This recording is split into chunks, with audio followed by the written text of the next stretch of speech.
Chapter 1. Through the Pirates, the system is activated. East Sea, Shellstown. Naval G-153 branch. Noon. The sun scorches the earth, and under the sweltering heat, the air shimmers with waves of heat. At this moment, on the vast training grounds, a somewhat disheveled figure is sprinting madly under the blazing sun. His hair is disheveled, and with each step he takes, large beads of sweat soak his clothes.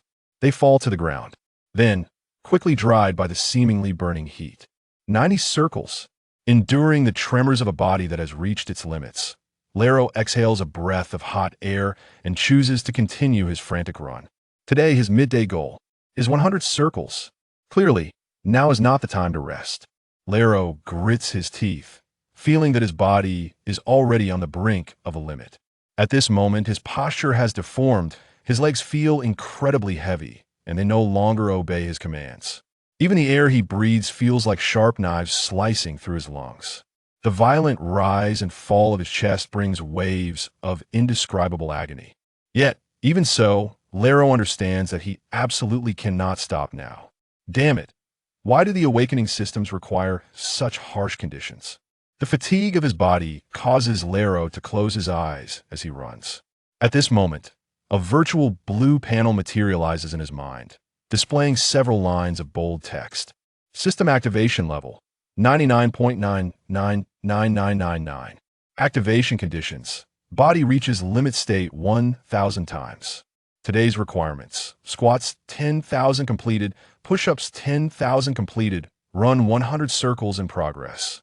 Completed attempts. 999 activation, final deadline, 1 hour. Indeed, Leilo is a transmigrator. A year ago, he traversed into the world of pirates and acquired his own system. However, unlike many predecessors from Blue Star who started with system enhancements, Leilo's system has unique activation conditions. He must push his body to its limits 1,000 times. Yes, not 10 times, not 100 times, but a full 1,000 times. Moreover, the system assigns him different goals every day. Failure to complete them results in immediate eradication. How easy could that be? Thus, in order to facilitate the activation of the system, Leilo spared no effort and joined the Navy. In the world of pirates, the Navy is affiliated with the world government. It is an official institution operating under the banner of absolute justice, responsible for maintaining order in the world. Joining the Navy was a decision Leilo made after careful consideration. The Navy not only possesses the most comprehensive training system, but more importantly, he can have enough to eat.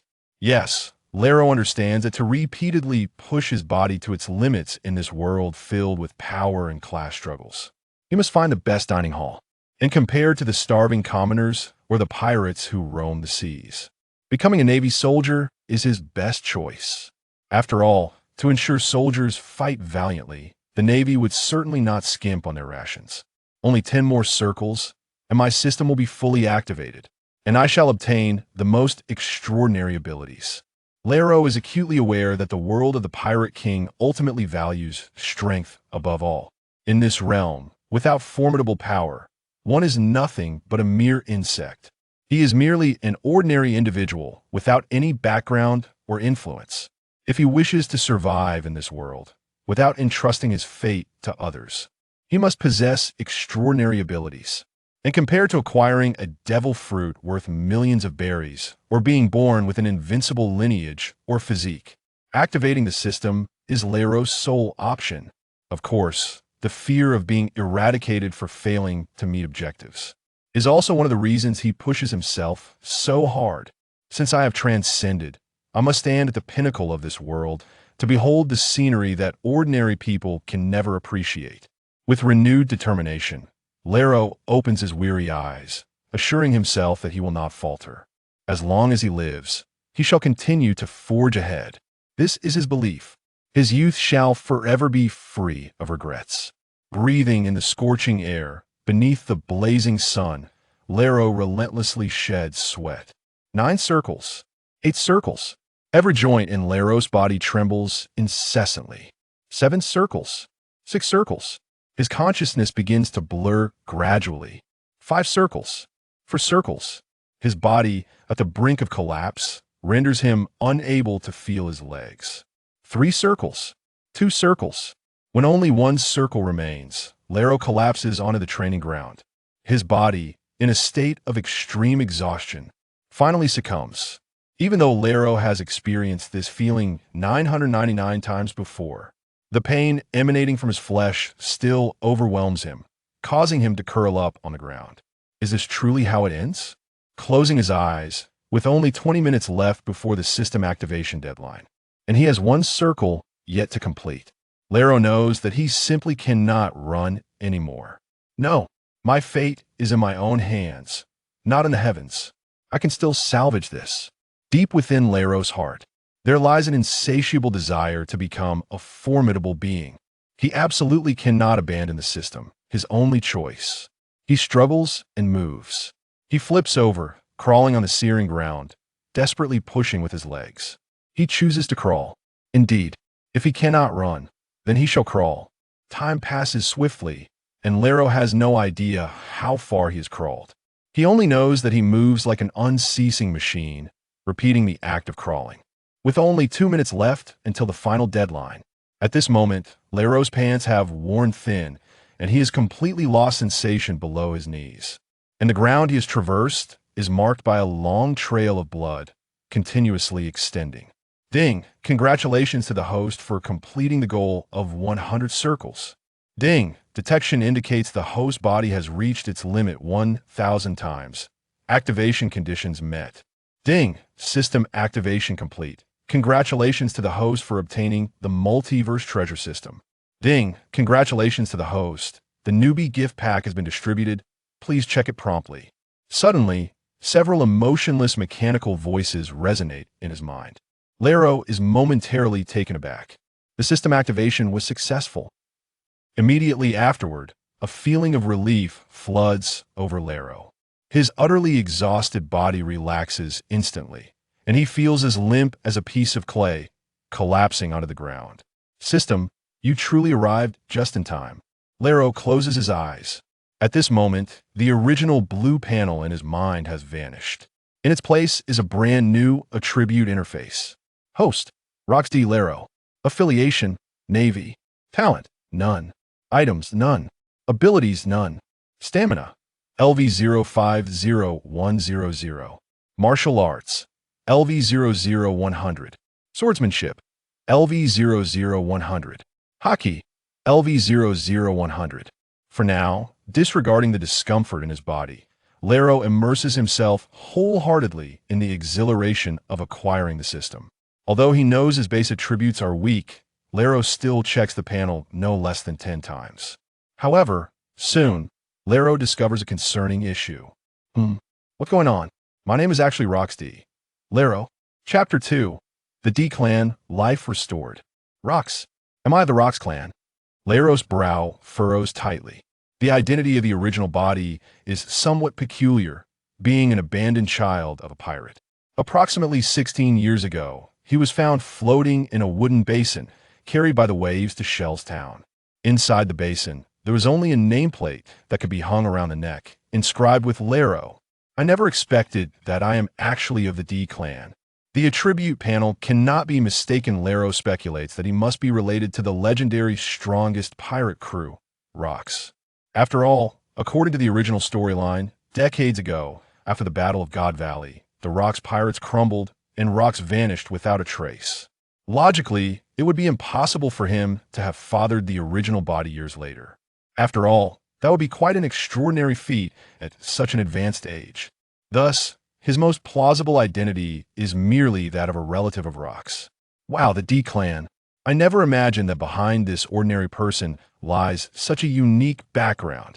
Lying on the ground, Leilo feels a slight surge of excitement within. After all, in the world of pirates, the D clan is known as the natural enemy of gods, a group that can never be underestimated. These individuals who inherit the will of D carry with them unknown missions and are exceedingly formidable. And he, too, is flowing with the blood of the D clan. Perhaps his future is destined to be extraordinary. Indeed, acquiring the system is simply delightful. After taking a deep breath to calm his racing heart, Leiro chooses to no longer ponder over his identity. Then, he gazes at the lower section of the attribute panel. There, arranged before him, were 4 distinctive icons. From left to right, there were the Wan Jiep Bao Jian, the Space Backpack, and the Grand Lottery Wheel. Among these, the Grand Lottery Wheel was grayed out, locked in a dormant state, while the Wan Jiep Bao Jian and the Space Backpack shimmered in vibrant hues. Leilo focused his attention on the Wan Jiep Bao Jian. System. What is the Wan Jiep Bao Jian? Having been an avid reader of online novels in his previous life, Leilo was no stranger to system operations. Among the 3 icons, only the one labeled Wan Jiep Bao Jian left him somewhat perplexed. Ding! The Wan Jiep Bao Jian is a specific function of the system, encompassing the design blueprints for all items and abilities across countless realms. Ding! The host can instantly fabricate any desired artifact or ability using the Wan Jiep Bao Jian. Ding! Crafting items requires certain special materials, which can be obtained by defeating enemies or completing specific tasks. Ding! A special reminder. The stronger the enemies defeated and the more challenging the tasks completed, the more exquisite the materials acquired. The system's explanation was straightforward, and Leilo grasped it instantly. Good heavens! Was he not akin to a master blacksmith? Moreover, a master capable of freely synthesizing items. As long as he had the materials, he could conjure countless powerful treasures. Goodness, with the Wan Jiep Bao Jian, can I not create heavenly items or abilities like Pockballs, Rinnegan, Crumbling Jade, and Zampicut within the world of pirates? At this moment, Leilo was utterly exhilarated. This function was simply remarkable. Ding! Host, the beginner's gift pack has been distributed. Would you like to open it? The mechanical voice of the system resonated once more. The beginner's gift pack is indeed a splendid item. I shall open it at once. Leilo responded swiftly. Ding! Congratulations, host, for opening the beginner's gift pack. Ding! Congratulations, host. You have received Supreme Talent Life Restoration, 2 opportunities to forge artifacts, 10 bottles of stamina enhancement potion, 300,000 berries, and a medium-quality pirate ship. Life Restoration, a top-tier talent in the pirate world, a power that allows one to control their body freely. Opportunities to forge artifacts. Grants 2 free crafting sessions for system-designated items, randomly selected blueprints by the system. Stamina Enhancement Potion, a miraculous elixir that increases stamina. Each bottle enhances stamina by 500 points. 300,000 berries. Berries, the designated currency in the pirate world, can be exchanged for experience points at a ratio of 1,000 to 1. Medium-quality pirate ship, a vessel capable of sailing the seas, an essential item for any pirate crew, can be fused with other ships for upgrades. The mechanical voice of the system echoed in his mind continuously. Leilo was momentarily stunned. Wow, this gift pack is exceedingly generous. He had not anticipated that the system would bestow upon him a plethora of benefits, including a top-tier talent. It must be noted, as an old fan of the pirate genre, Leilo had long coveted the Life Restoration talent. With Life Restoration, he could swiftly digest and absorb food with merely a thought. In the original narrative, every time Luffy fought to exhaustion, he would gorge himself on food to regain stamina, all thanks to his Life Restoration ability.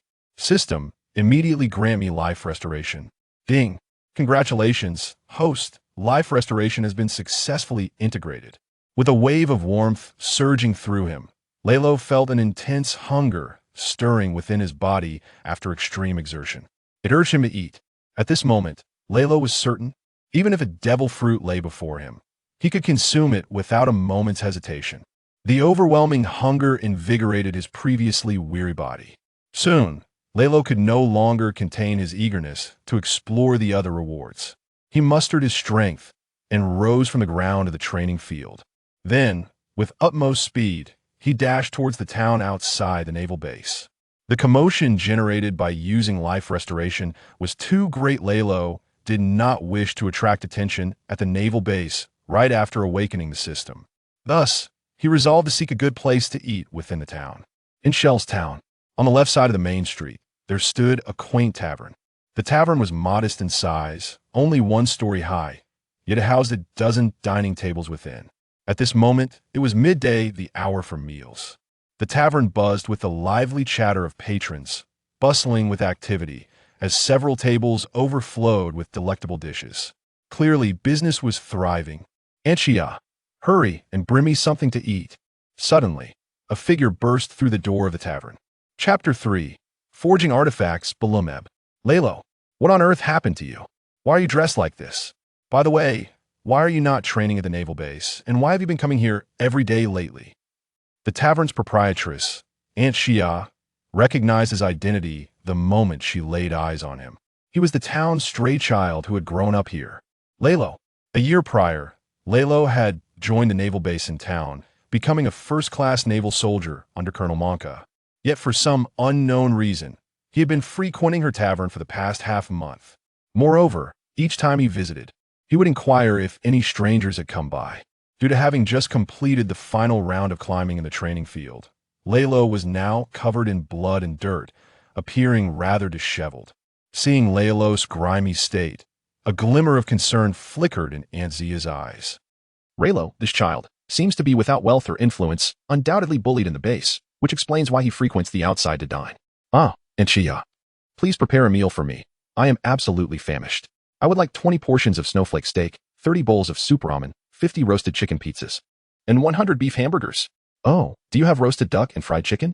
Please give me 10 of each. And don't forget, I need 20 bottles of cola. Plopping down at a dining table, Leilo swiftly rattled off the names of the dishes. He was on the verge of fainting from hunger. All right, just a moment. I'll have the waiter bring the dishes right away. And Shia nodded promptly.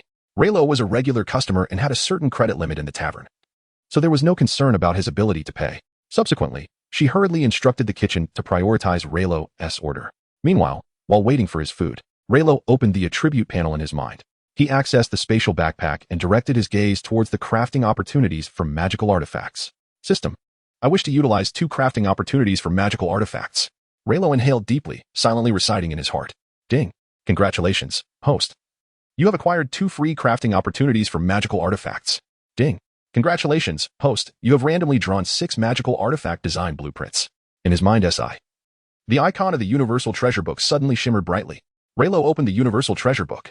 Inside, 6 design blueprints for items appeared, along with prompts indicating their manufacturability. 12 Zodiac Pig Talisman possesses unique magical abilities, bestowing the holder with the formidable powers of the Zodiac Pig, characterized by an intimidating gaze. Qian Forged Steel Blade, a divine weapon forged by a master swordsmith, characterized by its ability to slice through iron like mud, an imperceptible blade enhanced by divine power. Demon Sealing Electromagnetic Rice Cooker. Under the Demon Sealing Wave, both gods and demons struggle to escape, a sealing artifact characterized by requiring a life sacrifice upon use. Millennium Soulbone, a remnant of a soul beast postmortem, endowed with extraordinary powers, characterized as a strength-type soulbone, enhancing the user's strength fivefold. Bamboo Dragonfly, simply worn atop the head, it allows the user to control flight at will without additional power, characterized by the ability to go wherever one desires. 12 Zodiac Rabbit Talisman possesses unique magical abilities, endowing the holder with the formidable powers of the Zodiac Rabbit, characterized by rapid teleportation. It seems the artifacts designated by the system are of commendable quality. After perusing the artifacts available for crafting in the Universal Treasure Book, Leilo fell into contemplation. Among these 6 artifacts, aside from the Bamboo Dragonfly and the Demon Sealing Wave, the other 4 were quite useful to him. However, ever since the system activation, the most pressing matter for him was to enhance his strength. Yet, according to the system panel, both his physical and swordsmanship levels were at 0, indicating utter ignorance. Thus, the best choice to swiftly elevate his combat power would be the talismans.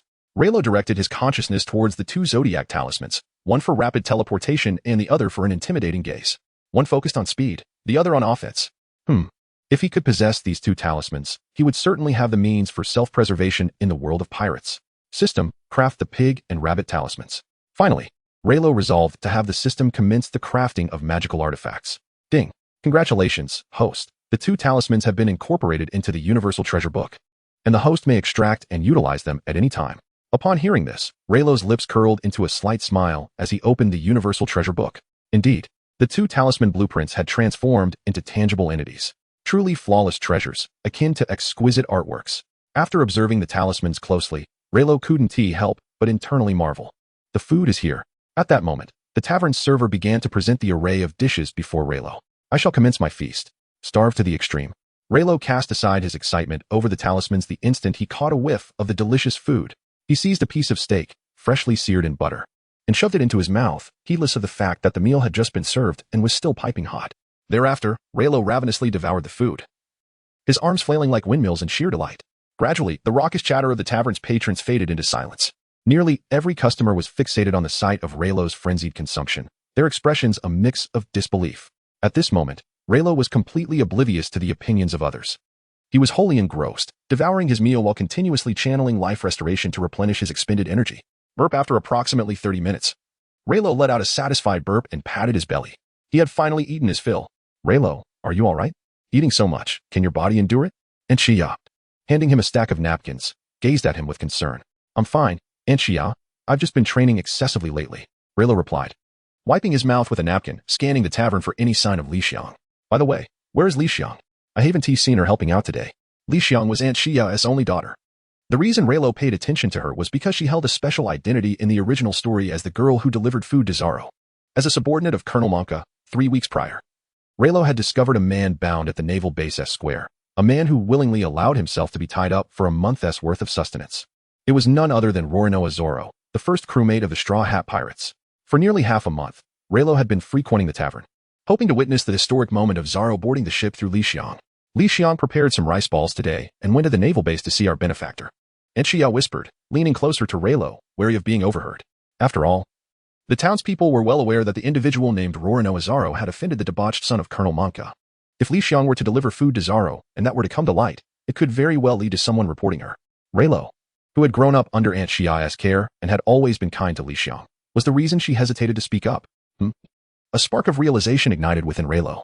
Did this not imply that today was the day Luffy would meet Zoro? It seemed he must return to the naval base immediately. To be honest, Leilo was quite reluctant to miss the historic moment of Luffy and Zoro's meeting. Damn it. I'm so hungry, let us enjoy this treat for free. Before Leilo could pay and leave, a harsh voice suddenly echoed from outside the tavern. Isn't that mad dog Leilo? What brings you here? Leilo looked up to see a man with golden hair, clad in a purple suit, striding in with an exceedingly arrogant demeanor. Following closely behind him were 2 naval soldiers. Berumebor. Leilo's gaze sharpened. This fellow was none other than Colonel Monka's son from the naval G-153 branch. In the town of Shears, Berumebor has long exploited the authority of his father, Colonel Monka, to intimidate others and act as a henchman. Chapter 4. Berumebor, you are nothing but a worthless fool. In the quaint tavern, upon spotting Berumebor, Aunt Xia felt a surge of dread within her. Despite this golden-haired youth clad in a purple suit appearing frail and delicate, he was notorious in the town as a debauched scion. He wielded the influence of his father, Colonel Monka, who presided over the G-153 naval base. Not only did he frequently dine in Shears without settling his bills, but he also extorted protection fees under the guise of his father's name. Moreover, he had even harassed some young women in town.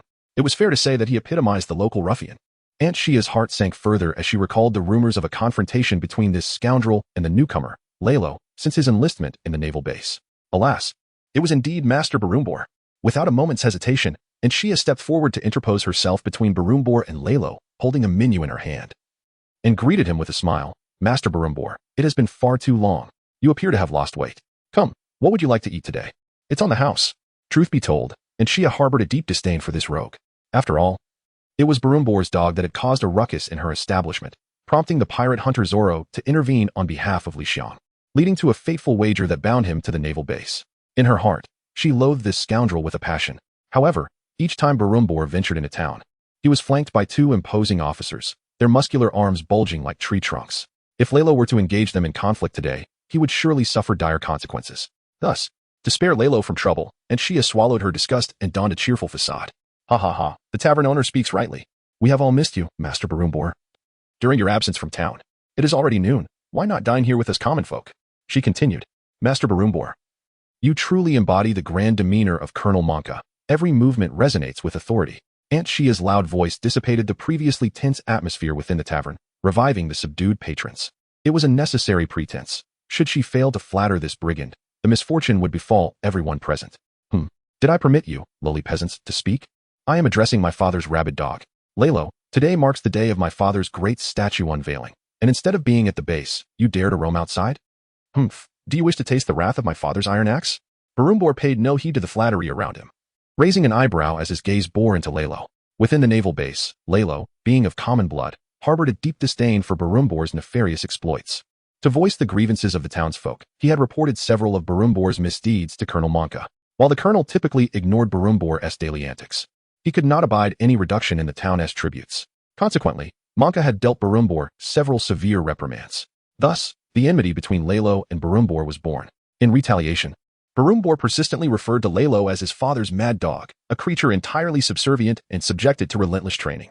Must I report to you, a worthless fool, on where I choose to dine?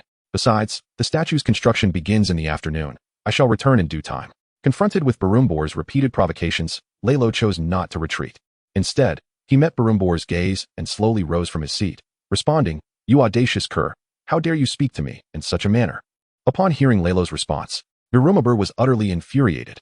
"Leilo, what did you just call me? Repeat that once more." Berumebor furrowed his brow and swaggered over to Leilo's side.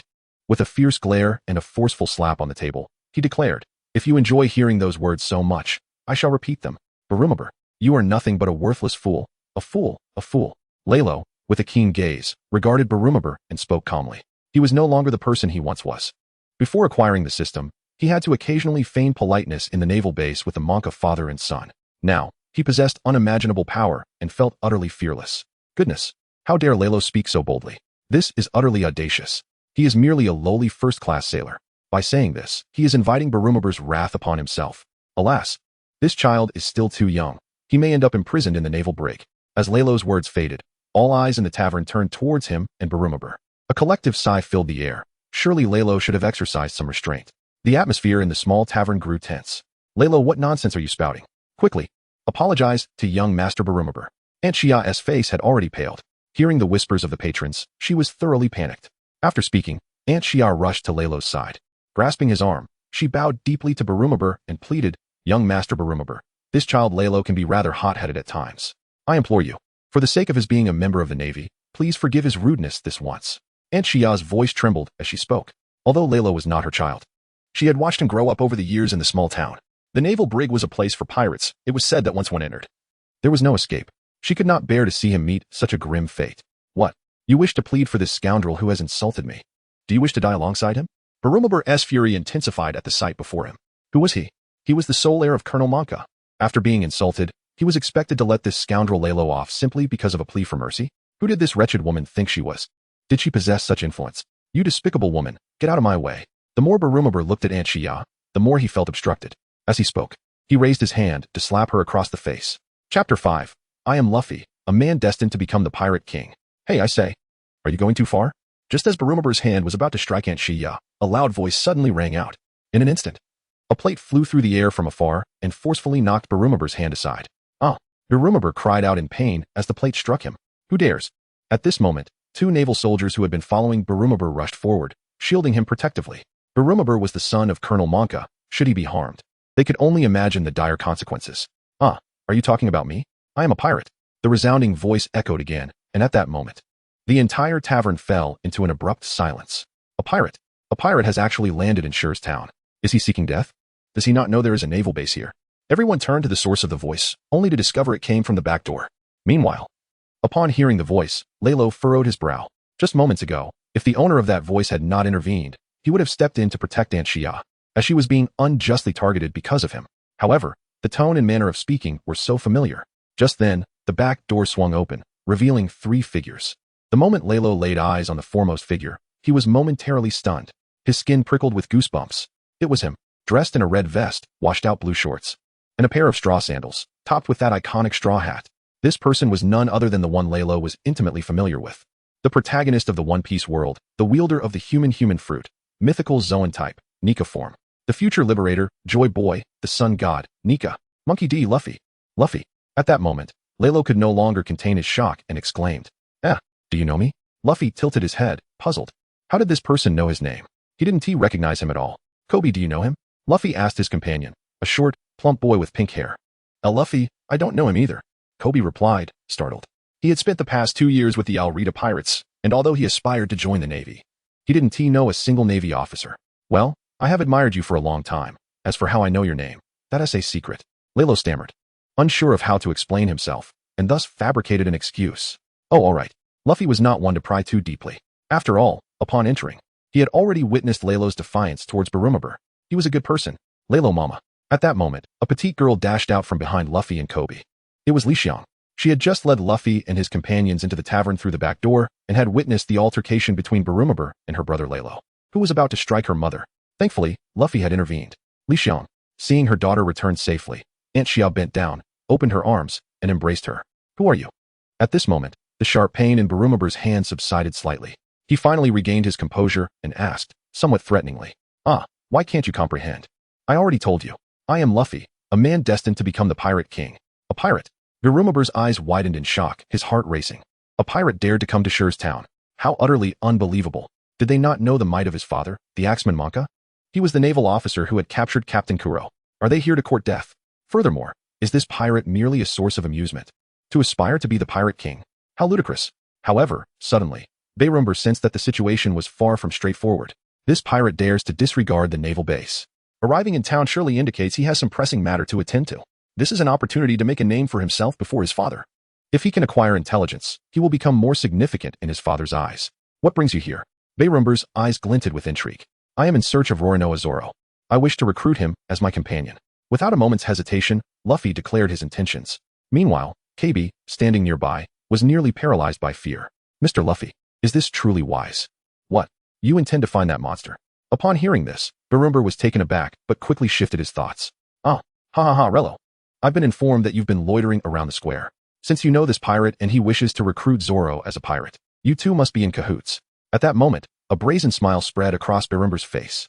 Even after uncovering Rello's secret, he felt no pain in his hand. Your reasoning is quite peculiar. Is your mind filled with nonsense? Rello sighed at Berumebor's boisterous laughter. Rello, do you understand the fate that befalls those who collude with pirates? How dare you insult me? Very well. I shall have you all arrested and thrown into the naval prison. And you seek Zoro? What a pity. I shall call my father and have him executed. Berumebor produced a den mushy from his pocket. What? Are you going to breach the agreement? Execute him early. Crack. Before Berumebor could finish, a sharp sound resonated through the tavern.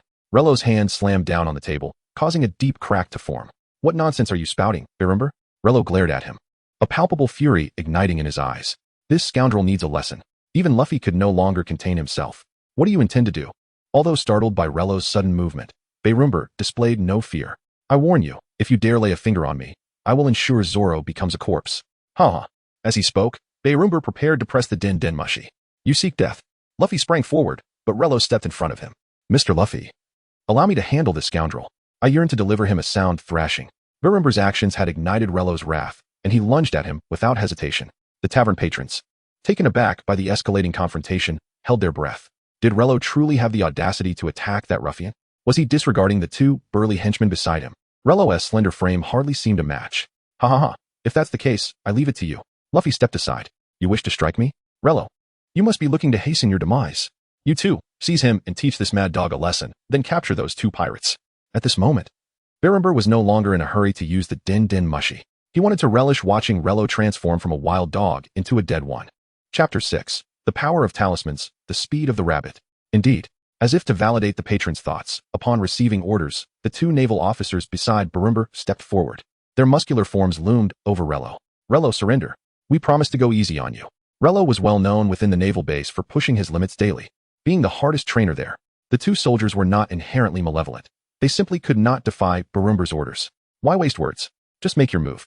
I am determined to thrash this worthless fool. As the two naval soldiers approached, Rello stood his ground without retreat. I'm afraid you've miscalculated. The soldiers ceased their warnings and simultaneously launched their attack, their powerful, muscular arms coiling tightly as they threw heavy punches at Rello. Whoosh! A direct punch from the navy. The soldiers' assault was straightforward, a testament to their honed muscles delivering an unadorned strike. In stark contrast, Rello's figure appeared almost fragile before the oncoming fists. In that moment, nearly everyone present anticipated that Rello would be knocked down by the soldiers' blows. System, extract 2 talismans. Yet at that moment, a virtual panel materialized in Rello's mind. The wand Jie Bao Jian opened, and 2 talismans transformed into solid forms, bursting forth as beams of light that fused into Rello's hands, becoming 2 unique marks.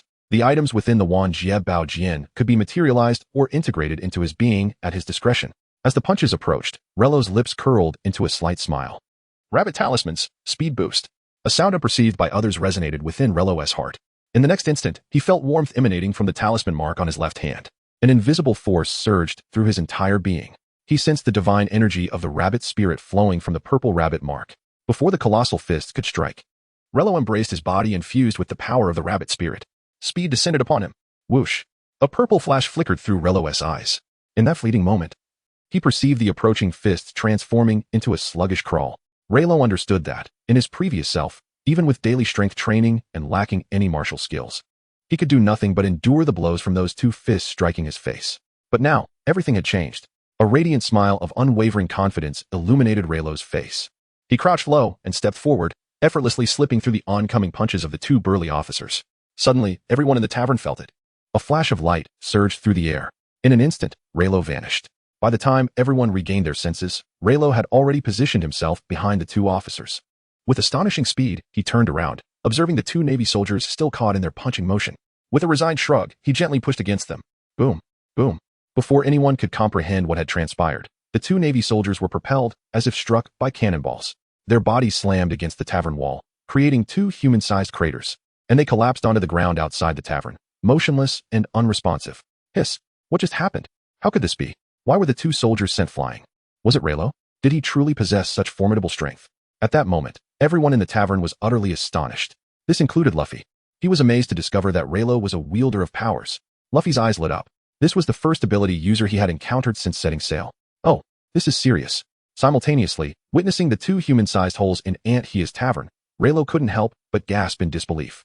He had not anticipated that the power of the rabbit god would be so overwhelming. The sheer velocity endowed Relo with unexpected kinetic energy. What he intended to be a mere gentle push had turned into a powerful blow that knocked the two Navy soldiers unconscious, while also wreaking havoc in Aunt Hia's establishment. The potency of this charm was truly terrifying. Just the rabbit charm's swift power boasted such incredible capabilities. One could only imagine the sheer strength of the pig charm, which wielded destructive power. Relo was eager to witness its performance. After all, employing the pig god's might against Berumebor was unnecessary. All of this transpired in the blink of an eye. You, what kind of monster are you? At that moment, Berumebor, still clutching the transponder snail, finally reacted, only to find Relo standing right before him. Now, Berumebor was utterly bewildered. He had initially believed that Relo would surely receive a thorough beating, perhaps even face death. Yet, this fellow had effortlessly dispatched two formidable Navy soldiers in an instant. What did you just do? Berumebor was now gripped by sheer terror. What a joke. Those two were his hand-picked warriors from the Navy. Each could easily take on 10 opponents. It was because of them that he could act without restraint in this town, striking down anyone who displeased him. Yet, in an instant, they were taken down by this young man. Did that mean he had lost his long-standing support? Gazing into Relo's eyes, Berumebor felt an unmistakable disdain emanating from him. It was as if he regarded Berumebor as inconsequential. Under such immense pressure, Berumebor suddenly felt his legs weaken. Wait, no, this can't be. However, in that moment of weakness, Berumebor quickly recalled that his father was the axe-wielder Monka. This Relo was merely a dog under his father's command. Even if those two incompetent officers fell, as long as his father remained, no one would dare to bully him. What was there to fear? In that fleeting second, Berumebor regained an indescribable courage from his father. He straightened up, feeling emboldened. Relo, what kind of look is that? Is this how you regard me? Let me tell you, my father is the great Colonel Monka, and if you dare to lay a finger on me today, I will make you wish you were dead. Come on, hit me. Relo, do you dare to strike me? Come on, if you have the guts, hit me here. At that moment, with everything clear in his mind, Berumebor shouted arrogantly. The overwhelming fear and excitement twisted his face, with his purple suit contrasting sharply against his golden hair. Berumebor pointed at his own face, yelling at Relo. He was convinced that as long as Relo wished to remain in the Navy, he would never dare to touch him. Are you afraid? Are you hesitating? Ha ha ha, let me tell you. Bang. However, just as Berumebor was about to continue his tirade, Relo ultimately denied him that opportunity. Berumebor felt a shadow flash before him, followed by a cascade of stars and dizziness. Ugh. Berumebor emitted a muffled groan before collapsing to the ground. At that moment, his nose was visibly askew, blood gushing forth. After Relo's punch, half of his teeth were loosened and fell out. This was truly the first time he had encountered such a peculiar demand, but since it was presented, he felt compelled to deliver a fitting response. With that, Relo rubbed his knuckles, and in the astonished gaze of everyone present, he tossed Berumebor outside the tavern as if he were mere refuse. Chapter 7. Relo, be my partner. When Relo stepped out of the tavern, Berumebor had long since vanished, having fled quite swiftly. Observing this, Relo snorted dismissively. Hey, what is your name? Are you an ability user? At that moment, Luffy followed Relo out of the tavern, excitement radiating from his expression as he scrutinized Relo. Gazing at this familiar figure, Relo felt a wave of emotions. He never expected to meet Luffy in such a manner. I am Rox-D. Raylo, a sort of gadgeteer, he replied. Wait. You have a in your name. Luffy exclaimed, surprised. He knew that his name also contained it and was astonished to discover that Raylo did as well. What a remarkable twist of fate. However, he was a gadgeteer? Luffy looked at Raylo with a puzzled expression. What a curious profession. Are you a practitioner of abilities? Oh, puppeteer? Raylo chuckled softly, replying, I am not yet a practitioner of abilities. What you witnessed earlier was merely the result of my props at work. Incredible, Luffy exclaimed, raising both hands in excitement. Then, with his signature smile illuminating his face, he gazed at Raylo and declared, Raylo, let us embark on an adventure together. Join my crew and let us become pirates. Upon hearing Luffy's invitation, Raylo was taken aback. Luffy, I am clad in the attire of the Navy. You want me to become a pirate? Ding. The system detected that the host triggered the plot and activated a task. The host must make the following choices. Option 1. Accept Luffy's invitation, gaining 100 points in all attributes along with a forging blueprint for the flowing blade, like fire. Option 2. Decline Luffy's invitation and receive 300 points in all attributes. What? Raylo was stunned. Was this the trigger for the task? And to his astonishment, the task rewards were exceedingly generous. Though uncertain of how significant a boost 100 points in all attributes would provide, Raylo was well aware of the flowing blade, like fire. It was the most potent fire attribute Zanpakuto from his previous life in the Soul Society, wielded by Captain Jinrisai Shigekuni Yamamoto of the Godai 13. It was said that the flowing blade, like fire, could even reach the temperature of the sun. This was indeed comparable to the finest swords in this world. Akin to the supreme great blade of the 12 supreme craftsmen. Raylo, what are you pondering? Luffy, noticing Raylo's prolonged silence, approached him, causing Raylo to instinctively retreat. You are quite the intriguing person. I accept your offer, Captain Luffy. Raylo declared with determination in his gaze. The prospect of obtaining the flowing blade, like fire, was far more enticing than merely opting for 300 points in attributes. After all, experience points could be exchanged for belly later. Ding. Task activated. Defeat Naval Colonel Axan Morgan and rescue Roronoa Zoro. Rewards include forging materials and experience points. Raylo's eyes lit up. The system was not deceiving him. According to the plot, Zoro was essential to rescue. This was essentially a reward delivered to him on a silver platter. Although he had suffered considerably to activate the system, it seemed that the bitter trials had finally borne fruit. Luffy, I have one more request. Raylo turned to Luffy. What is it? Luffy's expression grew serious. There is someone held captive at the Navy base, do you know? Luffy slapped his forehead, exclaiming, Oh right, I visited with Kobe. That person is quite formidable. I initially wanted him as my companion, but now that I have you, should I extend the invitation to him? Luffy's face showed a hint of conflict.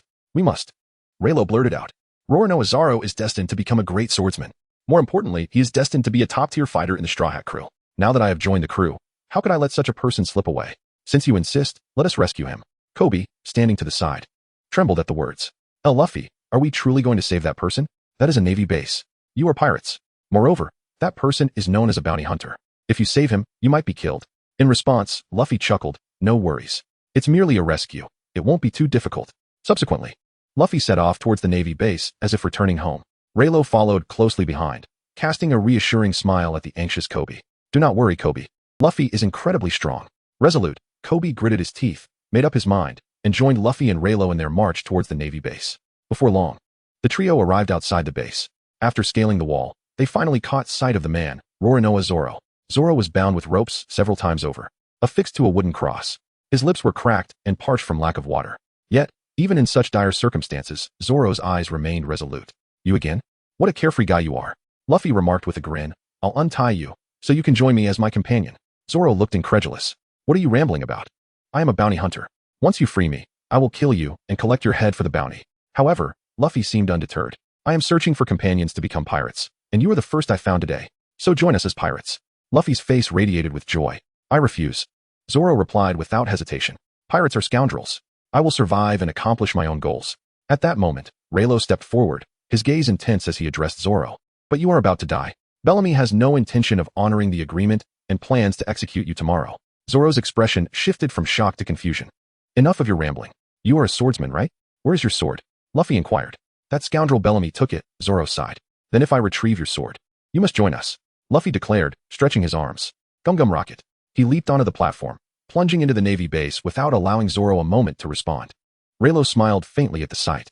If the plot unfolded as expected, Colonel Morgan would be in the midst of erecting his grand statue, which would soon be shattered by Luffy. Before Raylo could finish his thought, a commotion erupted from the platform above, and a section of the statue plummeted to the ground with a resounding crash. Raylo looked up, meeting Morgan's icy glare. Morgan's face was contorted with rage, his veins bulging like those of a lion on the brink of madness, exuding an aura of terror. Morgan glared at Leilo and Kobe for several seconds before turning away, disappearing from sight. At that moment, Leilo realized that Morgan was headed to summon the Navy. After all, the original plot dictated that as Morgan ordered Zoro's execution, Luffy would suddenly appear to confront them. Sure enough, it was not long before Morgan arrived with the Navy. Leilo, why are you not aiding me in constructing the statue? What are you doing here? Have you seen a straw-hatted brat? Morgan's face flushed with anger, the destruction of his statue pushing him to the brink. Oh, Colonel Morgan, my apologies, but I have defected from the Navy and joined the pirates. Therefore, I am no longer obliged to follow your orders. Leilo chuckled softly. What do you mean? Leilo, you have become a traitor. I am utterly disappointed. Monka's gaze was frigid as he regarded Leilo, as if he were about to devour him whole. Leilo had always been the most ambitious marine in the base, and Monka had viewed him as the future, the most loyal and powerful dog in his service. Huh, what of being a traitor? By the way, the one you seek, the lad in the straw hat, is my captain, Leilo remarked with a grin. Leilo, are you truly willing to forsake the noble identity of a marine to consort with traitors? Do you not fear for your life? Upon hearing that Leilo was allied with those who defaced his statue, Monka's fury intensified. Your threats are laughably naive. You often proclaim yourself the greatest man in this town, which is utterly absurd. Are you not aware that your atrocities have incited hatred towards you from all the marines and the townsfolk? Leilo replied nonchalantly. Upon hearing this, Monka's body trembled with fury. Fire! Eliminate that damned rebel. In an instant, Monka raised his axe-wielding hand and bellowed. Chapter 8. Roronoa Zoro, join us. The dark muzzles of guns were all aimed at Leilo and his companions. Witnessing this, KB quivered in fear, his legs shaking as he yearned to flee, though his body refused to obey. Meanwhile, Leilo remained unfazed, for he knew that at the moment Monka fired, Luffy would arrive to shield him from the bullets. Bang! Bang! Bang! A flurry of gunfire erupted, with bullets raining down upon them. Just as the situation grew dire, a dark figure suddenly appeared before Leilo and the others. Upon closer inspection, it was indeed Luffy. A multitude of bullets pierced Luffy's body, stretching him in various directions, only to rebound with force. Accompanied by anguished cries, numerous Navy soldiers fell to the ground, and a bullet narrowly grazed Monka's ear, almost claiming his life. Hey, bullets are dangerous. One cannot fire recklessly. Luffy stood before Leilo, scratching his head. You bastard. Monka seethed with rage at the sight of the relentless rebels. However, Luffy ignored him entirely, brandishing several swords as he walked straight up to Zoro. Who are you exactly? Zoro, astonished that Luffy could block bullets with his body, gazed at him in disbelief. My name is Monkey D, Luffy. I am a man who aspires to become the Pirate King. By the way, I brought all your swords, as I wasn't sure which one you preferred. Upon hearing this, Zoro grinned, exuding an aura of determination. The Pirate King, huh? That is indeed an extraordinary dream. All three of these swords belong to me. I am a master of the three-sword style. Luffy's dismissal of Monka was a profound insult, igniting Monka's fury. Since bullets won't suffice, use swords instead. Attack. Kill these rebels. The Navy soldiers, upon hearing Monka's command, drew their swords and charged forward. Quick, give me the swords. Zoro shouted urgently to Luffy. Although bound to a pillar, the moment the swords were in Zoro's hands, they seemed to come alive. Swish, swish, swish. With the sound of slicing air, Zoro severed the ropes binding him. He then deflected the simultaneous strikes of several Navy soldiers. Casting a glance at the Navy behind him, Zoro's murderous intent was palpable. Whoever dares to move will meet their end. Just those words sent several soldiers trembling in fear.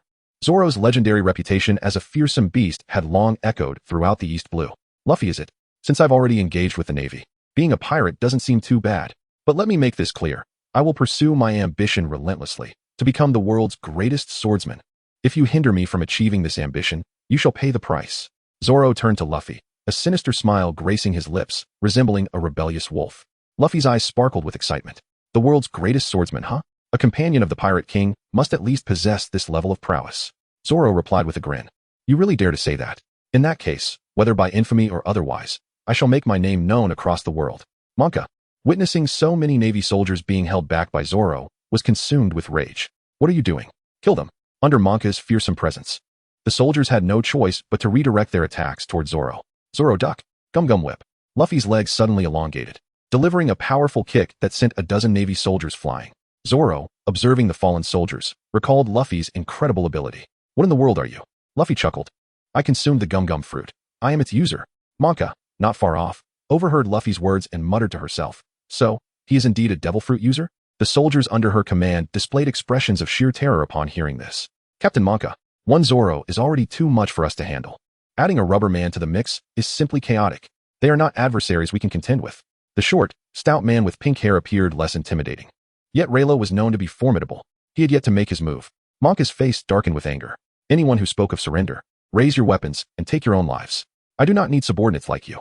The soldiers, though seething with indignation, remained silent. Luffy, with a serious expression, leaped over the navy and charged at Monka. Bang!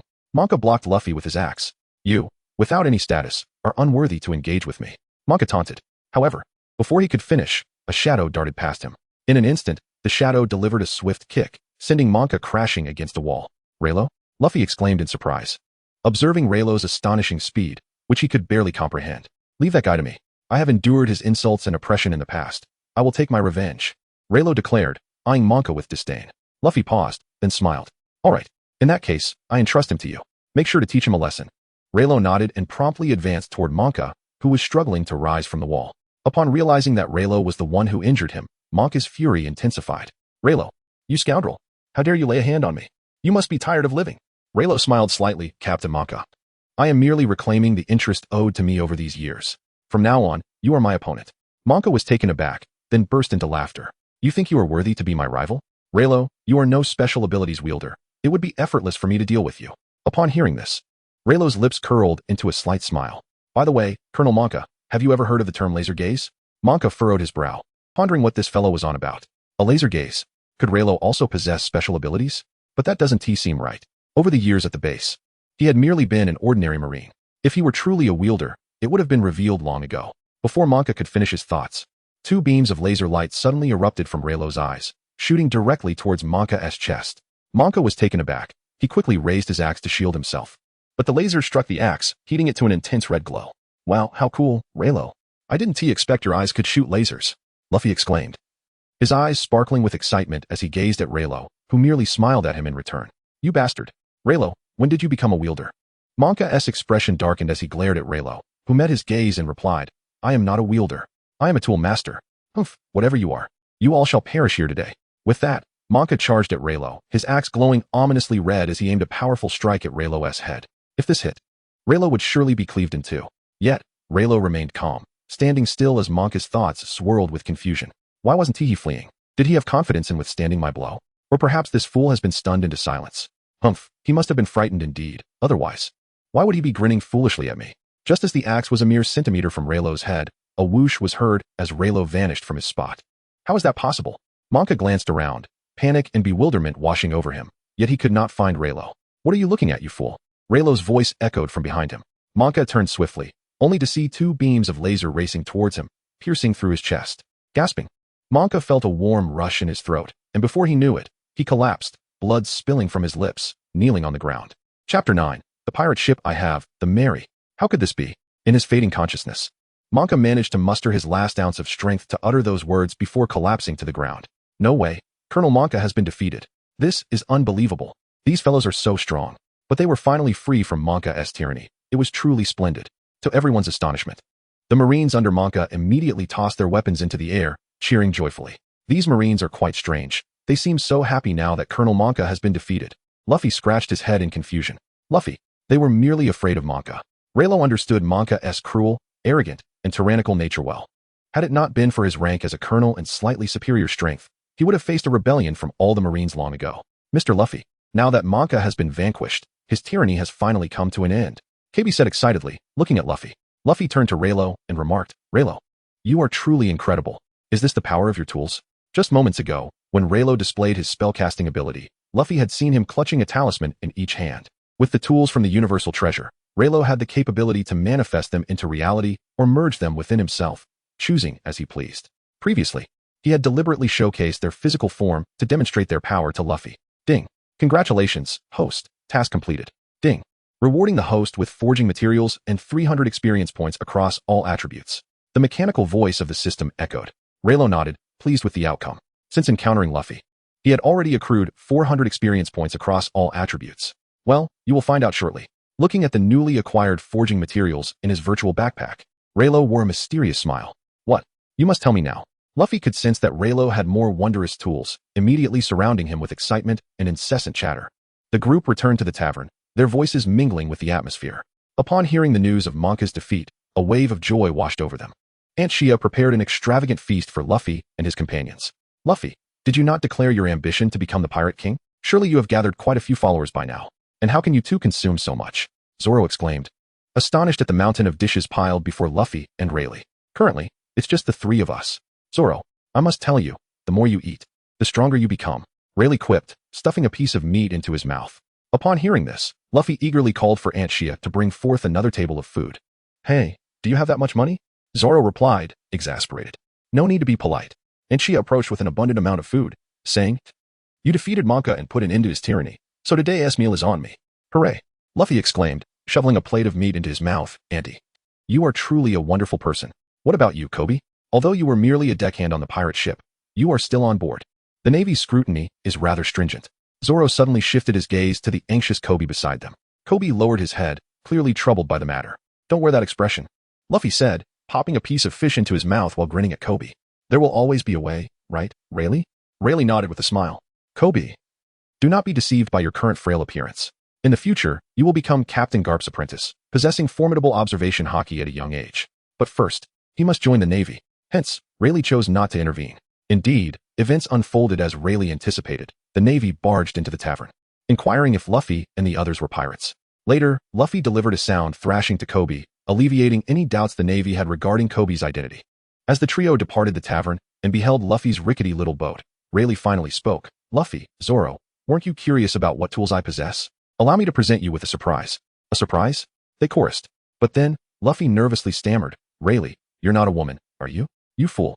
How could I possibly be a woman? Do women possess a physique as handsome and perfect as mine? Rayleigh retorted, playfully tapping Luffy on the head, sighing inwardly at Luffy's unreliability compared to his comic counterpart. Zoro, gazing at the moored wooden boat, sighed in resignation, feeling deceived. What kind of surprise can you possibly give us with such a shabby vessel? It better not be a ship, Zoro remarked. Haha, you guessed it, Zoro. Rayleigh chuckled. Meanwhile, he mentally commanded, System, extract a medium-quality pirate ship. In his mind, a virtual panel appeared.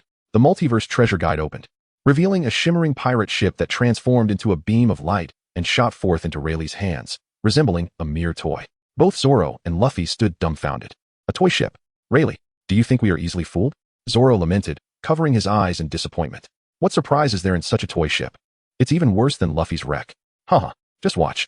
Rayleigh knew Zoro had misunderstood and refrained from further explanation, instead tossing the toy ship onto the water. With a resounding crash, before Luffy and Zoro could voice their grievances, the tiny vessel began to expand dramatically, ultimately transforming into a magnificent dual-masted sailboat measuring approximately 25 meters in length and 19 meters in height. This vessel was twice the size of the merry-go that the Straw Hat Pirates would later acquire, yet still smaller than the Thousand Sunny. What sorcery is this? Zoro and Luffy gasped in astonishment. This is incredible! Luffy, this ship consists of 4 levels. The first level is the kitchen and dining area. The second level is the lounge, and the third level is a training room. Zoro, you might find this place particularly to your liking. The bottom level remains undecided. We can add anything we may lack later. What do you think? Rayleigh said, suppressing laughter at their astonished expressions. Rayleigh, you, the tool master, are simply remarkable. We now have our own ship, Luffy exclaimed, barely able to contain his excitement. He wrapped an arm around Rayleigh and Zoro while extending the other to grasp the ship's railing. Zoro appeared somewhat puzzled by Luffy's actions, while Rayleigh expressed astonishment. Wait, this can't be. Before Rayleigh could prepare himself, Luffy shouted, Gum Gum Whip. In an instant, Rayleigh felt the scenery around him whirling at dizzying speeds, and after countless rotations in the air, he and Zoro landed heavily on the deck. Are you trying to kill us? Zoro scolded, striking Luffy on the head with the hilt of his sword, causing lumps to instantly form on Luffy's head. I'm sorry, I won't do it again, Luffy replied, looking sheepish. Rayleigh, meanwhile, was doubled over in laughter, marveling at how the events from the comic had come to life in his own experience. So, Captain, can we set sail now? Rayleigh stood at the helm. Set sail. Luffy nodded, raising his arms triumphantly at the bow of the ship, while Zoro hoisted the sails. Thus, Rayleigh guided the vessel as it gradually sailed towards the open sea. Whether in this life or the last, it was Rayleigh's first voyage at sea, and he felt an endless sense of novelty. The salty, damp sea breeze against his face and the sensation of the ship bobbing on the waves filled him with exhilaration. Hey, Rayleigh, did you build this ship? What do you intend to name it? Luffy called out from the bow, turning to smile at Rayleigh. After contemplation, Rayleigh decided. In the future, Luffy will possess 2 ships, the Merry-Go, acquired after meeting Usopp, and the Thousand Sunny, obtained in Water 7. However, since the Merry-Go meets its demise later on, let us name this ship the Merry-Go. Suddenly, Rello recalled the sorrow he felt in his previous life when watching the destruction of the Going Merry in an anime. Thus, he blurted out, after all, this pirate ship can merge with others for upgrades. In the future, when we encounter the Going Merry, we can just fuse it. Going Merry. Luffy pondered for a moment and nodded. If you think that's a good name, then let's go with it. Chapter 10. Hockey Buggy Pirates. The Going Merry sailed slowly across the ocean, with Rello at the helm and Zoro on lookout. Previously, Zoro had suggested taking the helm, but Rello outright refused. What a joke. That guy is hopelessly directionally challenged. If he were in charge, who knows where the ship would end up. After consuming the stamina-boosting potion awarded by the system, Rello's stamina surged 2 levels. He then exchanged 300,000 berries for experience points at a 1,000:1 ratio, dedicating them to enhancing his hockey, which also increased by 1 level. Soon, they would encounter a user of a natural-type devil fruit, and Rello believed that hockey would prove crucial in that encounter. Opening his attributes panel, he reviewed his stats. Host, Rello D. Rello Faction, Pirate Talent, none items, none abilities, none stamina. LV5, 40540, Martial Arts. LV3, 40540, Swordsmanship. LV3, 40540, Hockey. LV4, 40540. Satisfied with his attributes, Rello pondered 2 questions. First, did the hockey on the interface refer solely to Conqueror's hockey, or did it encompass all 3 types? Second, how could one unleash hockey? Luffy had trained for 2 years with Rayleigh to master all 3 types of hockey, honing his observation hockey through battles, foreseeing the future, and even learning Flowing Cherry Blossom and Wano, along with Conqueror's hockey during his fight with Kaido. All of this indicated that only through continuous battle could one truly harness the power of hockey. Zoro, shall we spar? Rello asked with a mischievous grin, eyeing Zoro, who was dozing nearby. He intended to test his hockey in battle against Zoro. Spar? Zoro laughed as he drew his sword. I sensed your strength when you fought Monka. I've been wanting to see what it's like to battle a strong opponent. Rello beckoned Zoro, come on. Zoro bit one of his swords and assumed a stance, launching himself at Rello like a cannonball. The 3 sword strikes flowed seamlessly together. Rello allowed the stone talisman to merge with his body, activating Rabbit Goddess power to narrowly evade 1 strike. However, the other 2 swords approached from extremely tricky angles. As expected of Zoro, Rello did not dare to underestimate him, retreating while dodging Zoro's onslaught. What's wrong? Don't hold back just because I'm your comrade. Be more serious, or you'll get hurt, Zoro urged, slightly displeased by Rello's evasiveness. Rello smiled lightly. I know you're aiming to defeat Mihawk and become the world's greatest swordsman. Zoro was taken aback. How did Rello know about Mihawk? In that moment of distraction, Rello had already retreated several steps, creating distance. Seeing this, Zoro's muscles bulged, and a murderous intent radiated from him, coalescing into a palpable aura. Onigiri. The 3 swords surged toward Rello in an instant.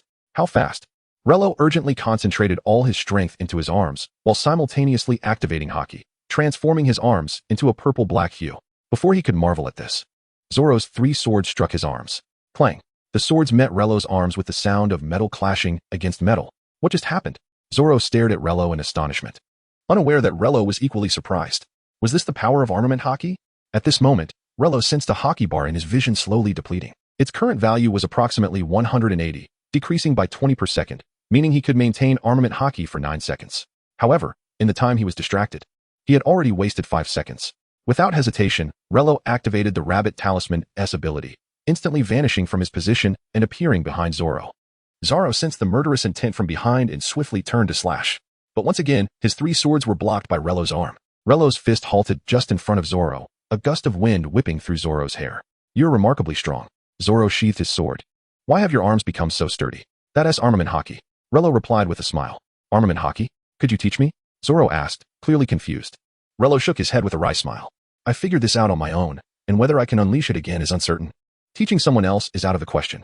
However, this sparring session has given me some insight into my hockey. When we encounter a user of a natural-type devil fruit in the future, I will be prepared to face them. Hey Rello, I'm really hungry. Luffy's voice interrupted Rello's thoughts. There are fishing rods on the ship. We can catch some fish to eat. Rello turned to head below deck. That's too much trouble. Let us eat this instead. Rello glanced back in confusion to see Luffy stretching his arm. Rubber rocket. With a whoosh, Luffy soared into the air. Looking up, Rello saw a gigantic pink bird flying overhead. To Rello's dismay, Luffy, in his folly, had gotten his head caught in the bird's beak. Rello, Zoro, help. Luffy shouted. That idiot. Zoro hurriedly unfurled the sail and adjusted their course. Rello quickly seized the helm, chasing after the giant bird. According to the unfolding narrative, Luffy would soon encounter his navigator, Nami, in a town called Brood, as well as the luckiest man in the world from the Pirate King saga, one of the future emperors of the sea, the clown Buggy. As Rayleigh and Zoro arrived in the town, It was no surprise that Luffy had already been imprisoned in a cage, deceived by Nami. Meanwhile, Buggy was hosting a welcoming banquet for Nami's arrival. However, when Rayleigh and Zoro appeared at the banquet, a hush fell over the crowd, all eyes fixated on them. Who are you two? This is my banquet. How dare you intrude? Do you wish to die? Buggy emerged slowly from his tent, radiating fury. Ha. Although Rayleigh had seen Buggy's likeness in the manga and had prepared himself mentally, encountering the real thing made him unable to stifle a laugh. I apologize. I couldn't help it. Your red nose is much larger than I imagined. Buggy, incensed, ground his teeth in anger, his face darkening as if it could drip water. Who do you think you are mocking me? Men, prepare the special Buggy bombs. I want them dead. At Buggy's command, several henchmen quickly wheeled in a cannon. They loaded a red cannonball adorned with a clown motif into it. Buggy sneered coldly. Even if you beg for mercy now, it's too late. I shall let you experience the power of the special Buggy bomb. Chapter 11. Three-color hockey. I want her. Ding. The system detected the host triggering a plot and activated a mission. The host must make the following choices. Choose 1. Defeat Clown Buggy to gain 300 experience points in all attributes and a forging blueprint for the Bull Talisman. Choose 2. Surrender to Clown Buggy to gain 800 experience points in all attributes. Rayleigh was taken aback. This system task undoubtedly favored the first choice. He glanced around at Buggy's crew and spotted someone familiar, yet unfamiliar. Navigator Nami. Nami was even more stunning than in the manga, her orange hair flowing and her features exquisitely charming. Rayleigh whispered to Zoro, among this group, only 3 are somewhat strong. That one with the blue and white scarf is the acrobat Kabeji. He's a swordsman.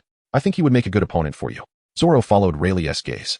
Are you planning to take on Buggy and that lion tamer? Rayleigh nodded. Since Luffy is trapped there, let us take care of these guys. Zoro grinned widely. He donned his green bandana and declared, perfect. Let that guy Luffy stay in the cage. Without another word, Zoro dashed like the wind towards Kabeji. Hey you. If you don't need that eye, donate it to someone who does. Can you even see clearly with one eye blocked?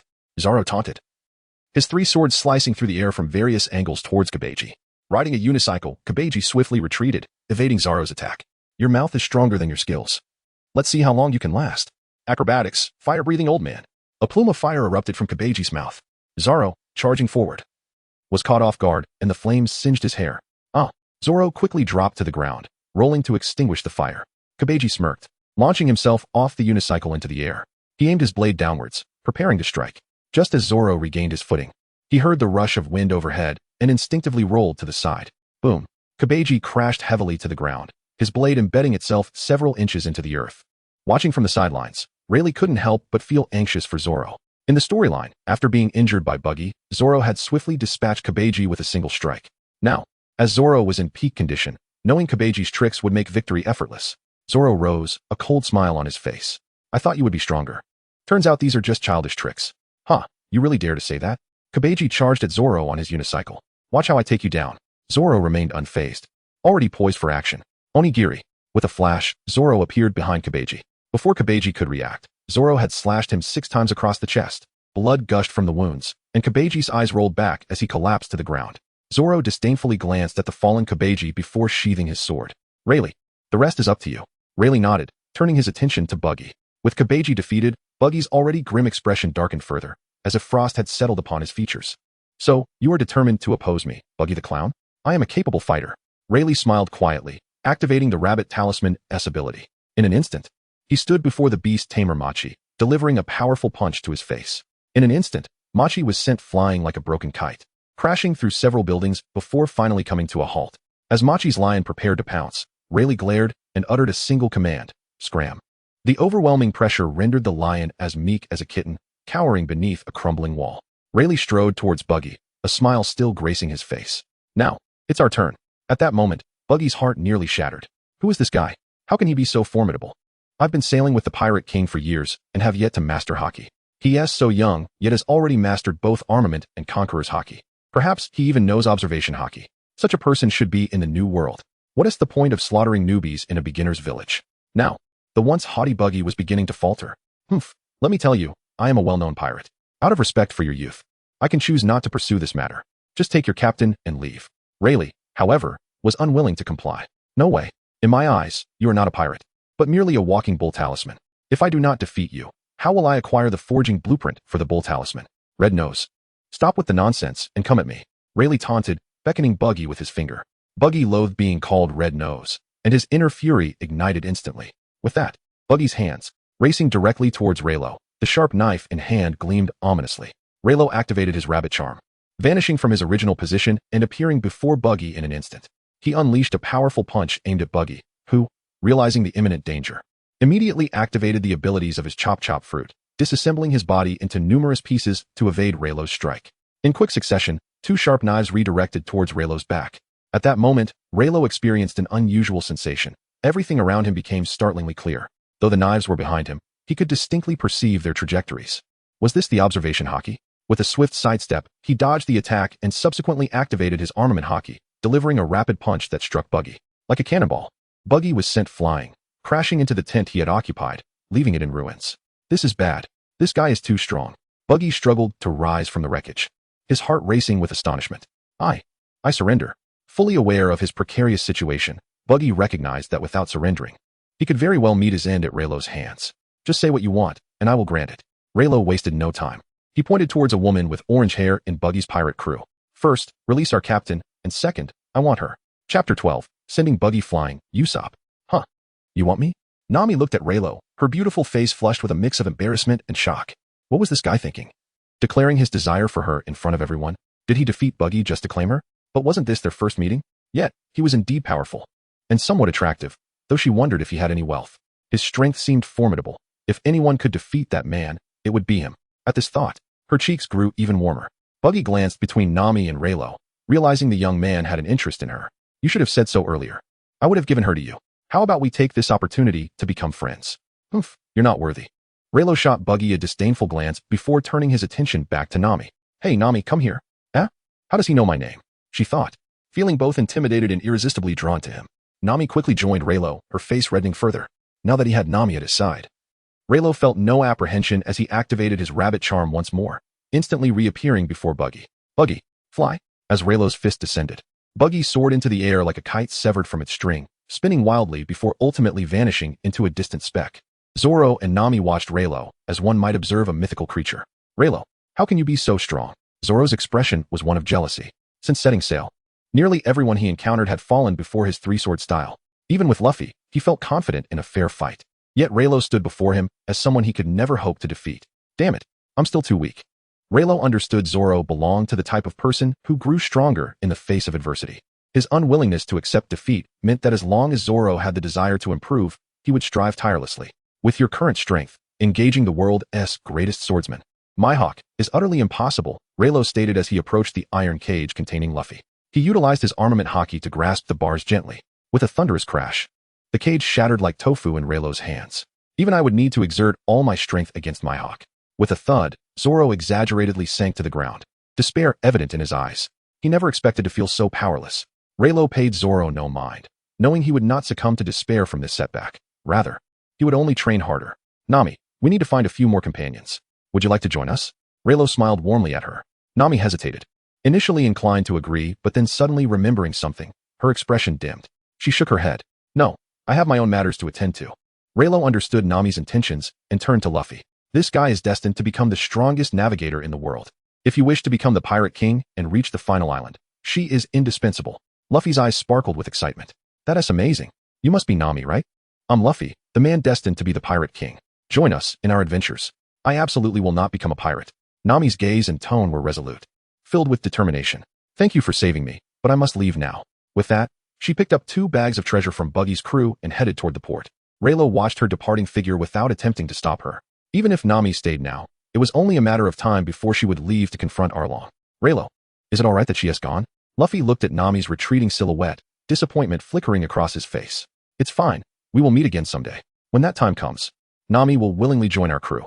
Luffy chuckled at this. That's good. Let us prepare to set sail for our next destination.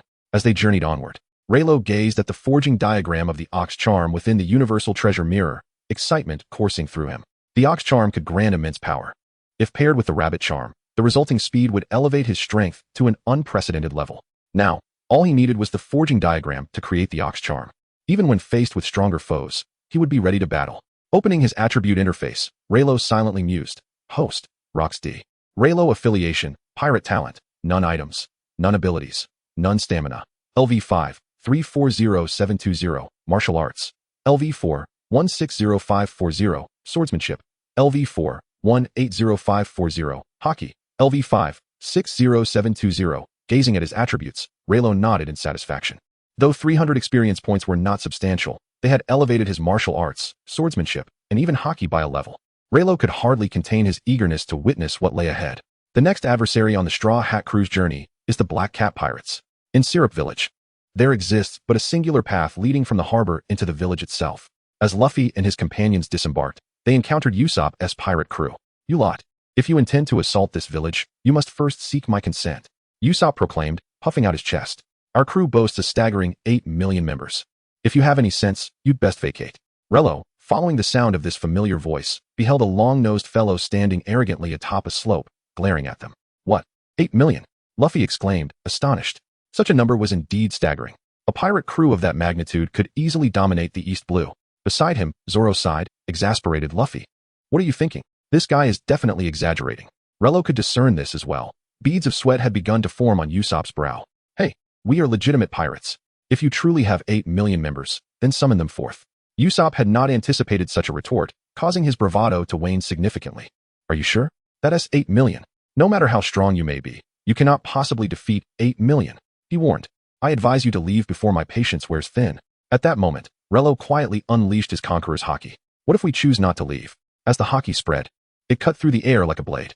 Usopp felt a chill wash over him. An overwhelming urge to kneel overtook him. How formidable. Is this the true essence of piracy? Chapter 13. Conspiracy, Cunning CLO. It was utterly terrifying. Usopp was nearly paralyzed with fear, never having imagined that such ruthless pirates could exist in the East Blue. "Please don't kill me. I was merely boasting. Spare me," Usopp cried, kneeling in supplication. Meanwhile, Luffy seemed to recognize Usopp. "Hey, are you Usopp, the son of Yasopp? He talks about you often." Upon hearing those words, Usopp momentarily appeared dazed, but soon turned to Luffy, his expression brimming with excitement. "How do you know him? Where is he?" The system then announced. "Congratulations, host. You have triggered a new mission. Invite Usopp aboard the ship. Upon success, you will receive 500 experience points across all attributes." Encountering this new system task, Leilo felt a surge of joy. There was no need for choice now. It was splendid. With that thought in mind, Leilo directed his gaze towards Usopp. In an instant, Usopp, who had been engaged in conversation with Luffy, became tense once more, his face a mask of terror. The formidable aura unintentionally emanating from Leilo caused him to tremble. Of course, he was unaware that this aura was, in fact, a manifestation of haki. After all, in the East Sea, the concept of haki had yet to become widespread. Usopp's ignorance was understandable. Although Leilo wished not to linger, ideally, they could whisk Usopp away without further delay. However, he recalled that there was another individual who needed to be addressed. He believed that resolving that matter would undoubtedly yield substantial rewards. With this in mind, Leilo decided against wasting any more time and approached Usopp directly. Upon seeing Leilo, Usopp exclaimed, "Why you? Don't come any closer." He flailed his arms and collapsed backward in a panic. "Hey, Usopp, don't be so afraid. Leilo isn't really that terrifying." Luffy chuckled. Yet, Usopp paid no heed to those reassurances. The overwhelming aura Leilo had exuded lingered in his mind, instilling a deep-rooted fear within him. Just then, Leilo extended his right hand towards Usopp. Overwhelmed by trepidation, Usopp remained frozen, but after Leilo's persistent encouragement, he eventually placed his hand atop Leilo's. "Let us be friends, Usopp," Leilo exclaimed, pulling Usopp up with a firm tug. Observing this, Zoro's eyes widened in surprise, as if he had come to a sudden realization. He then remarked with a grin, "I never would have thought you had this side to you." Unfazed by Zoro's unabashed mockery, Leilo took in the cheerful scene before him. Usopp's anxiety dissipated in an instant, and he proceeded to guide Leilo and the others to his dwelling. After a simple meal, Leilo turned to Usopp, whose melancholic visage prompted him to inquire, "Usopp, you seem troubled?" Upon hearing these words, Usopp hastily concealed his true feelings, exclaiming, No. Oh, by the way, I have some matters to attend to, so please carry on." With that, he dashed out without a backward glance. Observing this, Leilo let out a sigh and promptly rose to his feet. He was acutely aware that Usopp was undoubtedly heading to find Kaya. If his intuition served him correctly, Kaya was in a precarious situation. After all, the captain of the rock pirates, Kuro, seemed to have his sights set on her fortune. Since he had come this far and wished to recruit Usopp, this matter could not remain unresolved. As the saying goes, one must escort the Buddha all the way to the west. Thus, it was best to handle it all together. With these thoughts in mind, Leilo strode out of the room, while Zoro and Luffy exchanged knowing smiles, fully understanding the resourceful craftsman. Soon, the two followed suit and exited as well. After trailing Leilo, it became evident that Usopp was indeed on his way to seek out Kaya. Usopp climbed to the treetop and knocked on Kaya's window.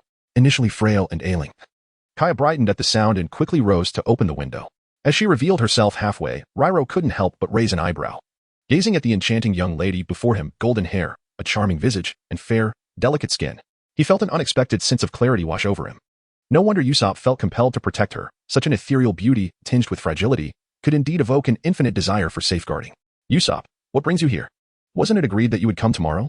You must leave quickly. If the butler sees you, he will surely be angry. Upon hearing these words, a flicker of concern emerged in Usopp's eyes.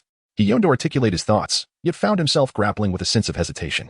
Ultimately, summoning his courage and gritting his teeth, Usopp spoke. Miss Kaya, you must not place your trust in that butler. You see, just as he uttered these words, Kuro, clad in a sleek black suit, emerged slowly. His slicked back hair and spectacles exuded an air of formidable authority that startled Usopp, causing the words that had almost escaped his lips to be swallowed back. Miss Kaya, I have warned you, do not associate with this man. He is notorious as a master deceiver. Upon hearing these words, Usopp's eyes narrowed slightly. After such a build-up, no matter what he said, Kaya would no longer believe him. However, he had indeed heard that this individual intended to covet Miss Kaya's inheritance and conspire with his former pirate crew to launch an assault on the entire village. Once they seized the wealth, they might even resort to slaughtering the villagers. The gravity of this matter was too significant. He dared not conceal it. Despite Kuro's overwhelming presence, Usopp mustered the courage to say, listen to me, this person intends to annihilate the entire village and seize all your wealth. Kaya, we must flee at once, or it will be too late. As he spoke, Usopp grasped Kaya's hand, ready to depart. Yet, at that moment, Kaya's eyes widened in shock. Let go of me, she exclaimed, slapping Usopp's hand away. She could not fathom that Kuro could be such a person. Stop lying. The butler has been my companion for so many years. How could he covet our family's wealth? If he were truly greedy, would I have lived in peace until now? Usopp found himself at a loss for words in response to Kaya's assertion. Meanwhile, Riley, unable to bear the situation any longer, stepped forward. Then allow me to prove that what Usopp says is true. He approached Usopp swiftly. Riley. Usopp was taken aback, never expecting to see Riley here. Usopp, facing difficulties without confiding in me? You do not regard me as a friend. After speaking, Riley emanated an aura of authority. Boy, who do you think you are? Kuro's expression shifted to one of shock, and he instinctively recoiled. In that instant, Riley clenched his fists, a wicked smile gracing his lips as he coldly addressed Kuro. I am merely someone who cannot stand deceit. If my memory serves me correctly, your moniker is the Count of Schemes, is it not? I shall demonstrate that Usopp's words are indeed true. By the way, if you do not evade my next attack, it may very well be your end. As the words left his mouth, Riley propelled himself upwards, landing before Kuro with an explosive leap. With his arm enveloped in a fierce aura, he launched a devastating strike at Kuro. In that instant, Kuro's eyes widened in terror. He felt an immense pressure emanating from this young man. Indeed, if he did not evade this blow, death was certain. Realizing this, he executed the silent step, a lethal assassination technique that enabled him to move swiftly like a cat, narrowly escaping the fatal blow. Witnessing this, Kai's expression turned grave. Chapter 14. Agreeing to board the ship, the Black Cat arrives. Logically speaking, the butler could not possibly possess such formidable power. After all, it was only when he was on the brink of starvation at their doorstep that her father took him in. Until now, he had shown no signs of possessing any strength. Could it be that Usopp's words were indeed true? The butler, whom she had always trusted, was actually a villain plotting to kill her and seize their family as fortune. Kaya, overwhelmed with anger and confusion, fainted on the spot. At that moment, Kuro, sensing the dire situation, leapt out of the window and fled towards the sea. Upon seeing Kaya collapse, Usopp jumped through the window, scooping her up and laying her on the bed. Riley, someone just escaped. We must capture him. Luffy and Zoro, who had been following Riley, witnessed the confrontation between him and Kuro from a distance. Upon seeing Kuro flee, they attempted to pursue him, only to be halted by Riley. He is a pirate. There is no need to chase him. Let him gather his crew. Surely, you are not averse to a grand battle? We shall then experience the thrill of fighting against a pirate crew. At this, both Luffy and Zoro displayed expressions of excitement. Upon hearing this, Usopp, still in the room, rolled his eyes in exasperation. What on earth is wrong with these three? They have just offended a pirate crew, yet they can still smile. Usopp sighed helplessly. Subsequently, he exited Kaya's room, his demeanor somewhat forlorn. At that moment, Riley approached him slowly. Usopp, I understand your desire to protect Kaya. However, your strength is insufficient. Would you consider joining our ship as my crew member? Upon hearing this proposal, Luffy's eyes instantly lit up. Indeed, Usopp, join my crew. Let us grow stronger together. At this moment, Usopp, who was initially feeling quite despondent, upon hearing Luffy and Raylo's words, Usopp was taken aback and exclaimed, Is it true? Can I truly become one of your crew?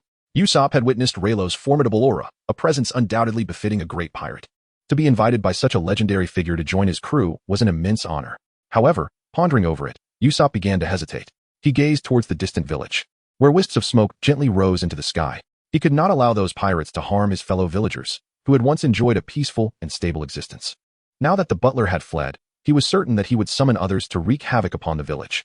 If their misfortune was a result of offending the pirate crew, he would never accept such a fate. At that moment, Luffy seemed to sense Usopp's concerns. He placed a reassuring hand on Usopp's shoulder and declared, "Since I am inviting you to become my crew member, I will not let you face this alone. We will take care of this matter." Leilo added, "Trust in our captain. He is destined to become the king of pirates." Upon hearing these words, Usopp lifted his gaze towards Luffy and Rayleigh, tears glistening in his eyes. He expressed his profound gratitude, repeatedly thanking them. After a moment of contemplation, Usopp wiped away his tears and addressed Luffy and the others, declaring that as long as they could drive away those pirates, he would join them on their voyage. However, before that, he felt it imperative to inform the villagers, urging them to seek refuge, for he had yet to comprehend the true malevolence of those ruthless pirates. Upon hearing these words, Leilo did not intervene. This might be Usopp's only opportunity to connect with the villagers in the future, so let him engage freely. Once they set sail, such chances would be scarce. Ding. Congratulations, host. Task completed. Ding. Reward. 500 points of experience in all attributes. The mechanical voice of the system resonated. Go, Usopp. We three will handle those pirates. Zoro remarked from the side. Noticing that Luffy and the others did not oppose, Usopp took off running. Upon reaching the village, he shouted, "Everyone run. The pirates are coming. We must evacuate quickly." Usopp's cries echoed, yet the villagers remained indifferent. After all, Usopp had a reputation for his eccentric behavior and wild tales, which had persisted for quite some time. Some even took delight in mocking him. Ultimately, after shouting to the point of near hoarseness, Usopp succumbed to a fit of coughing, his heart racing with anxiety. Strangely, when the villagers heard about the impending pirates, they did not flee at all. Usopp began to realize that perhaps he had lost their trust. Thus, he had to completely thwart the pirates outside the village. Otherwise, the villagers would truly be in peril. With this thought in mind, Usopp sprinted towards the direction of Luffy and the others. Soon, he arrived before Leilo and the others. At that moment, a pirate ship appeared in the distance, the Blackbeard Pirates. Before long, several pirates had already disembarked, including the individual Usopp had seen before, the one wielding hypnotic powers. As he observed the group of pirates advancing towards them, Usopp felt a surge of cowardice. He contemplated fleeing, but was swiftly seized by Leilo, who said, "As our crew member, you cannot be so timid and fearful. Usopp, if you wish to grow stronger, you must conquer your fears and stay here. Our future journey will be incredibly exhilarating." Upon hearing these words, Usopp's confidence solidified. Though his legs still trembled, his fear diminished significantly. At that moment, Kuro led a group of pirates forward, and upon encountering Luffy and his companions, a cold glint flashed in his eyes as he declared, "What a pity. You have lost your final opportunity to flee. Now, I shall tear you to pieces." With that, Kuro produced a pair of claw-like gloves from his cloak, his gaze icy as he regarded Riley, as if observing mere corpses. Meanwhile, Zoro and Luffy, upon seeing the multitude of pirates, felt a surge of excitement. This was the first time since their voyage began that they could engage in a truly exhilarating battle. However, Usopp's legs quaked as he silently wished for the pirates to stay away, gradually retreating.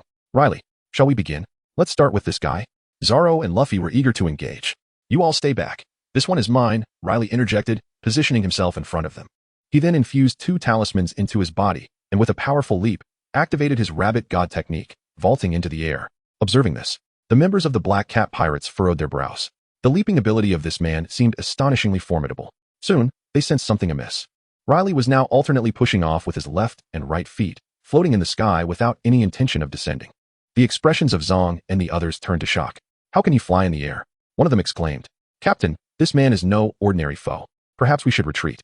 "Indeed, Captain, a gentleman's revenge can wait. There's no need to rush," another added.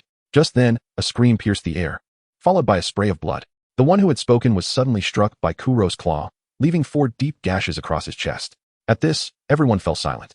Kuro adjusted his glasses, his eyes icy. "You worthless fools. Do not utter such feeble words in my presence. It is merely a matter of utilizing some techniques to maneuver in the air, yet you've allowed yourselves to be so frightened." With that, Kuro executed the moonwalk technique.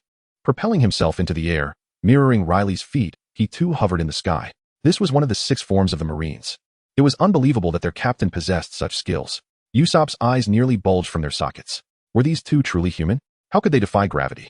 Meanwhile, upon witnessing Kuro's aerial prowess, Riley furrowed his brow. Chapter 15, Elimination of Kuro. This man was stronger than he had anticipated.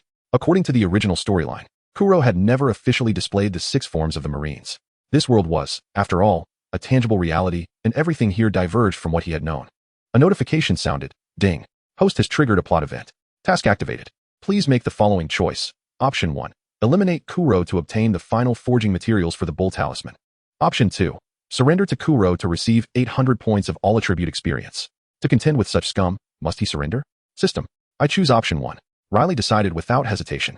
As long as he could eliminate this foe, he would successfully forge the Bull Talisman. The thought of the talisman's immense power brought a smile to his face. Kuro, is it? I prefer that our battle does not endanger the villagers. How about we take this fight to the skies? With that, Riley channeled power into his attack aimed at Kuro. This strike was imbued with a hint of Conqueror's Haki, dark armor wrapping around his arm, startling Kuro to the point that he nearly plummeted from the air. Although Kuro managed to evade the initial attack, the pressure of the displaced air inflicted internal damage. At that moment, Kuro realized the vast disparity between him and Riley. Instantly, he leaped downward, fully aware that he could not afford to treat this man as a mere opponent. Otherwise, even 10 of him would stand no chance. Upon landing, Kuro adjusted his glasses and coldly stated, I shall leave this one to you. I will handle the rest alone. Upon hearing this, the praise they had intended to bestow upon him was abruptly halted. However, as the realization dawned upon them, their eyes nearly bulged with astonishment. Behold that individual. He was not to be trifled with. Their captain had, in an unexpected turn, entrusted them to this formidable presence. Hey, Captain, this is hardly fair.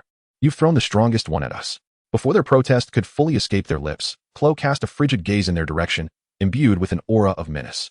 What good has my nurturing you for all these years been? Are you incapable of handling even one individual? Upon hearing these words, all the crew members of the pirate ship took a step back, their expressions grim. They found themselves in a predicament, unable to provoke either Leilo or their captain. Without uttering a word, Kuro headed straight towards Zoro and Luffy, leaving the formidable Leilo to contend with his inept crew. At that moment, Leilo floated in the air, a hint of derision gleaming in his eyes. He then emanated an aura of dominance, though it was not the kind that would render them unconscious. Nevertheless, the crew still felt a suffocating pressure and dared not take action against Leilo, praying instead that he would spare them. Meanwhile, Kuro had reached the side of Zoro and Luffy. Zoro had already drawn his sword, sensing that the individual before him was no ordinary foe. Luffy, utilizing the powers of the gum-gum fruit, launched a punch, but Kuro effortlessly dodged it. In a swift motion, Kuro appeared before Luffy, his claws tearing 3 gashes into Luffy's red attire. Observing this, Luffy's expression turned serious, as he too recognized Kuro's formidable nature. At that moment, Zoro, perceiving Luffy in peril, attacked Kuro with his twin swords. The two engaged in a fierce exchange, clashing dozens of times without a clear victor. Seizing an opportunity, Luffy grasped Zoro's head and propelled himself towards Kuro, landing a punch to Kuro's chest. However, this strike inflicted little damage, instead causing Kuro to knock off Luffy's hat. Realizing what had occurred, Zoro's eyes flared with anger. He felt that his prey had been snatched away. He vowed that one day he would make Luffy pay for this affront. Subsequently, the two of them launched a simultaneous assault on Kuro, yet Kuro, employing his uncanny silent steps, deftly evaded their strikes and countered them with ease. At this point, Leilo observed their struggle from above, acknowledging Kuro's strength. It seemed increasingly probable that he would need Kuro to resolve the situation. With this thought in mind, Leilo shifted his weight and soared towards Zoro. Observing this, Kuro bellowed at his crew behind him, demanding to know what they were doing and urging them to intercept Leilo. If you fail to do so, none of you shall survive, he warned. Upon hearing these words, Zhang Ao and his companions displayed grave expressions. Zhang Ao then performed hypnosis on Leilo using a pocket watch. As Leilo gazed at the hypnotic watch, a wave of dizziness washed over him, prompting him to shake his head vigorously. With a surge of will, he unleashed his Conqueror's Haki, emanating an overwhelming aura that instantly incapacitated all the crew members aboard. Witnessing his comrades fall, Kuro's eyes widened in terror as he exclaimed, Are you truly wielding the legendary Conqueror's Haki? How can this be? This power is exceedingly rare on the seas. Every possessor is undeniably a formidable warrior. How could such a being appear in the East Sea? Taking advantage of Kuro's distraction, Luffy delivered a powerful punch to Kuro's face, sending him flying. Yet, Kuro quickly regained his footing. Just as Zoro was about to charge forward, Leilo descended from the sky, landing upon Zoro's sword, harnessing its momentum to launch an attack toward Kuro. At this moment, Zoro's heart brimmed with rage. These two ruffians. One day, he would ensure both of them face dire consequences. As Leilo rushed towards him, Kuro attempted to flee, but it was too late. With a forceful strike, Leilo, enveloped in armament Haki, directed a punch straight to Kuro's chest, causing him to spout blood and be hurled backward. The sheer might of Leilo was evident. At this juncture, some of Kuro's crew began to awaken from the influence of the Conqueror's Haki. However, upon witnessing their captain's injury, they feigned unconsciousness, too terrified to rise. Ignoring them, Leilo proceeded towards the seaside, fully aware that Kuro would not succumb so easily. Indeed, as Leilo reached the shore, Kuro, who had been lurking beneath the water, emerged with a feline assault, launching an attack at Leilo. Yet, Leilo was not inclined to finish Kuro off immediately. He deftly defended against Kuro's strikes using armament haki and retaliated with a punch to Kuro's abdomen, followed by 3 blows to his face, rendering him nearly unrecognizable. Kuro was no innocent. During his years as a pirate, he had committed unspeakable atrocities. Thus, Leilo restrained his strength, refraining from delivering a fatal blow. At this moment, Kuro found himself utterly defenseless, terror evident in his eyes. Struggling to rise, he was met with a forceful kick from Leilo that sent him tumbling into the sea. As Kuro attempted to resurface, Leilo struck him again. After several exchanges, Kuro finally succumbed, collapsing beside Leilo, his head striking the ground as he lost consciousness. Witnessing this, the Black Cat Pirates trembled in fear. How could such a monstrous figure exist in the East Sea? Even Kuro could not withstand him. Addressing the crew that feigned death, Leilo executed a swift kick, sending them into the ocean, while the hypnotist Zhang, adorned with heart-shaped glasses, drowned beneath the waves. This village is under the protection of the Straw Hat Pirates. Should you dare to cause trouble again, you shall meet the same fate as this wretch. With that, Leilo unleashed a deadly laser from his eyes, incinerating 2 holes in Kuro's chest, ensuring he was beyond salvation. In an instant, witnessing the demise of their 2 leaders, all the Black Cat Pirates desperately swam away, no longer daring to look back. System, congratulations, host, on successfully eliminating the captain of the Black Cat Pirates. You have obtained the final forging materials for the Bull Talisman. Upon hearing these words, Leilo could not help but feel an overwhelming sense of joy. The materials for the Ox Talisman had all been gathered. This was truly splendid. Meanwhile, Usopp, despite having participated in few battles, sat on the ground, drenched in sweat and appearing utterly exhausted. Chapter 16. The upgrading of the Mary and setting sail. That was a close call. I thought I was going to perish. At this moment, Usopp's legs were still trembling. Upon hearing those words, Zoro and Usopp exchanged helpless glances. It seemed as though he had merely witnessed a battle, yet appeared utterly exhausted without having engaged in any action. Why was he so fatigued?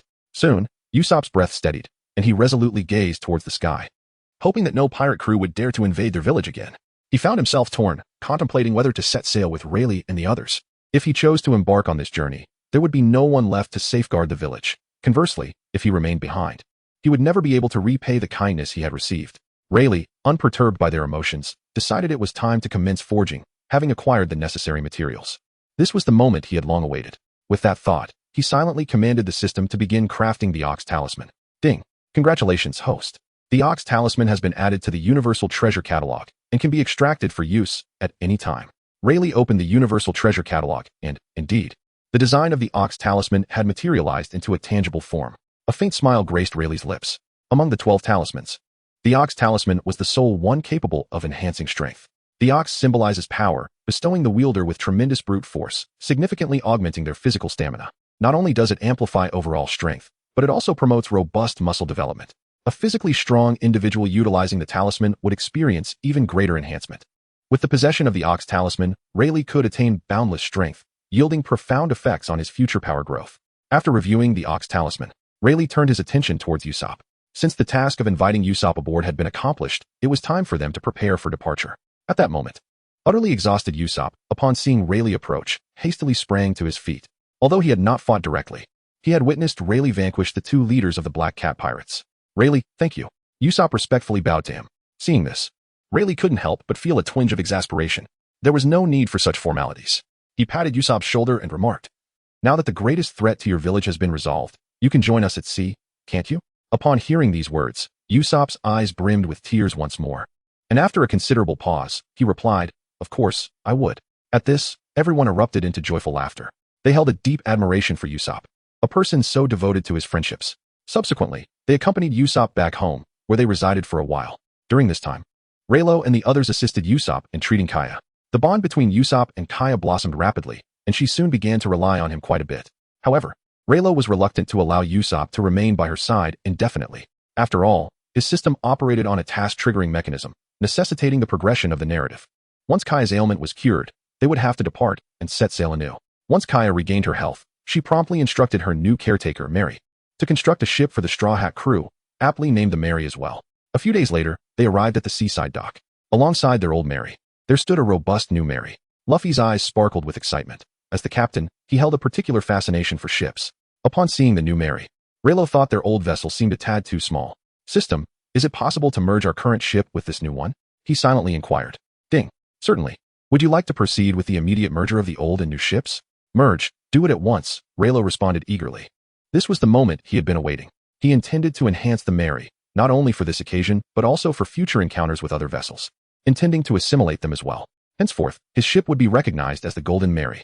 In an instant, accompanied by a brilliant flash, the system swiftly merged the Mary with the old ship. Soon after, the hull of the old Mary expanded significantly. Leilo, did you accomplish this with your tools? It's simply extraordinary, Luffy exclaimed, brimming with excitement upon witnessing the upgrade of the Mary. Of course. After all, I am a craftsman, Leilo chuckled. Meanwhile, Mary gazed at the suddenly merged vessels with a hint of confusion. These pirates truly were remarkable. She hoped Usopp would return safely after boarding the ship. Before long, the members of the Straw Hat crew prepared to set sail. Just as they were about to embark, Kaya slowly emerged from the village. She appeared somewhat uneasy at the thought of Usopp's departure. Can't you stay with me for a little while longer? I feel as if my body has yet to fully recover. Upon hearing these words, Usopp promptly replied, of course. However, before he could finish his sentence, Leilo delivered a swift punch to his head. Usopp, clutching his swollen forehead and shedding tears, dared not utter another word. I sincerely apologize, Miss Koya. We have indeed taken considerable time here. I am quite familiar with your condition.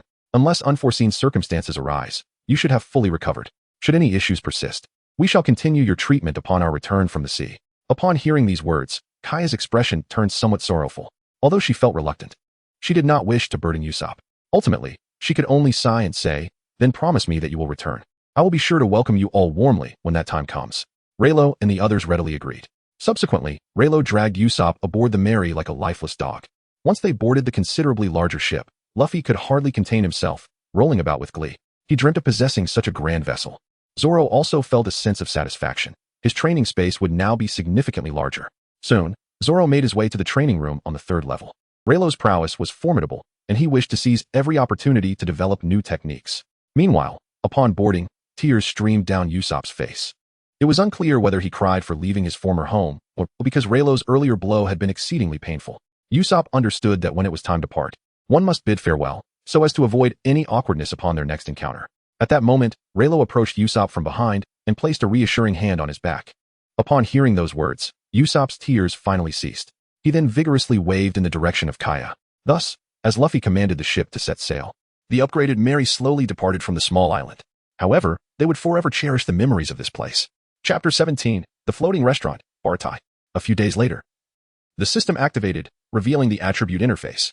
As the words faded, the interface gradually materialized in Leilo's mind. Host, Roxy. Leilo affiliation, pirate talent. None items. Cow Talisman Abilities. None stamina. LV6, 120,900, martial arts. LV5, 140720, swordsmanship. LV5, 140720, hockey. LV5, 560720, gazing at the system interface.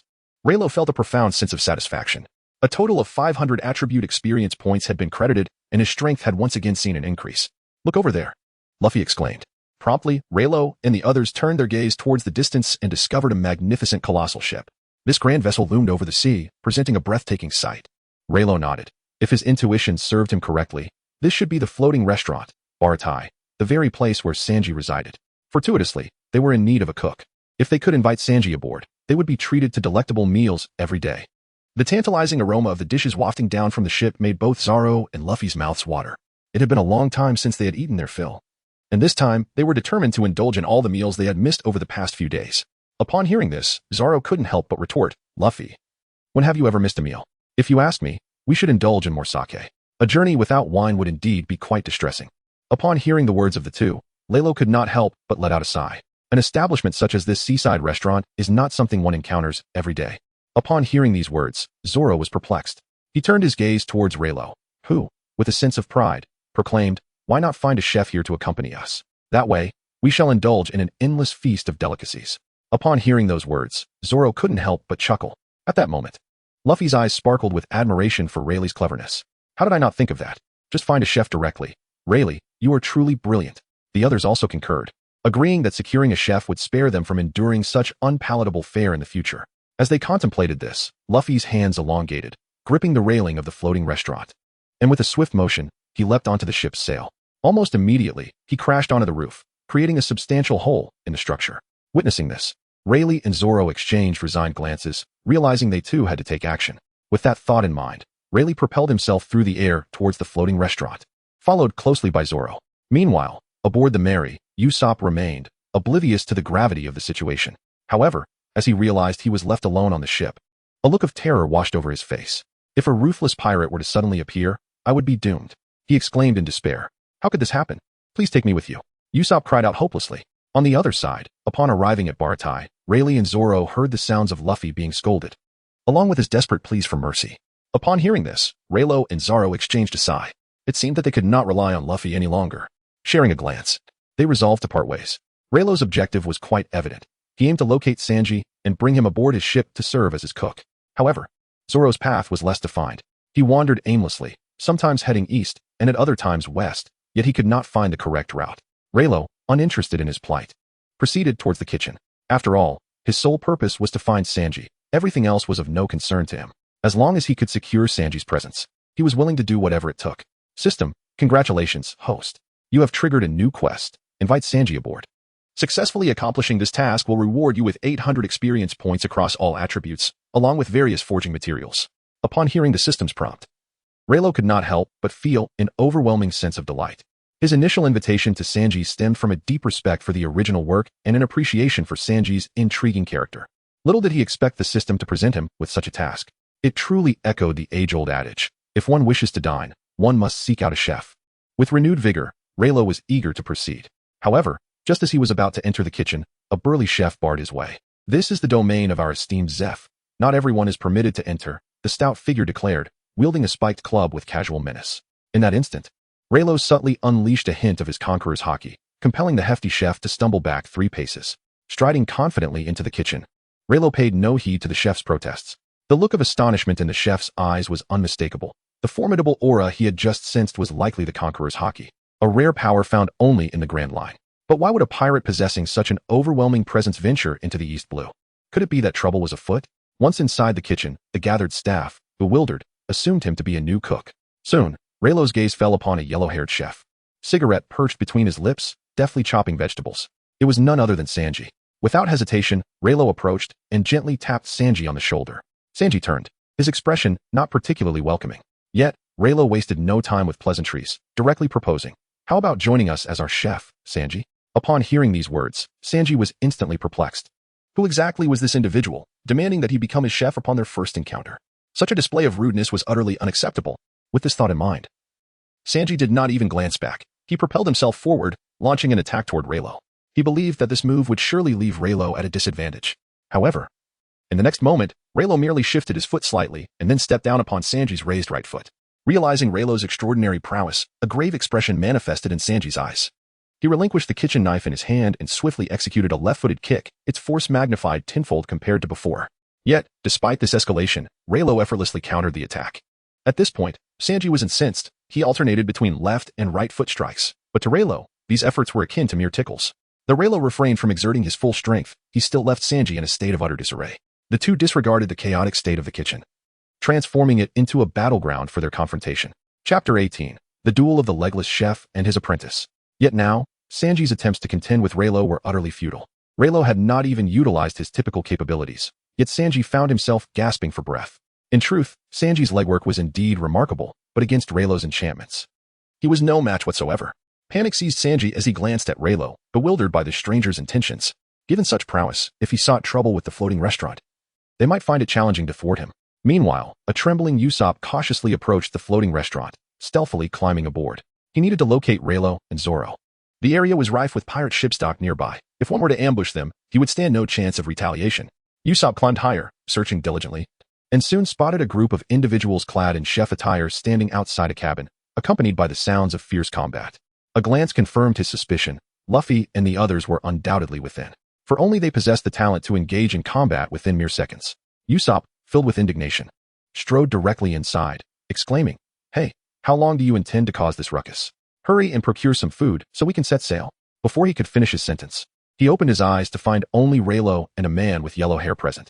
Usopp was puzzled. If the other two were absent, who was this individual engaging Rayleigh in battle? Just then, a commotion erupted from the upper kitchen level, and suddenly a large hole appeared in the ceiling. Luffy descended, entwined with Zeff, crashing down from above. Witnessing this, Rayleigh was left speechless. How on earth had this fool managed to reach the cabinet's roof, let alone bring Zeff down with him? At that moment, Zeff was using his wooden leg to strike Luffy's head like a monk's wooden fish, exclaiming, "You stubborn brat. How much more damage do you intend to inflict upon my restaurant before you relent?" Luffy, tugging at Zeff's beard, retorted loudly, "I've already said I'll compensate you, but I cannot remain here." Upon hearing those words, Zeff fought with increased ferocity. "Do you possess the means to compensate? You are not working here. So what do you intend to repay me with?" Luffy, filled with indignation, puffed up in anger. "I have already stated that once we acquire the great treasure, we shall repay you tenfold. So please, allow me to leave." The two engaged in a fierce struggle, leaving Leilo and Sanji somewhat perplexed. However, Usopp appeared to be fully aware of the situation. He had anticipated this outcome, for it seemed the only reasonable conclusion. Through their days of interaction, he had come to deeply understand the unreliability of the Straw Hat crew members. At that moment, Leilo grew weary of their antics. They could not continue this frivolous brawl. It was imperative to expedite the main storyline. Suddenly, a formidable aura emanated from Leilo, instantly capturing their attention. Although he did not unleash the full extent of his conqueror's haki, it was enough to instill trepidation in Zeff, a seasoned pirate who had traversed the new world. Zeff swiftly distanced himself from Luffy, his expression shifting to one of grave concern as he regarded Leilo. This individual possessed an extraordinary conqueror's haki, rivaling that of the kings of the sea. Zeff harbored doubts regarding Leilo's identity, yet he was certain that Leilo was undoubtedly a formidable pirate who had emerged from the new world. But what purpose could such a pirate have in their floating restaurant?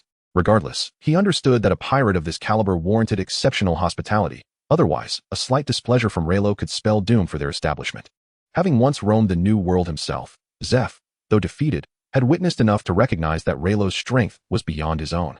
Just as Zeff pondered over the situation, Leilo approached him directly and stated, "I would like to extend an invitation to your beloved apprentice to join our pirate crew as a chef. I wonder if you, as his mentor, would consent to this?" Upon hearing these words, Gifu was instantly filled with overwhelming joy. He then turned towards Sanji, patting him on the shoulder. "Sanji, you have truly made a name for yourself. To have such a formidable pirate wishing to invite you to join their crew. I cannot express how proud I am of you." Upon hearing these words, Sanji's eyes nearly bulged out of their sockets. He had anticipated a reprimand from Zeff. Yet to his astonishment, Zeff not only refrained from scolding him but also expressed his agreement. This was quite unlike his stubborn mentor. However, Sanji could not embark on a voyage with Rayleigh, as he was still bound to this place. "Enough of this nonsense. I shall not abandon the floating restaurant," he declared. "For here lies the unfulfilled aspirations of my dreams." Before Sanji could finish his statement, Zeff forcefully struck Sanji's forehead with his broken leg. "Are you willing to forsake your modest dream for the sake of a grander one that lies beyond your reach? It is only by aligning yourself with such a formidable pirate crew that you may ever hope to reach that ultimate sea." Upon hearing this, Sanji hesitated. Yet, contemplating the aged Zeff, he resolutely shook his head. "Regardless, I shall not set sail. You might as well give up on that notion, old man." Upon hearing these words, Zeff was thoroughly incensed. His remaining foot, still relatively intact, swiftly propelled itself towards Sanji. Without hesitation, Sanji retaliated with a kick of his own. The 2 feet collided, producing a faint shockwave that radiated outward. Observing this, Reiju could not help but furrow her brow. Although Zeff had lost 1 foot, his strength remained formidable. Had his foot been wholly unscathed, he might have posed a significant challenge. Alas, the hero has aged, and it is impossible for him to return to his former glory. Lost in this contemplation, Zeff launched an attack with his remaining foot.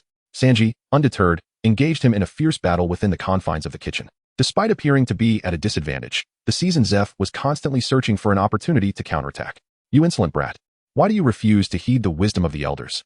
he exclaimed, executing a swift kick that caught Sanji off guard. Meanwhile, Sanji was also on the lookout for Zeff's vulnerabilities. "You stubborn old man, are you incapable of listening to others? I have already stated that I do not wish to leave this place just yet." Before long, their skirmish escalated from a battle of feet to an all-encompassing clash of bodies, culminating in a wrestling match as they grappled with one another. It is rare to encounter such a formidable pirate crew. Entrusting you to another crew fills me with unease. Upon hearing those words, Sanji, although deeply moved, remained obstinately defiant. Chapter 19. Refusal to board the ship, the Ghoul Alkin. There are plenty of pirate crews out there, and besides, even if I am not accepted by a powerful pirate crew in the end, I can always form my own crew. In any case, I simply do not wish to leave this place. As the two continued their heated argument, Leilo unleashed a formidable wave of conqueror's haki. This overwhelming aura instantly enveloped the entire sea restaurant, startling Sanji and Zeff, who separated in shock, their eyes wide with astonishment. For the first time, Leilo had held back, so Sanji had not sensed it then. However, this time, he felt its full force, and his complexion turned pale. Leilo was the strongest pirate he had ever encountered, without exception. No wonder Zeff was so insistent that he accompany Leilo. He must have recognized Leilo's immense strength long ago. Nonetheless, Sanji remained resolute. Leilo understood that this impasse could not continue, so he stepped forward to mediate. "Let us cease our quarrel for now, since Sanji is presently unwilling. We shall not force him. Let us first satisfy our hunger." As he spoke, Raylo patted his nearly empty stomach. Upon hearing the mention of food, Luffy's eyes sparkled with enthusiasm. Observing this, Zeff felt a wave of relief wash over him. As long as he could ascertain that Raylo harbored no ill intentions, that was sufficient. With this thought in mind, Zeff hastily prepared an entire pot of meat dumplings. Upon seeing the generous serving, Luffy's eyes gleamed with delight as he lifted the pot, ready to devour its contents. At that moment, Raylo and Usopp simultaneously exclaimed, "Do not eat from the pot." Thus, the group joyfully enjoyed a hearty meal together. Throughout the meal, Raylo extended multiple invitations to Sanji, all of which were met with firm refusals. Even Luffy tried to persuade him relentlessly, yet Sanji remained unmoved. Just then, a scream echoed from outside the restaurant. Raylo and Sanji hurried out to investigate. They found a hefty chef standing over a gaunt, ghostly pale man, declaring, "Do you know where this is? You dare to barge in here? If you want a free meal, you better consult your grandfather." Raylo's gaze fell upon the frail man beneath the chef's foot, and he was momentarily taken aback. It was the ghoul Alkin. Raylo held no disdain for Alkin. First and foremost, he was a man of loyalty and honor, willing to rescue his captain despite the latter's flaws. For this reason alone, Raylo held him in high regard. Were it not for the main storyline lacking his presence, Raylo would have considered bringing him aboard. With a mere glance, Raylo signaled the corpulent chef to step back, as the haki he had emitted earlier instilled a sense of caution within him. Alkin, too, noticed Raylo, his eyes trembling slightly. If he was not mistaken, the power Raylo had just displayed was indeed Conqueror's haki, a skill known only to the mightiest of the East Blue, a unique ability of the Grand Line, exclusive to the New World. It was astonishing that Raylo could wield such power. Why, then, would such a formidable pirate come to the East Blue? The hefty chef finally lifted his foot, and Raylo approached, offering a plate of dumplings to Alkin. "Eat. Once you are finished, leave this place swiftly. We will not assist you in any matter." Upon hearing these words, Akin was momentarily taken aback. However, driven by hunger, he soon indulged in a hearty meal. Meanwhile, Raylo turned and walked away, paying no further heed to Akin. Observing this scene from the sidelines, Sanji couldn't help but furrow his brow, feeling a stirring within. Throughout his life, he had the utmost disdain for witnessing others endure hunger. Raylo's actions, however, brought a sense of relief to Sanji's heart. He found himself torn, contemplating whether to accompany Raylo. A warrior of Raylo's caliber could undoubtedly accompany him to the end. Perhaps they might even reach the ocean of his dreams. Yet, as he pondered, Sanji shook his head. He could not abandon Zeff at this juncture. Zeff was in dire need of support, and Sanji felt compelled to remain until he could ensure Zeff's safe departure. He was still young, with ample time to wait, but Zeff might not have many years left. With this thought in mind, Sanji prepared a large plate of fried rice for Akin. Just as he was about to leave, Akin suddenly grasped Sanji's foot tightly. Sanji was about to retaliate when he saw Akin's tear-streaked face, desperately pleading, "Please, save our leader. If you can rescue him, our treasures are yours to take." Upon hearing these words, Sanji promptly kicked Akin aside. "The treasures of gold and silver hold no value for me. I am unable to save you after finishing your meal. You should depart swiftly." Upon hearing these words, a flicker of despair appeared in Akin's eyes. "Yet our leader is on the brink of starvation. Can you truly bear to watch him perish without offering assistance?" Upon hearing these words, Sanji halted his steps. A certain chord within him was struck, and he turned back, coldly stating, "Since we cannot ignore those on the verge of starvation at sea, we shall bring them here." At this, Akin's eyes brimmed with tears. Meanwhile, Raylo, standing at the doorway, could not help but remark icily, "Sanji, you must keep your eyes wide open when assessing people. As for this fellow before us, I shall refrain from judgment for now, but I have heard tales of their leader. He is notorious as a scoundrel within a 100-mile radius. Do you truly believe that they will express their gratitude towards you?" Upon hearing these words, Akin was immediately flustered. Fearing that Sanji might reconsider, he prostrated himself, bowing his head heavily against the deck. "It cannot be. We shall not repay kindness with malice. Please, save us." However, Sanji paid no heed to Raylo's words. Taking a deep drag from his cigarette, he slowly replied, "In this world, there are far too many good and bad people. I find it tedious to discern between them. All I know is that when one is hungry, it is a most uncomfortable plight." With that, Sanji turned and walked inside. Meanwhile, Akin continued to bow fervently behind him. Observing this, Raylo sighed. Yet, it mattered little. Cleek was merely a wretched pirate. Should he dare to cause trouble, they would simply eliminate him. With this thought, Raylo turned back, no longer concerning himself with Akin. During this time, Raylo did not forget to extend an invitation to Sanji to come aboard the ship. However, after careful consideration, Sanji ultimately chose to decline. This decision left both Raylo and Luffy feeling a tinge of frustration. It seemed that this attempt to recruit Sanji might end in failure. The outcome now hinged on Cleek's impending arrival and whether it could salvage the situation. Given Sanji's current demeanor, the chances of him boarding the ship appeared nearly non-existent. The group enjoyed their meal, passing the time, when suddenly a chef approached with urgent news. "Boss Zeff, trouble. A ship is approaching us, and the pirates aboard appear to be the notorious Cleek." Upon hearing this, Zeff furrowed his brow.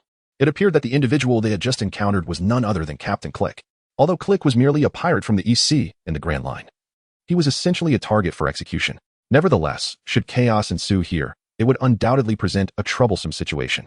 However, with Leilo present, Zeff did not anticipate that Click would pose any significant threat. After all, Leilo was a bona fide pirate, a formidable powerhouse endowed with conqueror's haki. Zeff was determined to devise a means for Leilo to escort Sanji away, as this was the only way to fulfill Sanji's aspirations. Soon, the ghastly figure known as Akin arrived, escorting Click before them. At that moment, Click appeared utterly famished, his countenance dark and his body weakened. He knelt before them, bowing his head in supplication. I beseech you for a morsel to eat. You may take all the gold and silver treasures from my ship. Should you save me, you shall be my greatest benefactors, he implored, punctuating his plea with 3 fervent bows. Without hesitation, Sanji entered the kitchen and prepared a generous bowl of egg-fried rice for Click. Leilo observed silently, his demeanor detached. If Sanji did not learn a lesson, he would remain oblivious to the treachery that lurked in the hearts of men. Zeff, standing nearby, was not particularly concerned but supported Sanji's actions, for they had long ago pledged not to stand idly by while others suffered from hunger. Seeing the steaming bowl of fragrant egg-fried rice, Click disregarded all decorum and devoured it voraciously. In mere minutes, the entire bowl was consumed. However, as Click savored his meal, a glint of malice flickered in his eyes, and he violently kicked Sanji away. Sanji spat out a mouthful of blood, and upon witnessing this, Zeff felt a pang of anguish. Immediately, he launched an attack at Click. But the pirate's armor was too resilient, and Zeff's right leg, having been broken, lacked the strength to strike effectively. In the next moment, Click retaliated with a kick that sent Zeff flying as well. Upon witnessing this, Luffy's eyes blazed with fury. Although he often appeared foolish and carefree, he was particularly sensitive to acts of ingratitude. Hey, what are you doing? He just fed you. Why repay kindness with malice? Upon hearing these words, Click smashed his fist into the deck, shattering it into fragments. He then rose to his feet, glaring furiously. Do you truly believe that I, the Great Lord, would feel indebted to anyone for a mere meal? With that, Click bellowed at his subordinates outside. What are you waiting for? Move all the provisions from here. I shall reorganize our crew and set sail towards the Grand Line once more. Upon hearing these words, the well-fed crew erupted in cheers, eager to seize the provisions available. Fortunately, the chef here was no pushover. He managed to hold his ground against these ordinary pirates. A fierce melee ensued between the chef and the marauders, yet ultimately, they proved no match for the pirates and were soon overwhelmed. At that moment, Sanji emerged from the rubble, swiftly dispatching the pirates with a kick for each one. If you're hungry, I can provide ample food. However, if you dare to squander the fruits of my labor, I cannot allow you to leave here unscathed. Upon hearing this, tensions escalated between the two parties. Just then, Akin stepped forward. Captain Click, they have just saved our lives. We should not repay their kindness with malice. We can easily trade gold and treasures for their provisions, and there is no need for conflict. Upon hearing these words, a fierce glint flickered in Click's eyes. Without hesitation, he delivered a swift kick that sent Akin flying. When did you become so merciful? The infamous specter, Akin, where has he vanished? Surely, he hasn't been softened by a mere meal. Observing this, Sanji furrowed his brows and retaliated with a kick aimed at Click. Yet, Click remained unfazed, effortlessly knocking Sanji aside. You bunch of imbeciles, you are truly wasting my time. Clear this place out immediately, Click declared, preparing to stomp towards Sanji. However, before his foot could descend, Leilo unleashed a powerful aura, startling Click, who stumbled backward and fell onto the deck. The overwhelming force sent tremors through Click's body. At that moment, Leilo rose slowly, asserting, even pirates should adhere to a code of honor. While you may choose not to repay the life of the one who saved you, harboring resentment in return for kindness is something that no one can condone. Upon hearing those words, Click furrowed his brow, a flicker of disdain evident in his eyes. And who might you be to dare point fingers at me? With that, Click swung a fist forward. However, upon striking Leilo, his arm felt as though it had collided with steel, twisting painfully in an instant. Clutching his arm, Click staggered backward, bewildered by the unexpected hardness of Leilo's arm. As Click retreated, Luffy's arm elongated swiftly, reaching Click's front to deliver a powerful blow to his chest. This punch surpassed Click's expectations considerably. Coupled with the earlier attack on Leilo, it sent Click hurtling backward. Observing this, Leilo realized that there was no need for him to intervene, and thus stepped back. Click, holding his stomach, struggled to rise from the ground, casting a menacing glare at Luffy. At that moment, Luffy was filled with unrestrained fury, not granting Click a moment to react as he unleashed a flurry of punches. Although Click managed to steady himself and absorb some damage, he dismissed Luffy's efforts with a scoff. A filthy monkey thinks he can defeat me? How laughable. With that, Click seized his trident and lunged towards Luffy. In an instant, everyone tensed. Just as the trident was about to pierce Luffy, Leilo darted in front of Click, swiftly piercing Click's chest with a single finger. Click was immediately sent flying backward. In the next moment, Luffy extended his arm backward and struck forward with a forceful palm, sending Click crashing into the sea. The fluidity of the movements left Akin and the crew of Click's pirate ship astounded. Chapter 21. The Mouse Talisman, Hawkeye? In the East Sea. How could such a formidable opponent exist? The armor worn by their captain should be impenetrable, yet that individual easily pierced through it with a mere finger, and the one capable of extending his arm. How bizarre. Could they truly be the legendary users of devil fruit powers? Why, in this humble East Sea, would two such powerful beings appear? This is utterly unreasonable. The crew members of Click's pirate ship rushed to salvage their captain, while the demon Akin stood on the deck. Rendered speechless, Leilo cast a cold gaze at Akin, slowly speaking. What? Are you not leaving? Do you wish for us to send you to the sea as well?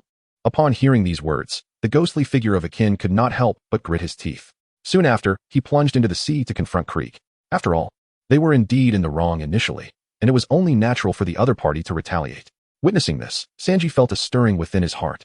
These two individuals were willing to offend a notorious pirate like Krieg in order to protect the floating restaurant. Sanji's resolve began to waver as he contemplated whether to set sail alongside Leilo. Ding!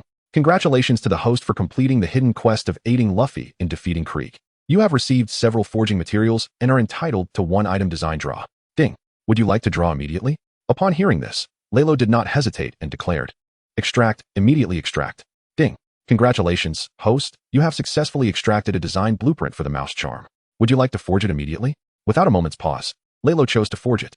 Soon, a scene of simulating the crafting of the mouse charm unfolded in his mind. However, this time was different from the previous occasion where success was instantaneous. The initial forging attempt of the mouse charm unexpectedly failed. Subsequently, a considerable amount of forging materials in the system space vanished into thin air. The mouse charm proceeded to undergo a second forging attempt, which succeeded. At the moment he held the mouse charm, Leilo's heart surged with exhilaration. This was indeed the mouse charm, imbued with the essence of life, capable of bestowing vitality upon inanimate objects. Ecstatic, Leilo carefully stowed the mouse charm away. When he turned around, he found Gifu gazing at him in sheer astonishment. Leilo then glanced at Gifu's broken leg and was struck by a sudden inspiration.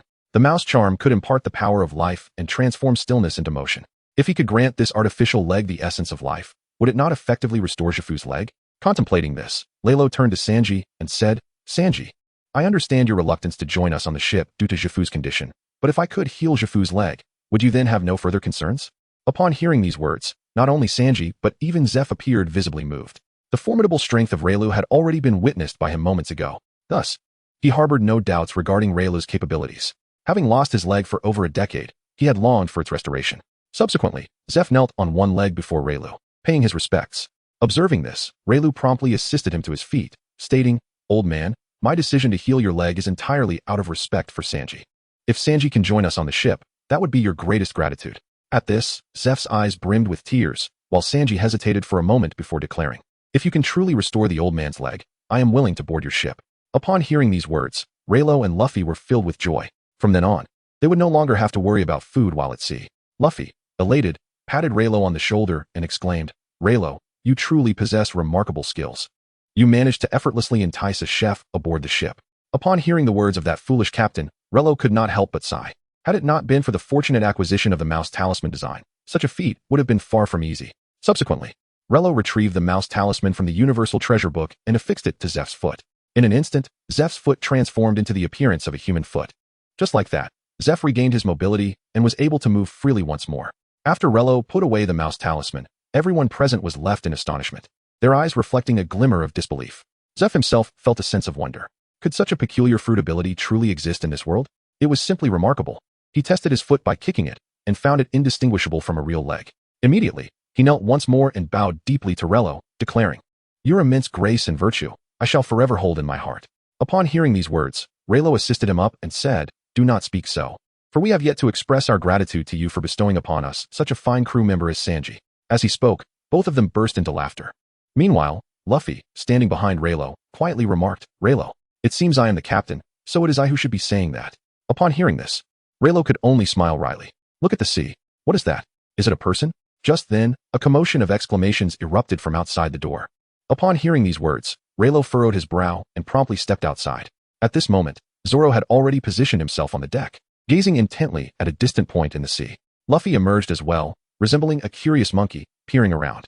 Once he discerned the object of his attention, he couldn't help but exclaim in awe. Incredible! That man can actually float upon the water. Simultaneously, the three of them focused on the point. revealing a man with a large sword and a small mustache, who was slowly drifting towards the floating restaurant. At that instant, the last remaining ship of Clique anchored before the man, obstructing his path. Suddenly, the man slowly drew the sword from his back, and with a swift motion, the colossal ship of Clique was effortlessly cleaved in two. Witnessing this, both Zoro and Luffy displayed expressions of astonishment. How is this possible? Amazing, Luffy marveled. While Zoro gritted his teeth, for the individual before him was none other than the world-renowned greatest swordsman, Dracule Mihawk, the man he had aspired to challenge throughout his life. However, witnessing this spectacle, Zoro was acutely aware of the vast chasm that lay between them. His hands trembled with anticipation. Leilo could see that Zoro yearned for a duel with Mihawk, yet he understood the stark disparity in their abilities. Zoro was simply no match for him. Having encountered the world's foremost swordsman, he felt compelled to seize this opportunity. If he did not challenge Mihawk now, he might never have such a chance again. With this thought in mind, Zoro swiftly moved towards Mihawk. Observing this, Leilo did not intervene. He merely stood quietly, aware that Zoro was destined to lose. Yet, it was a necessary experience for him. Without confronting such a formidable opponent, Zoro would struggle to evolve. After all, recognizing the gap between oneself and a master is an indispensable aspect of growth. As Zoro approached Mihawk, the latter continued to drift forward without casting a glance in his direction. Zoro refrained from launching an immediate attack, for among men, a direct confrontation was essential. Mihawk, I have sought you for a long time. Accept my challenge, Zoro declared, brandishing his sword towards Dracule Mihawk. Chapter 22, Mihawk vs. Zoro. Upon hearing these words, Mihawk finally cast a glance at Zoro.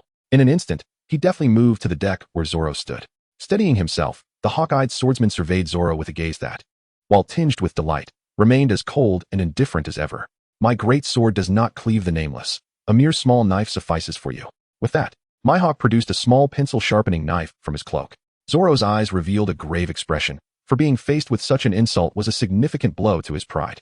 After a moment of contemplation, Zoro sprang into action, unleashing a flurry of 3 strikes toward Mihawk. Yet, the latter merely parried each attack with his small knife, leaving Zoro unable to inflict even the slightest wound, despite his utmost effort. I had hoped you would impress me, but it seems you are nothing extraordinary, Mihawk remarked, swiftly altering the trajectory of his small knife. In an instant, he pierced 3 holes into Zoro's chest, causing blood to spurt forth. Zoro staggered backward, clutching his chest and spitting out a mouthful of blood, a look of deep concern etching his features. His 3-sword style had been effortlessly breached by Mihawk's single knife. Is this truly the world-renowned supreme swordsman? The disparity is indeed staggering. With this thought, Zoro steadied himself, determination igniting in his gaze.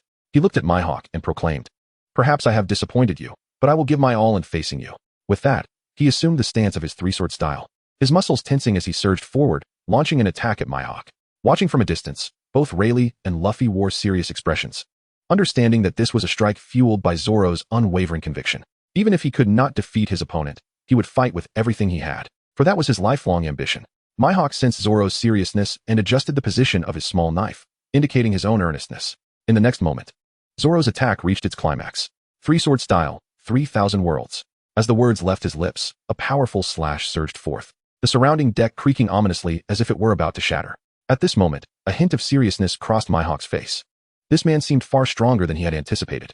Yet, he had no intention of drawing the black blade at his side. Instead, he deftly slashed forward with his small knife, unleashing a wave of white light that caused the surrounding waters to boil and blood to splash in the wake of his strike. When the luminous wave dissipated, a deep gash appeared on Zoro's chest, blood seeping from it and dripping onto the deck. Meanwhile, Mihawk remained utterly unscathed, not even a speck of dust clinging to him, highlighting the vast chasm between their abilities.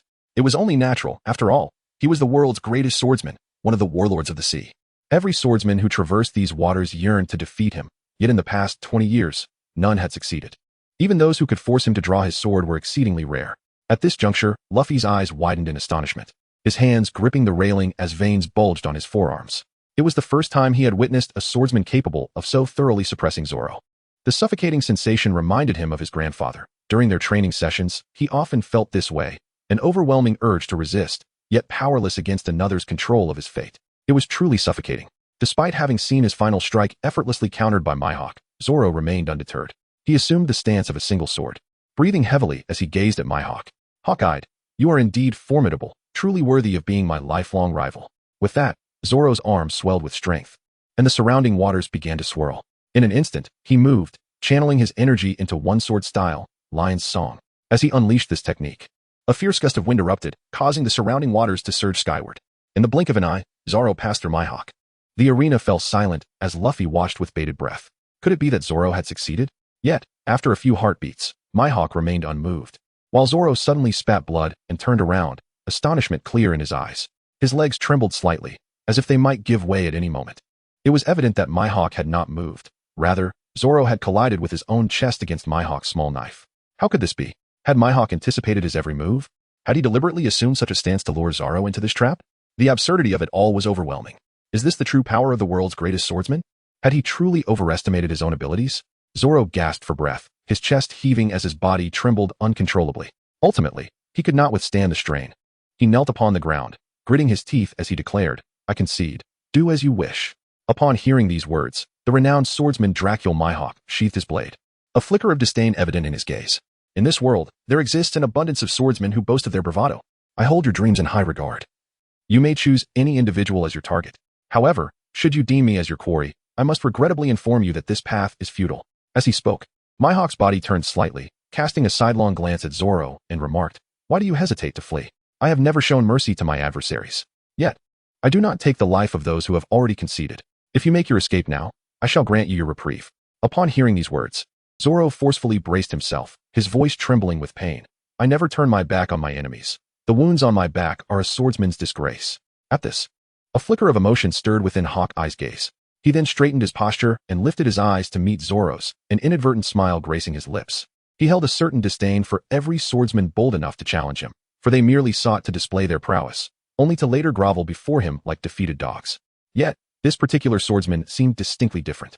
Contemplating this, Hawkeye took a deep breath and unsheathed the cursed blade, Yoru, from behind him. He regarded Zoro with solemnity, his tone infused with a hint of bravado. "This is the path you have chosen for yourself. Do not harbor regrets." Upon hearing these words, Zoro's lips curled into a proud smile. He turned to Mihawk and, with arms outstretched, prepared for his impending fate. Witnessing this scene, Mihawk's brow furrowed slightly. Yet a more pronounced smile graced his lips. This was the resolute spirit that a swordsman ought to possess. Then, Mihawk raised his cursed sword high into the air. Chapter 23, Declaring War on Mihawk. A swirling mass of black energy enveloped the cursed blade, causing the surrounding sea to roil violently. At this sight, Luffy and Usopp were rendered aghast. If that sword were to strike, Zoro would surely perish. "Hurry, save Zoro. If we don't act quickly, he will die," Usopp cried, frantically jumping about, tears streaming down his face. He alternated between kneeling in supplication and standing to plead with the heavens. This spectacle profoundly stirred Luffy. Though he understood that this was Zoro's own choice, he could not bear to see his comrade perish in such a manner. With determination, Luffy sought to utilize the powers of the gum-gum fruit to pull Zoro back. However, before his arm could extend, Rayleigh swiftly placed a hand on Luffy's head, exerting such force that it smashed a hole into the deck. "Rayleigh, what are you doing? Let me go? If you don't, Zoro will lose his life." Luffy writhed on the deck. Yet, regardless of his struggles, Rayleigh remained unmoved, his gaze fixed gravely on Zoro. Finally, he spoke, "Luffy, do you wish for Zoro to bear a lifetime of humiliation? Do not trample upon the dreams of others." At these words, Luffy's eyes dimmed, and slowly, his body ceased its writhing. Seeing Luffy relent, Rayleigh gradually released him. In the next moment, Luffy forcefully pulled his head free but chose not to attempt bringing Zoro back. Instead, he grasped the railing tightly, his gaze locked onto Mihawk, who was slowly raising his cursed sword. Luffy's heart raced with trepidation. Meanwhile, the chefs aboard the Baratie anxiously observed the unfolding drama, too fearful to intervene. Only Usopp continued to shout frantically from behind, bewildered as to why they did not rush to save Zoro. "Hey, you all, hurry and save him. If you don't act fast, Zoro will truly die. Are you going to stand by and watch your comrade perish?" Rayleigh, irked by Usopp's incessant cries, delivered a punch that left a sizable bump on Usopp's head. Instantly, Usopp crumpled to the ground, clutching his head and weeping. "Enough, Usopp. Be quiet and witness this monumental moment in history." As soon as Rayleigh's words fell, Mihawk's cursed sword descended with lightning speed, carving a deep gash across Zoro's chest. Blood erupted forth as Zoro fell backward. In that instant, it seemed as though cherry blossoms were falling from the sky. Zoro's eyes dulled, and perhaps being slain by the world's greatest swordsman was his ultimate fate. With that thought, Zoro peacefully closed his eyes and sank into the sea, not even causing a ripple. Upon witnessing this, Usopp's eyes nearly bulged from their sockets. Luffy, in a flash, dove into the water, ready to rescue Zoro. Yet, as he attempted to save Zoro, he found himself flailing helplessly, beginning to sink and bubble. Observing this, Rayleigh slapped his forehead, exhaling a sigh. Luffy is truly naively optimistic. Usopp, in a state of panic akin to an ant on a hot pan, prepared to leap in after him. However, in his haste, he stumbled and struck his head against the railing, losing consciousness. Watching this unfold, Rayleigh felt a wave of frustration. Having boarded this ship, I must have exhausted my luck through 8 lifetimes. Not a single sane individual exists among this crew. With a resigned sigh, Rayleigh accepted his predicament. There was no escaping this pirate ship now. He could only hope that they might grow wiser in the future. Resolutely, he plunged into the sea, retrieving them one by one. After expelling the water from Luffy's lungs, Rayleigh delivered a sharp slap to awaken Usopp. He then tended to Zoro's wounds. Relieved to find that the salt water had prevented any infection. With proper bandaging, Zoro would soon heal. Moments later, Zoro slowly opened his eyes. The humiliation he felt starkly evident as he gritted his teeth and wept. He covered his face with his hand and proclaimed loudly, "Before I become the world's greatest swordsman, I shall not lose again. Do you agree, Captain?"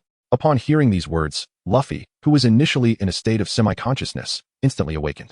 After a prolonged silence, he bellowed at the sky, "All right."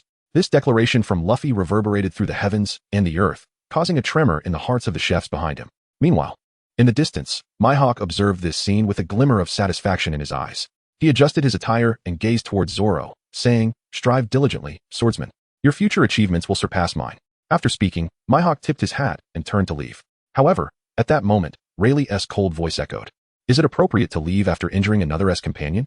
Mihawk narrowed his eyes slightly, turning back to face Rayleigh, displaying a hint of displeasure. "What? Do you intend to betray the will of your comrades?" Upon hearing this, a flicker of Conqueror's haki emanated from Rayleigh. The moment Mihawk sensed this aura, his pupils involuntarily constricted, and his expression revealed unmasked confusion. To his astonishment, there was a user of Conqueror's haki in this small East Blue. Conqueror's haki is considered the pinnacle of abilities in this world, even surpassing the powers of the devil fruits. Those who awaken this ability are invariably the strongest in these seas, and individuals wielding it are predominantly found in the New World, where the mightiest gather. Even among the users of haki in the Grand Line, those with Conqueror's haki are exceedingly rare. The fact that such a user exists in the East Blue, a region with scarce powerhouses, genuinely surprised him. Nevertheless, it was perhaps a good fortune for that fellow to have such a formidable ally. Perhaps he could even offer this audacious newcomer a word of advice. With this thought, a slight smile crept across Mihawk's lips as he addressed Rayleigh. "You witnessed the fate of your companion earlier. One should learn from history." In response, a cold glint flashed in Rayleigh's eyes. He placed his foot upon the railing and fixed his gaze firmly on Mihawk, declaring, "Mihawk, enough of your rambling. Are you afraid?" As he spoke, arrogance radiated from Rayleigh. Noting this, Mihawk's demeanor shifted slightly, prompting Rayleigh to continue. "Today, your legend may well meet its end." At this utterance, the patrons of the floating restaurant stood agape, astonished that Rayleigh would dare speak such words to the world's greatest swordsman. If he angered this formidable figure, the fate of Kuro and his crew would surely be their own. Panic ensued among the chefs, who huddled together, exclaiming, Hey, don't say such things. What if he decides to slice our ship apart? Please, someone save us." Chapter 24, Flowing Blade Like Fire, Master of the Sword Path. In a swift turn of events, the chefs either fled or crumbled under pressure. At this moment, Zeff and Sanji also cast their gazes towards Rayleigh, yet their eyes bore no trace of fear. They had faith in him. With all eyes upon him, Rayleigh boldly stepped onto the railing and leaped onto the deck where Mihawk stood. Ding! The system detected that the host triggered a storyline and unlocked a new quest. Please make a choice. Choice 1. Kneel before Mihawk and plead for mercy to gain 1,000 experience points across all attributes. Choice 2. Inflict injury upon Mihawk to earn 800 experience points across all attributes, along with a forging blueprint for the Supreme Blade, Cloud Cutting. Upon hearing those words, Leilo faced no dilemma. The disparity of 200 points in all attributes was trivial compared to the forging diagram of the Tsongyunxia. Without hesitation, he chose to challenge Eagle Eye. However, defeating the world's greatest swordsman would not be a simple task. Nonetheless, it was a challenge worth undertaking. Yet, he still lacked a sword of unparalleled caliber to rival the great swordsman. System commenced the forging of the soul-cutting blade, Ryujin Jaka. After completing numerous tasks, Leilo had amassed a significant collection of forging materials in his spatial backpack. Previously, he had also acquired the design blueprint for Ryujin Jaka. Leilo was confident that with Ryujin Jaka in hand, injuring Eagle Eye would not pose much difficulty. After all, it was the most potent and ancient of fire-type Zanpakuto, possessing the highest attack power among its kind. Ding! Forging of Ryujin Jaka has commenced, successfully extracting the forging diagram of the soul-cutting blade. Ding! The necessary materials for the soul-cutting blade are prepared, commencing smelting. Ding! Forging of the soul-cutting blade successful. It has been placed into the treasure mirror of all realms. The system's mechanical voice echoed continuously. Soon, Ryujin Jaka was successfully forged. With a formidable weapon now in hand, Leilo felt a surge of confidence. He slowly lifted his gaze towards Eagle Eye and declared, "Eagle Eye, I believe I mentioned that your legend is about to conclude. If you can accept defeat, feel free to make the first move." Seeing Leiluo's unperturbed demeanor, A rare seriousness flickered in Eagle Eye's eyes. He promptly drew the small blade he had previously used against Zoro. If you wish to compel me to wield my demon blade, you must first prove your capability. In response, Leilo ceased his idle chatter. System, extract the soul-cutting blade. Instantly, a dark red blade appeared in his hand, flames swirling around it. As soon as it was summoned, it resembled a fire beast, seemingly imprisoning countless vengeful spirits within. Leilo then waved it downward, and the flames dissipated, revealing an ordinary katana. Eagle Eye's eyes widened in astonishment. Though the blade appeared to be unremarkable, he could immediately discern that it was far from ordinary. Its quality was on par with the supreme Great Blade, perhaps even subtly superior to the demon blade, Uruchi, behind him. Seeing this, Eagle Eye's expression darkened. That blade is impressive. However, I wonder if its wielder is worthy of it. As soon as the words left his lips, Eagle Eye's small knife was poised for action. Meanwhile, Leilo positioned the sword horizontally before him, activating his divine speed. In a flash, he appeared before Eagle Eye. The latter was struck with awe.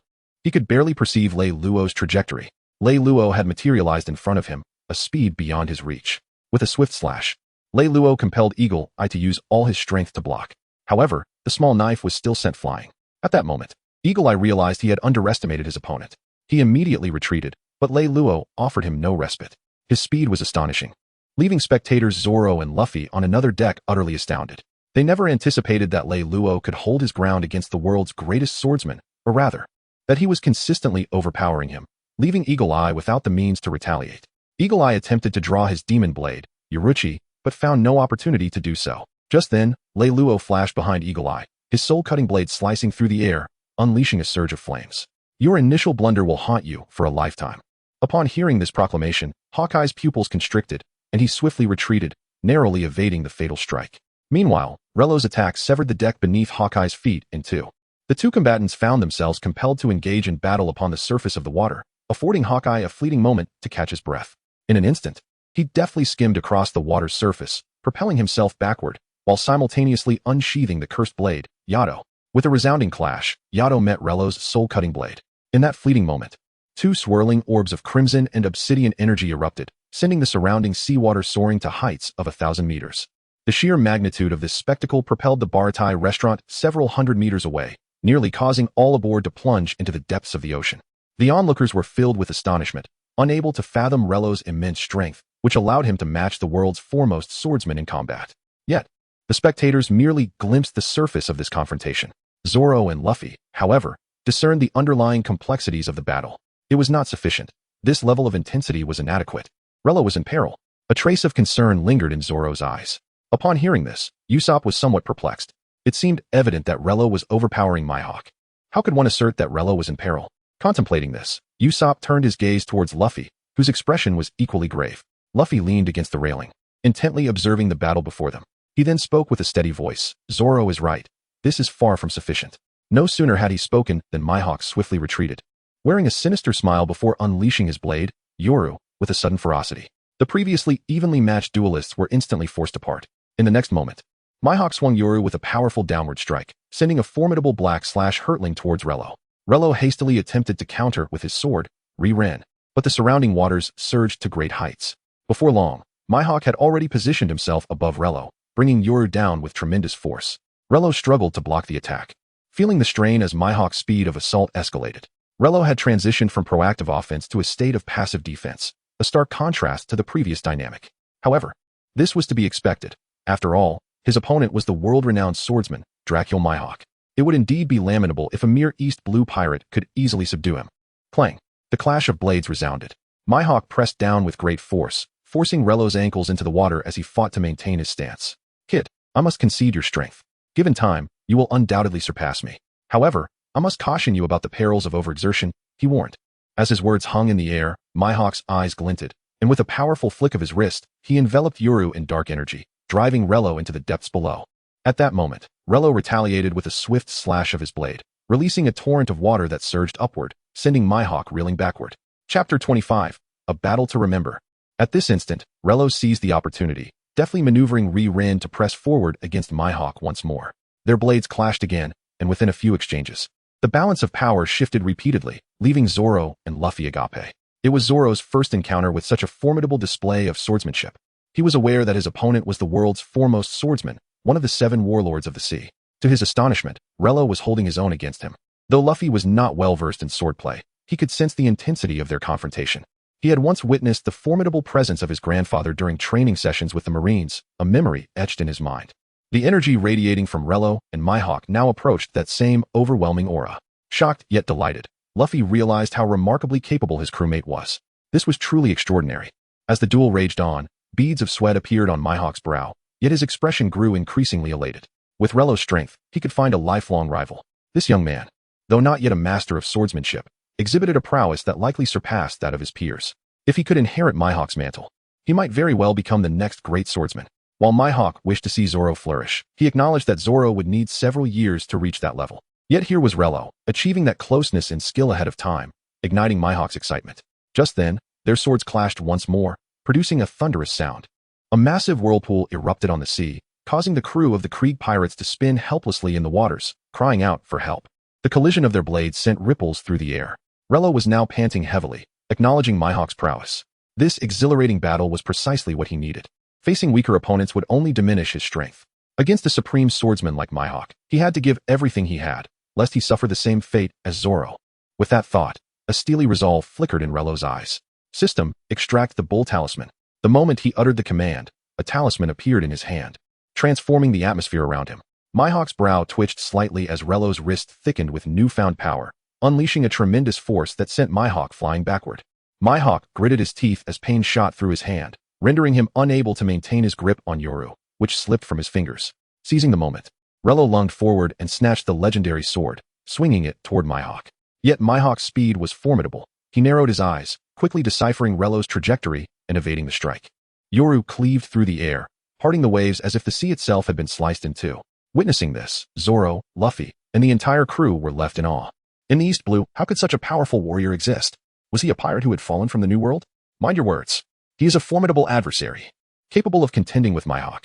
Zoro's eyes widened, realizing that while he held immense respect for Mihawk, Leilo now occupied a more significant place in his heart. Leilo had managed to make the world's acknowledged greatest swordsman falter. While Mihawk's underestimation played a part, it underscored the potential Leilo possessed. If he continued to grow, he might even surpass the world's greatest swordsman. Meanwhile, Usopp knelt on the ground, dazed and wide-eyed, pondering the nature of the extraordinary beings he had aligned himself with. Was this truly the extent of human power? At that moment, the waves began to coalesce once more. Yet the earlier surge had propelled the massive ship of the floating restaurant several thousand meters away. Now, all that remained of Leilo and Mihawk was a distant silhouette. In an instant, Luffy extended his arm, grasping the farthest pillar, and flew towards it. In the process, he did not forget to bring Zoro along. Caught off guard, Zoro's head collided with the railing, nearly rendering him unconscious.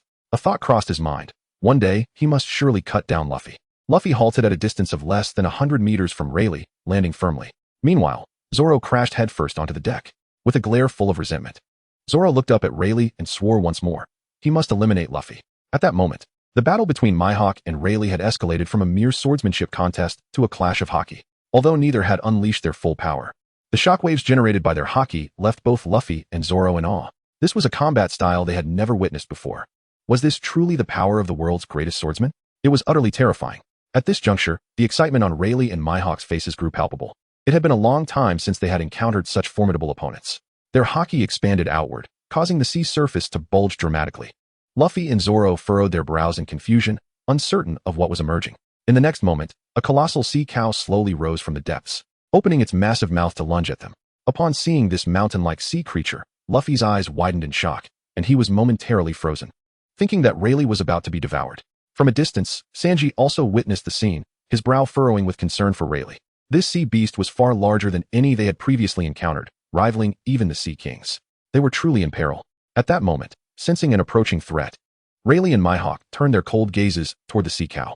The creature, initially eager for a meal, shivered under their stare. Simultaneously, Rayleigh and Mihawk uttered a single command: get lost. As soon as the words left their mouths, the gigantic sea cow let out a piercing scream and dove back into the depths, fleeing rapidly. Seeing this, Rayleigh furrowed his brow.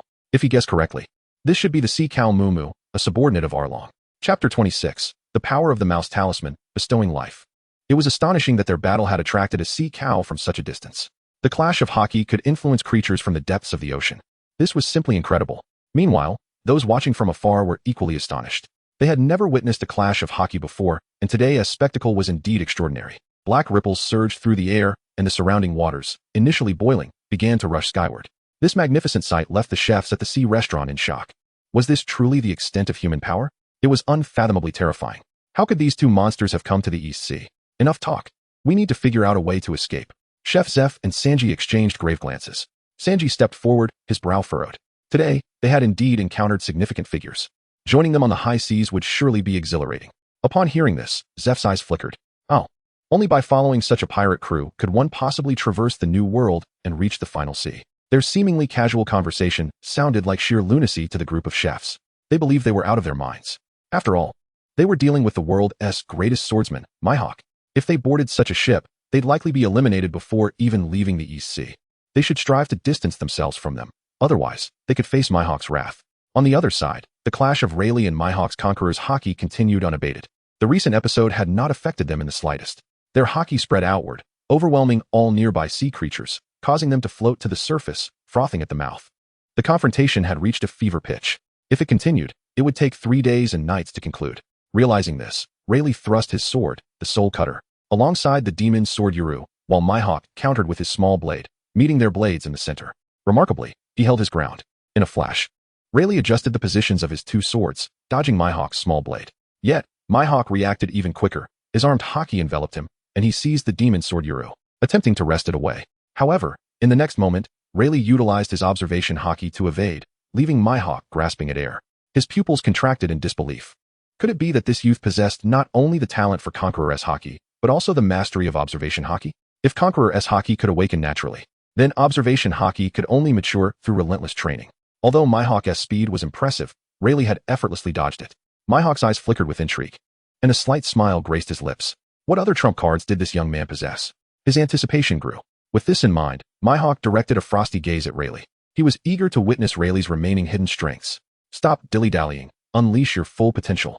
As a user of haki, surely you possess more than this. As his words resounded, Mihawk's conqueror's haki surged with increased ferocity, manifesting chaotic black lightning around him. Luffy and Zoro, observing from a distance, felt dizzy and disoriented. Had they not possessed stronger willpower than the average person, they would have likely collapsed into the sea by now. As Mihawk escalated his conqueror's haki, he enveloped himself in armed haki, declaring, "Did you not hear me? If you do not unleash your full strength, you will surely perish." Upon hearing this, Rayleigh couldn't help but chuckle, remarking, "Truly, this is Zoro's lifelong ambition. He appears composed and calm, yet resembles our foolish captain quite a bit. However, I must remind you, we are not merely sparring." As soon as he finished speaking, the air around Rayleigh surged with energy, and his gaze suddenly turned icy. "System, extract the mouse talisman." No sooner had he uttered these words than a medal appeared on his arm. Noticing this unexpected change, Mihawk furrowed his brow. In the next moment, the patterns on the mouse talisman began to stir.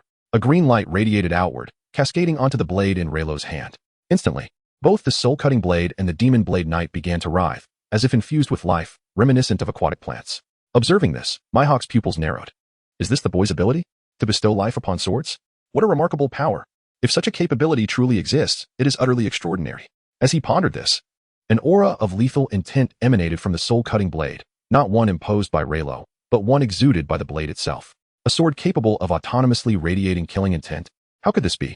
Mihawk instinctively wanted to retreat, sensing an overwhelming threat. If he did not move swiftly, he could very well perish. This was a fear he had never encountered before, not even when dueling with Shanks. He retreated desperately, but it was already too late. The oppressive aura intensified, accompanied by a chilling ghostly presence that sent shivers down his spine.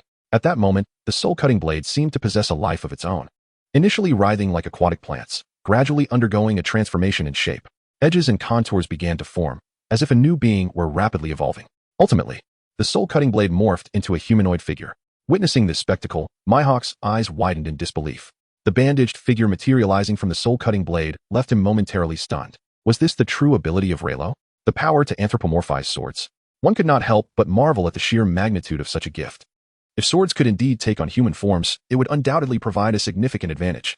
Many formidable blades harbor deep-seated sword energy within. If they were to become anthropomorphized, their strength would surely be formidable.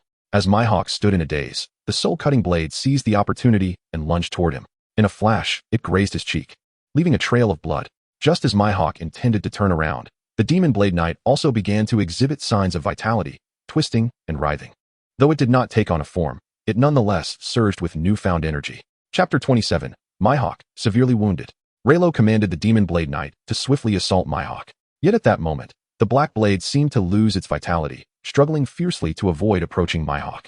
This behavior, though peculiar, was understandable. After all, it had been under the control of its master for nearly 2 decades, forming a bond, with the mouse talisman now bestowing it with life's essence. Resistance was to be expected. Subsequently, Leilo stripped the demon blade knight of its vitality, reverting it back to a cold-blooded weapon. Once the blade was devoid of life, Leilo could manipulate it without restraint. He swung his sword, unleashing a formidable slash towards Mihawk. Mihawk evaded with great speed, narrowly avoiding the strike. The attack, imbued with Conqueror's Haki, cleaved through the sea, parting the waters. Observing this, Mihawk's brow furrowed. Could it be Conqueror's Haki? How is this possible? This is the new world. Only a king could master the strongest form of Conqueror's Haki. To his astonishment, the seemingly 17 or 18-year-old boy before him possessed such power. Was he a born ruler or an extraordinary hidden powerhouse? The enigma confounded him. As he pondered, Leilo's relentless assault continued. Mihawk dodged desperately, but to his side. The anthropomorphized soul-cutting blade struck with a swift hand chop. The two had formed a pincer attack. After several exchanges, Leilo resolved to unleash his full strength. The Ox Talisman. In an instant, a talisman appeared in Leilo's hand, and his arm thickened considerably. With a single slash, the heavens and earth transformed. The sword energy, already formidable, was further amplified by the Ox Talisman's power, releasing an overwhelming force that surged forth. Before the sword strike even manifested, the surrounding sea began to boil. As the slash was unleashed, the waves roared skyward. Not far away, Luffy and Zoro stood on the deck, their eyes nearly popping out in shock. Before they could react, the towering waves engulfed them. Had it not been for Luffy's firm grip on a nearby mast, they would have likely been swept away. Summoning his weary body, Luffy seized Zoro, and they leaped onto the mast. Unfortunately for Zoro, he collided with it, almost losing consciousness. Clutching the lump on his head, Zoro swore for the 3rd time that day that he would surely cut down the foolish captain. The two soon found a floating piece of debris and leapt onto it, finally securing a place to land. Meanwhile, the sea's turbulence began to stabilize. Leilo's initial powerful slash had now transformed into a display of speed. Harnessing the extraordinary power of the rabbit talisman, Leilo's swordplay increased several-fold. Mihawk dodged swiftly, leaving afterimages in his wake, yet he could only barely evade the onslaught. Mihawk's brow furrowed. The speed of the sword strikes was unnaturally swift. Despite pushing his observation Haki to its limits, evading had become a strenuous task. As he continued to dodge, the anthropomorphized soul-cutting blade circled behind him, piercing his back. This strike rendered Mihawk's observation Haki ineffective. In an instant, Leilo swung the demon blade knight, carving a deep gash across Mihawk's chest. Blood erupted from the wound, and Mihawk nearly lost his footing, teetering on the brink of falling into the sea, a sight most pitiful.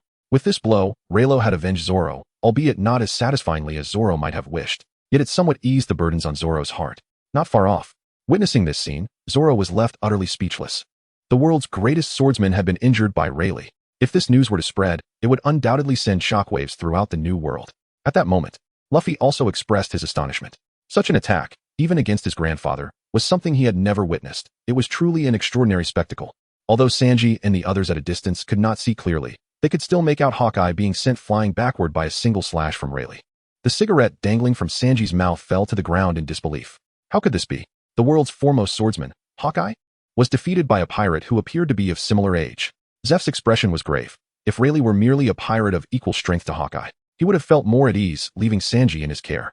But now, Leilo had sent Hawkeye flying with a single strike, undoubtedly placing him above Hawkeye in strength. What kind of tempest would such a formidable powerhouse unleash on their future voyages?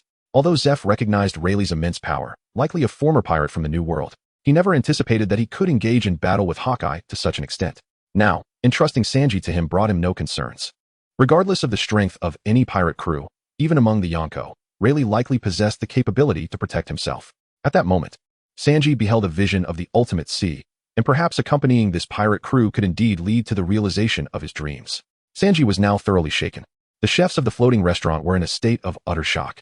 How could this be possible? The world's greatest swordsman had been defeated by a mere East Blue pirate. It was unfathomable. How could such strength exist in the East Blue? This must be a trick. A dream. Someone please wake me up. Just then, the severely injured Hawkeye stood on a piece of driftwood, blood streaming from his wounds, his gaze vacant.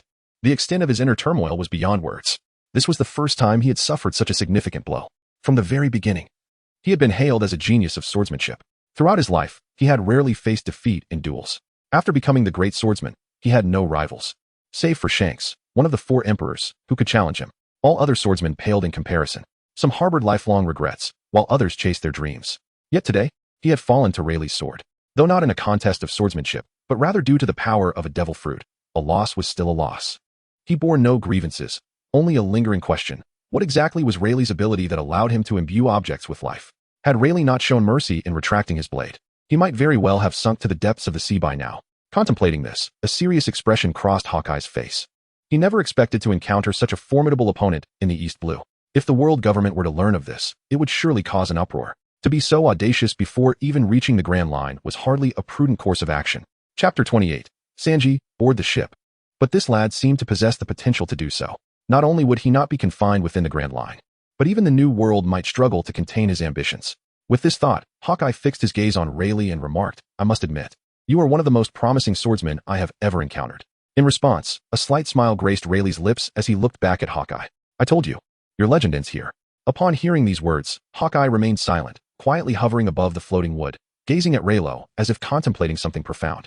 At that moment, the system rewards were dispensed. Ding. Congratulations to the host for injuring Hawkeye, earning 800 points of all attribute experience and a forging blueprint for the Sonian blade.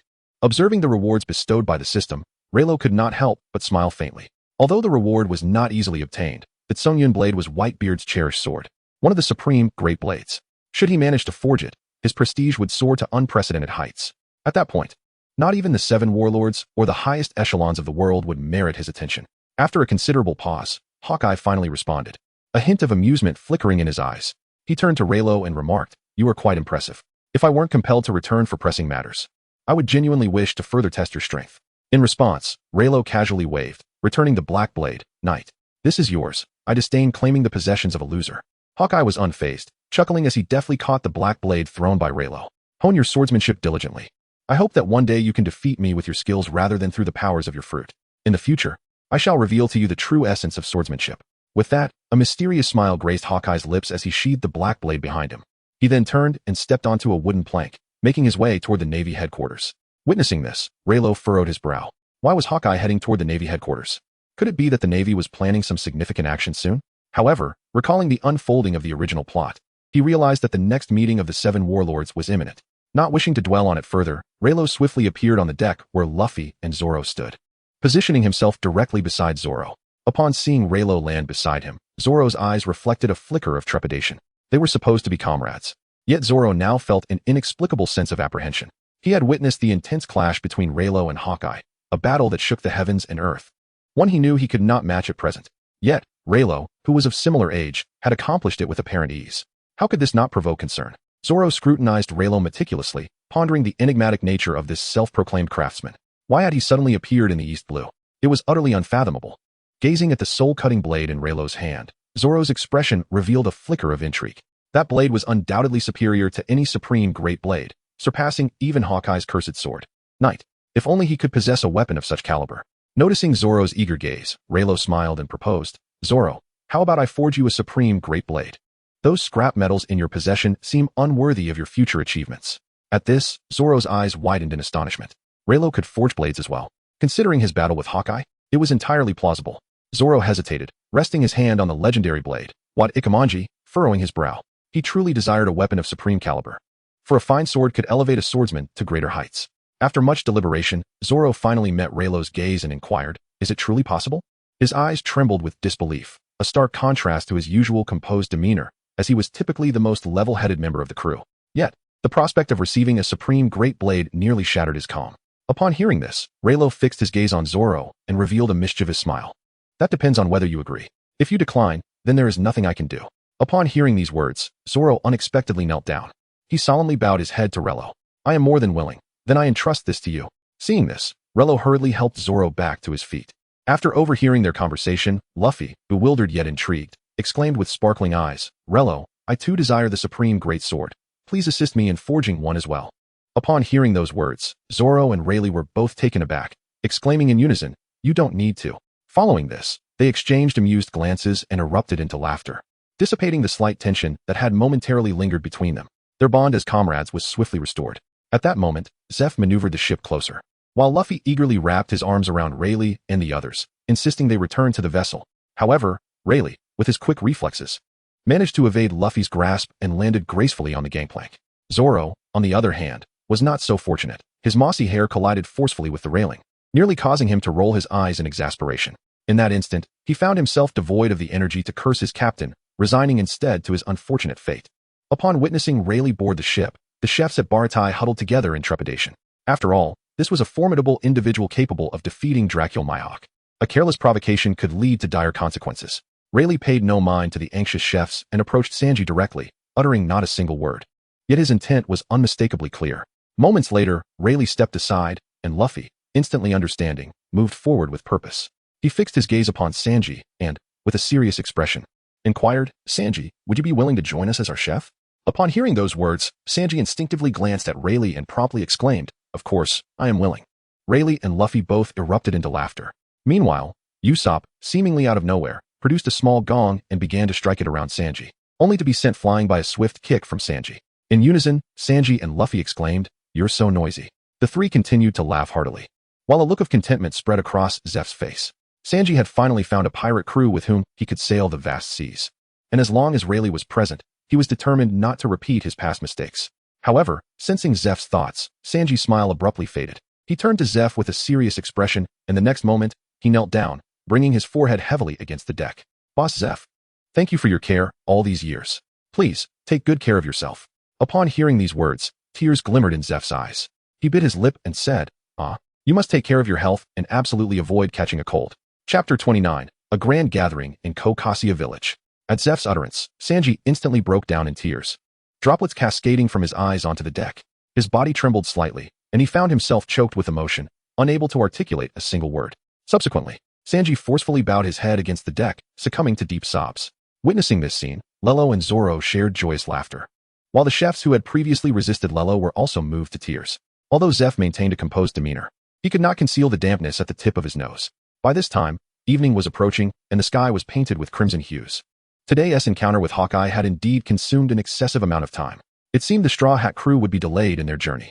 However, it mattered little. After all, the outcome would be the same sooner or later. Leilo gazed toward the eastern horizon, a grave expression manifesting in his eyes.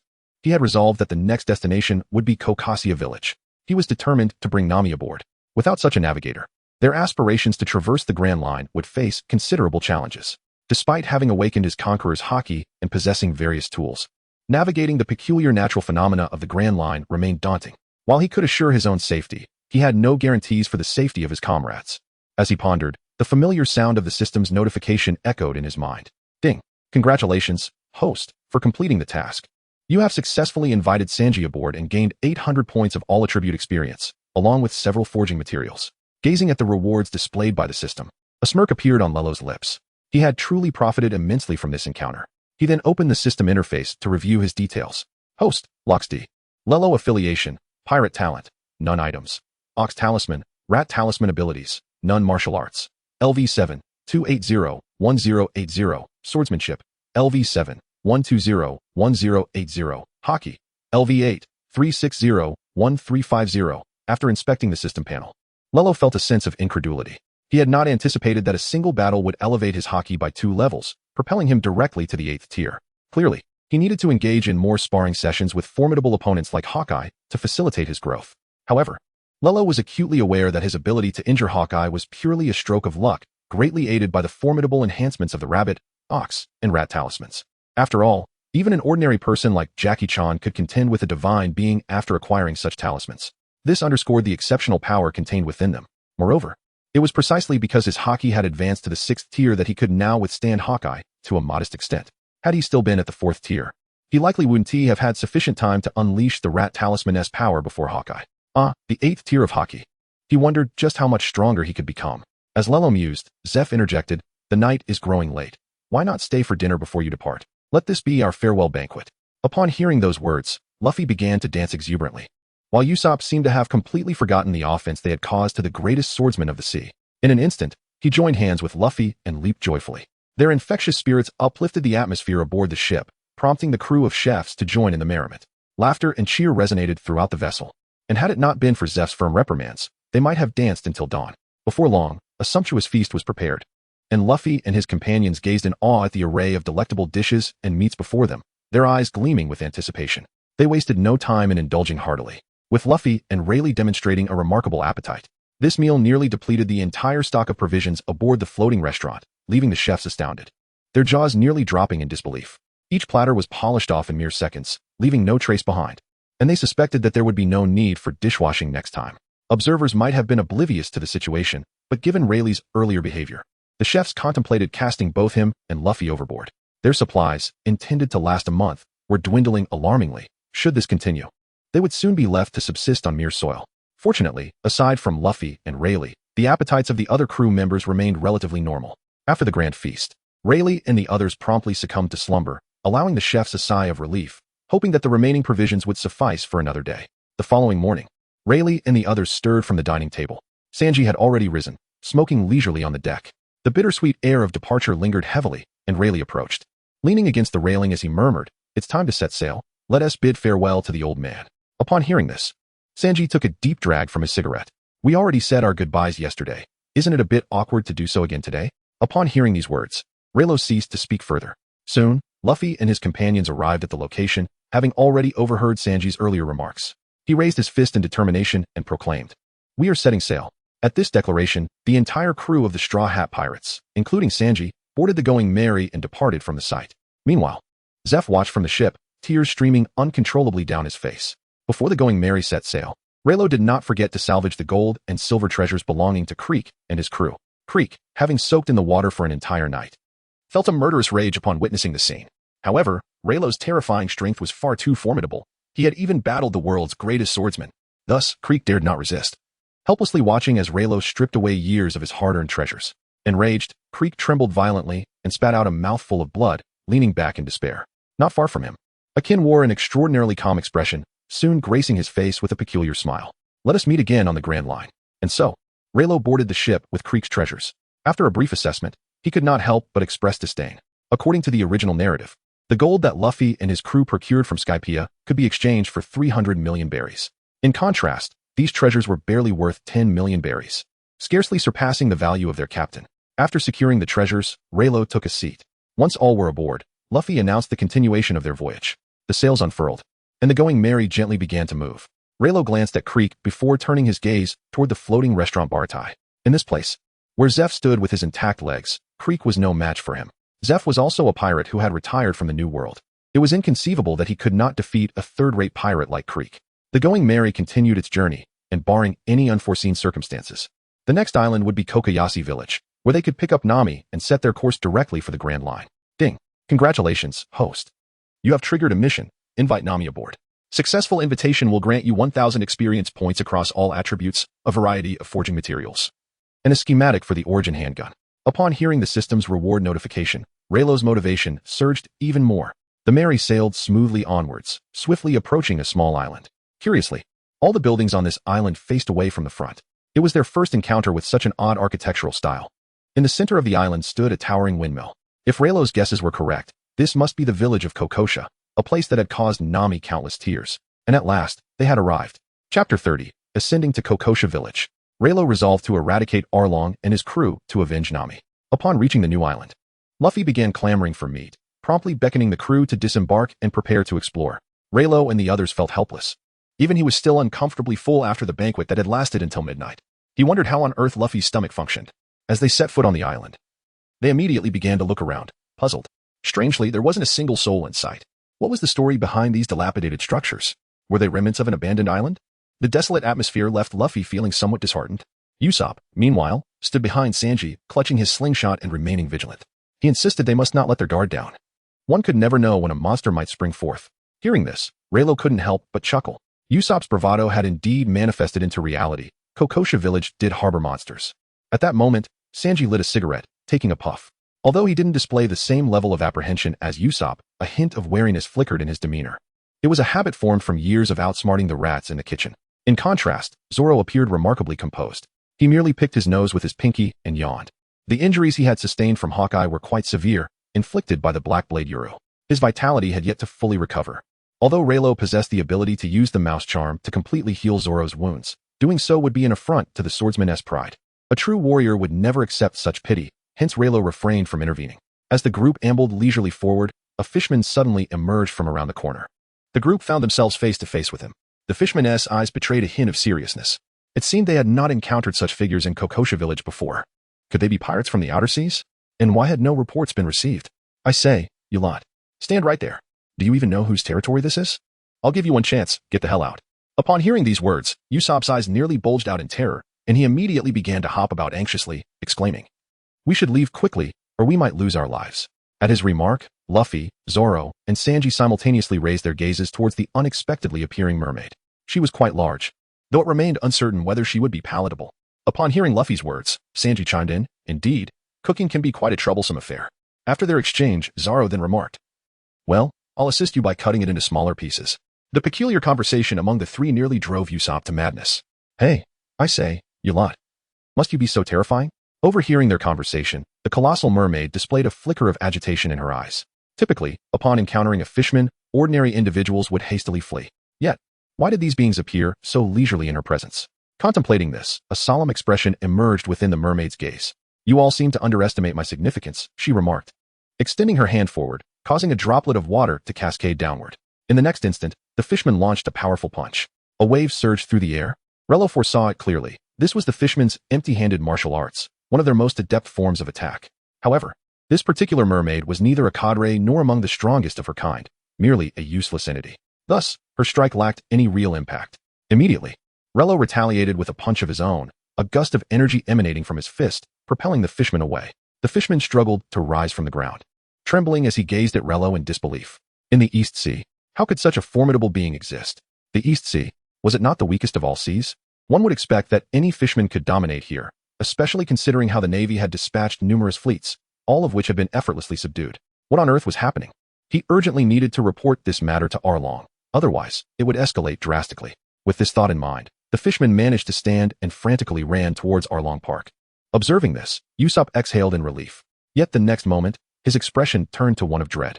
He witnessed Luffy extending his arm, wrapping it around the fishman's neck, and pulling him back. The fishman crashed to the ground, slowly lifting his head, anger flashing in his eyes. He retaliated with a punch.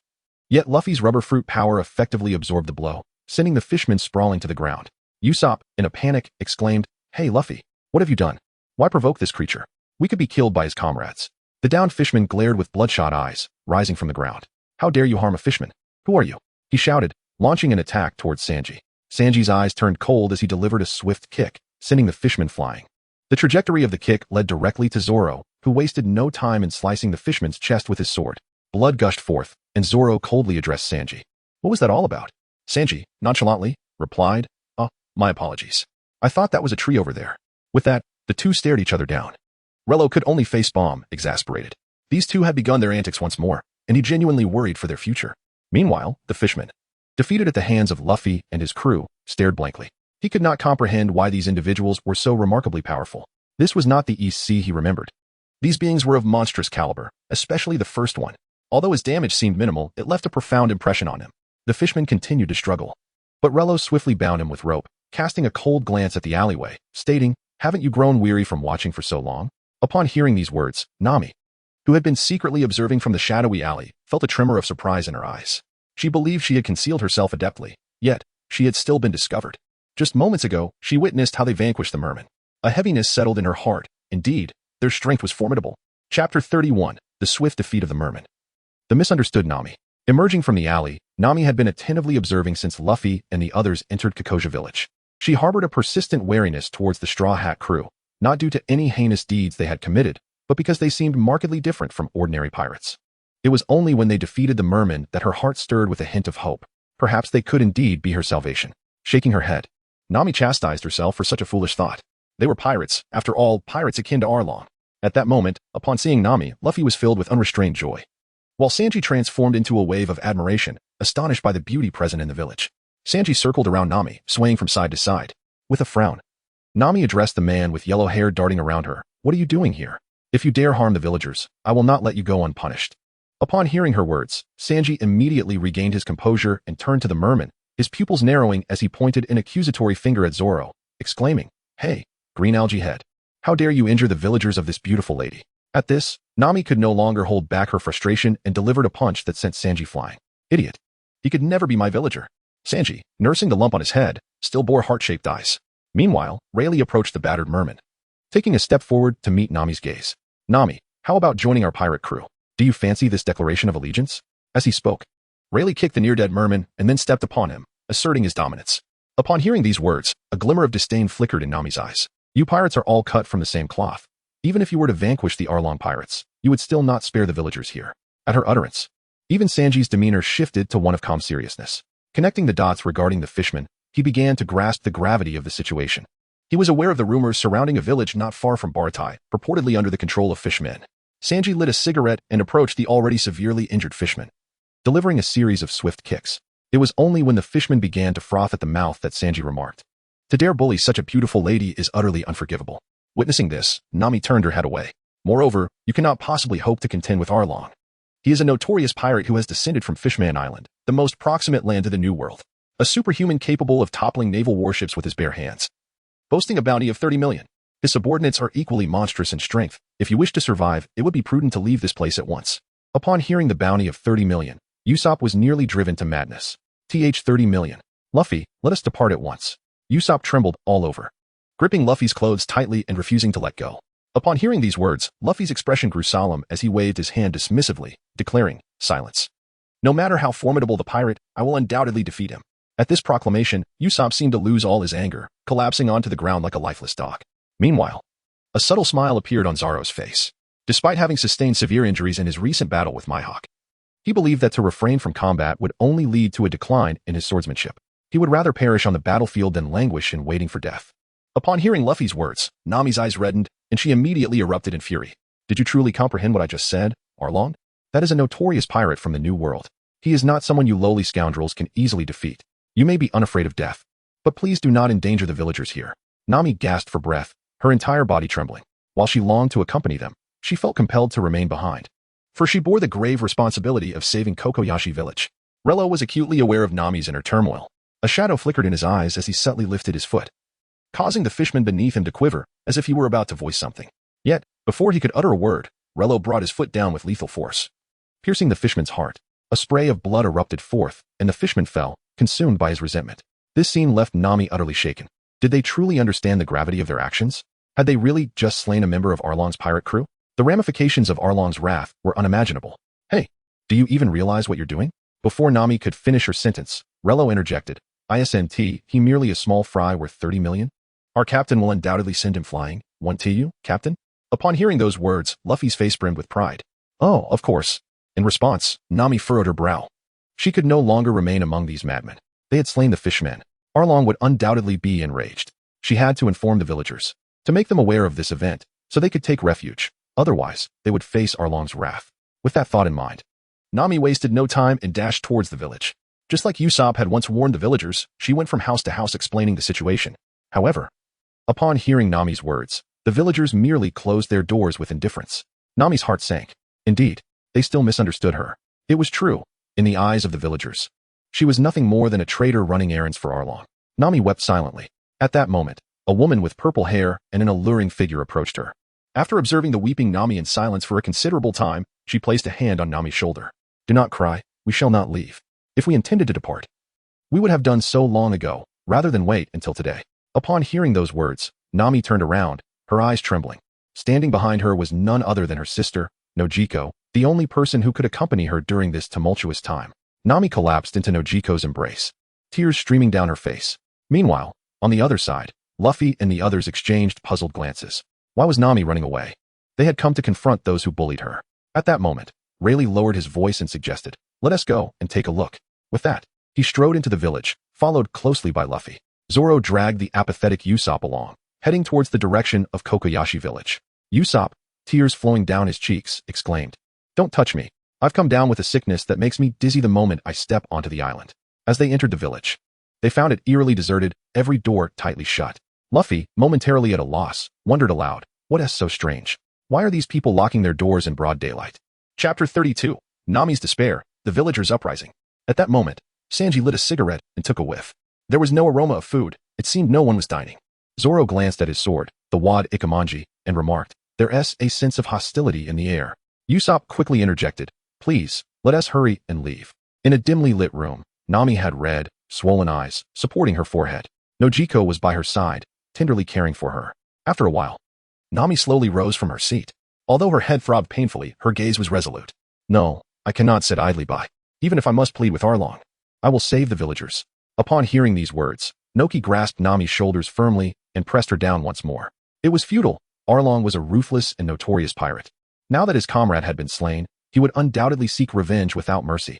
Upon hearing these words, tears streamed down Nami's cheeks. What am I to do? Have all my years of effort been in vain?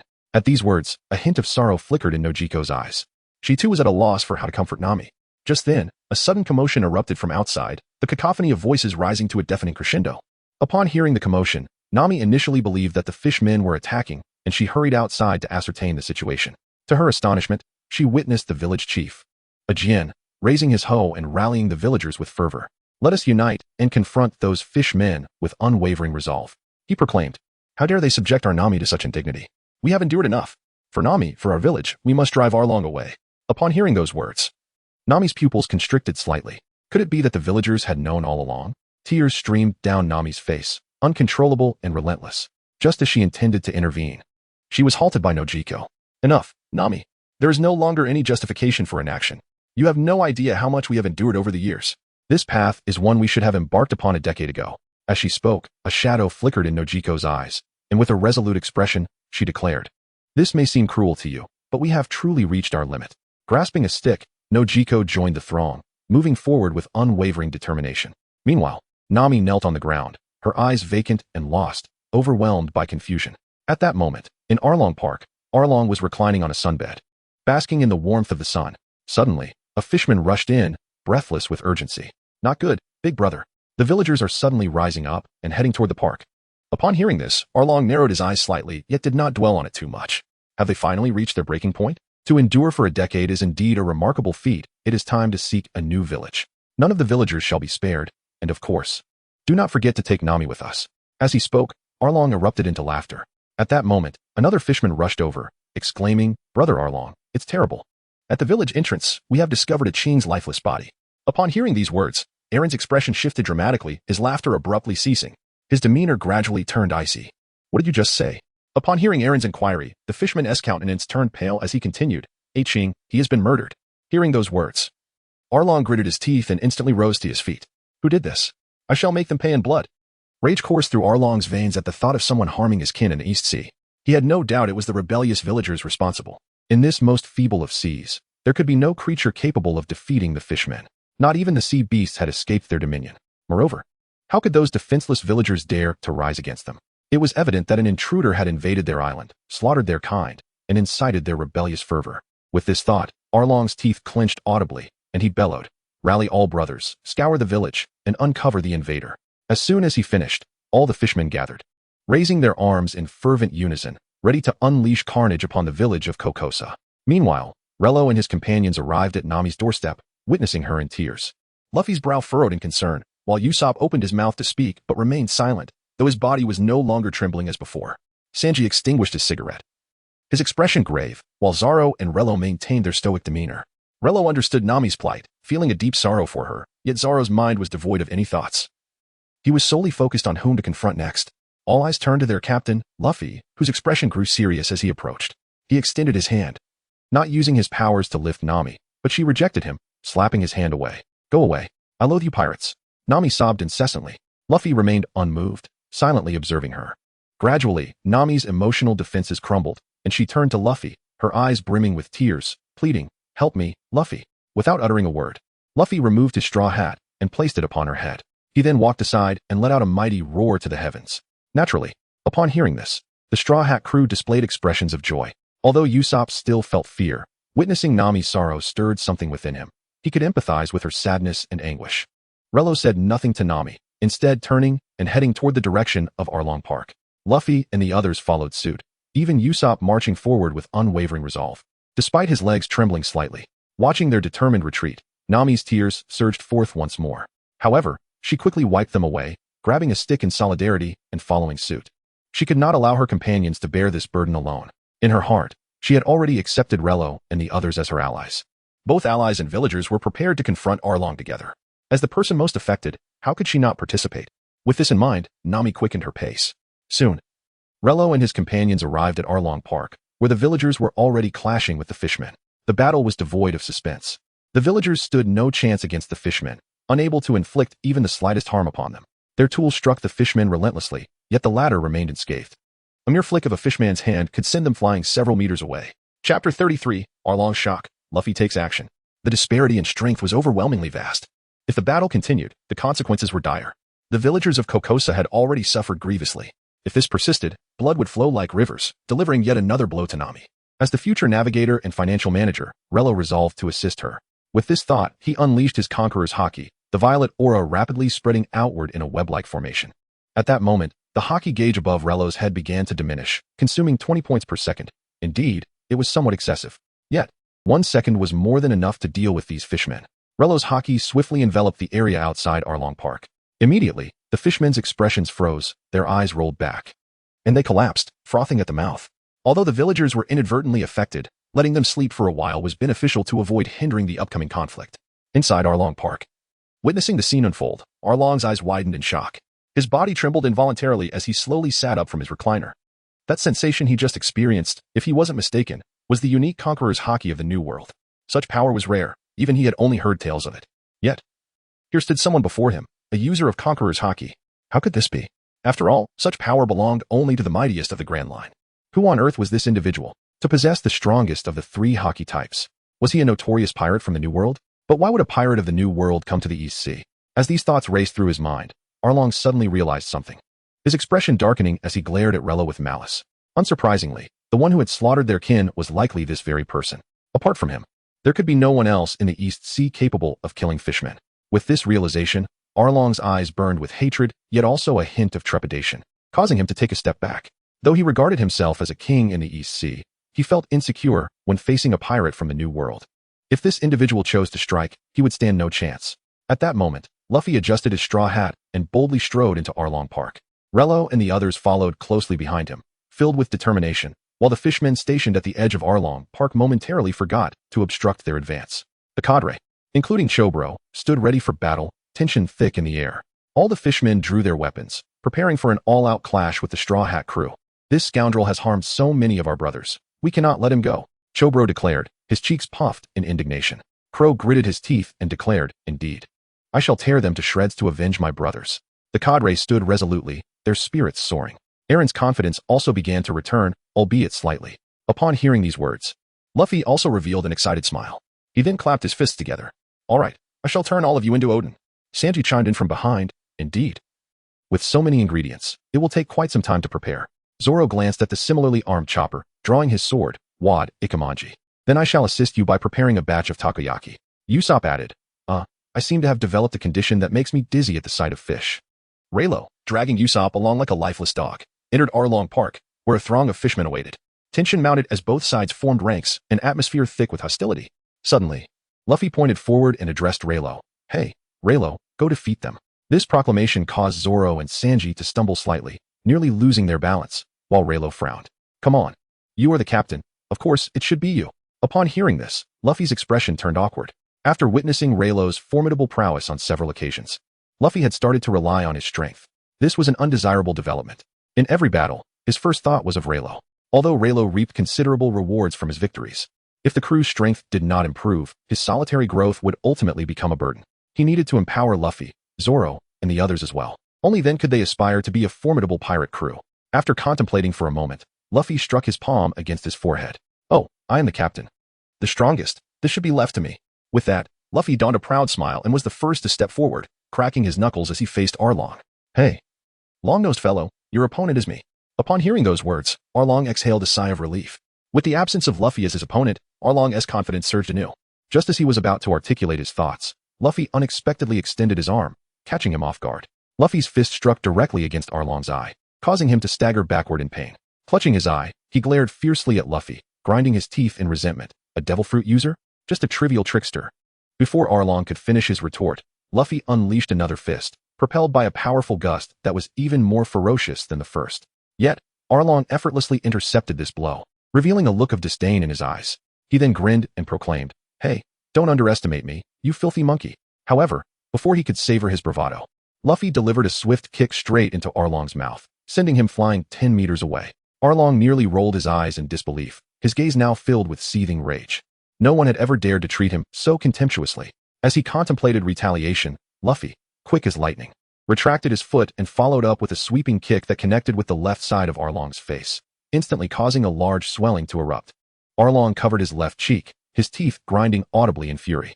This insolent monkey had the audacity to humiliate him repeatedly. Just then, Luffy's fist surged forth once more, striking Arlong squarely in the abdomen, forcing him to spit out a mouthful of bitter liquid. As he attempted to raise his eyes, Luffy's fist crashed into his nose. Employing his rubbery prowess, Luffy unleashed a barrage of punches that left Arlong with no opportunity to defend himself. After a relentless series of assaults, Luffy, feeling somewhat fatigued, decided to cease his onslaught, casually remarking, "Wow, this guy is surprisingly resilient." Chapter 34. Tension rises, each showcasing their skills. Upon hearing these words, Arlong slowly raised his head, a flicker of wrath evident in his eyes. He gritted his teeth and declared, "You little brat, you've truly angered me. Do you really wish to stand against our Arlong pirate crew?" In response, Luffy's gaze remained resolute, devoid of any sign of fear.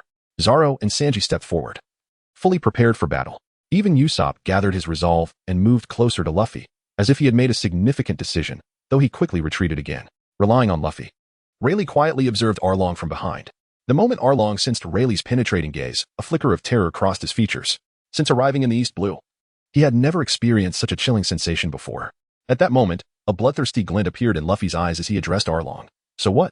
You brought this upon yourself by bullying our navigator." Nami, who had just arrived, couldn't help but feel her eyes welling with tears upon hearing this. She reflected on her past treatment of Luffy and Rayleigh, filled with regret. Resolutely, she joined Luffy, ready to fight alongside him. Thus, Luffy, along with Rayleigh and the others, advanced a few steps. Meanwhile, several of Arlong's subordinates encircled them. "You're the first to dare speak to our captain like that," Crocodile snarled, clenching his fists and striding forward with long strides. "Huffed, we don't even need Captain Arlong to deal with you weaklings. We can easily take you down ourselves," chimed in Chobro. The tension between the two sides escalated rapidly. Finally, at a certain moment, a multitude of fishmen from Arlong's crew charged at Rayleigh and the others, brandishing their swords. Their menacing demeanor suggested a fierce confrontation was imminent. However, before they could reach Rayleigh, Zoro methodically donned his bandana and unsheathed his sword, his eyes darkening with intensity. "One sword style, lion's song," he declared, and as his words fell, a roar reminiscent of a lion echoed forth. A chilling wind swept through as the advancing fishmen were abruptly sent flying, their anguished cries piercing the air. Zoro's strike had obliterated a third of their ranks in an instant. Witnessing this, Arlong furrowed his brow, disbelief etched across his face. How can this be possible? The East Blue is supposed to be the weakest sea.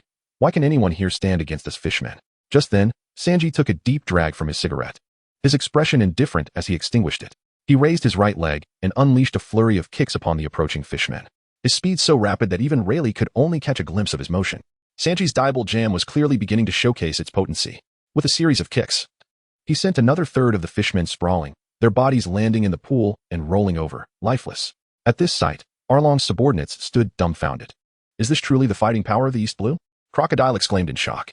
While the East Blue was home to a few pirate factions, they had believed most had already ventured to the Grand Line. The remnants here seemed to be weaklings. How could there be so many formidable foes? For years, Arlong had dominated the East Blue without opposition, even sinking naval warships. They had never faced such humiliation. At this moment, the remaining third of the fishmen stood paralyzed, unsure of their next move. Advancing would lead to a fate similar to their fallen comrades, while retreating would mean abandonment by Arlong. For the Arlong pirates did not tolerate weakness.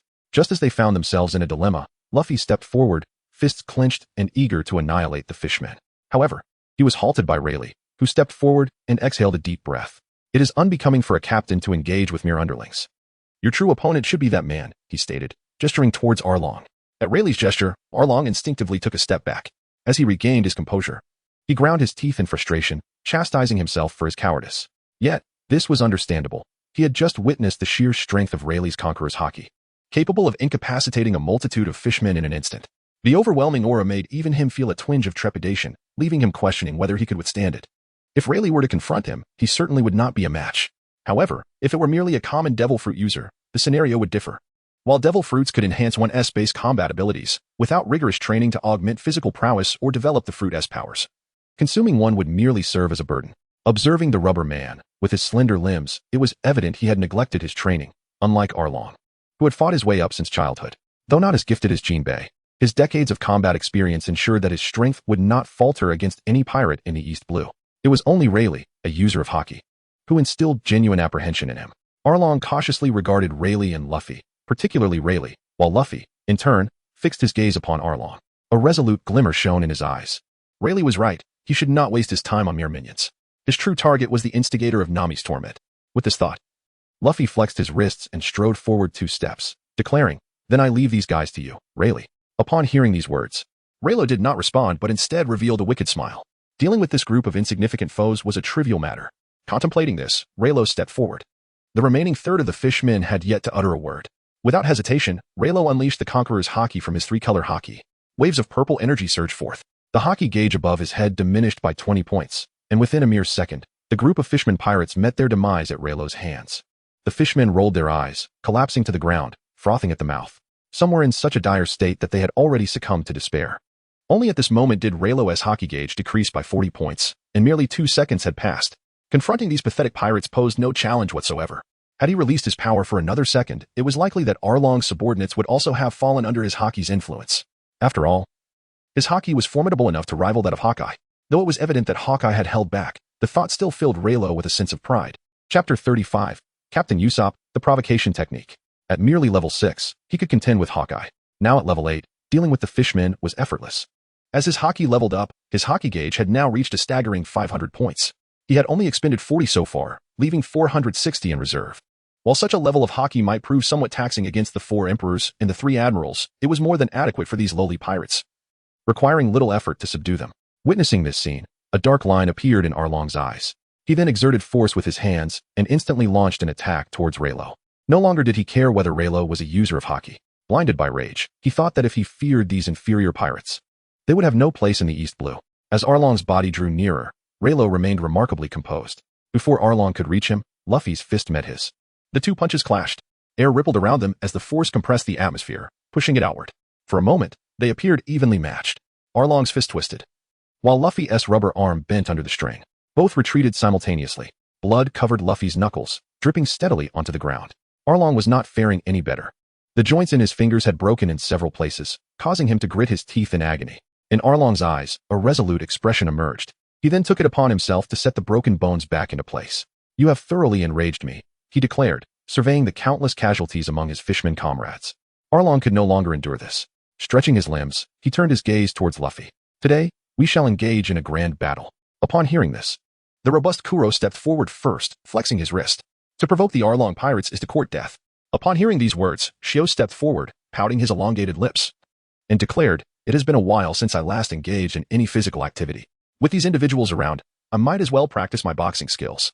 Meanwhile, the simple-minded Xiao Ba had also come to his senses. Brandishing 6 knives in his hands, he feigned a fierce glare at Luffy and his companions. "If you have drawn the ire of Brother Arlong, consider yourselves unfortunate. Allow Xiao Ba to assist you in trimming your bones." At that moment, the sky was shrouded in dark clouds, seemingly heralding the approach of a grand battle. A light drizzle began to fall, striking the cheeks of both Arlong and Luffy, as the tension between the two escalated. Now, Zoro had identified his opponent, the knife-wielding Xiao Ba. Though the latter's stance appeared somewhat unconventional, Zoro did not underestimate him. Often, masters of the sword are rather unrefined in their demeanor. With excitement, Zoro unsheathed his sword, Wad Ikamanji, though the persistent drizzle concerned him. He hoped it would not aggravate his wounds. As Zoro settled on his adversary, Sanji, with a disdainful expression, strode toward Kuro with a lit cigarette still in hand.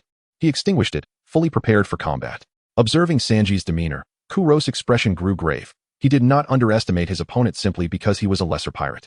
After all, he had witnessed Sanji's earlier display of skill.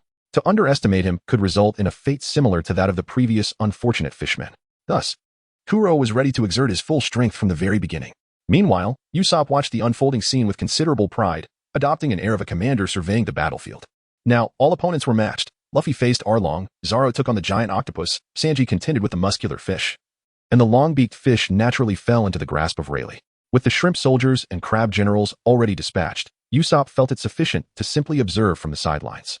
Just as Usopp reveled in his self-satisfaction, Rayleigh suddenly patted him on the shoulder and gestured toward Shio, saying, "Hey, Usopp, that fellow is yours to deal with." Upon hearing these words, Usopp confidently patted his chest. "Ah, leave it to me." As he spoke, Usopp seemed to realize something and immediately turned to Rayleigh, exclaiming, "What? You want to leave it to me? Shouldn't it be the 3 of us against you 3? Upon hearing this, Rayleigh patted Usopp's back and, with a nonchalant expression, said, "Don't be foolish. This is a rare training opportunity. Of course it should be entrusted to you." With that, Rayleigh slightly raised his head, casting a puzzled glance at Usopp, and asked, "You're not afraid, are you, Captain Usopp?" At Rayleigh's taunt, Usopp felt as though he had swallowed a lead weight, unable to digest the challenge. And no, that's absolutely impossible. I, Captain Usopp, can accomplish anything. It's merely a fish. With that declaration, Usopp strode towards Shu. Initially, he appeared composed, but with each step, his legs grew weaker. When he finally stood before Shu, his knees buckled, and he sank to the ground. Raylo slapped his forehead. As expected, some people truly cannot be helped. At that moment, Shu was left utterly bewildered, staring at Usopp, unsure how to respond. Seizing the opportunity, Usopp swiftly drew his slingshot and launched a wasabi ball into Shu's elongated mouth. At that moment, Shu had yet to comprehend what had happened. Mistaking it for an explosive, he instinctively tried to spit it out, but soon realized something was amiss. A wave of fiery spiciness erupted in his mouth, akin to a volcanic explosion. Shu nearly spewed fire, diving headfirst into the swimming pool, tears streaming down his face, and it took a considerable time for him to emerge. With a fierce glare, Shu fixed his eyes on Usopp, wishing nothing more than to tear him to shreds. In response to Shu's ferocious demeanor, Usopp turned on his heels and fled, covering several hundred meters in an instant. Shu immediately pursued him, determined to reclaim the dignity he had lost in front of his comrades. Witnessing this spectacle, Raylo paid it no mind. After all, Usopp was favored by luck, and he would likely be fine. He then turned away, but upon noticing Shu's relentless chase, he realized that despite Usopp's speed, Shu was closing in. Meanwhile, Shu was spitting out saliva like nails, embedding them into trees, leaving deep punctures. Seeing this, Usopp's eyes nearly popped out, and he ran even harder, occasionally glancing back. Each time he did, his fear intensified, for Shu's figure loomed ever closer. Chapter 36, Luffy vs. Arlong. If he continued to flee, it was only a matter of time before he was caught. Realizing this, Usopp scanned his surroundings for a place to hide. Soon, he spotted a thicket not far away and dove into it. Shu reached the spot and halted, looking around in frustration, unable to locate Usopp. Meanwhile, Usopp had managed to calm himself, while Zoro was engaged in battle with Shuba. Though Shuba possessed the weakest combat power among them, Zoro had recently sustained an injury from Mihawk, making the fight an evenly matched struggle. 3-sword style versus 8-sword style created an atmosphere of chaotic combat. Zoro initially thought Shuba was an inexperienced swordsman, but it soon became apparent that he was merely a butcher swinging his blades haphazardly. Zoro, hindered by his injury, could only rely on his elegant swordsmanship to counter Shuba's frenzied attacks. Shuba moved with such speed that he seemed to leave after images. Zoro, begrudgingly managing with his wounded body, felt a surge of anger at the lack of technique displayed in Shuba's wild slashes. Hey, could you please fight properly? Stop flailing around like an octopus. Upon hearing those words, Xiaoba felt a surge of anger. It was clearly your fault for not fighting properly, yet you dare to blame others. As soon as the words left his mouth, Xiaoba's attack speed intensified. Zoro was compelled to hasten his pace as well. However, the frequent strain on his wounds brought him immense agony, leaving him uncertain of when his injuries might give way. Zoro struggled to fend off Xiaoba's relentless assault, while Sanji's battle with Kuro had only just commenced, resulting in a relatively slower exchange of blows.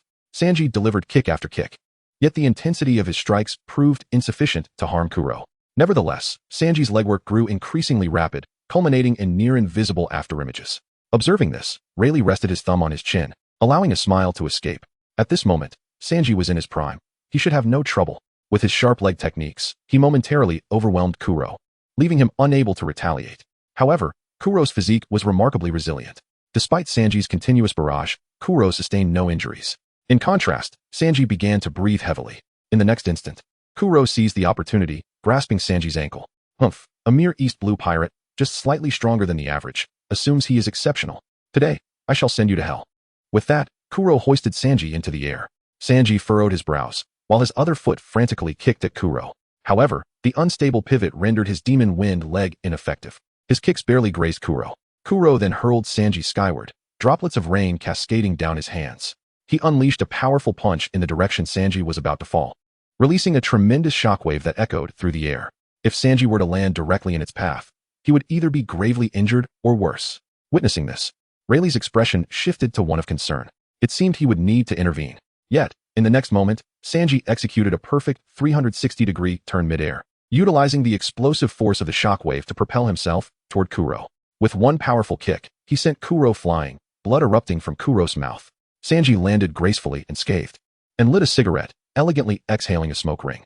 Kuro struggled to rise, adjusting his appearance before adopting a serious stance. I concede your strength, but this ends here. As soon as the words left his lips, Kuro's eyes widened, and he charged towards Sanji. Sanji, undaunted, continuously blocked with his demon wind leg, resulting in a fierce stalemate between the two. Meanwhile, the battle between Luffy and Arlong remained stagnant. both merely sizing each other up. Arlong was wary of Rayleigh, who stood behind Luffy. If Rayleigh were to join the fray, Arlong knew he would stand no chance. He should have made the decision to withdraw from Kokoyashi village sooner. Yet, the tragic events at Arlong Park fueled an uncontrollable rage within him. As the elder brother, he could not bear to witness his comrades suffer such calamity. He felt he had lost all faith to continue as captain of the Arlong Pirates and must avenge his brethren. Contemplating this, Arlong gathered several drops of rainwater, pushing it forward with immense force, turning those drops harder than steel. In an instant, the 3 droplets pierced Luffy's body, causing blood to spurt forth. Luffy gritted his teeth, a grave expression crossing his face. He then elongated his arm, swinging it forward with tremendous power, creating a shrill sound as it sliced through the air. If Arlong were struck by this punch, he would either be gravely wounded or worse. However, Arlong, having anticipated Luffy's attack, deftly evaded the blow, swiftly repositioning himself in front of Luffy. His fist cracked ominously as it connected with Luffy's abdomen, sending him hurtling backward for several meters. Luffy coughed up blood, nearly losing consciousness. Yet, after this exchange, Arlong also appeared strained, his complexion slightly flushed, panting heavily. He spread his stance, proudly displaying the emblem of the Sun Pirates on his chest. Observing this, Rayleigh furrowed his brow. It was evident that a pirate of Arlong's caliber, having emerged from the New World, could not be underestimated. In the original narrative, Arlong's defeat at Luffy's hands was solely due to his underestimation of Luffy's strength. Now, with Rayleigh present, every fiber of Arlong's being warned him of the potential threat he faced. Thus, his combat instincts heightened, and his mind sharpened. Clearly, Luffy's battle would be no easy feat after a brief respite. Arlong darted backward, fearful of a sudden attack from Rayleigh, knowing he would be no match for a master of haki. Meanwhile, Luffy lay on the ground, gasping for air, yet his eyes reflected an unwavering resolve. At that moment, Nami rushed over to assist Luffy, her eyes betraying her worry as she witnessed him coughing blood. She wanted to speak, but the words caught in her throat.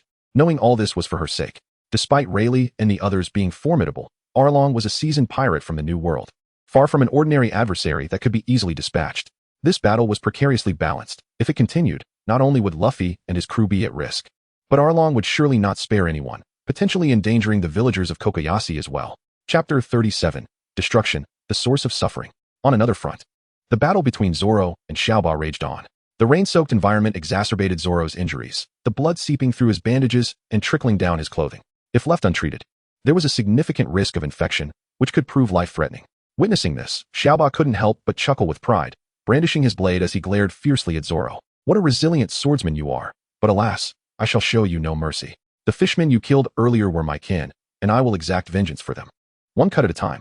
As he spoke, Xiaoba unfurled his 8 tentacles, whirling them rapidly in chaotic fashion, launching an assault towards Zoro. Witnessing this, Zoro clenched his teeth and swiftly retreated. What a haphazard display of swordsmanship. For heaven's sake, do not insult a swordsman. With that, Zoro donned his bandana and, in an instant, unleashed 3 blades, enveloping the surroundings in a dark violet aura of sword energy that expanded outward. As his words echoed, Zoro's figure flickered, and he dashed forward, weaving through Xiaoba's frantically spinning form. In that moment, Xiaoba's body jolted violently, abruptly ceasing its rapid rotation. He stood there, dazed and bewildered. Had he not been breathing, one might have assumed Xiaoba was lifeless. Although Zoro, weakened from his injuries, could not summon even a fraction of the power he wielded against Mihawk, he still managed to carve 2 deep gashes into Xiaoba's form. Initially, the wounds were not apparent, but as Xiaoba's breathing grew increasingly erratic, the ghastly bloodstains became evident. Blood erupted forth, and with a roll of his eyes, Xiaoba collapsed to the ground, his 8 blades scattering aimlessly. Though Zoro had triumphed over Xiaoba, he too succumbed to his injuries, losing consciousness from the excessive blood loss. Observing the situation with Zoro, Luffy's eyes widened in alarm, his heart racing with anxiety, and he turned to Nami, urgently imploring her. Forget about me for now. Please help keep an eye on Zoro. Upon hearing these words, Nami did not hesitate, rushing directly towards Zoro. She quickly arrived at his side and performed a simple bandaging, ensuring that Zoro was out of danger. After confirming his safety, Nami turned her gaze back towards Luffy. Meanwhile, Luffy was already engaged in combat with Arlong. Arlong's fishman karate advanced relentlessly, his speed so swift that his movements became indistinguishable. Yet, the force behind his strikes remained unabated. The air around them crackled with friction, while Luffy, now more cautious than before, desperately evaded the attacks. Against Arlong's fierce onslaught, he emerged unscathed. Seizing an opportunity, Luffy launched a kick towards Arlong's head. Arlong furrowed his brow and dodged just in time, the kick grazing his cheek and hurtling towards the towering structure of Arlong Park. Witnessing this, Arlong's expression shifted to one of alarm. It was too late to intervene. The kick struck the tower, shattering it behind him. At this moment, A look of grave concern flashed across Arlong's face, transforming into a near-manic fury as he exclaimed, "You insufferable monkey, do you have any idea where that was? Inside lies the key to our dominion over the East Blue." With that, Arlong bared his teeth and lunged towards Luffy. In response, Luffy's expression turned serious as he withdrew his foot, causing Arlong to snap at empty air. The force of his attempt caused Arlong's teeth to clatter together. Choosing to extract his teeth, he swiftly regrew a full set. Observing this, Luffy was filled with envy, while Rayleigh could only shake his head in disbelief at the absurdity of it all. As Arlong prepared to attack once more, Luffy focused intently, delivering a kick to Arlong's chin. However, the blow failed to inflict any damage. Arlong seized Luffy's ankle and hurled him away, following up by gathering 3 droplets of rainwater to launch at Luffy. Mid-air, Luffy spun and executed a kick that sent Arlong flying back, wiping the blood from his mouth. Arlong's eyes blazed with anger. His muscles swelled as he unleashed a powerful punch aimed at Luffy's head. Just as Luffy landed, he was caught off guard and was struck squarely, sending him hurtling backwards, fresh blood spraying through the air. Arlong's face lit up with excitement as he turned to mock Luffy.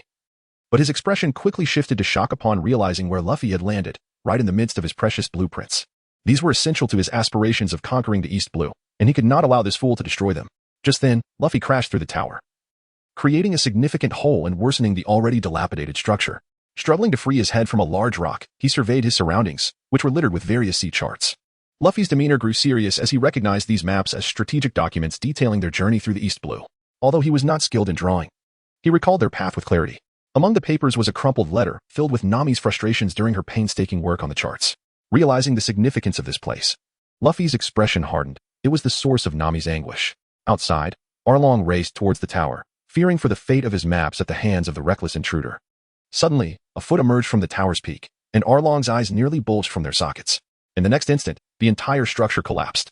Amid the rubble, Luffy emerged triumphantly, scattering blueprints that fluttered down into the sea. Nami watched in disbelief, tears welling in her eyes, unable to fathom the scene before her. Her years of torment seemed to dissolve before her very eyes. Overwhelmed with emotion, she wept inconsolably, while Zoro regained consciousness, anxiously glancing towards the tower. At that moment, Luffy leaped into the air with unwavering resolve, fixing his gaze on the stunned Arlong. From this day forward, Nami will no longer draw maps for anyone. She is my navigator, and no one shall force her to do anything, he declared, his voice ringing with conviction. The surrounding crowd turned their attention to Luffy, their expressions a mix of awe and determination. Some of the stronger-willed villagers managed to rise, their eyes gleaming with newfound hope. "Let us take down Arlong," someone shouted, and the crowd echoed the sentiment, placing their hopes on Luffy. Emerging from the ruins, Luffy proclaimed with steadfast assurance, "Oh, don't worry." Arlong, gritting his teeth, seethed. "You wretched monkey, you've destroyed years of my hard work. This is unforgivable." As Arlong clenched his fists, Luffy unleashed a punch with such speed that Arlong was caught completely off guard, unable to evade. The blow landed squarely on Arlong's chest, where the emblem of the Sun Pirates was emblazoned. Arlong's muscles caved in, and he was sent sprawling backwards, blood spewing forth as he crashed to the ground, his eyes rolling back. Yet, this powerful strike drained Luffy, leaving him gasping for breath as he struggled to support himself on the ground, coughing incessantly. The onlookers were left in astonishment. They had never imagined someone could defeat Arlong in the East Blue. They had witnessed Arlong's might firsthand, capable of overturning warships with ease, transcending human limits. Yet, the Straw Hat Boy had apparently dispatched Arlong with a single punch. Unbelievable. After a moment, Luffy rose, cracking his knuckles and addressing Arlong. "Hey, is that all you've got?" He tilted his head, eliciting a series of pops, readying himself for the next round. And so, the battle continued. A long finger of Arlong twitched slightly. He struggled to sit up, a hint of coldness flickering in his eyes. Immediately, he plunged his left hand into the pile of rubble, rummaging for a moment before swiftly extracting an enormous, serrated weapon. With a flourish, Arlong addressed Luffy, saying, "Do you truly believe I would be so easily defeated by you? Do not indulge in such delusions. Regardless of how formidable your allies may be, you shall not escape Arlong Park today." No sooner had he spoken than Arlong's form surged upward, launching an attack in Luffy's direction. Luffy desperately evaded, the jagged weapon slicing through the air mere inches from his abdomen and cleaving the debris in half. Luffy winced, inhaling sharply. "That was perilously close," he muttered. Hearing this, Arlong gritted his teeth and retorted, "Humph, merely a jumping monkey." With that, he unleashed another powerful strike, but Luffy once again dodged at lightning speed. Arlong, undeterred, pressed on with his assault, each strike narrowly missing Luffy's body, inciting Arlong's frustration. His attacks grew increasingly rapid. The villagers, witnessing the scene, felt a wave of anxiety for Luffy's predicament, silently praying for his safety. Meanwhile, Rayleigh observed with a grave expression. Luffy's rate of growth seemed alarmingly swift. Just moments ago, he was vulnerable to a single strike from Arlong, Yet in a mere span of minutes, he was already evenly matched with Arlong in his prime. It appeared that they would need to engage in more battles to hone their skills. With combat experience, the Straw Hat Crew's progression would undoubtedly accelerate. As Rayleigh continued to watch Luffy and Arlong, he noted that Arlong's onslaught intensified, while Luffy, having expended considerable energy, could not unleash his full potential and was forced to endure the onslaught. In stark contrast, Arlong exuded an aura of confidence, his body emanating a greenish glow. Each swing of his weapon stirred the surrounding air, generating formidable slashes that inflicted considerable damage on Luffy. After all, Luffy's rubber fruit abilities were most vulnerable to sharp blades before mastering the Haki technique. A single hit would undoubtedly prove fatal given Luffy's current physical resilience. At that moment, Arlong, consumed by fury, had but one objective: to eliminate Luffy. Meanwhile, in the forest, Usopp was left gasping for breath, barely clinging to life, when a figure swiftly seized him. Observing Usopp's battered and bloodied visage, the figure spat disdainfully. "I had thought you a formidable opponent. Who would have guessed you were so feeble? Indeed, the pirates of the East Blue are nothing but trash." With a careless flick of his wrist, he discarded Usopp as though he were refuse. Turning away, he headed towards Arlong Park. Just then, a resolute voice echoed from behind him. Usopp's unwavering call, "Wait." Upon hearing this, Sha paused momentarily, turning around to cast a scornful glance at Usopp. At that moment, Usopp, bloodied and trembling, raised his slingshot and promptly fired a marble in Sha's direction. Believing it to be another wasabi attack, Sha swiftly covered his elongated mouth. However, the true target of the projectile was his eyes. In an instant, the marble exploded before Shu, showering the vicinity with crimson powder, which turned out to be nothing less than chili powder. Shu immediately covered his eyes, frantically searching for a source of water. Yet, blinded and disoriented, he could only flail about aimlessly. Meanwhile, Usopp had scattered thumbtacks around the area. As Shu dashed around in a frenzy, he inadvertently stepped on the tacks, causing him immense pain. Despite the fishman's natural resilience being tenfold that of an ordinary human, the agony he felt was equally magnified. In a state of distress, Shu stumbled and fell hard, his rear end punctured by the very thumbtacks he had unwittingly stepped on. Fortunately, he eventually discovered a puddle, where he was able to wash away the chilly powder from his eyes. Just as he was simmering with rage, intent on confronting Usopp, he suddenly noticed Usopp once again drawing back his slingshot. Instinctively, Sha shielded his eyes. A wicked grin spread across Usopp's face as he shouted, "Ultimate technique, Super Wasabi." No sooner had he spoken than two green projectiles shot directly into Sha's mouth. The concentrated wasabi surged wildly between Sha's lips and teeth, causing him to exhale a fiery breath before succumbing to the overwhelming spiciness. At long last, Usopp coughed a couple of times and collapsed to the ground, unconscious. On another front, Sanji's battle with Kuro had escalated to a fever pitch. Despite Kuro's formidable physique, Sanji's Devil Wind kick possessed the strength to shatter iron. With a powerful kick, Kuro was sent hurtling backward, spitting blood as he fell into the water. Seizing the opportunity, Sanji executed a flying kick, the force of which created a resounding crack in the air. How dare he bully a beautiful woman to such an extent? With that thought, Sanji's Devil Wind kick landed squarely on Kuro's head, bending Kuro's body unnaturally. The ground beneath Kuro collapsed, and he gritted his teeth, nearly losing consciousness. Nevertheless, Kuro's indomitable will kept him alert. He seized the last moment to grab Sanji by the ankle. Sanji, refusing to be subdued, retaliated with a swift kick, sending Kuro tumbling backward into the sea. Despite this, Kuro did not relinquish his hold on Sanji, dragging him into the depths of the water. No matter how much Sanji struggled, Kuro's grip remained unyielding. Once submerged, Kuro delivered a swift chop to Sanji's chest, causing a noticeable dent. Sanji spat blood, instinctively gasping for air and inhaling seawater, leading to a dizzying sensation overwhelming him. He desperately swam upward, his mind consumed with the singular thought of breathing. Kuro seized this moment, pulling Sanji down, determined not to let him surface. "Stop struggling. Underwater, you stand no chance against a fishman," he taunted, tightening his grip, making it increasingly difficult for Sanji to move. The lack of oxygen was becoming unbearable, and Sanji felt himself on the brink of losing consciousness, realizing that if he did, he would plunge into an abyss of darkness. His dreams had only just begun. He could not afford to falter here. Yet, regardless of his efforts, it proved futile. Meanwhile, on the shore, Leilo watched the unfolding scene with a grave expression. If things continued this way, Sanji would surely perish. Competing in strength with a fishman underwater was a guaranteed defeat. With this realization, Leilo's countenance darkened. He had no choice but to intervene. After all, a ship could not function without someone to cook.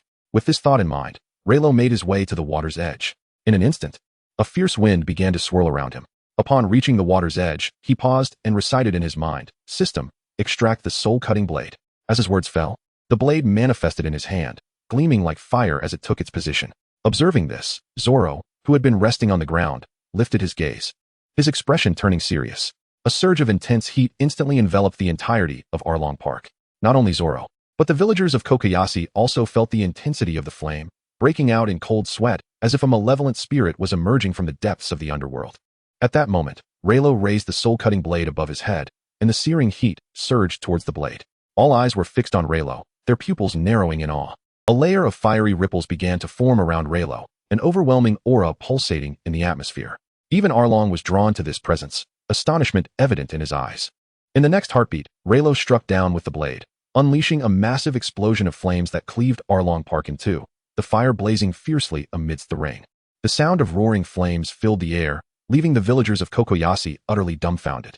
Despite Zoro being prepared, he was still taken aback by Leilo's display of power. Ignoring his injuries, he struggled to rise from the ground.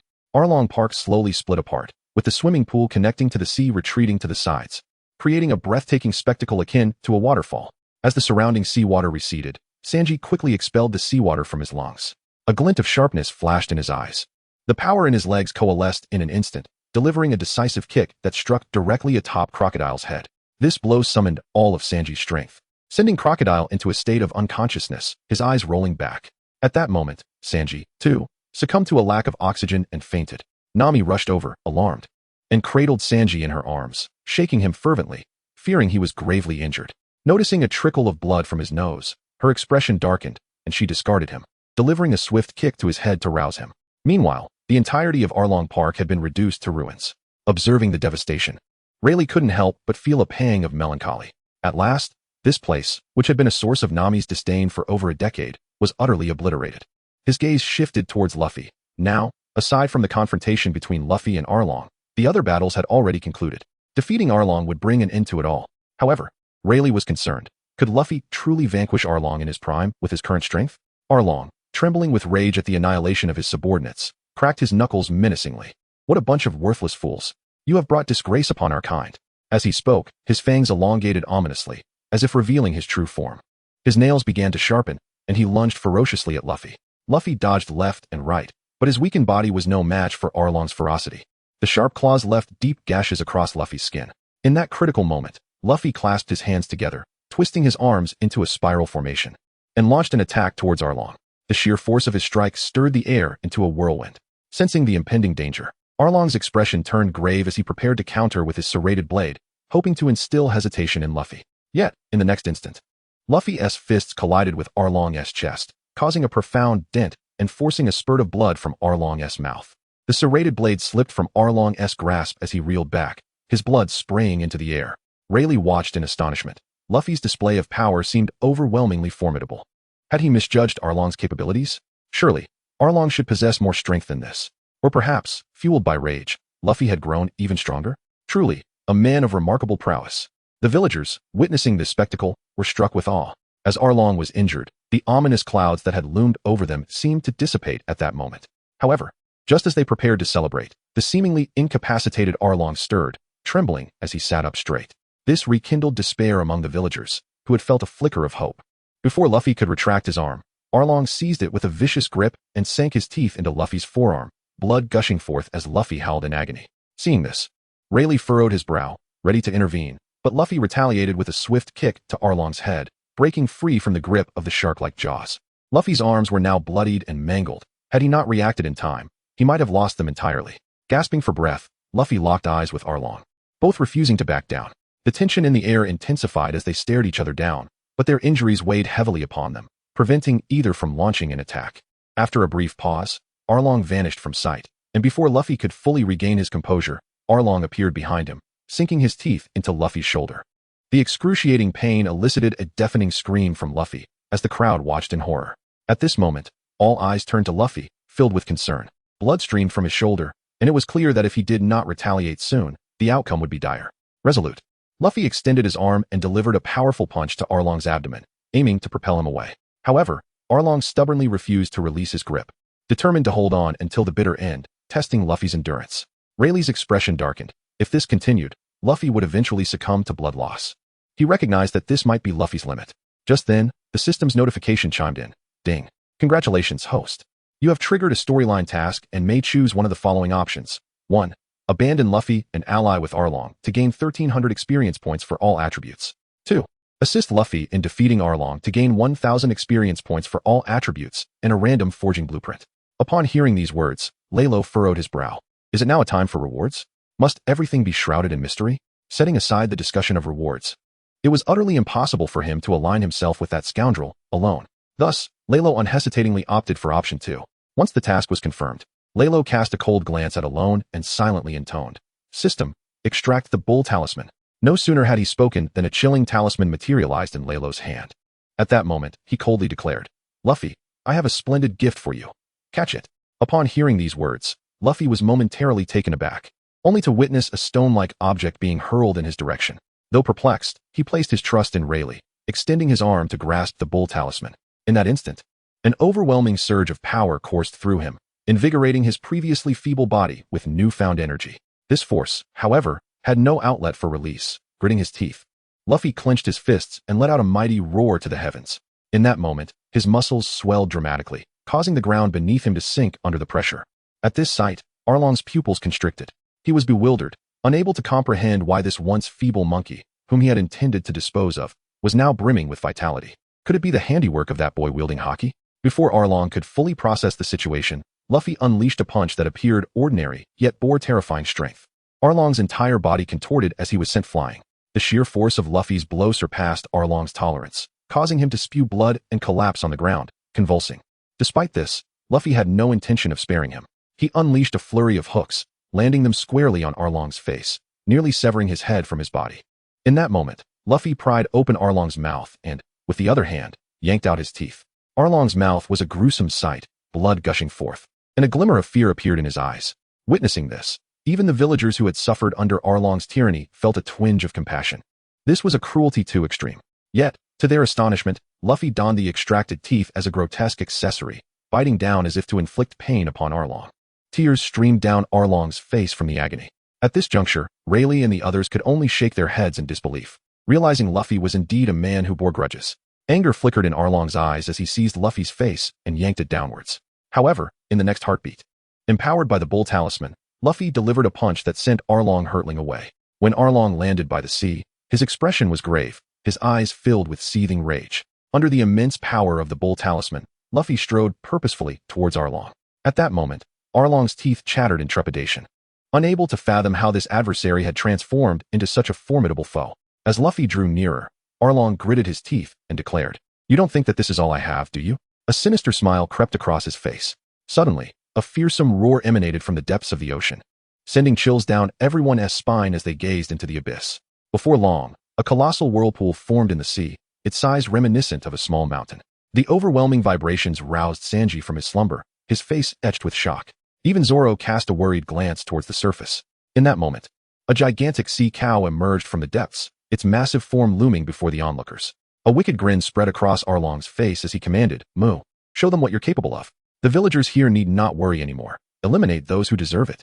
Upon hearing Aaron's command, the manatee exuded an overwhelming aura, causing the surrounding waters to tremble and sway.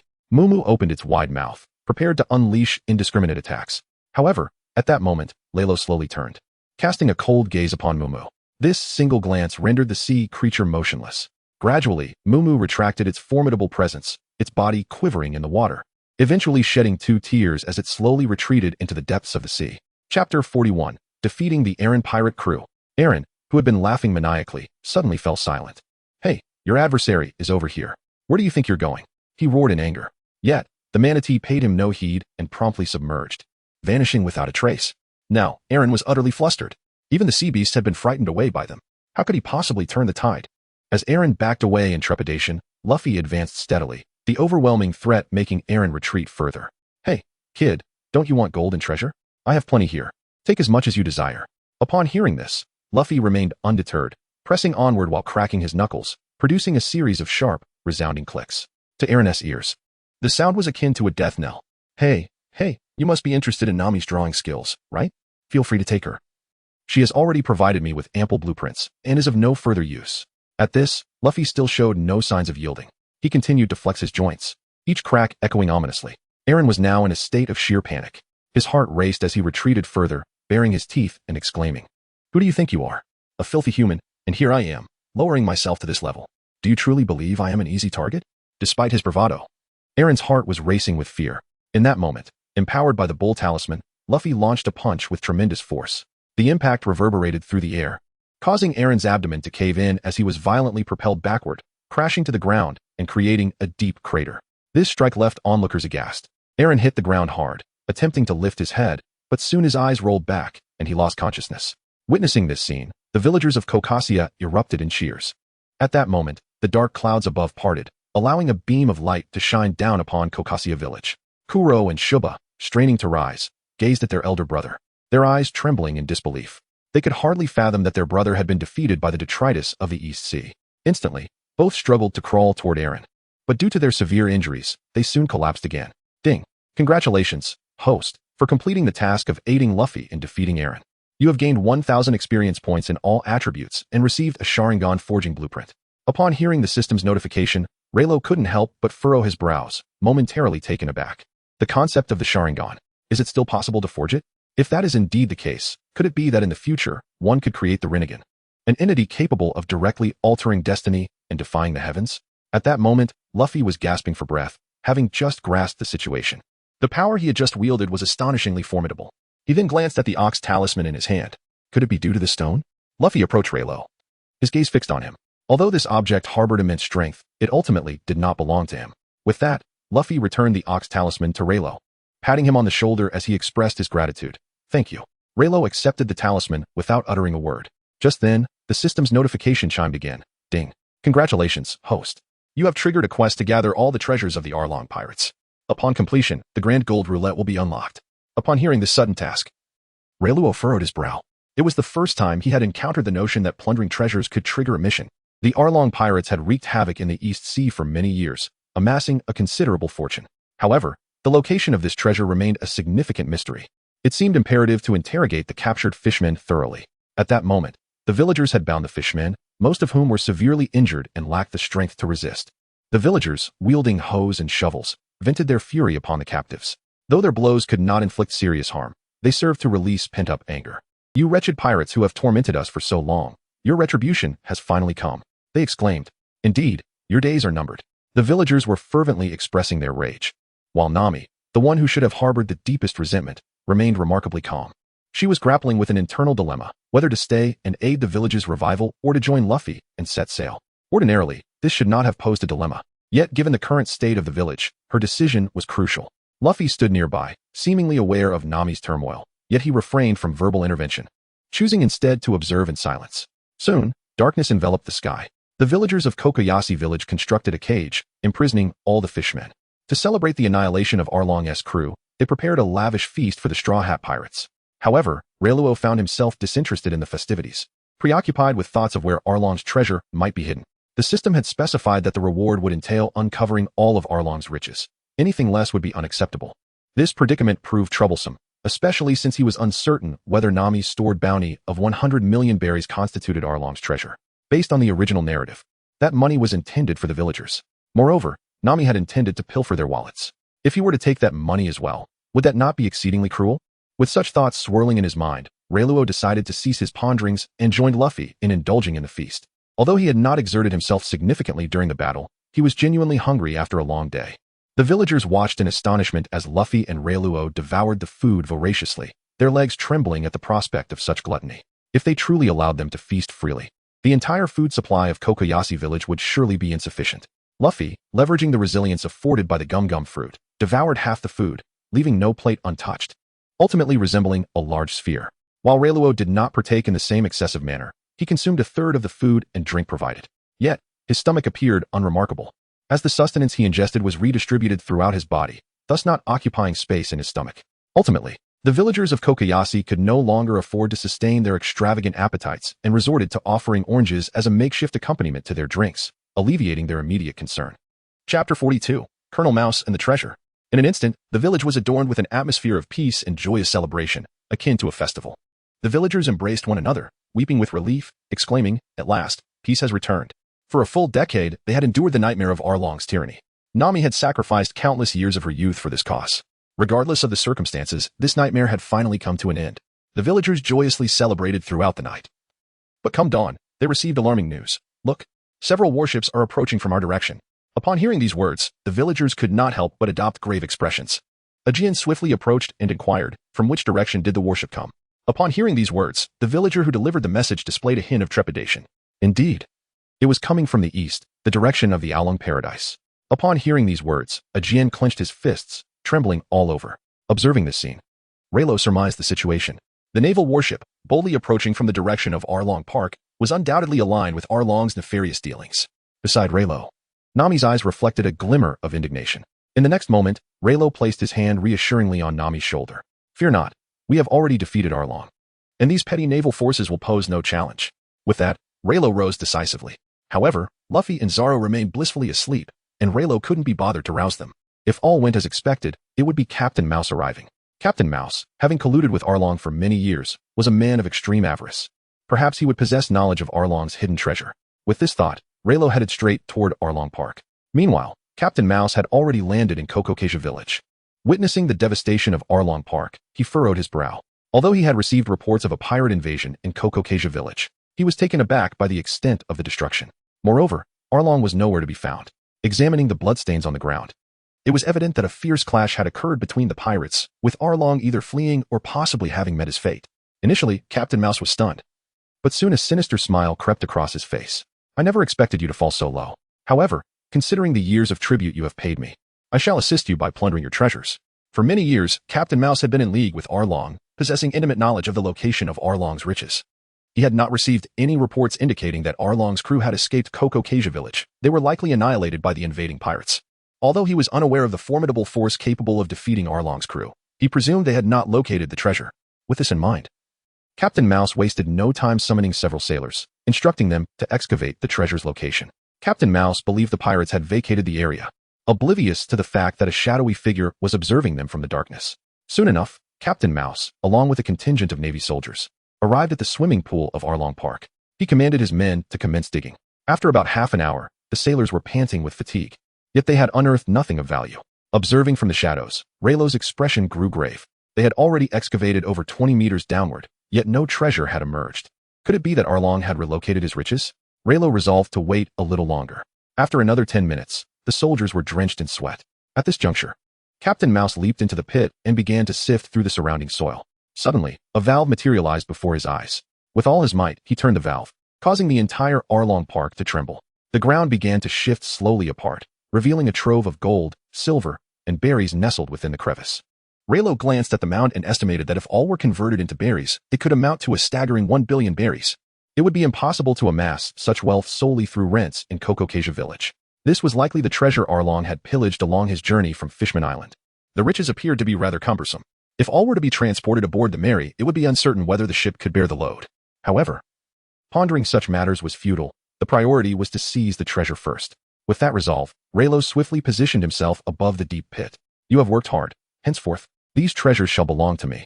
Upon hearing those words, Colonel Mouse furrowed his brow, startled as he glanced backward, almost forgetting. He found himself in a deep pit several meters below the surface. By the time Colonel Mouse regained his composure and looked upward, he beheld a handsome youth gazing down upon him. A flicker of terror crossed the colonel's eyes as he seemed to grasp the gravity of the situation. Desperate to ascend the rope ladder, he attempted to climb, but at that moment, Leilo swiftly slid his hand, severing the rope above him. Colonel Mouse's eyes widened in horror, and the surrounding sailors scattered in panic. Overwhelmed by fear and the stifling air below, some of the sailors fainted. The colonel himself, paralyzed by fright, found himself momentarily speechless. This height, although only 20 or 30 meters, rendered him powerless to climb without assistance. The individual before him could very well be the one responsible for the demise of the fearsome dragon pirate crew. If such a formidable adversary were to obstruct their ascent, it would indeed be an insurmountable challenge. The sailors above would surely fall victim to that very individual. Amidst his growing dread, Colonel Mouse darted his eyes, exclaiming, "If you spare me, all this gold shall belong to you." Upon hearing these words, a flicker of disdain appeared in Leilo's eyes. "Foolishness! I shall not spare you. This wealth is mine." At this proclamation, Colonel Mouse was engulfed in a tumult of despair and anger. He swiftly drew his pistol and unleashed a barrage of bullets toward Leilo. Yet, despite his rapid firing, he could not land a single shot on Leilo. Though he appeared motionless, each bullet whizzed past him, casting doubt on Colonel Mouse's marksmanship. Could it truly be so abysmal? Moments later, Leilo felt a twinge of boredom. No longer wishing to engage with this individual, he leaped down. Chapter 43, Plundering Treasures, Replicating Fruits. Upon witnessing this, a look of terror washed over Colonel Mouse's face. In the next instant, Leilo's foot firmly pressed down upon his head. Struggling briefly beneath Leilo's weight, Colonel Mouse soon succumbed to unconsciousness. With a swift kick, Leilo sent him sprawling away, then turned his attention to the gleaming treasures before him. The gold and silver posed no issue, however. The bills of berries were another matter. Some had begun to decay. It baffled Leilo how Long and his companions could have buried the currency underground, resulting in a foul stench emanating from the deteriorating notes. He shook his head in dismay, trying to console himself with the notion that perhaps this was the foul odor of money, likely caused by the mold on the paper currency. Gazing at the wealth amassed before him, Leilo pondered whether he had indeed fulfilled the task at hand and how he might transport these treasures. As he hesitated, a notification from the system chimed in his mind. Ding. Congratulations, host. You have completed the task of plundering Long's entire treasure. The gold coin roulette has been activated. Each draw requires the expenditure of 10 million berries. Excess berries may be stored in the system space. Would you like to proceed with the lottery? Upon hearing the system's prompt, Leilo unhesitatingly opted to participate in the lottery. After all, these treasures. It remained uncertain when he would exhaust them. Spending 10 million berries on a lottery ticket, though somewhat extravagant, was undoubtedly worthwhile. After all, money is meant to be spent. With this thought in mind, Leilo first deposited these treasures into the system's space before commencing the lottery. Ding. The host has successfully entered the lottery. The first draw may trigger a chance for absolute luck. Ding. Congratulations, host. You have drawn the copy fruit. Would you like to acquire its ability? Upon hearing the words devil fruit, a jolt of excitement surged through Leilo. Since the inception of his system, he had possessed a fruit interface. Yet he never anticipated that today he would finally consume a devil fruit. Moreover, it was a remarkably advantageous duplication fruit. Could it be that upon consuming this duplication fruit, he would possess the ability to replicate anything at will? If that were indeed the case, this fruit would be extraordinarily overpowered. With these thoughts in mind, Leilo hesitated not a moment and chose to acquire it. A notification chimed. Congratulations, host. You have obtained the ability of the duplication fruit. The fruit interface has been successfully unlocked. The host may currently consume 3 fruits, which can increase to 7 upon the complete awakening of these 3 fruits. Upon hearing this, Leilo felt a wave of delight. Initially, he believed that merely obtaining the duplication fruit, an item of such a formidable caliber, was already a significant achievement. Yet, he was taken aback to discover that the system could store the abilities of 3 fruits. Furthermore, once these 3 fruits fully awakened, the total could expand to 7. It was well known that Blackbeard had risen to the rank of one of the 4 emperors with merely 2 fruits. If he could indeed consume 7 fruits, in the vast realm of pirates, he would not even regard the likes of Mihawk or the 7 warlords, let alone the 3 admirals of the 4 emperors. Before long, Leilo sensed a subtle transformation within him as the duplication fruit began to ferment in his body. It is said that the devil fruits are exceedingly unpalatable. However, the system now directly infuses their powers into one's own body, rendering the taste imperceptible. I can feel the essence of the fruit coursing through me. Leilo, filled with anticipation, is eager to test the efficacy of this newfound ability. He immediately fixates on a rock beneath his feet, lifting it with intention, attempting to replicate it into 2 identical pieces. Leilo exerts himself repeatedly, yet ultimately, he finds himself panting and exhausted, having failed in his endeavor. His brow furrows in concern. Could it be that, having only just consumed this fruit, he is yet to fully master its capabilities? Just as these thoughts swirl in his mind, the rock suddenly splits into 2 identical halves. At this moment, a sense of relief washes over Leilo. To his surprise, this ability requires a preliminary activation, and its duration is rather lengthy. In the heat of battle, such a delay would likely result in his demise at the hands of an adversary. Yet, there is little he can do. Having only recently consumed the fruit, he has yet to unlock its full potential. He speculates that, with time and familiarity, he may achieve instantaneous replication. Moreover, such an ability is typically not employed in combat. It proves most useful during preparatory endeavors. With this realization, Leilo discards the 2 stones and strides over to Captain Mouse, retrieving the transponder snail from his pocket. He had been troubled by the absence of a safe haven for Ulron and his crew. Perhaps he could call upon the ineffectual personnel at the naval base to assist. Contemplating this, Leilo dials the number for the nearest naval station.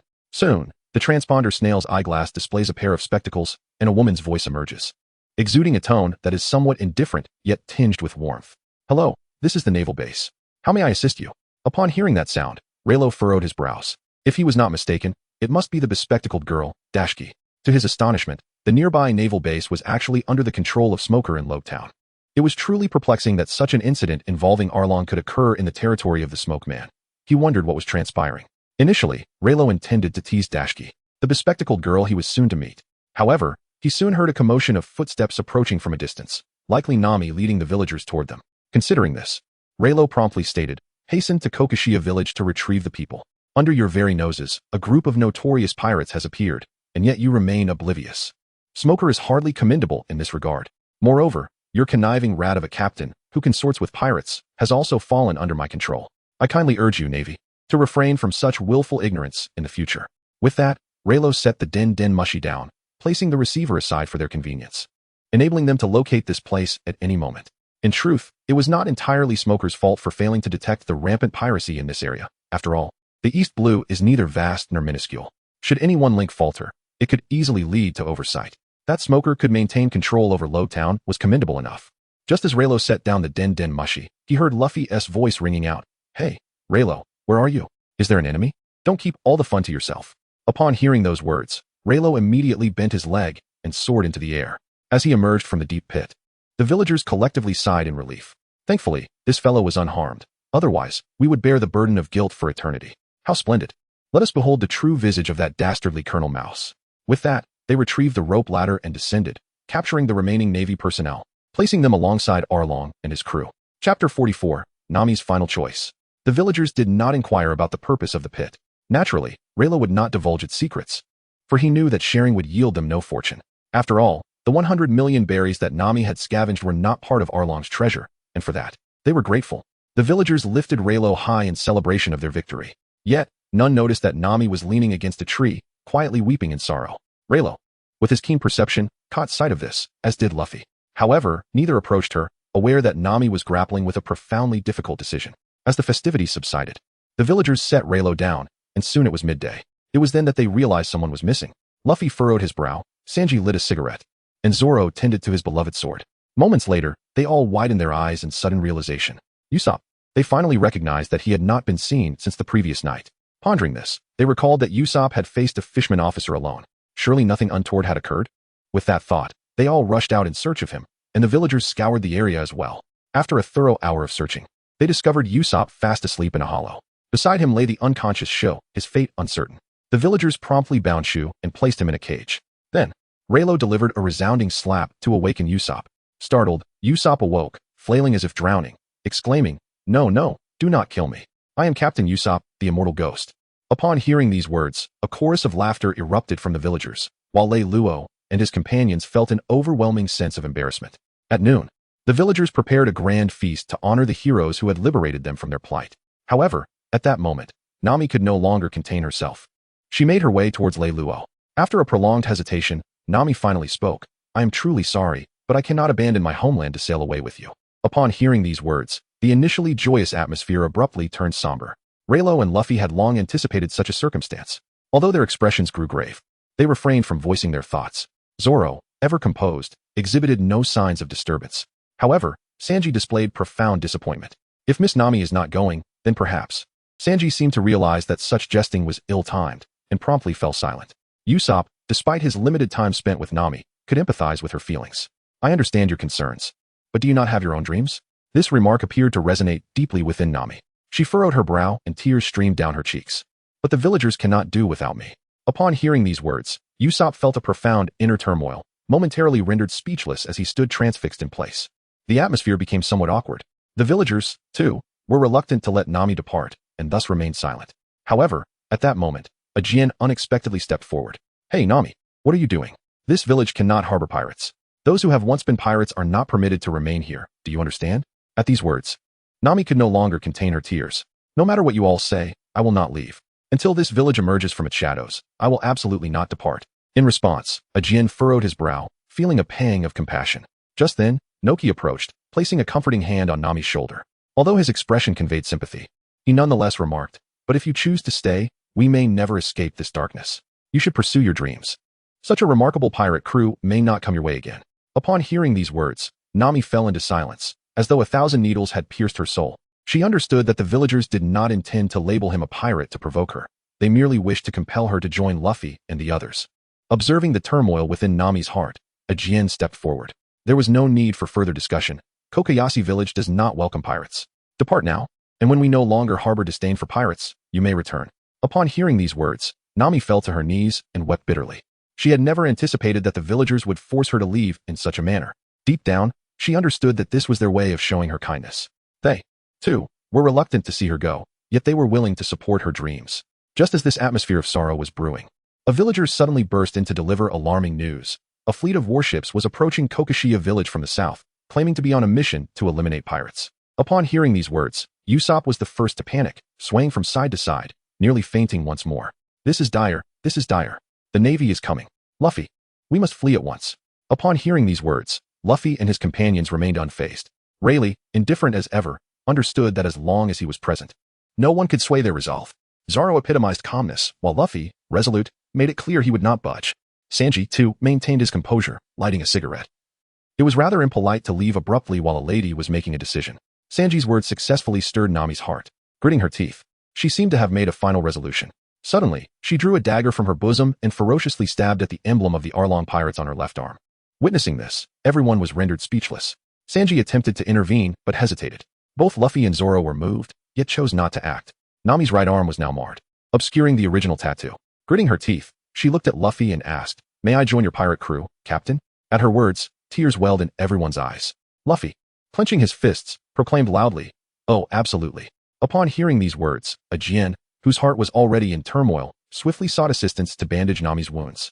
He admonished her, "Hey, could you refrain from engaging in such perilous activities in the future? Others are quite worried." As soon as this was uttered, Nami promptly stuck out her tongue and laughed. Subsequently, she solemnly nodded in agreement. All right. Soon after, Nami completed the bandaging. Meanwhile, the Navy had already commenced a large-scale landing at Kokoshiya village. A Jin dispatched individuals to observe, noting that their primary activities remained concentrated in the southern waters, without making any rash advances into the village. Upon receiving the report, a Jin swiftly led Luffy and his crew to the northern sea area, a location where the Straw Hat Pirates had previously anchored. Chapter 45, Departing from Rogue Town in Nami's eyes. A glimmer of despair emerged as she gazed longingly at her soon-to-be departed hometown. Reluctance enveloped her, yet she understood that if she delayed any further, Luffy and the others would be apprehended by the Navy. The thought of such a fate filled her with an enduring guilt. Observing Luffy and the crew standing resolutely before the Mary, Nami ultimately made a difficult decision. With a graceful movement, she darted among them, leaving Luffy puzzled by her actions. In a swift turn, Nami leaped aboard the Mary, and to the villagers' astonishment, she revealed the several hundred stolen wallets she had concealed within her person. Only then did they realize that this girl had pilfered their belongings. Angered, Ajin and the villagers exchanged furious glances, while Nami merely stuck out her tongue and turned to Noki Gao, saying, "From now on, the financial power shall rest in your hands." She then addressed the villagers. "Do not bully Noki Gao. If anyone dares to do so, you shall find yourselves without funds."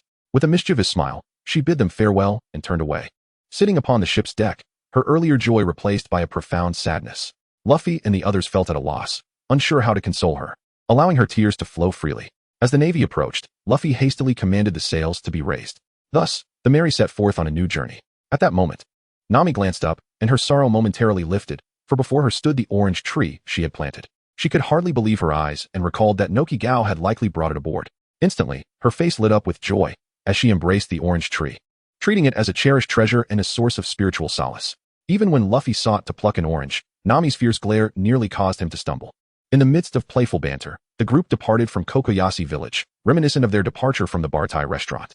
As the evening glow painted the sky in hues of fiery red, resembling galloping steeds, guiding the Straw Hat crew forward, laughter and cheer filled the air among the crew. While Raylo pondered over the forging diagram of the Sharingan, contemplating the day he would successfully craft the Blood Wheel Eye. Suddenly, the system's voice resonated in his mind. Ding. Congratulations, host, for completing the task of inviting Nami aboard. You have gained 1,000 experience points and a variety of forging materials, along with a schematic for the Origin handgun. Raylo, pleased by the data, nodded in approval. With the design for the Origin handgun, he could craft a weapon for Usopp, perfectly suited for his marksmanship. After receiving the new rewards, he accessed his system interface to review his stats. Host, Rox D, Raylo affiliation, Pirate talent, none items, Cow Talisman, Rat Talisman, Rabbit Talisman, Pig Talisman, Flowing Blade of Fire abilities, Copy Fruit Martial Arts, LV9, 280-1080, Swordsmanship, LV9, 120-1080, Hockey, LV10, 360-1350. Seeing these figures, Raylo furrowed his brow in surprise at his rapid leveling speed, which, upon reflection, seemed quite reasonable given the accumulation of experience points. After reviewing the system panel, he promptly closed it. At that moment, the Mary approached a bustling island, which, if he was not mistaken, was indeed Rogue Town. As they beheld the lively scene, Luffy and his companions erupted in cheers. Where there were people, there was food, and after drifting at sea for a day and night, their supplies had long been depleted. Luffy grinned widely and exclaimed, "Let's hurry and disembark to procure some food." Upon hearing those words, Zoro cast a cold glance at the sword in his hand, seemingly burdened with unspoken thoughts. Sanji lit a cigarette and remained silent as well. Usopp glanced around, appearing to be equally troubled. When Nami caught sight of the architecture on the island, her eyes reddened instantly, and she vehemently forbade Luffy from stepping foot on the island. "Hey, are you out of your mind? This is Low Town, the very place where Captain Smoker resides." Luffy scratched his head in confusion upon hearing this. Observing Luffy's reaction, Nami trembled and curled up. This is the infamous Low Town of the East Blue, the site where the pirate king, Roger, was executed. Her words struck the crew like a bolt from the blue. Even Luffy, for the first time, displayed a look of terror. What? The place where the pirate king was executed? Though Luffy's eyes revealed a hint of surprise, his yearning for the island intensified. "If that's the case, we must go see it," he declared, extending his arms as the Mary approached the shore, grasping a distant railing and swiftly soaring towards the heart of Low Town. Initially, the crew was taken aback, and as they processed the situation, they felt exhausted by their reckless captain's actions. In unison, they exclaimed, "What a fool." Witnessing this scene, Rayleigh couldn't help but chuckle. It was imperative to step foot in Low Town. They might encounter the elusive Smoker, and he would relish the opportunity to mock him later. The fact that such a significant event transpired right under Smoker's nose without his knowledge was amusing. With this thought, Rayleigh stood upon the railing of the Mary and leapt down. There's no turning back now. Since the captain has taken the lead, we crew members must follow suit. With that, Rayleigh swaggered towards the center of Low Town. Zoro soon rose to his feet, perhaps agreeing with Rayleigh, and decided to fully embrace the folly of following their foolish captain. Bowing slightly, he leapt down as well. Sanji took a drag from his cigarette, opting to remain behind rather than join Zoro. He turned his gaze towards Nami, his eyes transforming into heart shapes. Immediately, Sanji began to circle around Nami with a flamboyant demeanor. "Indeed, I am the only one wholeheartedly devoted to Miss Nami. I will follow her wherever she goes." Observing this, Nami felt exasperated, sighing deeply before also pursuing the others. Meanwhile, Sanji knelt down, as if robbed of his soul. Chapter 46. The First Encounter with Smoker the Smoke Man. Ahead, Rayleigh was the first to catch up with Luffy, who was currently leaping from building to building. Rayleigh followed leisurely on the ground. All around Low Town, naval soldiers were patrolling, likely on high alert due to the previous incident with the Arlong pirates. The scrutiny was intense, and the town was teeming with Marines. Before long, the soldiers spotted Luffy, who was bouncing from rooftop to rooftop. Suddenly, one Marine pointed at Luffy, exclaiming, "That person looks familiar." Another Marine scratched his chin, adding, "Indeed. It seems like I've seen him recently." Just as the Marines pondered this, a pigeon flew overhead, dropping wanted posters like raindrops across Low Town. The Marines eagerly gathered the posters, only to find Luffy's face staring back at them. In an instant, their mouths dropped open in disbelief. "Quickly, capture him.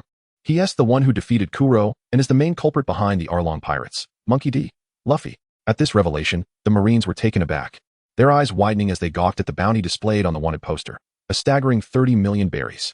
This sum was remarkably high for the East Blue, where even a pirate with a bounty of over 10 million would dare to venture into the Grand Line. Thus, a pirate with a bounty of 30 million in the East Blue was a rare breed, and such a bounty would likely be seldom seen even in the Grand Line.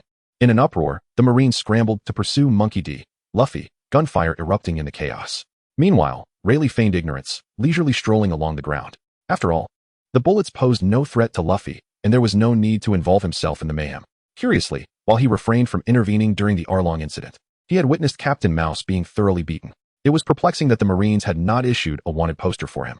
Perhaps that scoundrel Mouse had kept his name to himself? Just as Rayleigh reached an intersection, a Marine suddenly tapped him on the shoulder, furrowing his brow. Rayleigh turned to face the individual. The Marine held up a nameless wanted poster, looking intently at Rayleigh. Upon examining the bounty listed, Rayleigh noted a sum of 10 million berries. It seemed the Navy was unaware of his name, which explained why his wanted poster had not been widely circulated. "You are under arrest, pirate of the Straw Hat Crew." Upon hearing those words, Ryro disregarded the naval officer and strode directly into the alley. The naval officer, feeling a surge of anger, drew his weapon and aimed it at Ryro. "Hey, don't try any tricks. Surrender immediately, or I'll shoot."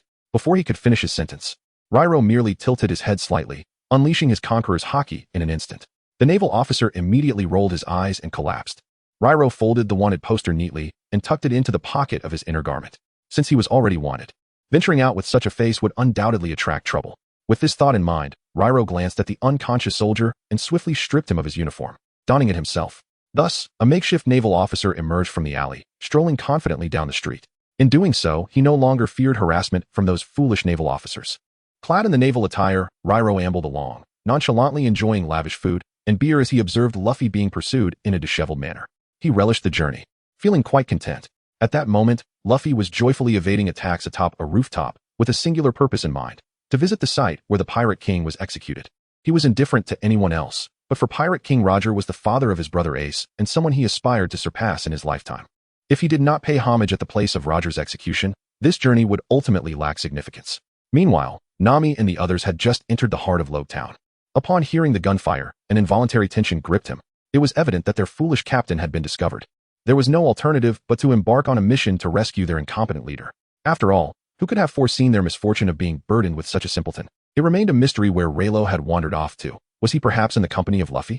Nami and the others had scoured the area and finally pinpointed Luffy's location. Yet Leilo's presence eluded them completely. Little did they know, Leilo was donning a naval uniform, indulging in a feast. At that moment, Leilo stood before a bun shop, haggling with the proprietor. Suddenly, a familiar figure caught his eye. It was Smoker, the colonel from the Marine base in Rogue Town. Instinctively, Leilo tugged at his hat. Coincidentally, Smoker approached to purchase buns right beside him.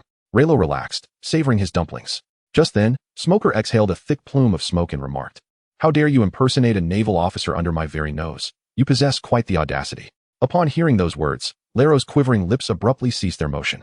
In an instant, he tossed his hat upward, revealing a sly grin. "Ah, it is none other than Colonel Smoker.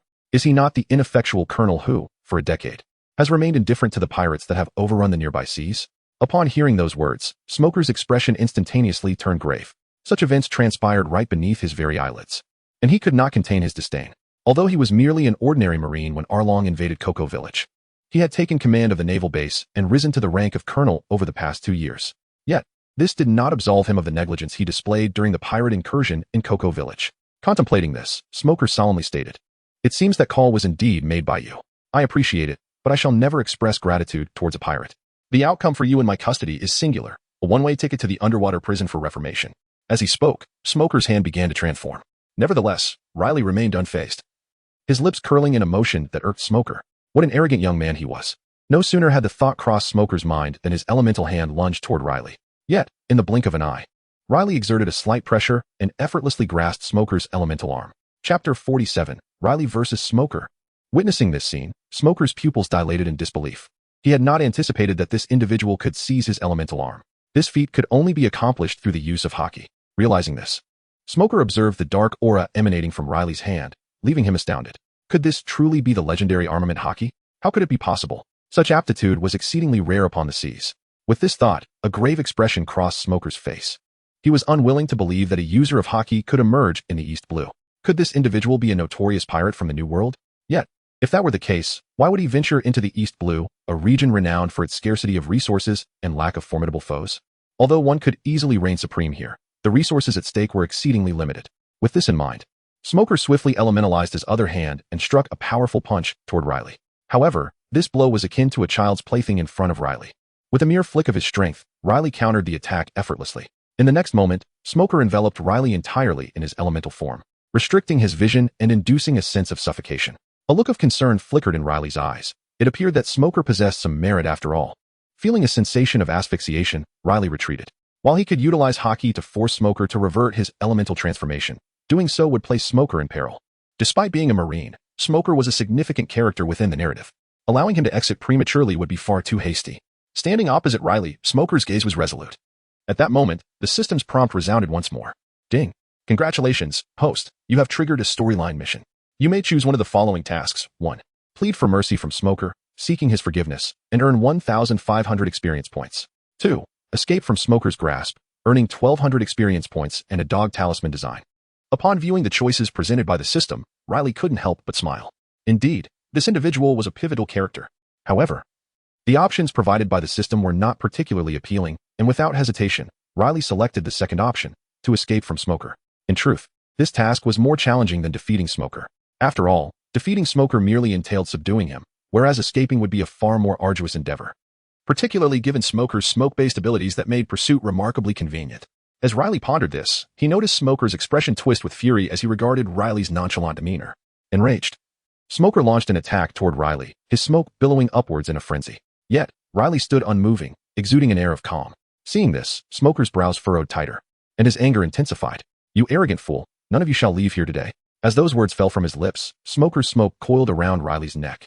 After a prolonged moment, Riley's eyes fluttered open, and an overwhelming wave of Conqueror's haki surged outward.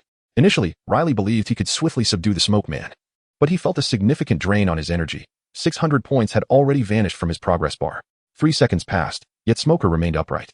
Realizing the gravity of the situation, Riley quickly retreated. Smoker's cane was at once poised against Riley's throat, inducing a sense of suffocation. Truly, Smoker was no easy adversary. Riley reflected on how easily he had bested Mihawk, yet now found himself struggling against Smoker. The extent of Mihawk's leniency was becoming increasingly apparent. In light of this, Riley resolved to summon his true strength, lest he find himself trapped here. With that thought, he silently commanded, "System, extract the Ox Talisman." As he uttered the command, an Ox Talisman appeared in Riley's hand, and his muscles surged with newfound power. Enveloped in armament hockey, he unleashed a punch toward Smoker. That single blow sent Smoker flying 100 meters away, blood spewing from his mouth and nearly dissipating his smoke. Confronted with armament hockey, Smoker's elemental form shattered, and blood dripped from his lips. Smoker regarded Riley with cold eyes, astonished that Riley not only wielded Conqueror's hockey, but possessed formidable armament hockey as well.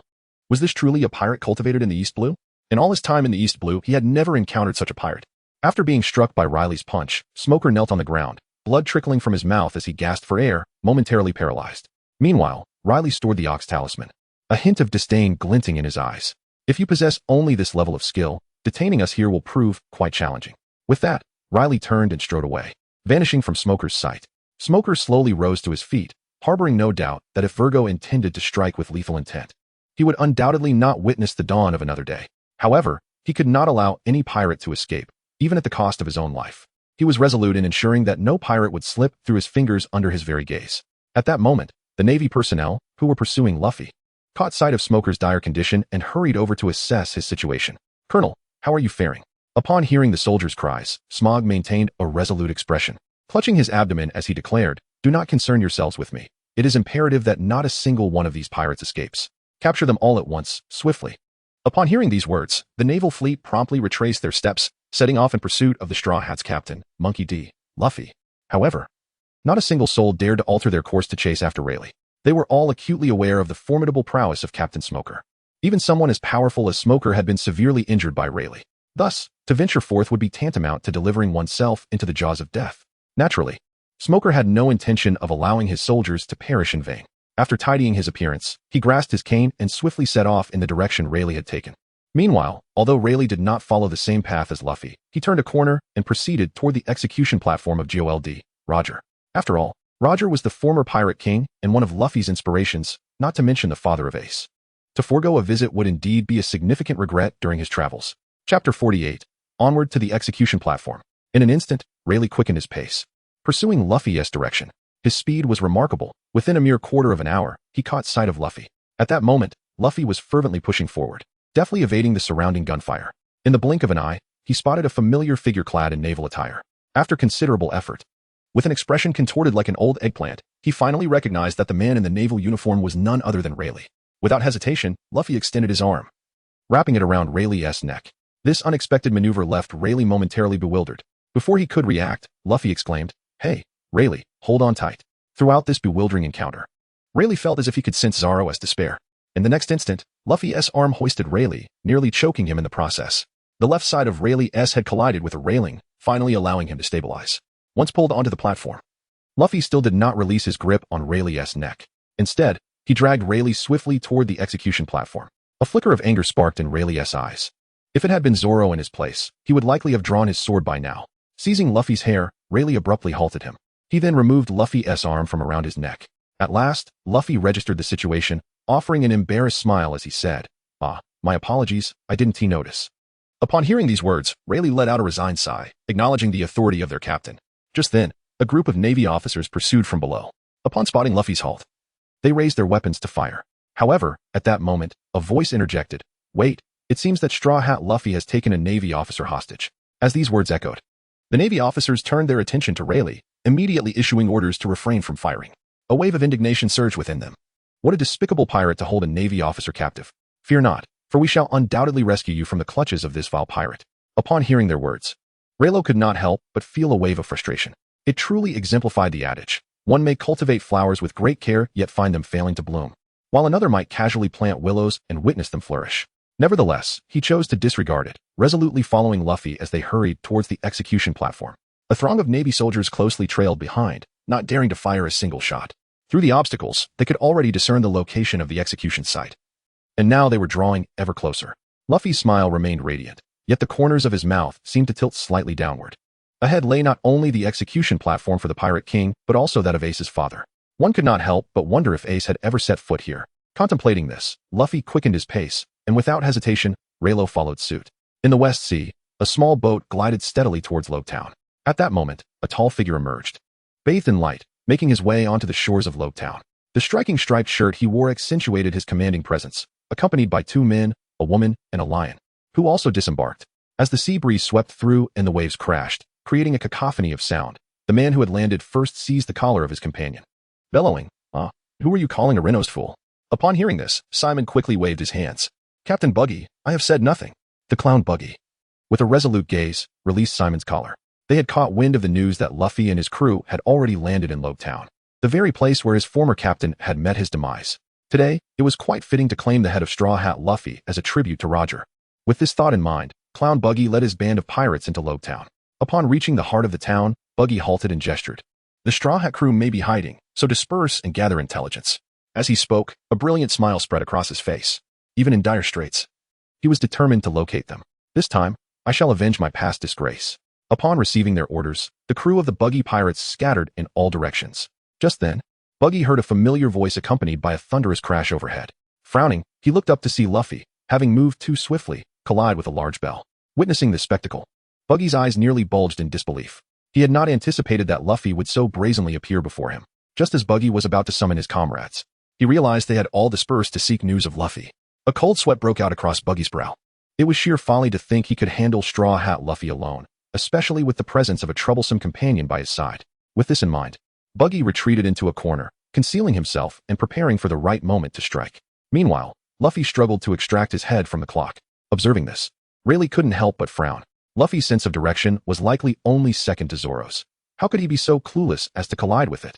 Once Luffy freed himself, he leapt onto the bell's surface, gazing at the diminutive execution platform nearby.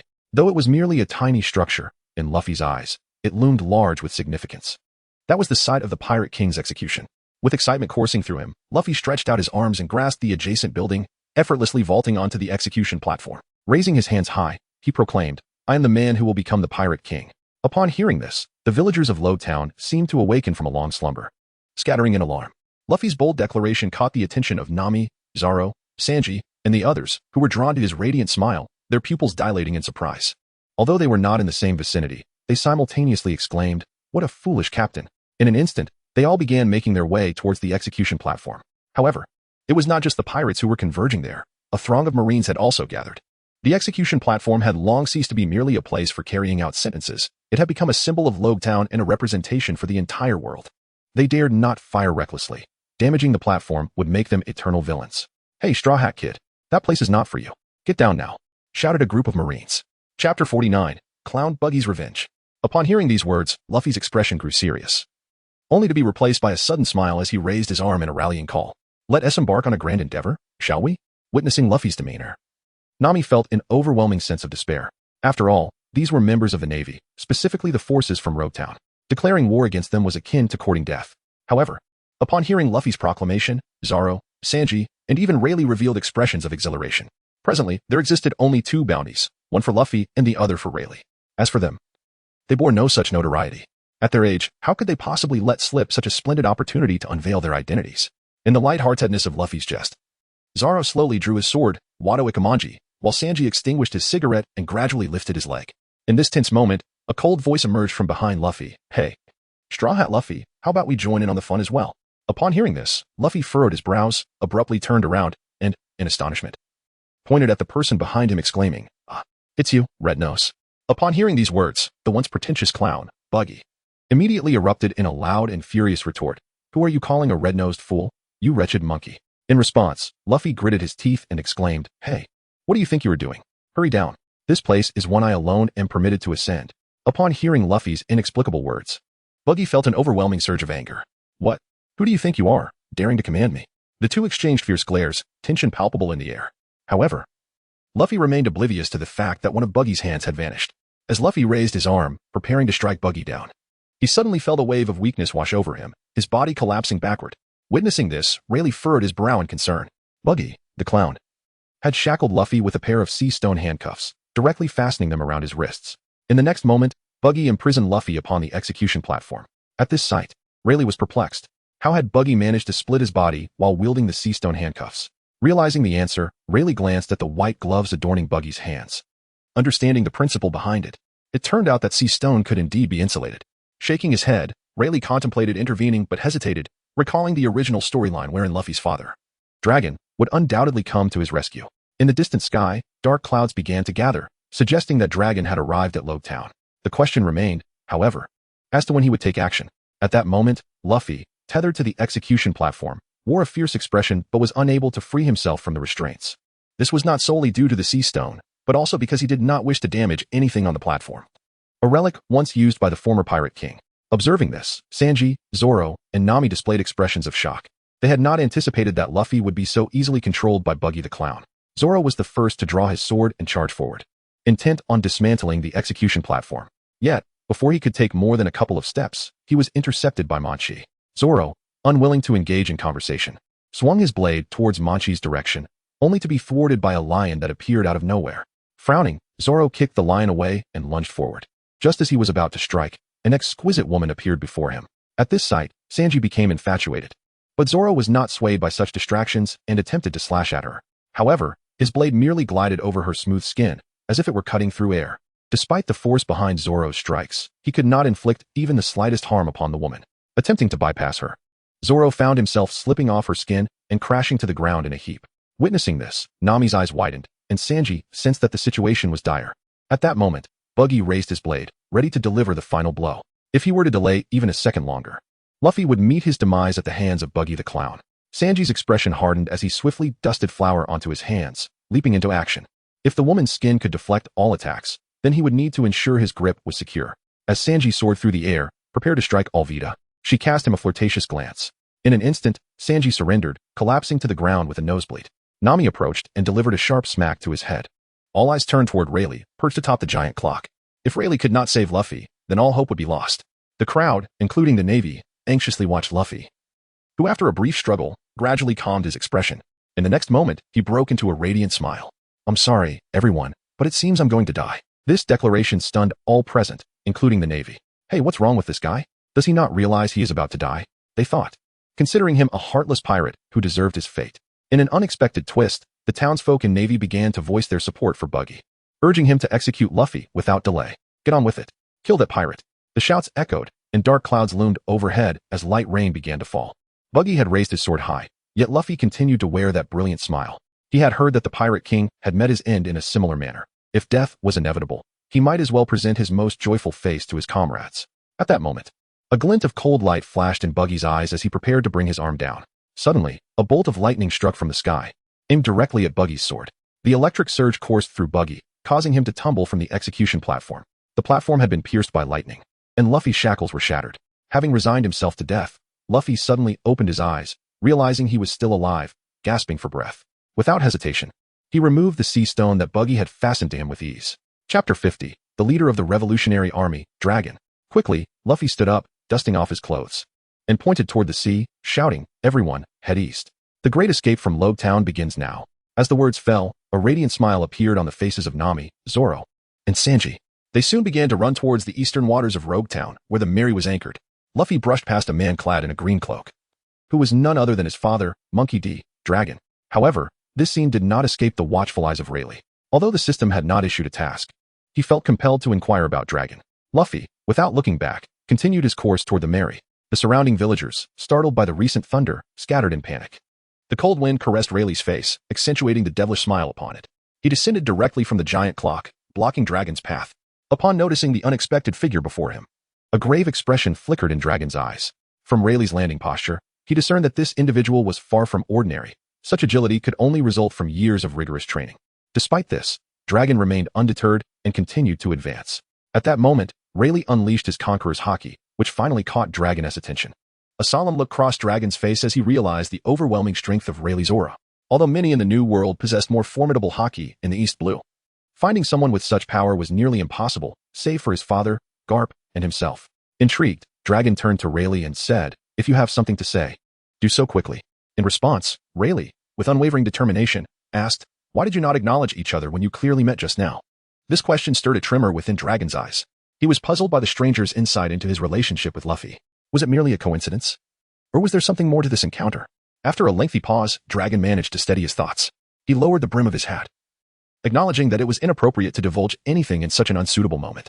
Besides, there was no necessity for any connection between them. To acknowledge it would be akin to committing a sin.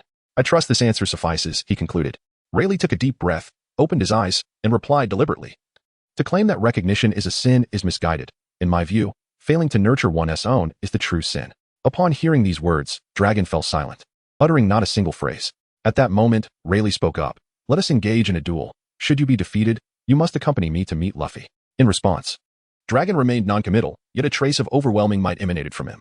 Instantly, this aura of authority enveloped the entirety of Rogue Town, although it lasted but a fleeting second. The sheer intensity of this powerful presence left Rayleigh gasping for breath.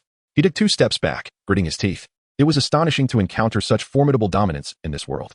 This aura surpassed even that of Mihawk by an extraordinary margin. Truly, he was worthy of being the leader of the Revolutionary Army. Had Dragon not deliberately moderated his display of power, it was likely that no soul in Rogue Town would have remained conscious. Rayleigh stood rooted in place, unable to move for a considerable time. After a while, Dragon continued his advance. "With such might, do you still wish to fight?" Upon hearing this, Rayleigh clapped his hands. "You unleashed such overwhelming power right from the start. It seems you truly do not wish to meet Luffy. In that case, I shall not force your hand. However, I must ask one final question." Upon hearing Raylow's words, Dragon halted his movement but did not turn back. He hoped that the question posed was indeed trivial. As soon as this statement was made, the atmosphere momentarily thickened. Gathering his courage, Raylo inquired, "Since we have met, why do you not acknowledge Luffy? Do not respond with the answer you just gave." The autumn breeze gently swept by, and after a long pause, Dragon turned with a sense of melancholy and began to walk away slowly. Just as Dragon vanished from Raylo's sight, his voice resonated softly in Raylo's ears. "Fate will present choices." These words reverberated in Raylo's mind, leaving him unable to calm his tumultuous thoughts for a long while. Eventually, he processed the meaning behind them, smiled in understanding, and hastened toward the direction of the merry-go. Indeed, fate would offer the best choice. Since Luffy did not pause when brushing past Dragon, it implied that fate had yet to make its selection. As Raylo's figure receded into the distance, Dragon continued forward. Through the flashes of lightning, the naval officers clearly discerned Dragon's true visage, causing their pupils to constrict in panic. That appears to be the leader of the Revolutionary Army, Dragon. This revelation sent shockwaves not only through the Navy, but also among the townsfolk of Rogue Town, who fled in terror, clutching their heads. As the foremost figure on the world government's wanted list, the leader of the Revolutionary Army, Dragon, was a name they all recognized. Nearly every naval base had his bounty poster plastered on its walls. They had never anticipated witnessing him in person today. Smoker, upon hearing the news, hurriedly approached. His eyes wide with shock. Trembling, he pointed at Dragon and exclaimed, "Dragon, why do you assist pirates? Has your Revolutionary Army sunk to the depths of colluding with them?" Just as Smoker finished speaking, a bolt of lightning suddenly flashed across the sky, striking directly towards him. A look of seriousness crossed Smoker's face as he transformed his body into smoke to evade the attack. However, when he lifted his gaze again, Dragon had already appeared above him. His body seemed to betray him, collapsing to the ground, directly beneath Dragon's foot. Struggling to turn his head, Smoker noticed the corners of Dragon's mouth subtly move, as if he had uttered something. Smoker's eyes widened in shock, as if he had just uncovered a monumental secret, his face devoid of any pretense of fear. Meanwhile, Luffy and the others had reached the shore where the merry-go was docked. Luffy was the first to extend his arm and grasp the railing of the ship, leaping aboard. At this moment, Zoro felt an inexplicable sense of unease. If that guy reached the ship first, then the next steps would be. Chapter 51. Is this truly the East Blue Pirates? Just as that thought crossed his mind, Luffy grabbed both Zoro and Sanji, bringing them along. Sanji landed safely, but Zoro collided headfirst with the railing, nearly knocking himself out. Struggling to rise, Zoro gritted his teeth, vowing, "One day, I will definitely cut that guy down." As everyone boarded, Luffy ordered the ship to set sail immediately. But they soon realized that Raylo had not yet come aboard. Meanwhile, the Navy was already charging toward the merry-go. However, Luffy chose not to wait for Raylo. While they could distrust anyone, they could never doubt Raylo. With Raylo's strength, these naval officers posed no threat to him. At that moment, Raylo had also reached the shore. Observing the already departing merry-go, a faint smile graced his lips. Behind him, the Navy had closed in. Raylo slightly tilted his head, gazing at the sky. From the ship, Luffy called out, grinning, "Hey, Raylo, make sure to wrap it up quickly." Upon hearing these words, Raylo remained silent, turning his gaze directly towards the approaching naval officers. The sight of Raylo, seemingly unafraid of them, caused a ripple of unease among the sailors. "Hey, despicable pirate. You can no longer evade our grasp. Surrender at once." Upon hearing these words, Rayleigh remained unfazed, while the surrounding Navy officers exchanged glances, their expressions soon betraying an unmistakable sense of trepidation. For in an instant, Rayleigh vanished from their sight, only to reappear amidst their ranks. With a mere flick of his finger, he sent a lieutenant colonel flying. Witnessing this familiar maneuver, the Navy officers furrowed their brows in concern. However, before they could fully comprehend the situation, a gaping hole appeared in one of their shoulders. In the blink of an eye, a shadow swept past them, leaving the Navy officers clutching their wounds, collapsing to the ground in agony, stripped of their ability to resist. In a mere minute, hundreds, if not thousands, of Navy personnel lay sprawled on the ground, howling in pain, their blood pooling beneath them, the excruciating agony rendering them desperate for relief. Though Rayleigh refrained from delivering fatal blows, the sheer display of his formidable prowess instilled a sense of fear in Nami, who had only recently boarded the ship.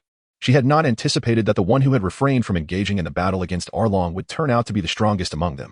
Unlike Nami, however, Luffy, Zoro, and the others exhibited no signs of surprise. They had long been acquainted with Rayleigh's extraordinary capabilities. Had Rayleigh been unable to achieve even this, it would have perplexed them. After dispatching the Navy officers, Rayleigh wiped the blood from his fingers and, bending slightly, stepped into the air, utilizing the moonwalk to return to the Thousand Sunny. Observing Rayleigh's impressive display, Nami couldn't help but feel a tremor of disbelief. Was this truly a pirate from the East Blue? In response to Nami's astonished query, Rayleigh offered no reply. Instead, he turned to Luffy, a slight smile gracing his lips. In response, Luffy beamed widely and took the helm, steering the ship forward, for the next crucial step was about to commence. The journey to the Grand Line, through Reverse Mountain, was set to begin. Luffy, filled with excitement, let out a triumphant cry, "We're off, everyone." Meanwhile, at the naval headquarters in Marineford, Sengoku slammed his hand on the desk, his gaze heavy with concern. What? That guy, Dragon, has appeared in Lowtown. In the face of Sengoku's furious outburst, the reporting soldier appeared anxious, continuing, "Why yes, Fleet Admiral, there's also the newly emerged pirate, Monkey D. Luffy, who caused a commotion at the execution platform today." Upon hearing the name of Luffy, Sengoku's pupils constricted sharply. This name was all too familiar to him. How infuriating. It seemed that all troublesome matters were converging at once. He pondered what that fellow could possibly be up to. Sengoku's frustration made his hair stand on end as he juxtaposed the bounties of Straw Hat Luffy and Dragon. The two distinct profiles gradually overlapped, revealing a terrifying future before Sengoku's eyes, causing turmoil within him. Truly, that rascal Carp was nothing but a source of trouble. With a serious demeanor and a steady tone, Sengoku declared, "Quickly, summon the three admirals at once. I must convene an emergency meeting." Upon hearing these words, the soldier who reported them immediately saluted and hurriedly exited. He had no desire to linger in that oppressive atmosphere for even a moment longer. Once outside, the naval soldier finally breathed a sigh of relief. The previous tension had been unbearable, and he was drenched in sweat. He truly feared the wrath of Admiral Sengoku, having witnessed the formidable presence of their commander before. Although Sengoku would never resort to corporal punishment, his mere aura was enough to render them breathless. The naval soldier, realizing the urgency, swiftly made his way to the mission relay department to convey the orders to the three admirals. After the soldier departed, Sengoku squinted at two wanted posters, a grave expression crossing his features. "Carp, my patience is wearing thin." On a vast expanse of ocean, a middle-aged man clad in a white shirt rode a bicycle across the water, dozing off and drooling as he pedaled. Occasionally, when passing islands, residents would gasp in alarm, fearing he might fall into the sea. After all, cycling on water was already peculiar enough, and here he was, asleep. Admiral Akiji was in the midst of a deep slumber when suddenly, the telephone bug in his pocket rang loudly. The jarring ringtone persisted until it finally roused him from his dreams. Groggy and disoriented, Akiji fumbled around until he retrieved a golden telephone bug from his right pocket. This exquisite artifact, crafted from pure gold, was a privilege bestowed upon admirals by the world government. With this device, a mere press of a button could unleash the most merciless command in history, the Demon Slayer order. Just as Akiji was about to press the button, he realized it was the telephone bug in his left pocket that was ringing. Rubbing his head and stifling a yawn, he remarked, "Thank goodness I didn't press that. Otherwise, it would have been disastrous." He then placed the golden telephone bug back in his pocket and answered the ordinary one from the other side. Upon connection, an urgent voice emerged from the receiver. "Is this Admiral Akiji? The Admiral has urgently summoned the three admirals for an emergency meeting. Please return to the naval headquarters immediately. I repeat, the Admiral has summoned the three admirals for an emergency meeting. Please hurry back to the naval headquarters." Chapter 52. Summoning the three admirals for an emergency meeting.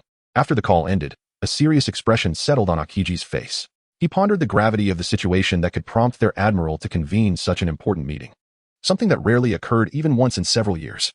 The urgency of this gathering surely indicated a critical matter at hand.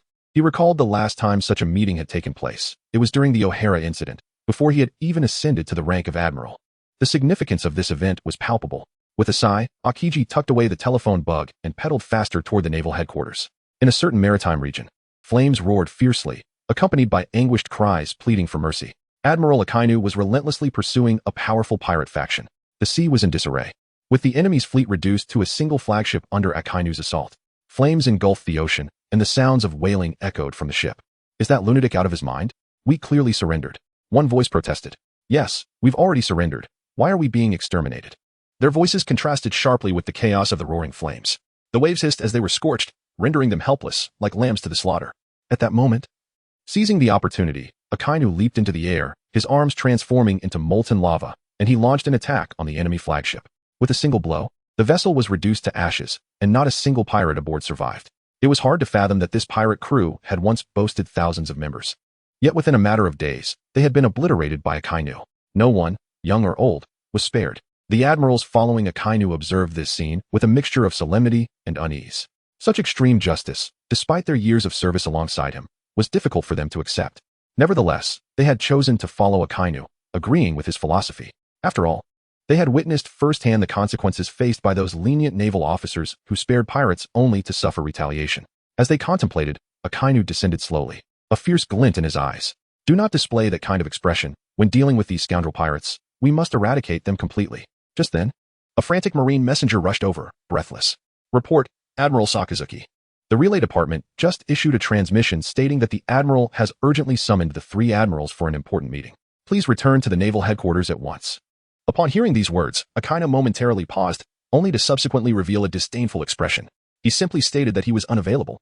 After uttering this, Akainu reclined on the chaise lounge and produced a cigar, proceeding to smoke it leisurely. Upon hearing these words, the marine officer appeared somewhat troubled. The marshal had conveyed that the reason for convening this meeting was the emergence of the leader of the Revolutionary Army, Dragon. As soon as this statement was made, Akainu's eyes subtly shifted. He promptly sat up and took a vigorous puff from his cigar. He had long harbored a keen interest in Dragon, the leader of the Revolutionary Army, a figure so formidable that not even the world's most notorious pirates, the Yonko, could rival him.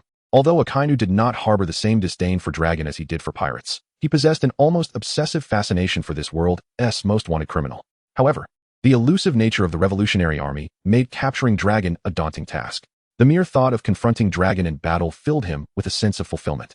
With this in mind, Akainu smirked, feigning reluctance as he declared, in that case, let us make our way back to Marine Headquarters. At Marine Headquarters, Marineford, since Kizaru remained at the base and did not venture out, he was the first admiral to arrive at the marshal's office.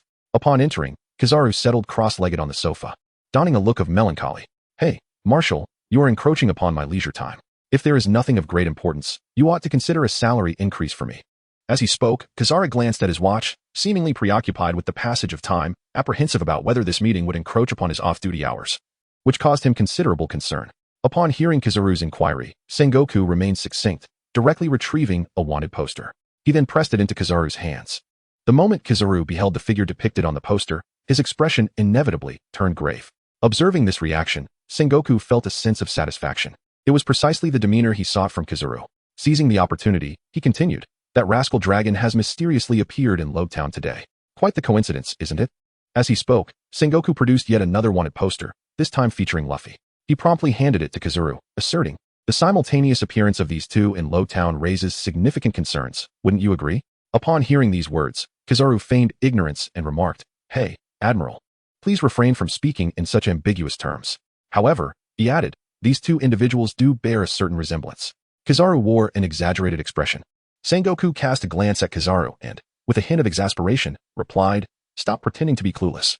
You've been monitoring the Revolutionary Army all along, haven't you? Upon hearing this, Kizaru glanced at his watch. There remained half an hour until the end of the workday, Marshal. Upon hearing these words, in the Warring States period, as the two were conversing, a languid voice suddenly interjected. The urgent convening of the 3 great generals must signify a matter of great importance, Commander. Upon hearing these words, Sengoku cast a fleeting glance towards the entrance. A languid man strolled in, exuding an aura of chilling cold. He was none other than one of the admirals of the Navy headquarters, codenamed Aokiji. Aokiji nonchalantly took a seat on the sofa, spreading his legs and stifling a yawn, appearing on the verge of dozing off. Observing Aokiji's demeanor, Sengoku shot him a disapproving look and then spoke. It is quite rare for you to arrive at such an early hour. The purpose of summoning you here pertains to Dragon's journey to Lobetown. As he spoke, Sengoku handed over 2 printed wanted posters to Akiji. Akiji glanced at the faces depicted on the posters, his expression turning serious as he scratched his head and remarked, I never anticipated that even that significant figure would be involved this time. However, I suspect that the true target is likely to be focused on that Straw Hat boy. Upon hearing these words, Sengoku nodded thoughtfully. Indeed, the individual in question was Monkey D. Luffy, the captain of a newly emerged pirate crew. Within a mere span of 2 to 3 days, he had swept through the East Sea's most formidable pirate crew, the Dawn Creek Pirates. Furthermore, he had somehow infiltrated the notorious Arlong Pirates, a faction of super pirates that had also made their way into the East Sea. Chapter 53, A Familiar Encounter. As this revelation was made, Kizaru's brow furrowed for a moment. So it was Arlong and his band of miscreants. That is indeed noteworthy. Although Arlong is regarded as rather insignificant in the New World, he has nonetheless descended from its ranks, suggesting that this individual possesses considerable strength. Just after Kizaru spoke, Akiji pointed at the bounty poster, remarking, I find the individual next to him quite intriguing as well. Upon hearing this, Sengoku furrowed his brow, carefully scrutinizing Luffy's visage. To the left of his image was the back of Usopp's head, while to the right was the profile of Rayleigh, half of his face revealed. Noticing Rayleigh's distinct features, Sengoku's expression tightened. This individual seemed familiar, yet he could not immediately recall from where. However, judging by his demeanor, it was clear he was no ordinary person. Where had he encountered him before? A terrifying image began to take shape in Sengoku's mind. Suddenly, a spark of realization flickered within Sengoku. He recalled seeing this individual on a bounty poster. This person was rather unique, as his name had yet to be discovered. After searching, Sengoku indeed found a bounty poster for Rayleigh concealed beneath his documents. This individual appeared quite familiar, however. Being one of the only 2 members of the Straw Hat crew to make an appearance, he must surely play a significant role. Nevertheless, our primary discussion revolves around Dragon and Monkey D. Luffy. Other matters shall be set aside for the moment. As Sengoku concluded his statement, a coarse voice suddenly echoed from outside. Any pirate should be eradicated without mercy. Do not let their youth deceive you. They are capable of unspeakable acts. Upon hearing these words, Sengoku furrowed his brow. Indeed, the individual he both detested and valued the most had arrived. With a stern expression, Sengoku turned his head away and addressed the canoe, saying, I never anticipated that you would truly come. I thought my position as Fleet Admiral would be insufficient to summon you. Upon hearing these words, Akainu strode in with determination and settled onto the sofa, crossing his legs. How could this be possible? Given that the Admiral had already laid down such a hefty bet, would it not be utterly disrespectful for me to refrain from attending? Sengoku cast a serious glance towards Akainu, his eyes reflecting a grave intensity. In the face of each other, the atmosphere around them exhibited a stark contrast, akin to a realm of ice and fire. Meanwhile, the Straw Hat crew was leisurely making their way forward. Suddenly, from the heavens above, a newspaper descended unexpectedly. Typically, a newspaper would require a subscription fee of 30 berries. However, on occasion, it would plummet from the sky, delivered free of charge. Such an occurrence implied that someone had already paid for this edition. For instance, affluent merchants, when orchestrating events, would often procure these complimentary newspapers for distribution. Naturally, the recipients of these free newspapers were predominantly the world government, or even the Navy when issuing bounties. Nami gazed at the free newspaper that had fallen from the sky, her mind drifting into contemplation. What could be so significant that it warranted the use of a complimentary newspaper? Could it be that the government has initiated new actions recently? Without further deliberation, she promptly picked up the newspaper from the ground and returned to the cabin. With navigational charts still to be drawn, she did not immediately examine it. At that moment, a curious Luffy seized the newspaper, inspecting it closely. His expression soon contorted, as if grappling with comprehension. After a prolonged scrutiny, he finally pointed at his bounty notice and exclaimed, Everyone, come and see. I'm in the newspaper. Upon hearing this, Usopp and Sanji were utterly incredulous. How could their foolish captain have made it to the newspaper when neither of them had? It was utterly unforgivable. In an instant, the 3 rushed over, intent on snatching the newspaper from Luffy. They grappled and tussled amongst themselves. A chaotic melee ensued. Hey, let me see that. One exclaimed. What nonsense. I'm the captain, naturally. I should have the first look, retorted another. But you've already seen it, you fool. Amidst their scuffle, a gust of wind whisked the newspaper away, sending it fluttering directly onto Zoro's face, who had been resting with his eyes closed. Gritting his teeth, Zoro initially thought it was Luffy playing a prank on him. Only upon opening his eyes did he realize it was merely a newspaper that had landed on him. With an air of impatience, he removed the paper and glanced at it. In the next moment, his pupils dilated in shock, and a look of terror crossed his face as he involuntarily stood up. Witnessing this scene, even Rayleigh's attention was captured. Luffy and the others ceased their tussle, approaching with expressions of confusion, inquiring, Hey, what with the fuss, you green-haired fool? Upon hearing Sanji's words, Zoro instantly reached for his sword, ready to engage in a fierce duel with the chef. What did you say? Repeat that, you foul cook. The atmosphere was charged with tension, but was swiftly interrupted by Leilo, who stepped in. He approached the table and took the newspaper, only to furrow his brow in disbelief at its contents. The situation had indeed become quite precarious. At that moment, Nami, alerted by the commotion outside, emerged and snatched the newspaper from Leilo's hands. In an instant, her hands trembled as she read, and the paper slipped from her grasp, leading her to collapse to the ground, covering her mouth and weeping silently. Witnessing this, Sanji panicked, assuming that the newspaper's contents had offended Nami, and hurriedly picked it up, intent on tearing it apart. How dare it make Miss Nami cry? Unforgivable. Yet, as he glanced at the paper, his heart seemed to stop. His lips quivered, and the cigarette he held fell to the ground. How is this possible? The three admirals have gathered at Marineford. At this revelation, a flicker of terror crossed Zoro's eyes. The mere prowess of Mihawk had already left them shaken, and now the three admirals were involved, inexplicably linked to the leader of the Revolutionary Army, Dragon. Though the reasons eluded them, it became apparent that they were on the brink of annihilation at the hands of the Navy. After all, Dragon was the world's most wanted criminal, the foremost figure in the pursuit of world domination. Their association with him spelled doom for any semblance of a peaceful existence. Despair was etched on the faces of Leilo and the others. However, Luffy remained unfazed, nonchalantly digging in his nose and querying with a hint of confusion, "Dragon? Is he the type that flies in the sky?" Upon hearing these words, Usopp silently tapped the back of Luffy's head. "Please, at a time like this, could you refrain from being humorous?" After speaking, Usopp knelt on the ground and wept quietly. The atmosphere aboard the ship had grown exceedingly oppressive. They were all too aware of the formidable nature of the three admirals. Just dealing with the seven warlords had posed such a significant challenge.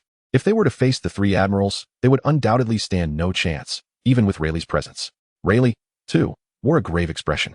Chapter 54. Encountering the three admirals prematurely, Nami and the others' despair.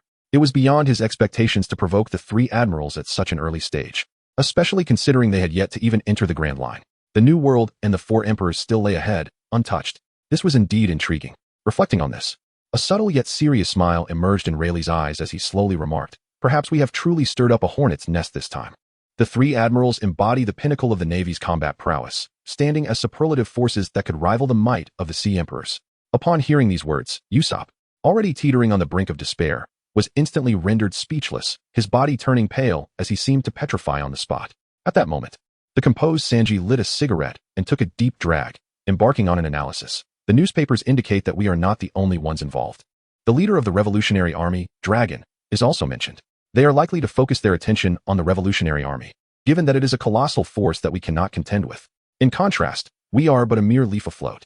At this revelation, Nami and Usopp exhaled a sigh of relief, slowly rising to their feet and giving Sanji a thumbs up.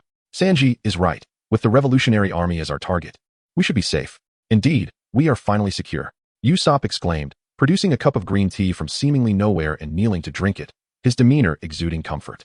However, in the face of their self-soothing, Leilo coldly shattered their optimistic illusions. Things may not be so simple. The Revolutionary Army's target has grown to an insurmountable extent. Often, in the shadow of larger entities, the smaller ones become more conspicuous.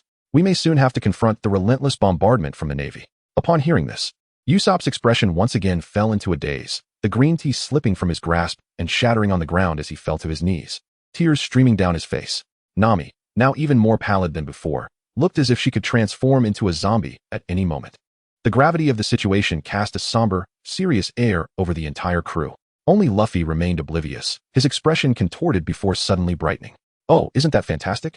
Before he could finish his thought, he was besieged by the collective wrath of his crew. "Come on, as captain, can't you take this seriously? You've angered Miss Nami. That is unforgivable." "Exactly. Could you at least be a bit more serious? I'll chop you up." Before long, Luffy's head was adorned with numerous lumps from the blows. Trembling, he could only extend a hand in a gesture of apology, saying, "I'm sorry." Observing this scene, Leilo sighed, leaning on the railing while gazing into the distance. It appeared that the coming days would be far from peaceful. "We must hasten our entry into the Grand Line. Perhaps there lies a glimmer of hope." Upon hearing these words, Nami immediately perked up, hastily retreating to her room to retrieve the nautical charts. She meticulously compared the sailing routes. Following Rayleigh's remarks, the daunting prospect of traversing Reverse Mountain and entering the Grand Line seemed considerably less intimidating. Nami swiftly produced the navigational charts, and based on her planned route, the group began their comparisons. However, the more they compared, the more discrepancies they discovered. Before long, everyone was left dumbfounded. Even Rayleigh felt an urge to give Luffy a good thrashing. Unable to contain her frustration, Nami delivered a punch to Luffy's head. "Hey, how on earth are you steering the ship? This direction is completely reversed." Subsequently, Luffy endured a collective beating from the others. The scene was so brutal that even Rayleigh found it unbearable to witness. After this bout of punishment, Nami urgently instructed Sanji to adjust the ship's course. It took considerable effort before they finally aligned the helm in the correct direction. At that moment, Luffy, seemingly unfazed, leaped atop the Mary and raised his arm in a rallying cry. "All right, everyone, let's set sail."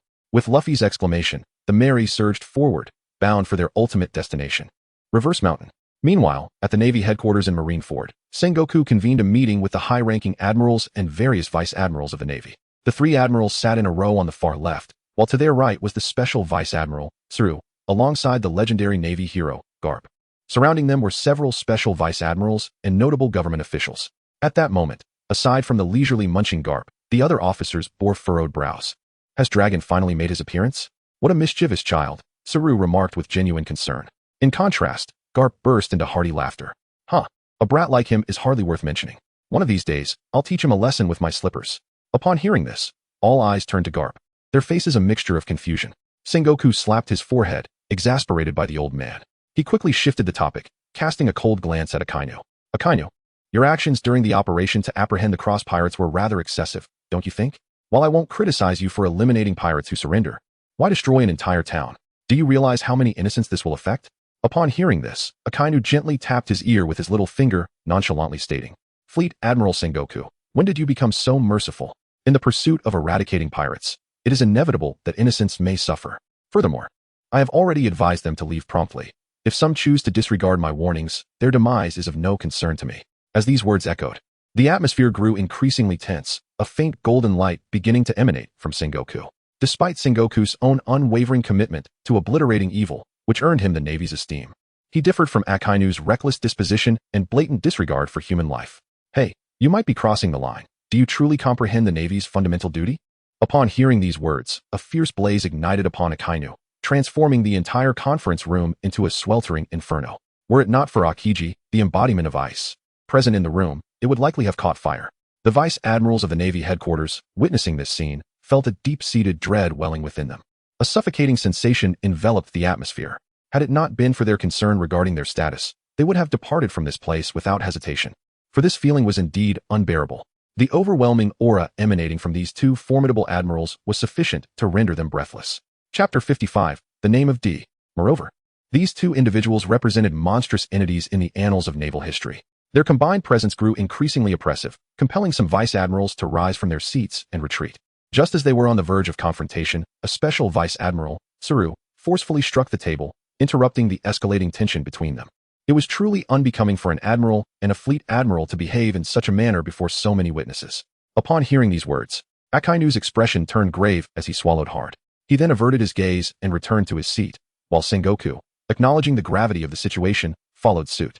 After all, this elderly woman was not to be trifled with. Once seated again, Sengoku's demeanor shifted to one of seriousness as he pressed a button on the projector. Instantly, the lights illuminated a white screen, revealing a wanted poster that captured their attention. It was none other than the leader of the Revolutionary Army, Monkey D. Dragon, who had caused a commotion in Lowtown earlier that day. The mere sight of his face sent a wave of tension coursing through everyone present, an overwhelming sense of pressure enveloping the room. Fortunately, the image of Dragon's wanted poster soon began to shrink, making way for a second one that emerged from the bottom. As this new wanted poster appeared, even the carefree Admiral Karp, who had been munching on Sunbae, displayed a hint of seriousness, though he maintained an air of nonchalance. Yet, the sorrow in his eyes was difficult to conceal. Subsequently, a third wanted poster popped up, showcasing a strikingly handsome youth. The assembly was left in a state of confusion. For this individual's bounty was set at a mere 10 million berries, a sum that seemed rather trivial, even in the East Blue. What was particularly peculiar was that this wanted poster bore no name, an anomaly that stood out starkly. In a world governed by a coalition of dozens of nations, it was unfathomable for any individual to elude the grasp of the world government, not even orphans or vagrants. Yet, here was a wanted poster devoid of a name. A truly baffling circumstance. Once all three wanted posters were displayed, Sengoku pointed at the one featuring the youth, stating, "The individual we shall primarily discuss today is this one." At this pronouncement, the brows of all the Marine admirals furrowed in unison. Even Karp, who had been enjoying his delicacies, tilted his head in surprise. He had anticipated that the discussion would revolve around either his son or grandson, only to find that it centered on someone entirely unrelated. This revelation caught him off guard, especially considering that Dragon was the most wanted criminal stirring the tides of the world government. While Luffy had recently made a name for himself by defeating the likes of Kuro and Arlong in a matter of days, This youth seemed rather unremarkable by comparison. Nevertheless, the mere fact that his identity remained undisclosed warranted their attention. The Marine admirals, all with furrowed brows, directed their gazes toward the youth's wanted poster. Meanwhile, the three admirals exchanged curious looks. Akainu, his expression serious, was eager to discern what qualifications this individual possessed to supplant Dragon as the focal point of their discussion. As the collective gaze of the room converged upon him, a sharp glint flickered in Sengoku's eyes as he glanced towards Carp. According to the intelligence we have gathered, this individual is a crew member of the Straw Hat Pirates. After cross-referencing all available information, we have arrived at one conclusion. His name likely contains the initialed. Upon hearing these words, Carp's expression tightened, and a grave look appeared in his eyes. He was well aware of what Sengoku implied. It seemed he too had to exercise greater caution. Upon hearing the name D, a group of naval admirals appeared perplexed, while the three generals furrowed their brows in concern. Although the surname D is not particularly uncommon in the present day, the mere discovery of an individual bearing this name raises considerable suspicion. The name D harks back to a legend from 8 centuries ago, which spoke of a vast kingdom whose inhabitants all shared the surname D, and who were adversaries of the celestial dragons. Whenever the name D was mentioned, it instilled a profound sense of dread in the celestial dragons. Fortunately, in contemporary times, the number of individuals with the surname D has increased significantly, posing no tangible threat to the celestial dragons themselves, thus prompting little further inquiry. However, the sudden emergence of a pirate whose identity is solely linked to the name D arouses heightened vigilance among them. Just as Sengoku was about to continue speaking, Akainu abruptly stood up to leave. Observing this, Sengoku's expression tightened with concern. Akainu, where do you intend to go? I have yet to finish my statement. Upon hearing those words, Akainu's eyes revealed a chilling glint. Aware of the significant threat posed by his adversary, it would be prudent to eliminate him now. With that thought, Akainu strode out of the conference hall without a backward glance. Sengoku gritted his teeth. This man was utterly arrogant. However, the 5 elders held a favorable view of him. Moreover, Akainu's abilities were exceptionally formidable. If all went as expected, he would likely be the next admiral. One could only wonder what it would be like under such a person as command as Fleet Admiral. With Akainu's departure, the atmosphere in the room grew even more somber. Sengoku's expression turned grave as he continued to elucidate the plans. Yet, no matter what he explained now, it seemed inconsequential. Once Akainu took action, the outcome would be unalterable. On the vast expanse of the sea, the Mary was leisurely making its way forward. They were drawing closer to Reverse Mountain. Beyond that lay the Grand Line, where their true journey to becoming the Pirate King would commence. Laying idle on the deck, Rayleigh gazed into the distance. Through the mist, a colossal mountain loomed ahead. However, reaching it would likely require 3 more days of sailing.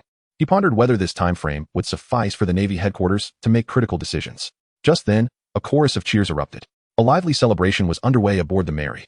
Although their provisions consisted solely of the dried food brought from Kashiru village, it did not hinder them from hosting a grand feast reminiscent of a banquet. The crew was filled with laughter and joy, as if the 2 news reports they had seen earlier that day had vanished from memory. Rayleigh approached, greeted by the excited smiles of several crew members. Though they merely guarded a wooden barrel, they engaged in animated conversation. Chapter 56. The Straw Hat Crew Dreams. Luffy was the first to place his foot upon the barrel, a broad smile illuminating his face as he laughed heartily. I will become the Pirate King. His declaration paved the way for the dreams of the other crew members. Nami soon followed, placing her foot atop the barrel. I will chart the complete sea map. Zoro, with a stoic expression, hesitated for a moment before placing his foot on as well. I will become the world's greatest swordsman. Seeing their exuberance, Sanji, cigarette in mouth, kicked the barrel, nearly shattering it. I will find the all blue. With dreams now stated, Usopp puffed out his chest and placed his foot on top. I will be the bravest warrior on the sea. Once they had all expressed their dreams, everyone turned their gaze to Rayleigh. Under the earnestness of their stares, he considered for a moment, scratching his chin. Then I shall plunder all the pirate crews along our path. At this, Luffy and the others nearly toppled over in surprise. Yet, Luffy quickly led the laughter that followed. It appeared that among them, Rayleigh embodied the spirit of a true pirate. Amidst the merriment, the Mary continued its journey. Now mere steps away from Reverse Mountain. Due to favorable winds, they were ahead of schedule, likely reaching their destination by the following morning. As the crew reveled and exhausted themselves in play, Rayleigh found no inclination for sleep. He began to examine the materials and blueprints within his system. Knowing they would soon enter the Grand Line, it was time to forge some suitable weaponry for them. Without such, they would struggle to face the perilous challenges ahead. Upon reviewing the available materials and blueprints, it seemed the only weapon he could forge at this moment was the origin pistol. Among the crew, Usopp was the weakest, so it was only reasonable to craft a weapon for him first. The capabilities of the origin pistol were astonishing, capable of nullifying all non-physical attacks. Those struck by it could not utilize any abilities. While it might not be widely applicable in the pirate world, the origin pistol could potentially suppress non-physical attacks like hockey, making it a formidable asset. With these thoughts, Rayleigh said nothing further, quietly commanding in his mind, "System, forge the origin pistol. As soon as the words left his mind, a template appeared. The forging of the origin pistol commenced. Materials were swiftly consumed, and soon, the pistol was complete. However, Rayleigh quickly realized a significant issue. The origin pistol required origin bullets to function. Loading ordinary bullets rendered it ineffective. Unfortunately, he had not yet obtained the blueprint for the origin bullets. Despite having the materials, he could not forge them. He had initially intended to give the weapon to Usopp to bolster his combat prowess, but it seemed prudent to delay that for the time being. With this settled, Rayleigh decided to rest, for the trials ahead would be formidable, ascending Reverse Mountain and entering the Grand Line. As Rayleigh settled into a peaceful slumber, a thunderous roar disrupted his dreams in the latter half of the night. "Hey, Luffy, that's our food for tomorrow, and you've eaten it all." Sanji's furious shout accompanied a flurry of punches and kicks, while Luffy shouted apologies, his mouth still full of food. Despite his words, Luffy continued to munch away. Sanji and Usopp chased after him in anger. Luffy, grinning widely, exclaimed, "It's just some food. Once we reach the Grand Line, we'll have all the food we want." In his excitement, Luffy stepped onto the face of a sleeping Zoro, nearly causing himself to stumble. Zoro woke with a start, drawing his sword and glancing around, before joining the chaotic pursuit that almost dismantled the Mary. Meanwhile, in her cabin, Nami, who was diligently sketching a sea map, could no longer contain her frustration. She flung open the door and shouted at them, "Hey, can you all quiet down?" Upon hearing these words, everyone fell silent. At that moment, Nami gazed ahead, and amidst the mist, a colossal shadow suddenly emerged. Seeing this, Nami's pupils constricted as she pointed at the enormous silhouette and exclaimed, "Look quickly, what is that?" Upon hearing these words, Raylo and his companions looked up to behold a colossal object, akin to a small mountain, materializing before them. Advancing further would inevitably result in a collision with this towering entity. Luffy hastily extended his arm to grasp the helm, but it was already too late. At that moment, due to the immense force of the winds, the helm proved utterly unresponsive. The Mary was on the verge of crashing into the ominous silhouette. Raylo furrowed his brow and stated directly, "System, extract the soul-cutting blade."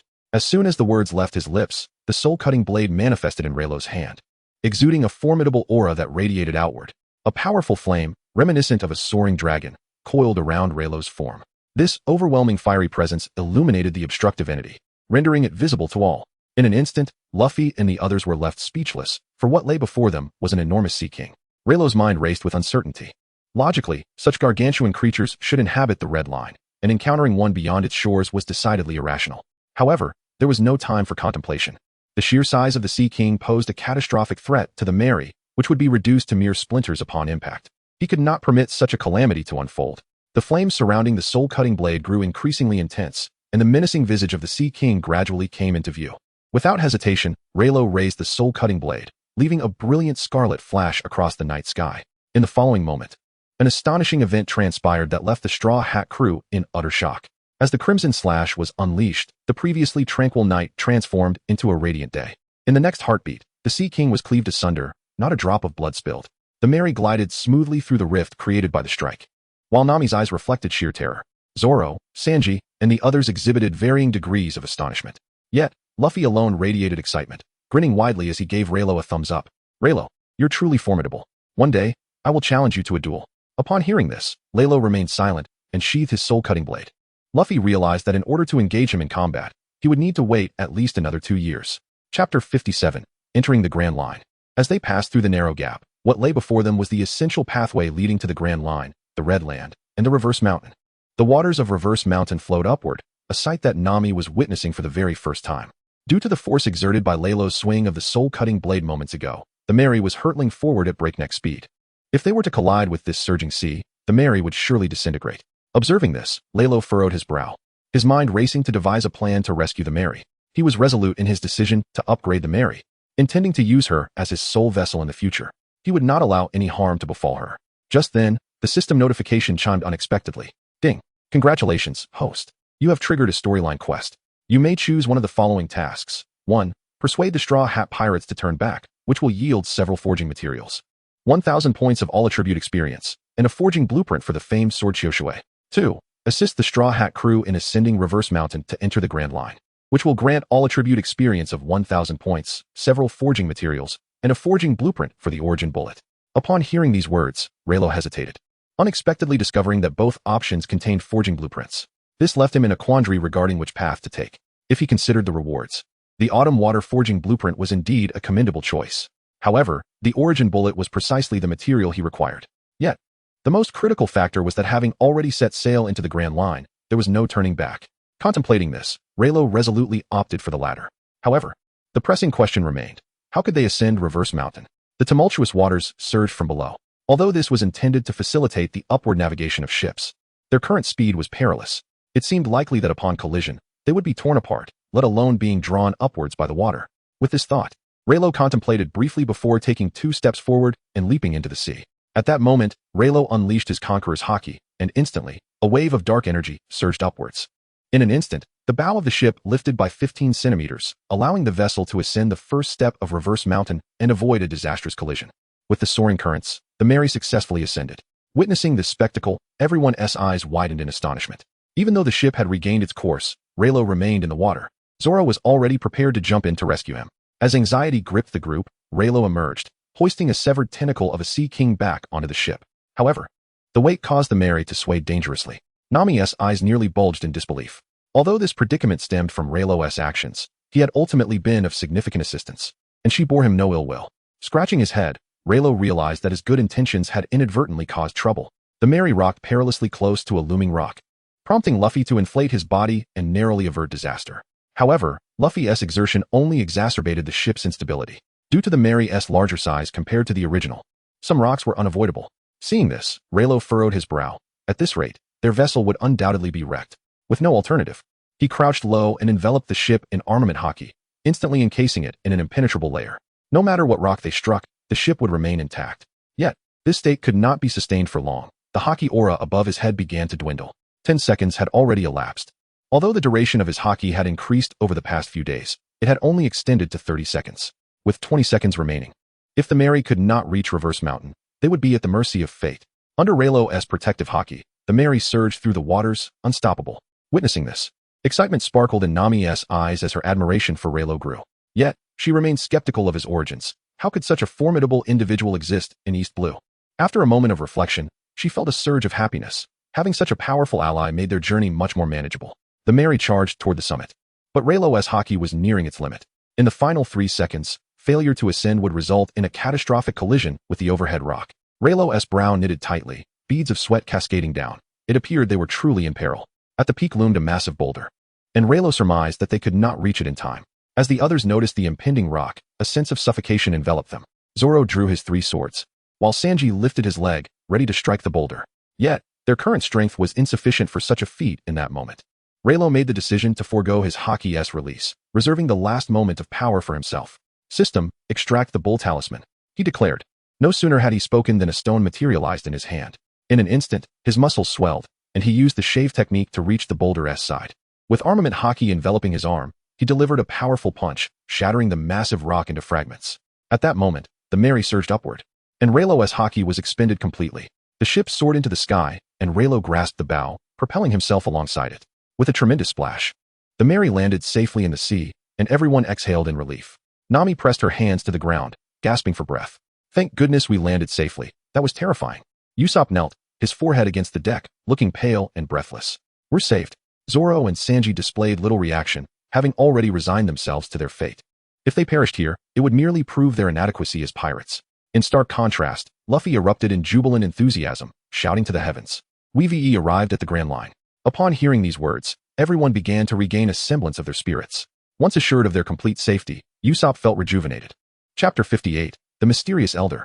He then rose to his feet, thumping his chest with pride, exclaiming, I knew there was nothing that could thwart Captain Usopp. It appears that nothing is too difficult after all. With that, Usopp burst into hearty laughter. Upon hearing these words, everyone erupted into hearty laughter, with no one mocking Usopp's boastfulness. Having entered the Grand Line, they felt as though they had glimpsed the dawn of ultimate victory. Luffy's gaze was resolute, as if the legendary treasure lay before them. In that moment, the dreams of all seemed to materialize before their eyes. Yet, only Leilo gazed into the distance, lost in contemplation. After all, he alone understood the trials that awaited them in the Grand Line and the New World. No matter how bright the dawn appeared, it remained an elusive existence. They must forge ahead, step by step. The crew cheered loudly, their vision sweeping across the expanse of waters. However, as their eyes wandered, their blood ran cold. Usopp, who had been cheering moments ago, suddenly froze, his expression turning to stone. Following their gaze, Leilo discovered a colossal eye. As he slowly raised his head, a massive whale, revealing its upper half, came into view. This great creature seemed familiar to Leilo. It was likely Laboon. the abandoned whale from the original tale. Gazing at its immense form, the Mary was dwarfed by just one of its eyes. The atmosphere plummeted into a deep valley of despair. Only Luffy appeared somewhat awkward. Without hesitation, he threw a punch at Laboon's eye, leaving everyone in stunned silence. Usopp was particularly aghast, exclaiming, "Hey, Luffy, what are you doing?" The others echoed in unison, "You foolish captain." Luffy's fist struck Laboon's eye, causing the whale to go berserk, and the surrounding waters surged skyward. Everyone was propelled into the air, landing upon Laboon's back. At that moment, the whale's back was washed by the sea, revealing a gigantic valve atop its head. Next to the valve was an entrance, and soon, the powerful currents swept them inside. At this juncture, Raylo and Luffy were ejected from the Mary due to the force of gravity. Watching the ship being drawn into Laboon's body, Luffy's expression turned grave. He shouted fervently, pummeling the top of Laboon's head, "Hey, you beast! What have you done to my comrades? Spit them out." Luffy continued to strike, while Raylo called for him to cease. He then pointed to the valve and suggested, "Let us enter through that valve. They must be inside." Upon hearing this, Luffy finally regained his composure and proceeded through the valve. Meanwhile, within Raylo's body, the system's notification echoed. "Ding, congratulations to the host, task completed. You have acquired a schematic for forging the origin bullet, along with 1,000 points of all attribute experience and several materials." The materials and the schematic for the origin bullet were delivered, and Raylo's eyebrows relaxed with satisfaction. Now, he could forge the origin bullet to craft a weapon for Usopp. Throughout their journey, Usopp had always been the weakest link in the Straw Hat crew, but with the origin handgun in his possession, his potential for growth would be unprecedented. With this thought in mind, Raylo was eager to begin the forging process. However, at that moment, Labu suddenly went berserk, crashing violently into the distant mountainside. As a result, Raylo lost his footing and was propelled into the valve, with both Luffy and Raylo tumbling inside, where they stumbled upon the Mary, anchored not far away. The crew aboard had already succumbed to unconsciousness, but Raylo swiftly revived them. As they regained consciousness and surveyed their unfamiliar surroundings, a grave expression emerged in their eyes. Zoro, clutching his head, gritted his teeth and declared, "This is infuriating. One day, I will cut you down." Although Zoro did not specify whom he intended to strike, everyone understood and turned their gazes toward Luffy. Observing Luffy's carefree laughter, Nami seized his face and exclaimed, "What is there to laugh about? We are in dire straits. Do you even realize it?" Upon hearing these words, Luffy broke into a sweat on his forehead and hurriedly apologized. Nami, too weary to strike Luffy again, let out a resigned sigh. At that moment, they were astonished to see that the surroundings were bathed in a brilliant light. Logically, there should not have been any illumination in this place. Moreover, there were paintings of rapeseed flowers, and seagulls appeared to be soaring through the air. However, upon closer inspection, these seagulls were utterly motionless. The artwork was remarkably lifelike. The group began to wonder if perhaps someone still resided in this place. With this thought, a grave expression crossed everyone's faces. At that juncture, Raylo spoke up, suggesting, "Let us glide forward and see. Perhaps this location holds a way out." Upon hearing these words, everyone felt an uncomfortable awkwardness. How could there possibly be a way out within the body of a whale? However, judging by this design, it may not be entirely impossible.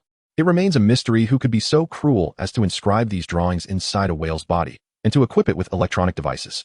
At this moment, Luffy joyfully exclaimed, "Then let us set sail." Upon hearing the captain's command, the crew unfurled the sails, only to discover that the currents here flowed inward. This unexpected revelation spared them considerable effort. As they ventured deeper, the space within expanded. The illumination surrounding them intensified. Everywhere they looked, they encountered decayed provisions, and astonishingly, there were also reserves of supplies. This further substantiated the notion that someone must inhabit this place. Otherwise, such an accumulation of goods would be inexplicable. Yet, who possessed such morbid curiosity to establish a dwelling within the body of a whale? As they pondered this enigma, a flickering light from an oil lamp ahead caught their attention. Beside the lamp sat an elderly man, clad in a floral shirt and patterned trousers. He appeared formidable, his muscular physique suggesting that he was a person of strength. Observing this, Zoro and Sanji became vigilant. After all, anyone capable of residing within such a colossal whale could not be benign. However, the old man's gaze revealed a hint of gravity, and with a chilling tone, he warned, "I advise you not to proceed. It could lead to death." Upon hearing these words, a sense of trepidation gripped the hearts of the crew. Was the true nature of this individual about to surface? Yet, Zoro, unyielding, retorted defiantly, "Who are you to say someone will die?" Upon hearing these words, the old man's eyes narrowed slightly, revealing a menacing expression. He then spoke matter-of-factly, "Of course, it is I." Chapter 59, Coloca's Astonishment. Upon hearing these words, everyone nearly lost their footing, teetering on the brink of collapse. Zoro, in a fit of rage and embarrassment, suppressed his fury for the sake of their safe departure and promptly inquired, "Who are you, and what are you doing here?" Upon hearing these words, the elderly man once again displayed a grave expression, causing the hearts of those present to tighten in unison. It felt as though an undercurrent of lethal intent was subtly manifesting. Could this truly be a formidable opponent? In an instant, The atmosphere surrounding them plummeted to a chilling low. Zoro and Sanji, prepared for battle once more, assumed a defensive stance. However, at that moment, the old man casually remarked, "Ah, I am merely residing here for the time being." Upon hearing those words, the crowd stumbled in surprise. Zoro could no longer contain himself. He unsheathed his sword and pointed it at the speaker, exclaiming, "Hey, is that how casually you dismiss this, you scoundrel?" With all his might, Zoro restrained his urge to strike the man down. Witnessing this scene, Rayleigh couldn't help but facepalm. It seemed these fellows were still rather inexperienced. They required further refinement during their upcoming voyages. Zoro, as a swordsman, lacked the necessary composure, while Luffy, as captain, had yet to mature fully. Sanji, despite appearing steady, was easily swayed by feminine allure, a predicament that seemed insurmountable. Nami and Usopp's weaknesses were even more apparent. They were cowardly and lacked fortitude. All of this necessitated cultivation, otherwise, they would forever remain distant from the great treasure, and Luffy would never ascend to the throne of Pirate King. However, that old man had sailed alongside the Pirate King himself, and regardless of the duration of his companionship, it was undeniable that anyone who could navigate alongside such a legendary figure could not be ordinary. Although he had not engaged in battle in the original narrative, one could surmise that he was far from weak. Moreover, this elder had the capability to subdue Laboon, crafting a dwelling within his very body, indicating at least a strength comparable to that of the 7 warlords of the sea. Rayleigh patted Zoro on the shoulder, signaling him to step back. Acknowledging this, Zoro nodded and retreated, demonstrating his unwavering trust in Rayleigh. Stepping onto the gangplank, Rayleigh then fixed his gaze upon the elder's eyes.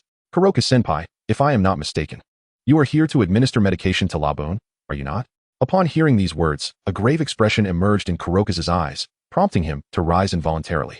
He meticulously searched through the recesses of his memory, realizing he had never encountered the youth before him. Yet, how could this individual speak his name with such ease and articulate his intentions regarding Laboon? The actions he had taken concerning Laboon had never been disclosed to anyone. Could it be that this person harbored ulterior motives towards Laboon? With this thought, the elder stood up, his demeanor turning serious. "Who exactly are you? And what is your purpose for being here?" As he spoke, an aura of haki enveloped his hands, exuding an overwhelming presence that caused the surrounding waters to begin to churn. Witnessing this scene, Zoro and Sanji instinctively took 2 steps back, their faces reflecting astonishment. They had not anticipated that the elderly man, who had just feigned weakness moments ago, possessed such formidable power. At this juncture, Rayleigh swallowed hard. Given his current strength, engaging in combat with this elder would likely prove futile. The mere manifestation of haki had already agitated the waters surrounding them. If the elder possessed other forms of haki, they would undoubtedly find themselves at a disadvantage. Moreover, he had expended his own haki to protect the going merry, and had only just begun to regain some strength. In the event of a confrontation, his chances of victory were virtually non-existent. Contemplating this, a serious look crossed Rayleigh's face as he spoke. "We have sailed from the East Blue to this place, seeking to avoid being swallowed by Laboon. I have inadvertently come to learn of your esteemed legacy. Thus, we do not wish to resort to violent means to leave here, as that would harm Laboon. We seek your assistance." Upon hearing these words, Kalokas narrowed his eyes, instantly discerning the extraordinary nature of Rayleigh. Rayleigh moved with a steady gait, exuding an aura of composure, and even under the formidable pressure of his advanced armament haki, his dignity remained intact. It seemed that even in a confrontation, Kalokas would find it challenging to gain the upper hand.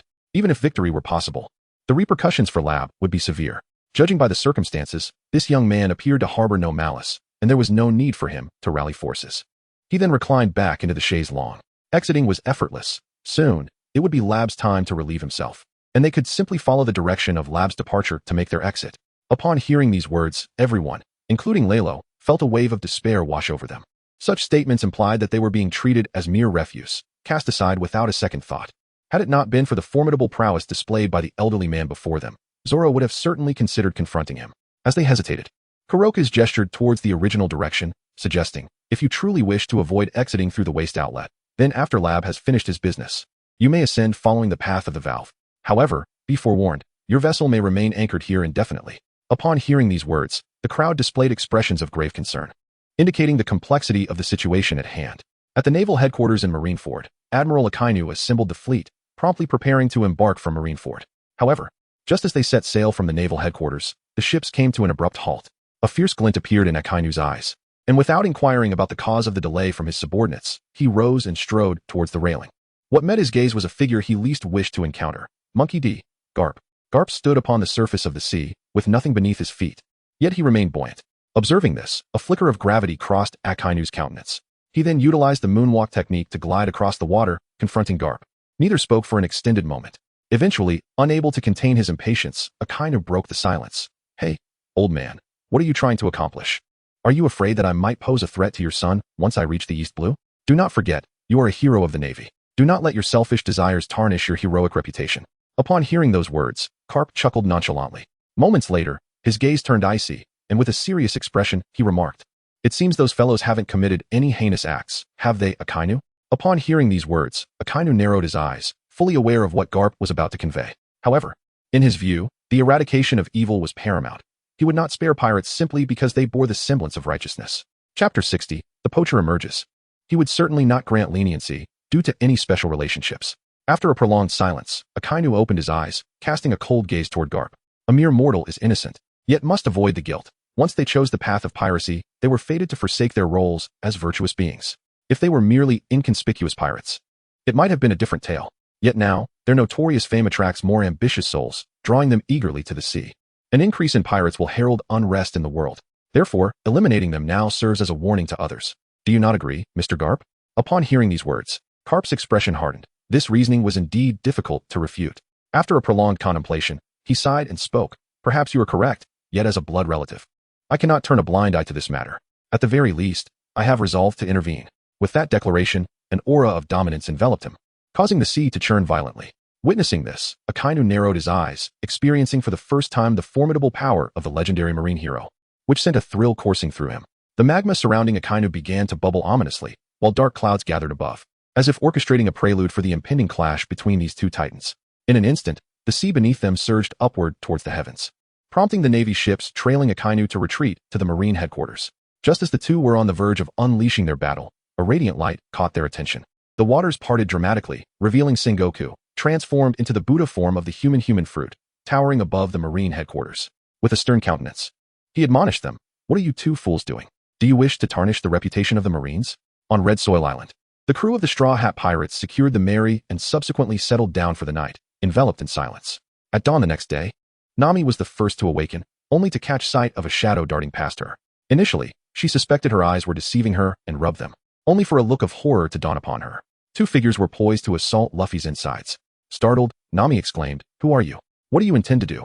Her voice roused the slumbering Zoro and Luffy. The startled figures, caught off guard, retracted their weapons and attempted to flee. However, in the blink of an eye, Sanji sprang into action, delivering a decisive kick to one of them. After sending one flying, Sanji turned to strike the other, only for his eyes to transform into hearts, and his body began to float like seaweed. Seizing the opportunity, the shadow swiftly retaliated, sending Sanji flying and making a dash for escape. Just as the figure neared the exit, it encountered a striking young man blocking its path. Rello swiftly grasped the shadow's shoulder, pulling it aboard the Mary. Once exposed to the light, Rello recognized the figure as Vivi, with Mr. Nine by her side. Releasing his grip, Rello watched as Vivi stepped back, brandishing a knife, and threatened, "You would do well to mind your own business. I am a bounty hunter with Baroque Works. If you dare to harm me, Baroque Works will not spare you." Vivi's fierce demeanor elicited a silent chuckle from Rello, as this was likely her most embarrassing moment. However, one could hardly blame her.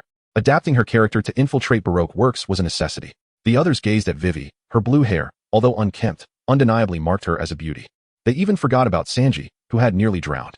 Ultimately, it was Sanji who returned to the surface, his anger barely contained. Upon seeing Vivi, he seemed to revive instantly, fetching a glass of green drink for her. "My lady, allow me to serve you," he declared. Nami, exasperated, delivered a punch to his head. Sanji, clutching his head in pain, stumbled about the Mary. Just then, Mr. Nine, who had previously fallen into the water, leaped back onto the scene, wielding a rocket launcher. He aimed it at Rello, declaring, "Those who dare obstruct Baroque Works' mission shall face death." The crew gasped in shock, with Nami's eyes nearly popping out of her head. Usopp trembled as he clutched his slingshot, unable to muster the strength to retaliate. Zoro and Sanji braced themselves to intercept the incoming rocket, aware that if it struck the Mary, it would be obliterated. However, before they could act, Rello manifested a layer of armament hockey, seizing the rocket mid-flight and hurling it back. As the projectile hurtled towards him, Mr. Nine's face drained of color. But escape was futile, the rocket exploded, and Mr. Nine fainted, sinking into the sea, carried away to an unknown fate. Having dealt with Mr. Nine, Rello turned his attention back to Vivi. Although he recognized her identity, he chose to remain silent, allowing the plot to unfold naturally without disruption. At that moment, Zoro unsheathed his sword, pointing it at Vivi's neck. Witnessing this, Sanji, still nursing his headache, angrily rebuked Zoro. "Hey, you green-haired idiot, how can you be so rude to a lady?" Sanji's words cost him another punch from Nami, leaving him speechless. Meanwhile, Zoro demanded, "State your intentions and your identity." Upon hearing these words, his expression slightly hardened.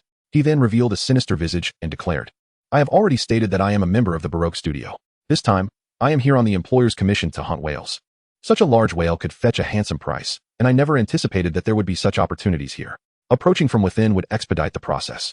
As he spoke, he erupted into a wild laugh, and Zoro chose not to press further. He sheathed his sword, having discerned the objective. Any further threats would bear no fruit. Chapter 61, Princess Vivi, in hesitation. Vivi laughed maniacally, yet in the next moment, her demeanor shifted dramatically. Nami seized one of Vivi's ears and admonished her sternly. "I do not care what your intentions are, but you had better behave yourself until we leave." Upon concluding her reprimand, Nami released her grip. Vivi rubbed her now red and swollen ear, her brow furrowed in discomfort. Faced with Nami's formidable presence, Vivi dared not act out again. She could only await her fate in silence. The Straw Hat crew bound Vivi, and Raylo refrained from further commentary, perhaps recognizing that this was the calamity Vivi was destined to confront. Just as these thoughts crossed his mind, the system notification chimed. Ding. Congratulations, host. You have triggered a storyline quest. Escort Vivi back to Alabasta. Upon completion, you will receive a design blueprint for the Dragon Talisman, 2,000 experience points, and various forging materials. Upon hearing the system's notification, Raylo furrowed his brow, surprised that such a trivial matter could trigger a system task. It seemed that he could no longer ignore it. However, the plan to escort Vivi back to Alabasta required careful consideration. For the moment, it was best not to act hastily and disturb the situation. Should he prematurely encounter the pursuit of the Baroque works, it would be detrimental to his mission. After all, Old Shah was quite a formidable adversary. With this thought in mind, Raylo resolved to leave Vivi to her own devices. He glanced outside at the sky. Labu had already relieved himself once, and evening was approaching with the tide about to rise. When the waters surged, Raylo intended to launch the Mary. The ship was difficult to maneuver from either the front or the back. The only feasible exit was through the valve. Everyone was preoccupied with their own tasks. Nami was charting the seas, Zoro and Luffy were napping, and Usopp remained petrified. Only Sanji was incessantly hovering around Vivi. At that moment, Vivi cast a flirtatious glance, attempting to charm Sanji into untying her. Without hesitation, Sanji prepared to comply, but in the next instant, he was struck, resulting in 3 large bumps on his head, collapsing to the ground like a defeated dog. Nami seized one of Sanji's legs, dragging him back to the cabin. Observing this, Vivi's expression subtly shifted. She had not anticipated that this woman would hold such authority aboard a pirate ship. Surely, she must be a powerful individual. Realizing this, Vivi decided to remain silent, for if she were to perish at the hands of these pirates, who would save Alabasta? With these thoughts, Vivi drifted off to sleep. Soon, as the sun set, the waters began to swell. A powerful wave surged into Labu's mouth. Seizing the opportunity, Raylo enveloped the Mary with his haki and forcefully propelled it upward, utilizing the wave's momentum to lift the ship swiftly. The sight of the towering wave struck fear in everyone's eyes. Nami clung to the ship's mast in terror, wishing she had opted to escape through the waste outlet had she known Raylo's intentions. Zoro, Sanji, and Luffy, accustomed to such situations, displayed no surprise. But when Luffy ensnared Zoro with his arms, a flicker of alarm crossed Zoro's face. In the next moment, amidst the tumultuous currents and Usopp's cries, the Mary landed safely. Witnessing this, Vivi's eyes widened, her pupils constricting. She had seen clearly that Raylo had effortlessly lifted the entire ship with a single hand. Although aided by the waves, the sheer strength Raylo exhibited was astonishing. Furthermore, she wondered what kind of aura he had cloaked the Mary with, enabling it to withstand such fierce waves. Though the water had surged in, the force behind it could have easily shattered a wooden vessel. Vivi's heart trembled as she contemplated a plan. Could a being as powerful as Raylo potentially rescue their nation? Yet, upon reconsideration, she discarded the thought. After all, he was a ruthless pirate. If he were to discover her true identity, he might not only fail to save her homeland, but could instead bring further calamity upon it. The presence of Crocodile, one of the 7 warlords, had already plunged their nation into despair. If another formidable pirate were to emerge, their fate would be sealed. Noticing Vivi's gaze upon him, Raylo understood her thoughts, but chose to disregard them. Such matters required a gradual approach. Through his recent battle with Smoker, he had gained a clear awareness of the disparity between himself and the 7 warlords. Confronting someone like Crocodile, who was equally formidable, left the outcome uncertain. Thus, this plan must be executed discreetly and methodically, lest he become a casualty in a conflict he could not win. Moreover, the current mission only entailed escorting Vivi back to Alabasta. It did not require a confrontation with Crocodile. He could address that when the system tasks were issued. The Mary settled steadily, albeit precariously near Labu's gaping maw. A powerful wave nearly sent the ship crashing back. In that instant, Raylo swiftly employed his haki to push the Mary away successfully. The night had fully enveloped them, and to proceed further, they would have to wait until morning.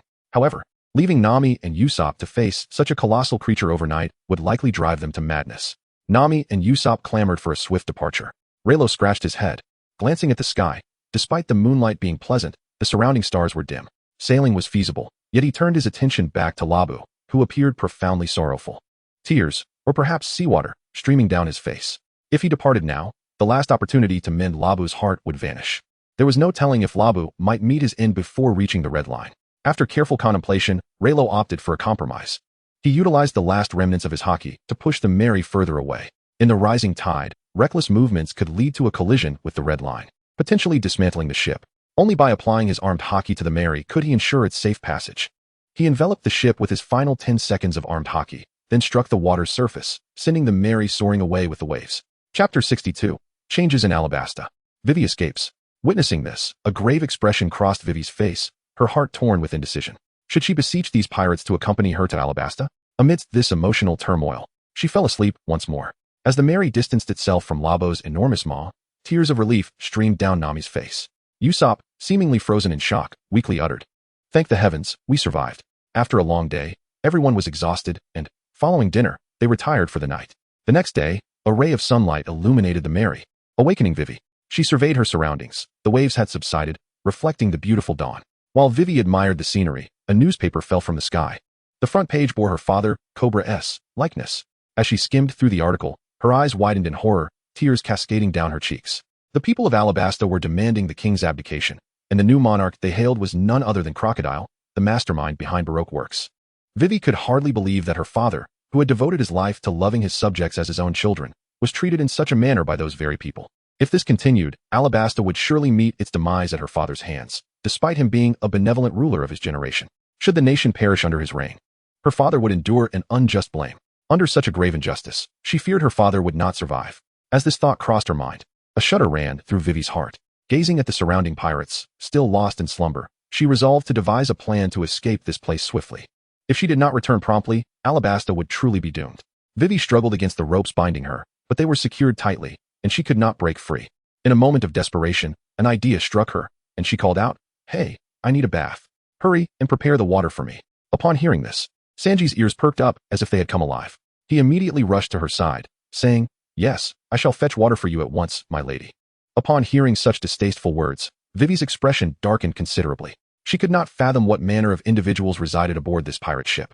Upon hearing Sanji's words, Nami regained consciousness and immediately raised her fist, startling Sanji, who scratched his head in a flustered explanation. "Miss Nami, it's only proper for a girl to take a bath. It wouldn't be right to deny her that, would it?" Upon hearing these words, a hint of disdain flickered in Nami's eyes, yet she chose to remain silent. Throughout this journey, she felt it was high time for a bath. Consequently, she spoke up, "Then, Sanji, would you be so kind as to prepare a portion for me as well? I shall bathe alongside her." Upon hearing this, Sanji's eyes instantly transformed into heart shapes. Steam began to waft from his ears, and this overwhelming sense of joy nearly caused him to float away. "I would be most delighted, Miss Nami," he exclaimed. Just as Sanji was about to prepare 2 baths, he was halted by Vivi's voice. A look of hesitation flickered in Vivi's eyes. If she allowed this woman to bathe with her, wouldn't her plan be utterly thwarted? With this thought in mind, Vivi hurriedly declared, "No. I have never bathed with anyone since childhood. I must bathe alone." Upon hearing those words, a flicker of confusion crossed Nami's eyes as she swiftly approached, seizing Vivi by the ear. "As a captive, you seem to have quite a few demands. Surely, you do not intend to escape?" Faced with Nami's fierce demeanor, Vivi trembled, hurriedly shaking her head. "Of course not. I simply lack the habit of bathing with others." Observing Vivi's quaking form, Nami's heart softened for a moment, and she let out a sigh. "Very well, I shall forego my bath for now. You may wash yourself. However, the bathing facilities on this ship are not available for outsiders." With that, Nami took a piece of white cloth and tied a rope to either side of the sail. Hanging the cloth up, "You may only wash behind this piece of fabric." A mischievous grin spread across Nami's face. "Do remember not to come too close. This cloth has a remarkable degree of transparency." Upon hearing these words, Sanji's ears elongated thrice their normal size. He then proceeded to circle the merry-go 3 times, much like a deflated balloon, before kneeling on the ground and exclaiming loudly, "Long live Miss Nami." This proclamation was met with Nami's merciless iron fist, leaving Sanji on the brink of unconsciousness. Nami untied Vivi and ushered everyone to the other side of the white cloth, silently warning them with her fists not to steal a glance. Soon enough, Sanji prepared the bathwater and set it behind the white cloth, rubbing his hands in eager anticipation. However, Nami yanked him back, prompting the crew to burst into laughter. Through the white cloth, they could even see Vivi removing her garments one piece at a time. The sight of her slender waist and alluring figure was indeed a feast for the eyes. Yet, on the other side of the cloth, Vivi was adorned in a layer of tight-fitting clothing, revealing not an inch of skin. She pretended to heed Nami's words, distancing herself from the cloth and creating the sound of water to simulate a bath. At that moment, however, Vivi had already submerged herself into the sea, searching for the speedboat they had prepared in advance, eager to return to Alabasta. Aside from Sanji, they all understood that Vivi had escaped. Riley remained indifferent. Even if Vivi had fled, they could still convene at the Baroque Works rendezvous point. Zoro was equally unconcerned, viewing her as nothing more than a trivial thief. Letting her go was of no consequence. Nami, too, found it simpler to part ways with an unknown individual on the ship. The potential risk of her betraying them was a significant threat they could not overlook. Yet, they were not the kind of ruthless pirates to resort to murder, so they merely let her go. Meanwhile, Vivi had boarded the prepared submarine, heading back to Baroque Works. Before that, she needed to locate her informant to discuss the situation. On the other side, Sanji displayed a lecherous demeanor, constantly eavesdropping. However, after a prolonged silence within, he grew suspicious and decided to check on the situation under the pretense of wanting to see inside. After taking a couple of steps, he hesitated, noticing Nami's unusual restraint in not striking him. Scratching his head in confusion, he then tore aside the white cloth, only to be petrified in place. Chapter 63, The Frenzied Laboon. He subsequently collapsed in despair, pounding the deck as if heartbroken. Why must you treat me this way? I don't even know your name. The utterance left everyone speechless, rolling their eyes before returning to their tasks. At this moment, the sky had brightened significantly, the sun shining radiantly. Nami rose and began to rouse the slumbering Luffy, trying to persuade him to set sail promptly. Luffy, half asleep and half awake, mumbled in agreement, yet refused to awaken. Frustrated, Nami delivered a punch to his head, causing a purple bump to form gradually. Luffy let out a yelp, swiftly sitting up and scanning his surroundings, mistaking it for an enemy attack. "Who's there? Show yourself," he bellowed, only to discover Nami's steaming fist before him. Instantly, he shrank back, scratching his head and declaring, "All right, everyone, hoist the sails. We're setting off." Upon hearing these words, everyone immediately sprang into action. Usopp unfurled the sails, while Luffy extended his arm, reaching directly for the helm and twisting it with force. However, this action was met with Nami's merciless fist. "You are not to turn the helm in such a manner again. It is perilous, do you understand?" Luffy, upon witnessing Nami's fearsome expression, mockingly saluted with an exaggerated gesture, understood. He then retracted his arm and earnestly began to maneuver the helm. Just as the Mary set course towards the main channel, the surrounding waters suddenly began to tremble, and not far off, a resounding thud echoed. Luffy, driven by curiosity, was the first to glance over, his expression turning to one of astonishment. Pointing towards Laboon, he exclaimed, "Look, that enormous whale is colliding with the mountain." At his words, everyone turned to gaze toward the distant red line. Indeed, they beheld the colossal whale rhythmically striking against the land. With each impact, the surrounding waters quaked. If this continued, it could very well summon a tsunami. They had to devise a plan. Rayleigh looked into the distance. Meanwhile, Laboon's head was already drenched in blood. Yet this did not deter his frenzied behavior. Kurokas hastily crawled out from the valve, his eyes wide with horror as he stared at Laboon. He had clearly administered a sedative, yet Laboon remained in a state of frenzy. "Stop. In this manner, you will never see them again. The Grand Line is exceedingly harsh, a place where all cowards dare not tread a second time. If they truly escape, they shall not return. They have forsaken you. You must relinquish hope." Upon hearing these words, Laboon did not cease his relentless battering. Instead, the intensity of his strikes grew more fervent, as if he were venting the sorrow within his heart. Observing this, Colokas wore a grave expression, perplexed by the stimuli that had agitated Laboon to such a degree that even tranquilizers failed to soothe him. However, if Laboon continued this onslaught, he would undoubtedly face mortal peril. Colokas contemplated employing force to subdue Laboon. With a swift leap, he ascended into the air, his entire being pulsating with energy. Yet, the previously docile Laboon began to retaliate against him.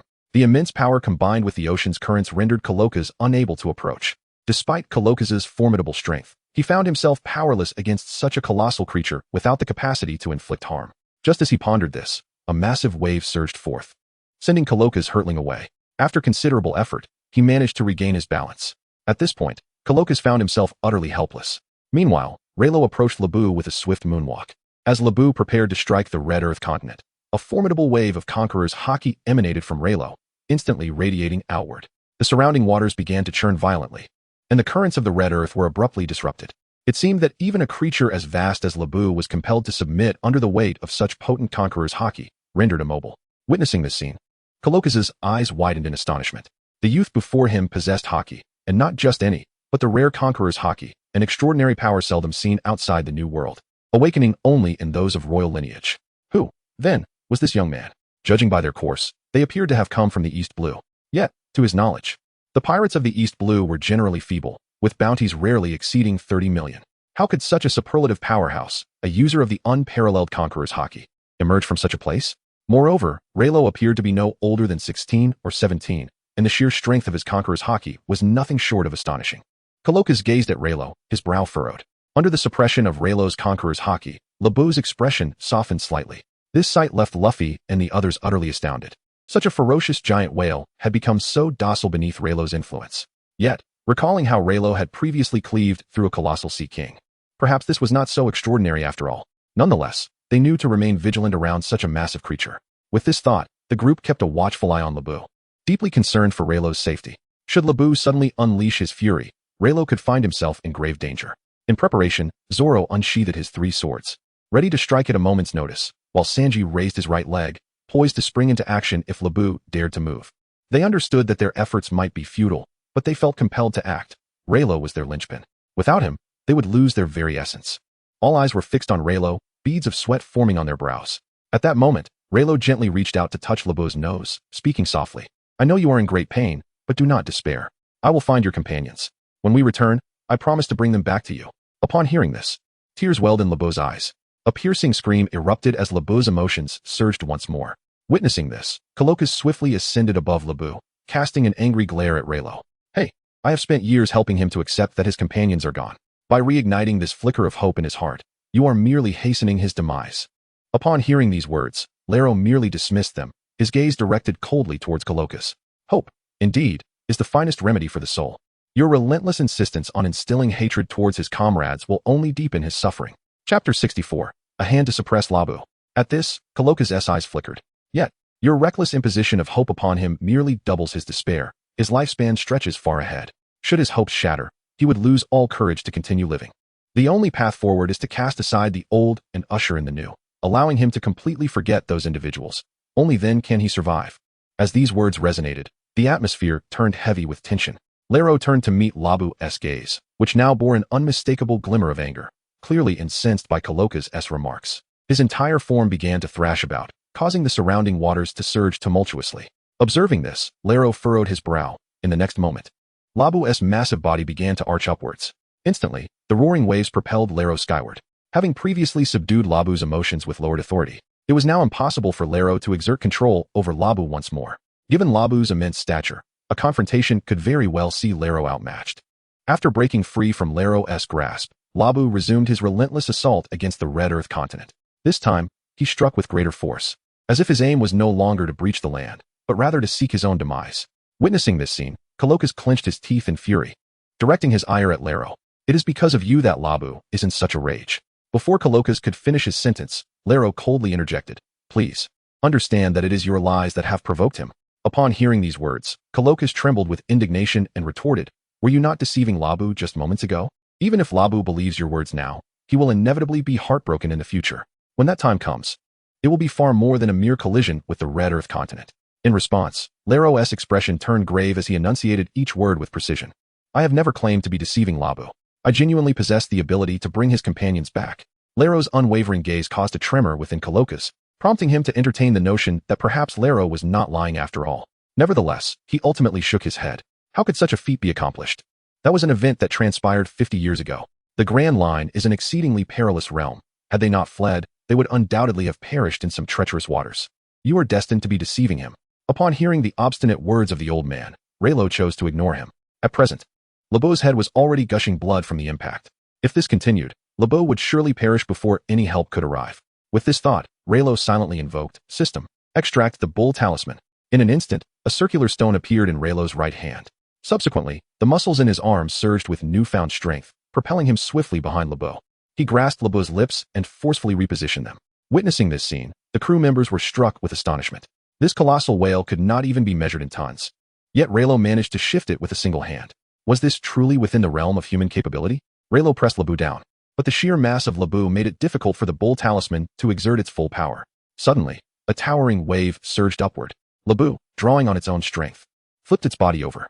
In that moment, Labu seemed to regard Leilo as a target for its anger, opening its massive jaws wide and lunging toward him. The surging seawater flooded into Labu, significantly increasing the burden on its insides. Nevertheless, This did not deter Lebeau from seeking to unleash its fury. Observing this, Raylo tightened his grip on the bull talisman, placing his faith in its power as the only means of survival. As Lebeau charged toward him, Zoro had already drawn his swords, while Sanji leapt into the air, ready to join the fray. Even Usopp trembled as he prepared his slingshot, though they all knew it would be futile. With an overwhelming force, Lebeau collided with Raylo's body, distorting him under the weight of tens of thousands of tons. Yet, bolstered by the immense power of the bull talisman, Raylo managed to withstand the impact. The tremendous thrust expelled the surrounding seawater, causing waves to crash violently around them. Zoro and Sanji, who had just regained their footing, were once more hurled back onto the Mary. Luffy's outstretched arm was also sent reeling, snapping the ship's sail. In the wake of this chaos, everyone stood in stunned silence. Nami was about to step in to teach Luffy a lesson when she saw him grasp the ship's mast, leaping up to Lebeau's head. With great force, he swung down, driving the mast into Lebeau's crown. The intense pain caused Lebeau's body to convulse violently, sending powerful waves surging outward, nearly capsizing the Mary. Nami and Usopp both fell into the water, and had it not been for Sanji and Zoro's timely rescue, they might have met a dire fate. Seizing this opportunity, Raylo regained the upper hand, firmly pinning Lebeau down. He assessed his haki, which had now replenished for 10 seconds, sufficient time to reassert control over Lebeau. With this resolve, Raylo unleashed his conqueror's haki. The surrounding waters began to tremble, and the red line seemed on the verge of collapse. Lebeau's body gradually returned to a state of calm. Taking advantage of this moment, Raylo gripped Lebeau's eyelids tightly and declared, "Listen closely, everything I said earlier is true. I will bring back your companions. This is our pact. Before that, you must not harm yourself again, for your friends will be heartbroken." This declaration struck a chord deep within Lebeau. Tears streamed from his eyes like a torrential flood into the sea, as if his friends had appeared before him. Though puzzled, Nami and the others felt a swell of emotion. They had never imagined that the usually aloof and taciturn Raylo could exhibit such warmth. Nami, who had always kept her distance from him, found her perspective shifting in that moment. Witnessing this, Kuroka's felt a stirring within. At that instant, he began to believe that Raylo truly would return with Lebeau's companions. But why was this young man so resolute? With a sigh, Kuroka's reflected on his own rigidity in handling matters. Had he truly grown so old? Chapter 65, Setting Sail. Kuroka's ascended to Lebeau's head and withdrew the mast. He then attended to Lebeau's wounds, lifting the creature's spirits significantly. No longer would Lebeau recklessly pound against the red line. It was as if he had been reborn. In gratitude, Kuroka's prepared a feast for the Straw Hat crew. Upon seeing the spread, Luffy's mouth watered in delight. Raylo noted that, aside from some fresh water and grains, the supplies were predominantly meat. Luffy, with an insatiable appetite for meat, was tempted to devour the bounty in one go. However, with Nami's iron fist serving as a warning, he refrained from indulging excessively. Given Luffy's voraciousness, they had to remain vigilant. No amount of food could withstand his ravenous hunger for long. Once all provisions were secured, Raylo and the others prepared to set off immediately. They had barely entered the Grand Line, and the journey ahead remained uncertain. Eager to explore new horizons, they could hardly contain their excitement. At that moment, Kuroka's tossed a compass to Nami. She caught it and examined it closely, her heart racing. The direction indicated by the compass diverged entirely from her original plans. Logically, they should have been heading west, yet this compass pointed toward a location in the eastern quadrant. Would this mean they were merely circling back?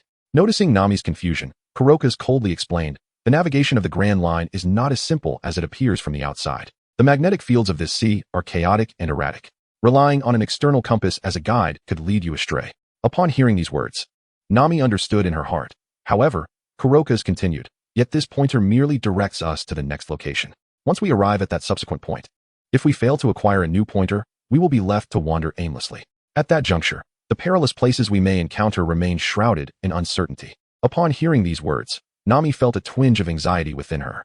Nonetheless, she expressed her gratitude and tucked away the compass. She silently vowed to seek out the compass upon arriving at each new destination. Once all preparations were complete, Luffy commanded the ship to set sail.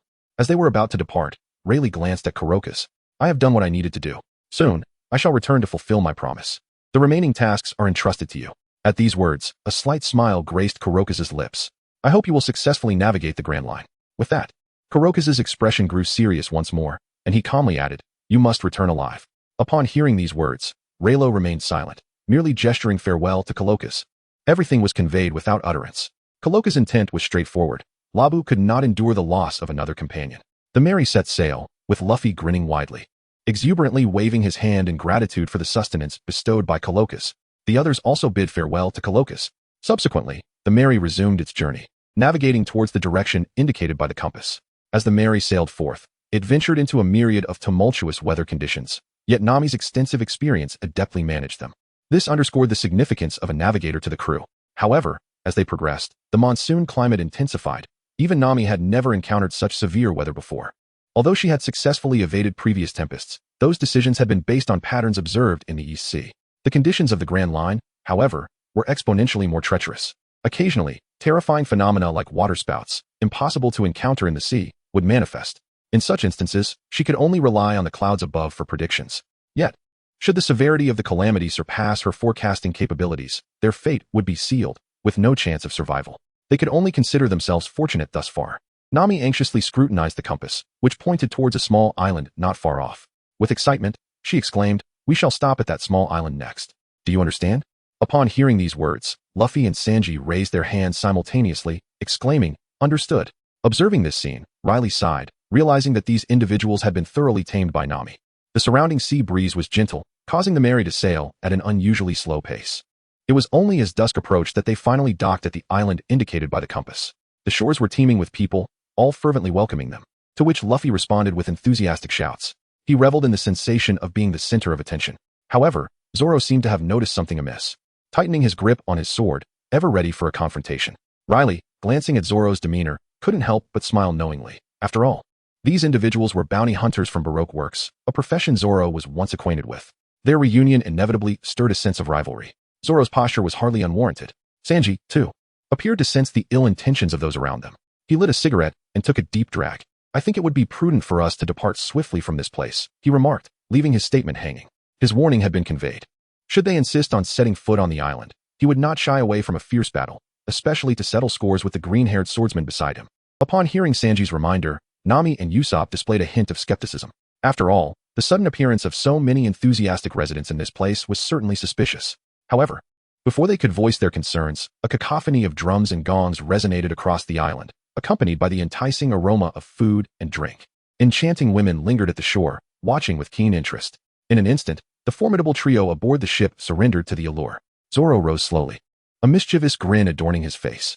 "I find this place quite delightful," he remarked. Sanji adopted a languid demeanor, stating, "Allow me to apologize for my previous remarks. This is truly paradise." Luffy erupted with exuberance, declaring, "I've made my decision. We shall stay here tonight." Observing their eagerness, Nami and Usopp felt a sense of despair. Resigned to their whims, they prepared to disembark, while Rairo searched the crowd for a familiar figure. After Miko's departure, she was bound to arrive here. Chapter 66, Arrival at Whiskey Peak. Yet, no trace of Vivi was found along the way. She was likely preoccupied with preparations inside. Soon, Luffy commanded the ship to anchor at the shore, leading the crew onto Whiskey Peak. Upon their arrival, a gathering of bounty hunters revealed greedy smiles. Nevertheless, Luffy and his companions paid them no mind, proceeding into a simple room. The furnishings were modest, consisting of a few tables, benches, and a reception area, a typical hotel design, albeit somewhat dilapidated. At that moment, a feast of food and drink was laid out before them. Zoro and Luffy drooled in anticipation, just as a burly man with curly hair emerged to interrupt their feast. Rairo immediately recognized him as Ikaram, the butler of Vivi's family. Ikaram, donning gloves, graciously approached with a massive roasted lamb. Luffy's eyes widened in delight, ready to pounce, only to be halted by Nami's swift punch. "Please, as captain, try not to embarrass yourself," she admonished, her expression fierce. She then planted a foot atop the serving platter, addressing Ikaram. "Let me make it clear, we have no money to pay you, and just a reminder, we are pirates." Upon hearing these words, Ikaram, with an aloof expression, remarked, "Those who arrive here are our guests. Everything we offer is out of hospitality, not for monetary gain." As he spoke, a woman with dark skin and a muscular physique approached Ikaram and whispered something in his ear. Instantly, a shift occurred in Ikaram's demeanor, revealing a flicker of fear within him, though he swiftly returned to his previous composure. Nami, upon hearing that there was no charge, also relaxed her guard and withdrew her foot. She clapped her hands and declared, "All right, you may begin to eat."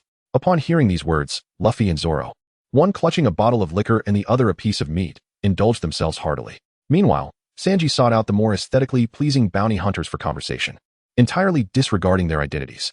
As everyone feasted exuberantly, the bounty hunters incessantly poured drinks for Zoro and Sanji, perceiving them as potentially the strongest beings present. In contrast, Luffy's slender frame did not draw much attention, although his astonishing appetite was remarkable. In a state of culinary ecstasy, he could even consume plates whole, digesting them effortlessly. Were it not for spatial limitations, he might very well have devoured the table itself.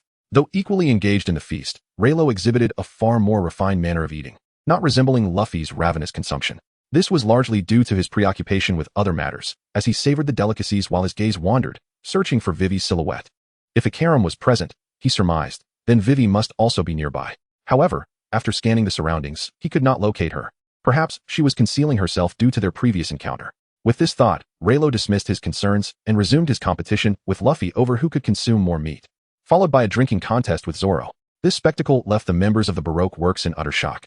These two seemed impervious to intoxication. If they continued at this pace, the entire wine cellar would soon be depleted. Yet, to achieve their aims, the members found themselves compelled to spend extravagantly. As the night deepened and the alcohol flowed, Luffy, unable to eat another morsel, collapsed onto the ground and fell asleep. Nami, having discerned their ulterior motives, pretended to succumb to intoxication as well. It remained unclear whether Zoro was genuinely inebriated, but he had already begun to snore. Leilo surveyed the scene, noting that the bounty hunters had also succumbed to slumber, sprawled across the tables. Yet, he remained puzzled about Sanji's whereabouts. After a brief search, he found no trace of him and decided not to dwell on it. These ruffians posed no threat to them. Feeling weary himself, Leilo too surrendered to sleep. Once they were all in a deep slumber, the bounty hunters, who had initially feigned drunkenness, revealed sinister smiles and stealthily rose from the tables, their eyes glinting with malice. Ikaram, with an impassive expression, remarked, "What a misfortunate bunch of pirates. Encountering us is indeed your ill fate." As he spoke, he brandished a bounty notice, clearly depicting Luffy's 30 million berry reward alongside Raylo's 10 million berry notice. 30 million berries, while not an exorbitant sum, would suffice for a lavish spree.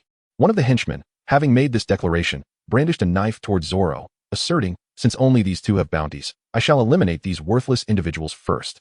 Upon hearing these words, Ikaram sought to intervene, but it was already too late. The knife in the henchman's hand fell in an instant. He had anticipated a swift victory over Zoro, yet in the next moment, a sharp pain coursed through his arm, causing him to release his grip. At that moment, Zoro seized the hilt of the knife, swiftly executing a counterattack that resulted in the henchman's demise. Blood erupted in a vivid display. Witnessing this, the group of bounty hunters furrowed their brows, and the muscular woman became immediately vigilant. Soon, the other bounty hunters charged towards Zoro, attacking him relentlessly. However, before Zoro could even unleash his techniques, he effortlessly dispatched them with mere basic moves, leaving no survivors. Ikaram, feigning bravado, brandished his knife in an attempt to strike Zoro, only to be effortlessly deflected by Zoro's swift maneuvers. At that moment, the formidable Barbie delivered a powerful punch that sent Zoro flying. Ikaram seized the opportunity to signal for reinforcements, and the remaining bounty hunters quickly surrounded him, fearing that the chaos would endanger Riley and the others. Zoro made his escape from the room. The bounty hunters pursued him closely. After leading the bounty hunters away, Riley slowly opened his eyes. To his surprise, these individuals were quite hasty, preventing him from enjoying a peaceful slumber. As he surveyed his surroundings, he noticed that Luffy and Usopp had succumbed to deep sleep, while Nami continued to feign sleep. Not wishing to disturb them, Riley stepped outside. He needed to locate Vivi as soon as possible. If his suspicions were correct, an assassination attempt would be made on her that very night. Should he fail to find her swiftly, Vivi would be in grave danger, and his mission would, in effect, be rendered null. Thus, it became clear that his task had now commenced. Chapter 67. The Encirclement of Zoro. In contemplation, Riley activated his observation haki to search his surroundings. However, despite his efforts, he could not discern Vivi's whereabouts. This led him to ponder whether Vivi had already departed from this location, which seemed inconsistent with the unfolding narrative. After scouring every corner without success, Riley was on the verge of abandoning the search for Vivi to assist Zoro when he suddenly heard a series of quacking sounds. Following the source of the noise, he beheld a rapidly approaching giant yellow duck, upon which sat a woman with blue hair, Vivi herself. Vivi appeared as she always did, her expression slightly menacing, yet beneath that fierce exterior lay a hint of worry. It seemed that trouble had indeed befallen Alabasta. With that thought, Riley swiftly moved to Vivi's side. Startled, Vivi's eyes widened as she tumbled from the duck. In the next instant, Riley caught her in his arms, vanishing into the throng of bounty hunters, leaving behind a bewildered and frantic Brew. Observing this spectacle, Zoro, surrounded by multiple foes, wore a grave expression. He was perplexed by Riley's actions. Instead of aiding him, Riley had chosen to abscond with a woman. What was the difference between him and that lecherous, curly-haired rogue? Just as Zoro contemplated this, a bounty hunter surged towards him with a blade. Zoro deftly countered, sending the first three attackers flying with a swift turn of his sword. He then pivoted to deliver a lethal blow to his assailant. At that moment, the formidable black-skinned Barbie charged forward, her fist poised to strike. The force behind her punch was such that even Zoro hesitated to confront it directly. He quickly retreated, witnessing her fist shatter a nearby wall before she unleashed a flurry of blows directed at him. The slightest misstep on Zoro's part would surely result in his defeat. Meanwhile, Ikolum assumed the role of commander, orchestrating the assault on Zoro while remaining a detached observer. Zoro exerted every ounce of strength to evade the relentless onslaught of the black-skinned Barbie. He leapt atop the roof, gasping for breath as he surveyed the assembled bounty hunters below. With determination, he assumed the stance of the three-sword style. The bounty hunters, having constructed a makeshift ladder, prepared to ascend and collectively eliminate Zoro. However, as they began to climb, they beheld Zoro adopting an unusual posture, his gaze resolute. Three-sword style, 3,000 worlds, he declared. The moment the words left his lips, 3 formidable slashes erupted forth. The bounty hunters who had just climbed to the top found themselves grievously wounded, collapsing from the ladder in a cascade of blood. Witnessing this, the remaining bounty hunters hesitated, their resolve wavering in fear. They could not fathom why this individual bore no bounty. It seemed utterly illogical. Meanwhile, Vivi frantically pounded Riley's chest, convinced he intended to harm her. Once they reached a secluded area, Riley gently set Vivi down. She instinctively shielded herself, twisting away in terror as she regarded him warily. What are you planning? I am a member of Baroque Works. If you dare to harm me, Baroque Works will not let you go unpunished. Hearing these words, Leilo looked down at Vivi with a composed demeanor and said, I shall not harm you, Princess Vivi. Upon hearing this, Vivi's pupils contracted sharply. Instantly, she became vigilant and, through gritted teeth, retorted, I do not understand what you are implying, but you had better not lay a finger on me. Internally trembling, Vivi cast an angry glare at Leilo, as if attempting to mask her underlying fear with her indignation. Her identity was one that must remain concealed from any third party. Otherwise, all would be lost. Noting Vivi's reluctance to be forthright, Leilo directly stated, From here on, I shall escort you back to Alabasta. It seems that Alabasta has reached a point of desperation. At this moment, you have no one else to rely upon but us. Upon hearing these words, Vivi felt a twinge of hesitation in her heart. She had previously witnessed Raylo's formidable strength, which was by no means inferior to Crocodile's. Perhaps they could indeed offer her assistance. As Raylo had stated, they were at a dead end, with no one to rely upon. It was conceivable that these pirates might genuinely be able to help her. However, upon further reflection, Vivi shook her head. They were pirates, after all. How could they possibly offer help without ulterior motives? There had to be something amiss. With this thought in mind, Vivi exclaimed with indignation, What are your true intentions? I refuse to place my trust in pirates. Our nation has suffered greatly because of your kind. Upon hearing this, Raylo did not refute the statement. After all, in their world, pirates were undeniably regarded as villains. This assertion held true, despite the fact that Luffy and his crew had committed no heinous acts along their journey. Countless pirates roamed the seas, indulging in plunder and destruction. One could not expect the world to believe that all pirates were virtuous merely because of one exemplary case. With this thought in mind, Raylo decisively pulled Vivi along. Although she attempted to resist, a single remark from Raylo rendered her speechless. Regardless of whether you believe in pirates, I will ensure your safe passage back to Alabasta. Trust your life to me. Vivi stood there, momentarily stunned, her body trembling involuntarily. Who was this man before her? How did he come to know her identity, and why was he so intent on escorting her back to Alabasta, if it were not for a share of Crocodile's bounty? The only other possibility seemed to be money. With this realization, Vivi's gaze hardened as she met Raylo's eyes. You must have your reasons for aiding me. Let me make it clear, I will not offer you a single coin. Will you still proceed? Upon hearing these words, Leilo nonchalantly replied, Ah, very well. At that moment, Vivi was utterly bewildered, momentarily at a loss for words. However, just as Leilo's voice faded, a furious roar suddenly erupted from the corner. I object. Upon hearing those words, Leilo furrowed his brow and turned his head. Suddenly, Nami, with a fierce and intimidating expression, burst forth. Upon seeing her, Vivi's face turned pale with fear, and she instinctively retreated, dreading another ear-pulling incident. Nami swiftly moved to stand before Leilo and delivered a sharp blow to his head.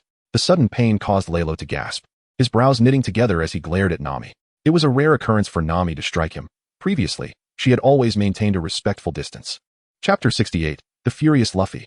The thought of potentially joining the trio destined to be beaten left Leilo feeling somewhat apprehensive. Before he could utter a word, Nami shouted at him, Hey, what were you just saying? You have a business opportunity right in front of you, and you refuse to take any money for it? Following her outburst, Nami turned sharply, her eyes gleaming with dollar signs. She then grasped Vivi's hand and exclaimed, So it turns out we are in the presence of Her Royal Highness, the esteemed princess. How foolish we were to not recognize your status. Please forgive us, Your Highness. With a sly grin, Nami leaned closer to Vivi and added, However, if you wish for us to escort you home, you must at least compensate us with a sum of 10 billion berries. The moment those words were uttered, both Vivi and Leilo were taken aback. This audacious individual truly had no limits when it came to demanding money. Given the current state of Alabasta, even 1 billion berries would be a monumental task to procure. With gritted teeth, Vivi, suppressing her fear of Nami, retorted angrily, How could we possibly afford such a sum? Besides, who said we wanted you to escort us? Don't presume. In response, Nami produced a newspaper, pointing to its contents as she said, "Are you serious? You should be facing difficulties right now." This newspaper had been found in the clothing Vivi had previously discarded. Initially, Nami had dismissed it, but upon realizing Vivi's royal lineage, she conceived a daring thought. If this were indeed a kingdom, surely they could easily part with any amount of money. Nami refused to believe that a nation could not manage to pay at least 10 billion berries. The sight of the newspaper, coupled with Nami's words, successfully broke Vivi's resolve, and tears began to flow uncontrollably. Indeed, Alabasta was in dire need of salvation, and Leilo's proven strength indicated that he could shoulder this heavy responsibility. However, the staggering expense of 10 billion berries was beyond reach, especially in the current climate of turmoil. Even in times of peace, it would be challenging for Alabasta to gather such a sum. Vivi's father, Cobra, was known for his benevolence, often reducing taxes and providing financial support to the people for land reclamation efforts. Consequently, the kingdom was perpetually strapped for cash. Years of drought had further strained their financial resources, leaving them incapable of paying off a band of pirates.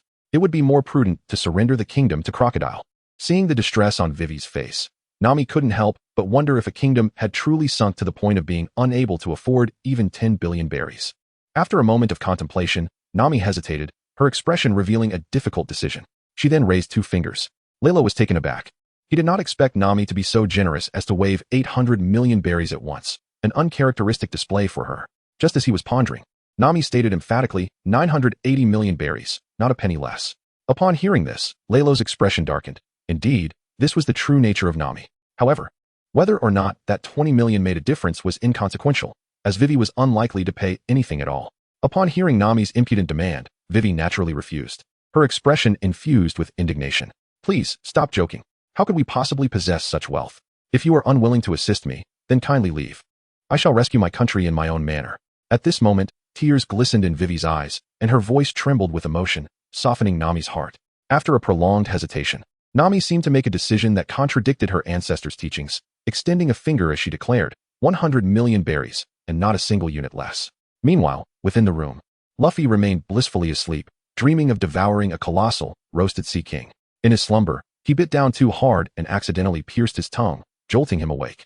Realizing it was merely a dream, he gradually calmed down, only to find himself surrounded by bounty hunters sprawled haphazardly across the floor. His eyes widened in alarm. Initially thinking they were under attack, he promptly arose to assess their condition. Though their wounds were not life-threatening, they were all on the brink of collapse. At that moment, one bounty hunter, still clinging to life, grasped Luffy's clothing. "Who did this?" Luffy urgently inquired. The bounty hunter instinctively replied, green hair." Upon hearing those words, the bounty hunter fainted, and Luffy's eyes widened in realization. After a moment's reflection, he concluded that apart from Zoro, no one else had green hair. It dawned upon him that Zoro was responsible for this chaos. With clenched fists, Luffy charged forth, his belly straining against his movements. "Zoro, you scoundrel! How dare you treat our benefactor this way?" Bursting out of the room, he beheld the scattered bounty hunters, all bearing wounds from blades. This confirmed his suspicion that Zoro was indeed the perpetrator. Anger surged within him as he bellowed to the heavens. "How could one treat those who provide us with sustenance in such a manner?" Zoro, hearing Luffy's cries, found himself surrounded by hundreds of bounty hunters, leaving him no room to maneuver. He fought valiantly, dispatching them one by one, yet unbeknownst to him, one person was conspicuously absent from the fray. As the battle escalated, Zoro seized an opportunity to dispatch a bounty hunter, but before he could break free to find Luffy, he was struck back by a powerful punch from a formidable opponent. In an instant, Zoro's sword slipped from his grasp as his wrist was seized. The formidable adversary, a muscular woman, twisted his arm with astonishing strength. A serious expression flitted across Zoro's face as he remarked coolly, "You possess considerable strength, but alas, you are merely a girl." With that, he swiftly grasped her head with his free hand, applying pressure that made her body curl in pain, robbing her of her strength. "All those hours of training are futile against my core strength," he declared, tossing her aside before breaking through the encirclement and sprinting towards Luffy. However, as Zoro progressed, a small black sphere suddenly hurtled in his direction. Instinctively dodging, he watched as the sphere detonated before him. Anger flared within him as he retreated, and soon after, a figure adorned with sunglasses and an explosive hairstyle appeared, his demeanor cold. "Impressive. You managed to evade my bomb attack, but the next one will not be so simple," he stated, casually picking his nose before launching a barrage of projectiles. Zoro contemplated drawing his sword, but ultimately restrained himself, leaping to the side as explosions erupted around him, enveloping him in a cloud of dust. Wiping his face clean, Zoro remained stoic. Before he could fully grasp the situation, a woman clad in a yellow dress descended from the sky, wielding an umbrella. Recognizing the intensity of her assault, Zoro understood that he could not withstand this strike. The force was far greater than that of the muscular woman. Should he attempt to endure it, he would likely suffer grievous injury. In a flash, Zoro evaded the attack, and a massive crater formed where he had stood moments before. His brow furrowed in concern. Trouble was surely brewing. How peculiar their abilities were, one wielding explosive projectiles and the other manipulating weight. These were among the most extraordinary powers he had encountered on his journey. Should they combine forces, augmented by the interference of the Baroque Works members, he might find himself at a disadvantage. Thus, he needed to reunite with Luffy and the others quickly. Otherwise, facing two adversaries alone would surely lead to his downfall. He surmised Luffy was still inside, sleeping soundly, and felt a twinge of embarrassment at the thought of waking him. Scanning the vicinity, he noted that the bounty hunters he had previously scattered were now regrouping, emboldened by the arrival of Mr. Five and Valentine, who had stabilized the chaotic scene. They now eyed Zoro with predatory intent. At that moment, Mr. Five stepped forward, addressing Zoro. "Useless one, step aside. We have no interest in you." Upon hearing these words, Zoro, who had initially entertained thoughts of retreat, felt a surge of fury ignite within him. He had never been so belittled by anyone. A sly smile crept onto his lips, revealing a hint of mischief. "I care not for your objectives. Since you have provoked me, this matter is now my concern." Upon hearing these words, Valentine's Day half covered her mouth, emitting a derisive laugh. Truly, he was an exceedingly vulgar man. "Since you are determined to court death, we shall show no mercy." With that, Valentine's Day twirled the umbrella in her hand and ascended into the sky. Meanwhile, Mr. Five once again excavated a lump of nasal mucus and, with remarkable swiftness, flicked it towards Zoro. The speed was astonishing, and a grave expression appeared in Zoro's eyes. Instinctively, he drew his sword and sliced the lump in half, which subsequently exploded on either side of him. Witnessing this, Zoro's face contorted in shock. He never anticipated that his sword would cleave nasal mucus. This revelation shattered Zoro's usual steadfast demeanor, prompting him to hurriedly wipe his beloved sword. Just then, Valentine's Day, positioned above Zoro, plummeted downwards with alarming weight, an astonishing 10,000 tons. Feeling the immense force of the wind, Zoro instinctively attempted to evade, yet his body became immobile under the overwhelming pressure. An infernal laughter erupted from above, growing ever closer. If he did not move aside soon, he would surely be crushed to a pulp. Zoro struggled desperately, but to no avail. Suddenly, a thunderous roar pierced through the air. Luffy's voice, tinged with anger, resonated powerfully. Zoro quickly looked up to see Luffy sprinting towards him in the distance, and his face brightened with hope. He shouted loudly, "Hey Luffy, over here." Upon hearing Zoro's voice, Luffy abruptly halted his steps. The moment he laid eyes on Zoro, he swiftly turned and dashed towards him. As he ran, Luffy clenched his fists tightly, extending them towards Zoro's direction, preparing to unleash a blow. At this juncture, Luffy remained oblivious to the gravity of the situation. Zoro furrowed his brows and glanced upward. Given the descent speed of the woman, her force was likely equivalent to several tons. Luffy's punch would scarcely be sufficient to disrupt her. He needed to devise a strategy. However, while Zoro contemplated potential names for new techniques, Luffy's fist suddenly hurtled directly toward his face, propelling Zoro several meters away. Valentine's Day once again descended at that moment, embedding itself within the ground, from which Zoro struggled to extricate himself. Just as he managed to rise, he touched his swollen right cheek, gritting his teeth in disbelief. He had never anticipated that Luffy's punch would be aimed at him, yet this fortuitous miscalculation had inadvertently saved his life. Valentine's Day, having missed its target, emerged from the ground, casting an indignant glare towards Luffy. At this moment, Luffy, with a noticeably expanded belly, was belching contentedly while surveying the crowd, the fury in his eyes still unquenched. Zoro, with a grim expression, also directed a displeased look at Luffy. This fellow would undoubtedly pay him back one day. Nonetheless, Zoro merely vented his frustrations, unaware that Luffy's ire was directed at him, mistakenly believing that Luffy was incensed with Mr. Five and the woman in yellow. Grasping the hilt of his sword, a glimmer of excitement flickered in his eyes as he spoke slowly. "Luffy, your timing is impeccable. These adversaries are quite formidable. Let us each take one and conclude this swiftly. Let us see who can vanquish their opponent first. I entrust this woman to you." Upon hearing these words, Luffy did not respond directly, his eyes filled with fury as he clenched his fists tightly. Were those townspeople not the ones you had brutally struck down? Upon hearing these words, Zoro's expression contorted, revealing a profound sense of confusion. It dawned upon him the gravity of the situation. It seemed that Luffy had misunderstood him. With this realization, Zoro promptly rose to his feet. "Hey, allow me to explain. The truth is, these individuals." Chapter 70, Luffy's Wrathful Roar. Before Zoro could finish, Luffy raised his hand and let out a mighty cry to the heavens. "I refuse to listen. To think you would strike down our gracious benefactor. Zoro, I have misjudged you. Come, let us duel." Upon hearing those words, Zoro's pupils involuntarily contracted, a surge of anger coursing through him as he realized that Luffy harbored such distrust. His grip on the sword trembled incessantly, yet ultimately, Zoro managed to regain his composure. However, he chose not to continue explaining. Luffy was currently engulfed in fury and unable to listen with a clear mind. No matter how he articulated his reasoning, it would likely be perceived as mere evasion. It would be far more prudent to engage in a duel, which would also serve as an excellent opportunity to test the superiority of his swordsmanship against Luffy's martial prowess. Nevertheless, there were still two obstructive individuals to contend with, and he needed to address them first. Although he was unaware of any personal grievances they might hold against him, their intent to kill could not be ignored. After a moment of careful contemplation, a slight smile crept across his lips as he turned to Luffy and said, "Do you see those two fellows? Let us first defeat them, and then you may challenge me to a duel." Upon hearing these words, Luffy's eyes blazed with fury as he directed his gaze towards Mr. 5 and Valentine's Day. His expression gradually contorted with rage. "Enough of this prattle. If you intend to fight, then do so without dragging others into it." Upon hearing Luffy's nonsensical remarks, Zoro was thoroughly incensed and gritted his teeth, declaring, "Fine, if you wish to fight, I shall accompany you to the bitter end." With that, Zoro unsheathed his sword, Inma, and swiftly swung it towards Luffy. In a fleeting moment, Luffy dodged the strike. Zoro's attack missed its target, and in response, Luffy extended his arm, launching a counterattack towards Zoro. Recognizing Luffy's seriousness, Zoro quickly evaded, but Luffy's punch obliterated a substantial wall behind him. Zoro's eyes widened in astonishment, exclaiming loudly, "Hey, you maniac! Are you genuinely trying to kill me?" In response to Zoro's furious outburst, Luffy remained silent, pounding his chest with both hands before launching yet another assault in Zoro's direction. Witnessing this spectacle, Mr. 5 and Valentine exchanged concerned glances, pondering the unfortunate timing of this internal conflict. Upon hearing Valentine's words, Mr. 5, with a frigid demeanor, remarked disdainfully, "Humph, such mediocre pirates are truly beneath me." As he spoke, Mr. 5 casually picked his nose, extracting an enormous booger, which he then manipulated between his fingers. "These two imbeciles dare to look down upon us. It is utterly unforgivable." With that, Mr. 5 abruptly flicked the booger away. A resounding explosion ensued as it detonated at the intersection of Luffy and Zoro, sending flames soaring into the sky. Shortly thereafter, thick smoke began to billow. Observing the scene before him, Valentine's laughter erupted.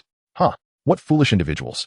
This is the consequence of offending Baroque works." He then turned to Mr. 5 and added, "Let us hasten to pursue Princess Vivi. We must not allow her to escape."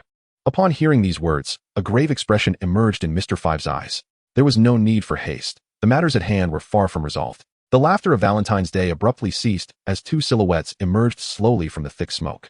Stunned, they covered their mouths in disbelief. How could this be? How were they still alive after being struck by such a powerful explosion? With this realization, Mr. 5 prepared for battle. These two were not ordinary individuals. One should not be deceived by their appearances.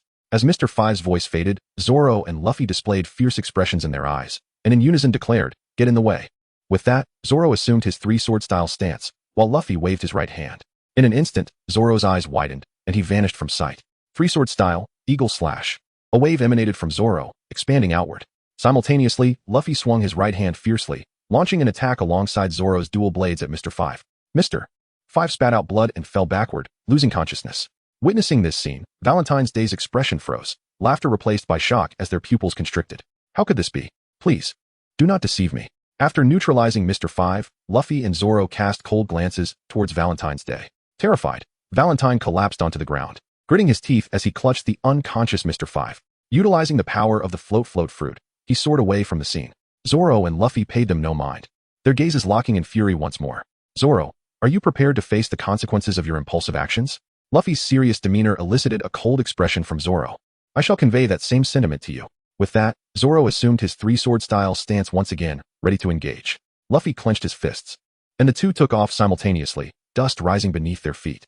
Just as the two were about to collide, a familiar aura arose, followed by Nami's voice ringing out. "What are you two fools doing here?" As her words fell, two merciless iron fists struck the tops of Zoro and Luffy's heads simultaneously, causing large welts to swell instantly.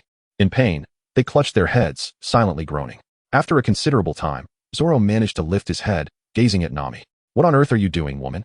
Zoro's defiance was met only with another merciless iron punch from Nami. This time, Zoro's temper dissipated entirely, while Luffy, despite the pain in his head, raised a fist to strike Zoro's face. Not to be outdone, Zoro retaliated by striking Luffy's head with the hilt of his sword. Thus, under Nami's oppressive presence, they exchanged blows back and forth. Seeing this, Nami let out a resigned sigh.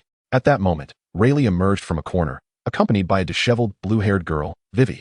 "You two need to stop this nonsense. We have secured a significant job this time." Upon hearing these words, Luffy and Zoro cast their gazes towards Riley. "Here, Only Riley's words could instill absolute confidence. Nami led Luffy and Zoro into a secluded alley, where she meticulously unraveled the entire sequence of events.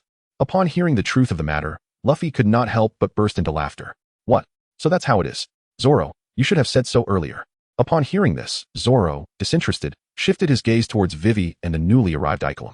So, we are to escort these two individuals to Alabasta and subsequently collect the bounty. Is that correct? This seems to be a return to my former profession. I apologize, but I lack interest. Chapter 71. 90 million berries, a lucrative contract. Upon hearing Zoro's nonchalant remarks, Nami could not help but gently tap him on the head. Come on, that's a staggering 90 million berries. Enough for us to enjoy for quite some time. As she spoke, a look of disdain crossed her face, and she provocatively gazed at Zoro, saying, Surely you aren't afraid to accept this task, are you? Is this what you call the dignity of a swordsman? Upon hearing these words, Zoro felt an overwhelming urge to strangle Nami. Nevertheless, after a moment of contemplation, he decided to endure the frustration. Very well, since the journey necessitated a passage through Alabasta, he would take the opportunity to visit it. Upon hearing Zoro's agreement, Nami clapped her hands in delight and exclaimed, Then let us embark at once. We shall reach Alabasta soon, and once we acquire the treasure, we shall depart. Listening to their nonchalant remarks, Icolum's expression turned grave. Humph, a bunch of ignorant pirates. Do you truly comprehend the foes that lie ahead on this journey? Upon hearing this, Nami's countenance also grew serious as she turned to Icolum and proudly declared, They are indeed formidable. No matter how powerful the adversary, they shall prevail. Upon hearing this, Icolum shook his head. The enemies encountered this time were unlike any other. A presence you could never hope to defeat, for their mastermind was just as Icolum was about to utter the words, Vivi interjected directly. Wait. It would be prudent for us not to speak of such matters. Otherwise, even they may become entangled. Upon hearing these words, Icolum sighed and chose to remain silent. Their comments caused Nami to hesitate. It seemed that the mysterious benefactor they spoke of was indeed quite formidable. Under normal circumstances, he would have turned and walked away without a second thought. However, faced with a reward of 90 million berries, Nami found herself wavering. Glancing at Vivi, she suddenly broke into a radiant smile, clapped her hands, and inquired, Could you possibly divulge just how perilous this journey is? Upon hearing these words, Weiwei's expression immediately turned despondent. After a lengthy pause of hesitation, she finally spoke. You must be familiar with the Baroque studio, am I right? Upon hearing the name, both Nami and Luffy displayed expressions of puzzlement, while only Zoro revealed a look of understanding. It is a company dedicated to supporting bounty hunters. They once extended an invitation to me, which I ultimately declined. Upon hearing this, Nami cautiously inquired, Since you have declined their proposition, does that imply that the Baroque works is merely as you described? Observing Nami's expectant expression, Zoro's gaze grew serious. Until today, my impression of Baroque works was indeed as you have articulated. However, the two individuals who arrived earlier have instigated a slight shift in my perspective towards them. Upon hearing these words, Vivi's expression darkened, and she immediately inquired, Two individuals? May I ask what kind of people they are? Before Zoro could respond, Luffy interjected, Ah. A woman holding an umbrella and a man picking his nose. At this remark, Zoro was left speechless. Although Luffy's description was somewhat crude, it vividly captured their appearances. Upon hearing the descriptions of the two individuals, Vivi and Icolem both displayed expressions of astonishment. Vivi bit her lower lip and spoke, It is Mr. 5 and Valentine's Day. I never imagined that one of the top 5 bounty hunters within the organization would come here. It appears our identities have been compromised. After saying this, Vivi solemnly gazed at them and even bowed deeply. I implore you to escort me back to Alabasta at once. I assure you that the promised reward will be arranged. Upon hearing those words, Nami squinted her eyes and offered an awkward smile. Let us set that aside for now. Could you please elaborate on the matter concerning the Baroque works? Nami had no desire to take any risks. She was resolute that without a comprehensive understanding of the situation, she would never jeopardize her safety. After all, 90 million berries paled in comparison to her very life. Upon hearing Nami's persistent inquiry, Ika seamlessly took over the conversation and stated, The Baroque Works is ostensibly an organization that captures pirates in the guise of bounty hunters to earn their rewards. However, beneath the surface, they harbor grand ambitions. Upon hearing these words, Nami tentatively inquired, Pray tell, what exactly is this grand ambition? In response, Icolem fell silent. Revealing such information would undoubtedly incite panic. Yet, refraining from disclosure would not appease this astute woman before him. Observing Icolem's hesitance, Nami nervously rubbed her hands, yearning for an answer. At that moment, Vivi slowly lifted her gaze and spoke, The Baroque Works seeks to establish a fantastical ideal kingdom. Among all members of Baroque Works, those of higher rank are destined for more prestigious positions within this kingdom. The ideal nation they aspire to seize is none other than my homeland, Alabasta.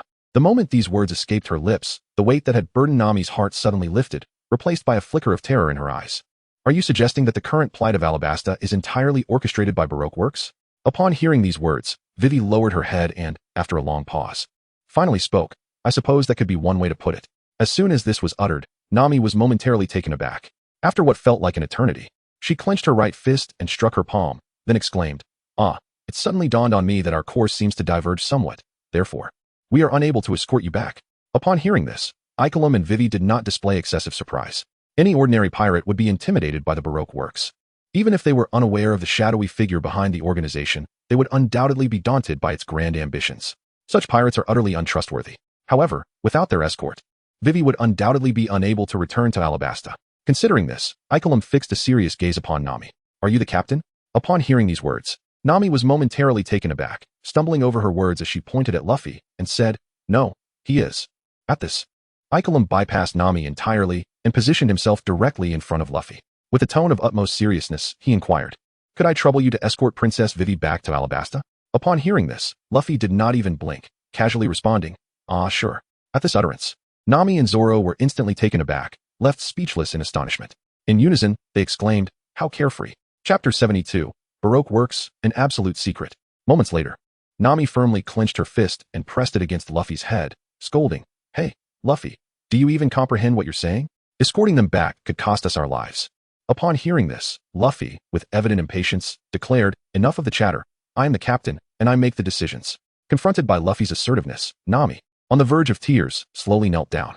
"Please, just think it over." However, Luffy paid no heed to Nami's plea and promptly rose to his feet. "Regardless of how formidable the opponent may be, we shall send him flying." Upon hearing Luffy's words, a flicker of excitement appeared in Zoro's eyes, and he then cast a sidelong glance at Leilo. "How does it feel to have such a captain?" "Quite a headache, I imagine." Upon hearing those words, Leilo remained indifferent and raised his gaze towards the luminous moon in the sky. "The pressing dilemma we now face is how to elude their relentless pursuit. You two have already been exposed, and it is likely that the Baroque studio will dispatch their finest assassins to hunt you down." At this, Nami abruptly placed her hands on the ground, her entire being shrouded in shadows, as if she might vanish into the wind at any moment. Yet, just then, a voice suddenly echoed through the air. "So this is where you are. I have been searching for you." Upon hearing those words, Luffy and the others turned their gaze towards the source of the sound. Luffy exclaimed with excitement, "Ah, Sanji, you have finally arrived." In Sanji's hands were a vulture and a cat, both of which belonged to the Baroque Works observers, tasked with relaying information to headquarters. At this sight, Riley couldn't help but smile slightly. "It seems you have returned with some splendid ingredients." Upon hearing these words, Sanji proudly replied, "Indeed, now we have no cause for concern." After speaking, his gaze fell upon Vivi, her hair cascading around her in a splendid disarray, more beautiful than ever before. Instantly, Sanji transformed into a wave of admiration, moving gracefully to stand before Vivi. "Oh, beautiful princess, permit me to be your servant." His declaration, however, was met with the merciless reprimand of Nami's iron fist. "Please, let us not jest. That is a workshop organized by a figure of great influence capable of commanding an entire kingdom. How could we possibly contend with them?"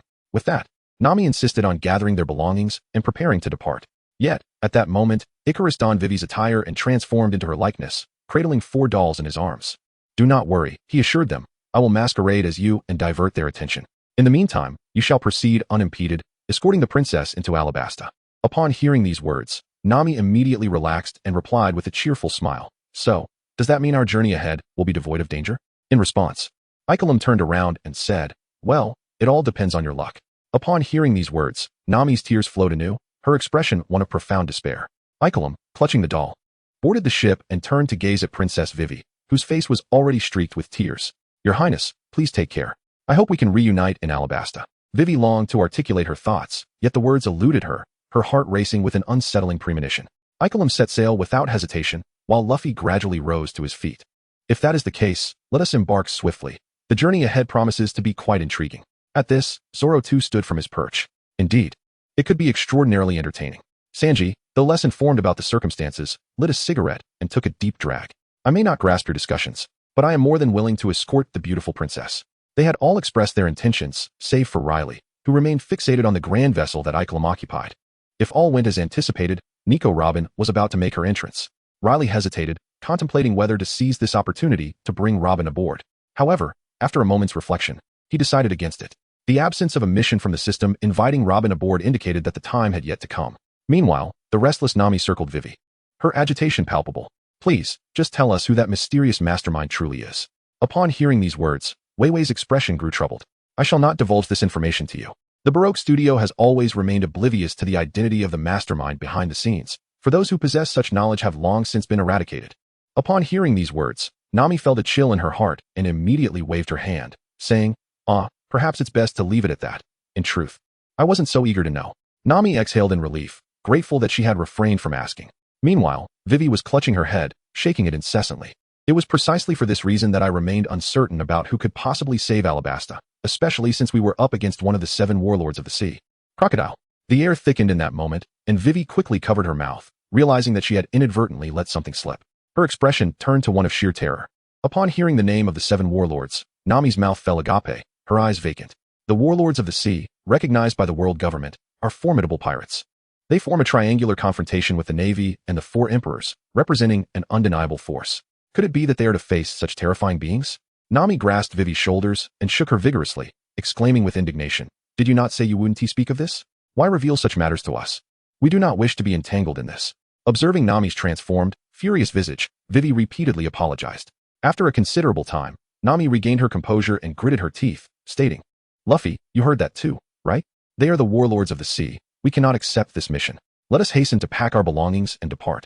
With that, Nami turned to leave, only to encounter the recently awakened cat and Vulture. The cat held 3 sketches in its paws, diligently completing the final stroke. It then presented the drawings to Nami. Momentarily taken aback, Nami squinted and smiled. "Oh, these are truly splendid." In the next instant, the cat handed the sketches to the Vulture, which then soared into the sky, while the cat swiftly vanished into the vast darkness. Realizing this, Nami understood that these 2 were undoubtedly members of the Baroque works. The implications of the earlier sketches struck her like a bolt, leaving her momentarily paralyzed. Witnessing this scene, Zoro smirked slightly. It appeared that escape was no longer an option. "Navigator, you should meticulously plan our route to Alabasta," he remarked. Chapter 73. The sound of explosions on the sea, Vivi's tears. Zoro's provocative words, of course, elicited a merciless counterattack from Nami. Zoro lay helplessly atop a crate, his limbs twitching. After all this, Nami exhaled the steam rising from her clenched fist and angrily declared, "For heaven's sake, do you not comprehend the gravity of the situation? Our adversaries are the warlords of the sea. They are unparalleled beings upon the ocean, and opposing them leads to dire consequences. Do you understand? Right now, we must leave this place immediately." Upon hearing Nami's furious rebuke, Luffy and the others remained silent, while Rayleigh's eyes widened in alarm. "Get down," he shouted. It was as if a myriad of arms suddenly enveloped the colossal ship of Icklum. Trusting Rayleigh's words implicitly, they immediately crouched low. In the next moment, a deafening explosion erupted above the surface of the sea. Instantly, flames soared high, and the waters boiled violently. Soon, thick smoke billowed upwards as Icklum's vessel was reduced to ashes, leaving only a smoldering heap behind. Witnessing this, Vivi's eyes filled with shock, prompting her to rush to the railing. Fear and despair etched across her features. Tears streamed uncontrollably from her eyes, and she bit her lip, causing a trickle of blood to flow downwards. Nami, observing this, wore a grave expression, as if recalling some painful memory. She swiftly enveloped Vivi in her embrace, unable to utter a single word of refusal. To deny Vivi's plea at this moment would be akin to pouring salt into her wounds. Her nation had already endured so much suffering, and now, the only ally she could trust lay perished before her eyes, an unbearable sight for anyone. With resolute determination, Nami held Vivi tightly and said through gritted teeth, "Rest assured, we shall escort you safely to Alabasta. There is no need to fear the 7 warlords. They are but formidable monsters." Upon hearing those words, Vivi finally broke down in unrestrained tears. Nami embraced her, offering silent comfort. Luffy and Zoro were equally astonished by the magnitude of the explosion, their expressions grave. The entire ocean surface was illuminated by the reflected flames. Luffy clenched his teeth and, after a long pause, finally spoke. "That was truly impressive. We must leave now." With that, he turned to search for Usopp, while Zoro sheathed his sword and departed from the scene. Observing this, Rayleigh's eyes revealed a hint of seriousness. Just moments ago, Nico Robin had unleashed her fruit abilities. Yet he had failed to comprehend it fully. He had believed himself to be strong enough to rival Hawkeye, but now it appeared that he still lagged behind Robin, particularly in the application of her abilities, which she wielded with effortless grace. Suddenly, Rayleigh recalled the forging blueprint of the Sharingan he possessed. Upon reviewing it, he realized that he was merely lacking a few materials to forge the Sharingan. These materials could be gathered through a single mission, yet one particular material, the Byakugan, remained elusive. It seemed that the central component for forging the Sharingan was indeed the Byakugan. However, without the blueprint for forging the Byakugan, he would be unable to create the Sharingan. With a sigh, Rayleigh acknowledged the truth. The more formidable the item, the more challenging it was to construct. He pondered how long it would take to acquire the Byakugan in order to forge the Sharingan. Could it be that the Sharingan could also be utilized to forge the Rinnegan? The thought filled Rayleigh with a sense of anticipation. At that moment, A shadow suddenly streaked across the night sky, interrupting his reverie. The figure resembled a swift swallow flying through the darkness, vanishing in an instant. Although he could not discern the details, there was no doubt it was Robin. Assessing the direction, Leilo intended to follow her, but just then, Nami's furious voice echoed from behind. "Hey, Leilo, what are you doing there? Hurry up and leave." Upon hearing these words, Leilo relinquished the idea of pursuing Robin and promptly turned around. Meanwhile, Nami supported Vivi by her shoulders, reassuring her, "Rest assured, entrust everything to us, and there shall be no issue. Have you seen that fellow? It is rumored that he has triumphed over the formidable 7 warlords. As for Crocodile, we do not regard him with any concern." Upon hearing Nami's resolute words, Vivi's gaze once again fell upon Leilo, seemingly infused with newfound confidence. Indeed, Leilo's strength had reached an astonishing level beyond her imagination. Perhaps, with Leilo by their side, they could truly defeat Crocodile. However, Leilo did not dwell on Nami's remarks and promptly made his way towards the Going Merry. Nami and Vivi followed closely behind, fearful that if Leilo departed, they might be captured by pursuing foes. Meanwhile, Luffy barged into the tavern, discovering Usopp fast asleep. He seized Usopp by the nose and sprinted towards the Going Merry. Feeling a sharp pain, Usopp abruptly awoke, furiously pounding Luffy's thigh. "Hey, Luffy, what are you doing? Let me go, I'm going to suffocate." Upon hearing this, Luffy paid no heed, for he had just witnessed the tremendous force of the recent explosion. If they lingered here, they would surely face a similar fate. They had to depart swiftly. "Enough chatter, there is no time for explanations," Luffy exclaimed, seizing Usopp by the nose and unceremoniously tossing him onto the ship before leaping aboard himself. He waved toward Nami and the others nearby, urging them to hasten their pace. "Come on, we're about to set sail." However, at that moment, Vivi was scanning the surroundings, seemingly in search of something. Anxious, Nami urgently inquired, "Did something fall?" Upon hearing this, Wei nodded. "It seemed that Bru, who was with me, had vanished. He is my dearest friend, and I cannot forsake him." Upon hearing these words, Nami's expression turned anxious as she glanced around. At that moment, Vivi pointed at a large yellow duck on the ship, exclaiming, "Ah, I found it. It is right there." Upon hearing those words, Nami let out a weary sigh, realizing that the best companion he spoke of was, in fact, a large yellow duck. However, time was of the essence, and Nami promptly pulled Vivi aboard the ship. Once on board, she did not hesitate to deliver a punch to Brook, who squawked in protest. The ship erupted in laughter as he scurried about in a flurry. Vivi could only watch, hesitant to intervene, as the shadow of Nami's earlier actions still loomed over him. Though she had offered him a fleeting moment of warmth, he was not yet ready to join the ranks of those who faced her wrath. As the group boarded and beheld the disarray of Whiskey Peak, they could not help but express their astonishment. Chapter 74. Once again, embarking on the journey. Sanji lit a cigarette and took a long drag, observing the chaos that had ensued, wondering which fool was responsible for such mayhem. Upon hearing these words, Zoro turned his head, his left hand resting upon the hilt of his sword. "Hey, you filthy chef, do you wish to engage in a brawl?" As they spoke, the two men leaned their foreheads against one another, the atmosphere thick with tension. It seemed that they were on the verge of losing control and resorting to a physical confrontation. Ultimately, it was Nami who intervened with a punch, prompting the two to regain their composure. Sanji and Zoro, both nursing their swollen heads, moaned in pain. Witnessing this scene, Luffy erupted into laughter, raising his hands high in the air. "Let us set sail, everyone." With those words, Nami promptly unfurled the sails. Rayleigh was not idle either, as he began to maneuver the ship's wheel, and thus, the Going Merry embarked once more. However, due to the full moon, the sea was particularly turbulent, making it quite challenging to steer the vessel. Luffy and Rayleigh worked together to turn the helm, forcing the ship to change direction. Soon enough, the Going Merry glided onto a calmer course, allowing Luffy and the others to exhale in relief. They then sprawled upon the deck, succumbing to the embrace of slumber. Although they had just feasted, the recent escape had drained their energy significantly. Moreover, it was nighttime, making sleep both reasonable and justifiable. As Luffy and the others slept soundly, Rayleigh leaned against the railing, gazing up at the vast expanse of the starry sky. His eyes widened, striving to discern every detail hidden within the enveloping darkness. Suddenly, his observation haki activated, granting him insight into the sea creatures that lingered within the surrounding currents. He could also sense Robin's proximity, yet he was unable to pinpoint her exact location. If only he possessed the Sharingan, he could achieve an unobstructed viewpoint in conjunction with his haki. Alas, such a skill was a rare gift, and he currently lacked the blueprint to forge the Byakugan, which in turn meant he could not create the Sharingan. All he could do was wait for the future, hoping to uncover a blueprint for the Byakugan's creation. At that moment, Rayleigh recalled that he had also activated the lottery wheel, which required 20 million berries for a single draw. He had yet to commence the lottery for the day. With this thought in mind, Rayleigh closed his eyes and silently intoned, "System, activate the lottery wheel." Ding. The lottery wheel has been activated. Each draw costs 20 million berries. Shall we begin the lottery immediately? Upon hearing the system prompt, Leilo wasted no time and declared, "Lottery, draw immediately." No sooner had the words left her lips than a dynamic image of the lottery appeared on the system interface. In her heart, she silently recited the name of the Byakugan, hoping for a miracle to unfold. Her obsession with the Sharingan had reached an unparalleled intensity. Leilo prayed in silence, and after approximately 10 seconds, the spinning wheel came to a halt. At that moment, an item resembling a forging blueprint leapt forth from the wheel. Initially, Leilo harbored hopes that it might be the forging blueprint for the Byakugan. However, when the system announced the name, disappointment washed over her. Ding. Congratulations, host. You have drawn a forging blueprint for the Snow Walk. The reward has been placed in the system space. You have drawn once today, with 5 chances remaining. After the initial draw of 20 million berries, the cost doubles with each subsequent draw. Upon hearing these words, Leiro furrowed his brow. During his time in Rog Town, Zoro had not engaged in trivial banter regarding the Snow Walk. To his astonishment, the matter had unexpectedly resurfaced, yet he had already pledged to forge an unparalleled blade for Zoro. An inferior weapon like the Snow Walk was simply beneath his standards. Moreover, it would soon be rendered useless, leading him to resolutely decide against crafting such a subpar sword for Zoro. Reflecting on this, Leiro recalled the system's words. He had the opportunity to draw 5 times a day, with each subsequent draw necessitating a doubling of the cost.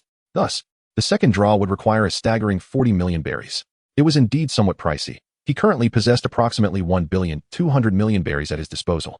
If he were to exhaust all 5 draws daily, it would not last long. However, if he limited himself to 2 draws per day, he could sustain this for a considerably extended period. Given that he would be plundering numerous pirate crews in the future, he believed this interim would suffice.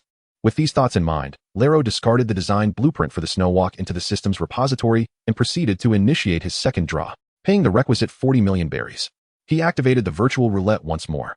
Before long, the wheel came to a halt, revealing yet another schematic akin to a forging blueprint. Leiro let out a sigh. He had long since ceased to harbor expectations. However, the outcome provided by the system left him somewhat astonished. Ding. Congratulations, host, you have drawn a universal forging blueprint, capable of crafting any item once. Upon hearing the system prompt, Leiro's ears perked up. Could he forge anything at will? Was this not more impressive than the forging diagram for the Byakugan? With this universal forging diagram, Leiro could create any weapon he desired.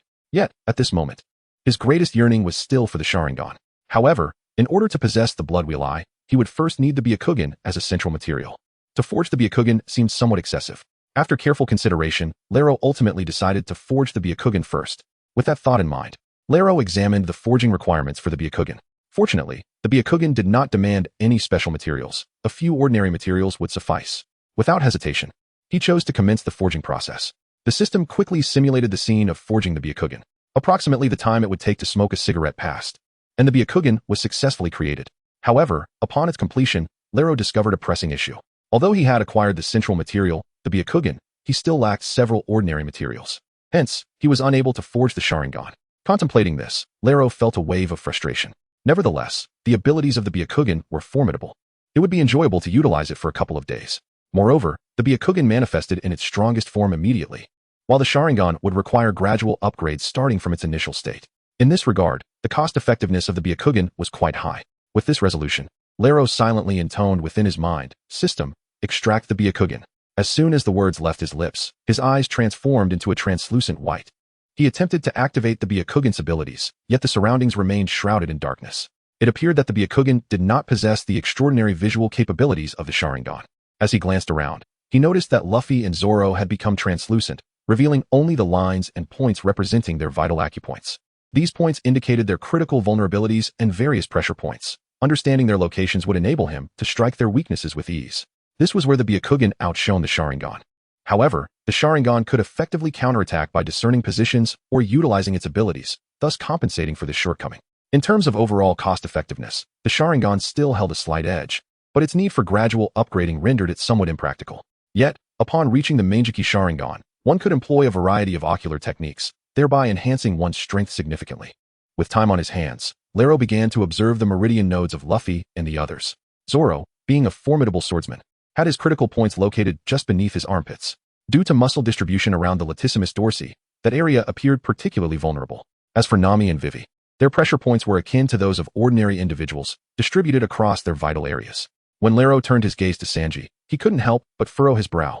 For Sanji's fatal weakness was located in a rather sensitive area. It seemed that even without the Byakugan, one could discern this as a potential lethal strike. After surveying the surroundings, Leiro then focused on Luffy. Due to the nature of his gum-gum fruit powers, Luffy's meridians appeared chaotic, shifting left and right erratically. It could be said that any strike aimed at his acupoints would hardly prove fatal. This was likely the reason for Luffy's remarkable vitality.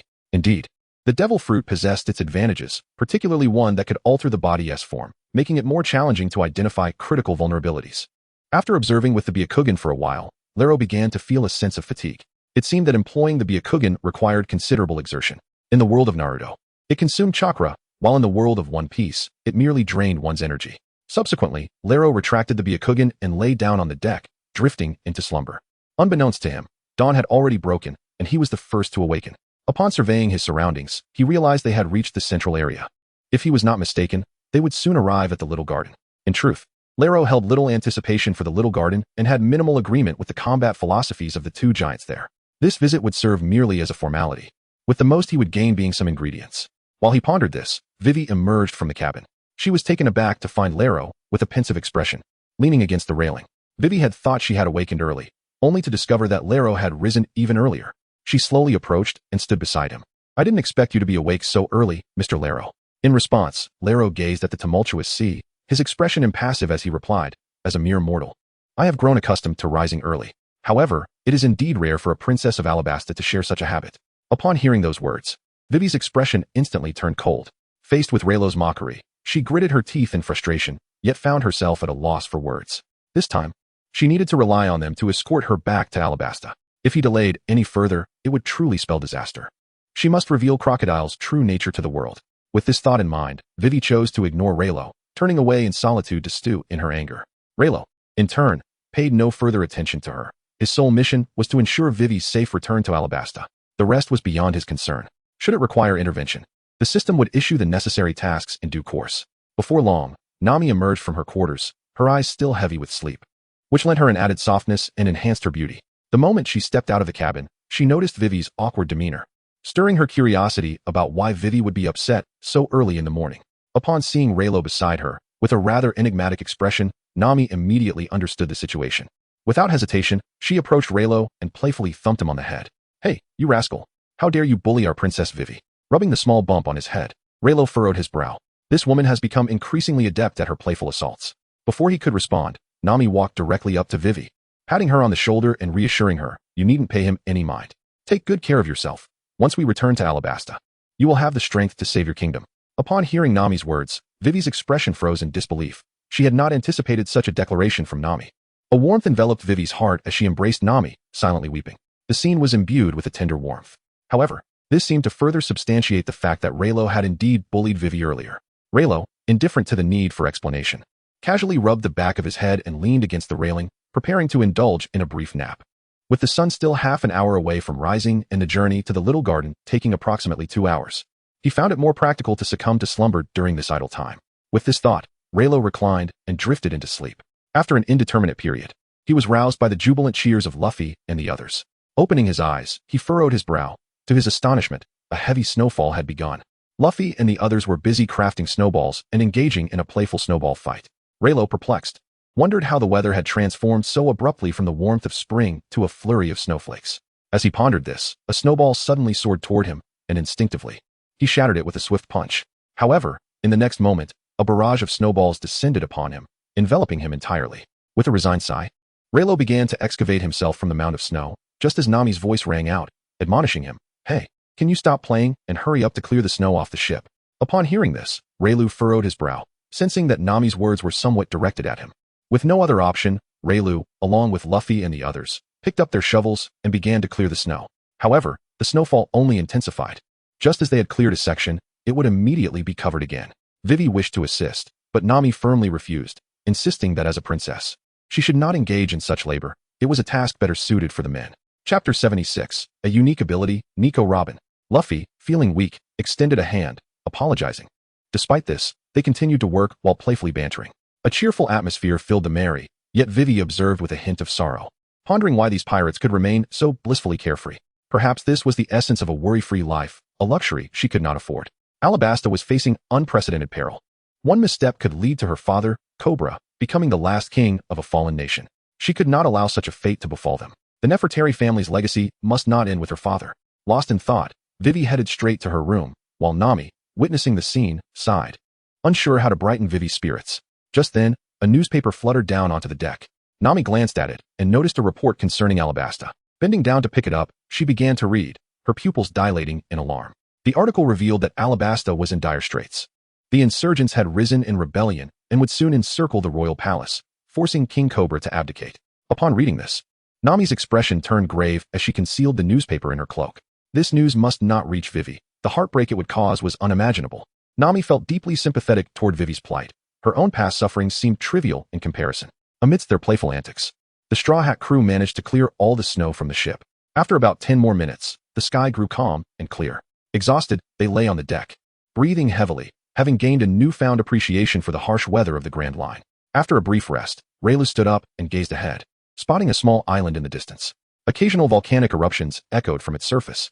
If he were not mistaken, this must be Little Garden. At this moment, Nami also spotted the island and pointed it out, saying, "Luffy, let us stop at that island for a moment. I need to store some magnetic force in the log pose, or we won't make it to the next island." Before Luffy could respond, a cool voice interrupted. "To store magnetic force here requires at least a year. I possess a permanent pointer that can take you directly to Alabasta." As the words fell, a pointer was tossed down, which Nami instinctively caught. In the next moment, she looked up in alarm, seeing a strikingly dark-skinned woman in a seductive purple mini-dress perched on the railing, observing them. At that instant, Zoro, Usopp, and Sanji, who had been lounging on the deck, sprang to their feet. Zoro was the first to draw his sword, aiming it at the woman's throat, while Sanji pointed his gun at her forehead, and Usopp readied his slingshot, prepared to fire. Seeing this unfold, Raylu decided to take action as well, mentally commanding, "System, extract Byakugan." As soon as he uttered the words, his eyes transformed to white, but the others remained focused solely on the woman at the railing, oblivious to Raylu's change. In an instant, Raylu recognized that the dark-skinned woman before them was none other than their future ally, the user of the flower fruit, Nico Robin. Upon hearing a commotion, Vivi emerged from the cabin. The moment she laid eyes on Robin, her pupils involuntarily contracted. Trembling, she pointed at Nico Robin, yet found herself unable to utter a single word. Witnessing this scene, a look of grave concern appeared in Nami's eyes as she swiftly approached Vivi's side. She too is a member of Baroque Works, is she not? Upon hearing these words, Vivi nodded with great difficulty. Indeed, he was the second in command of the Baroque studio, the partner of the boss.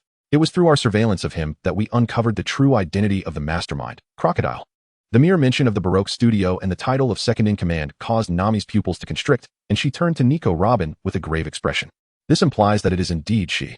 Before Nami could articulate her thoughts, Vivi bit her lip resolutely and prepared to charge forward, only to be seized by Nami.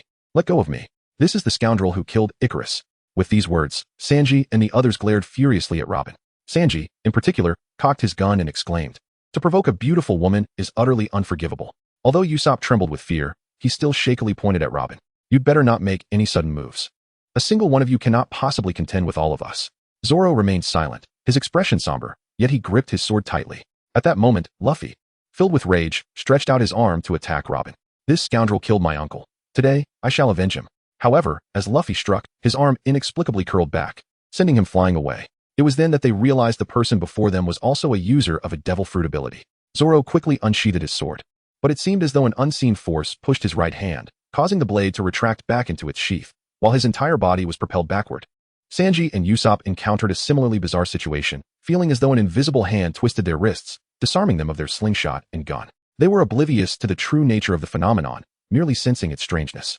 However, Rayleigh perceived everything clearly. In that moment, the abilities of the flower fruit activated. Sprouting arms upon them, Rayleigh swiftly darted to the sides, making his way towards Robin. At that moment, Robin unleashed her fruit ability, but in the next instant, Rayleigh appeared behind her. He placed a hand upon her artery. Robin furrowed her brow, incredulous as she turned to face Rayleigh, astonished to find such a formidable individual aboard this ship. When Robin caught sight of Rayleigh's wide eyes, her expression shifted to one of fear. What manner of being was this? With a slight exertion, Rayleigh pressed on Robin's artery, causing her veins to sting painfully, compelling her to turn back. Meanwhile, Sanji, who had landed below, suddenly gazed in awe. "Oh, is this not a beauty? Hey, Rayleigh, how can you be so rude to such a lovely lady? Come down at once." Upon hearing these words, the crowd cast sidelong glances at Sanji, the incorrigible pervert. Chapter 77, Shattering the Eternal Pointer.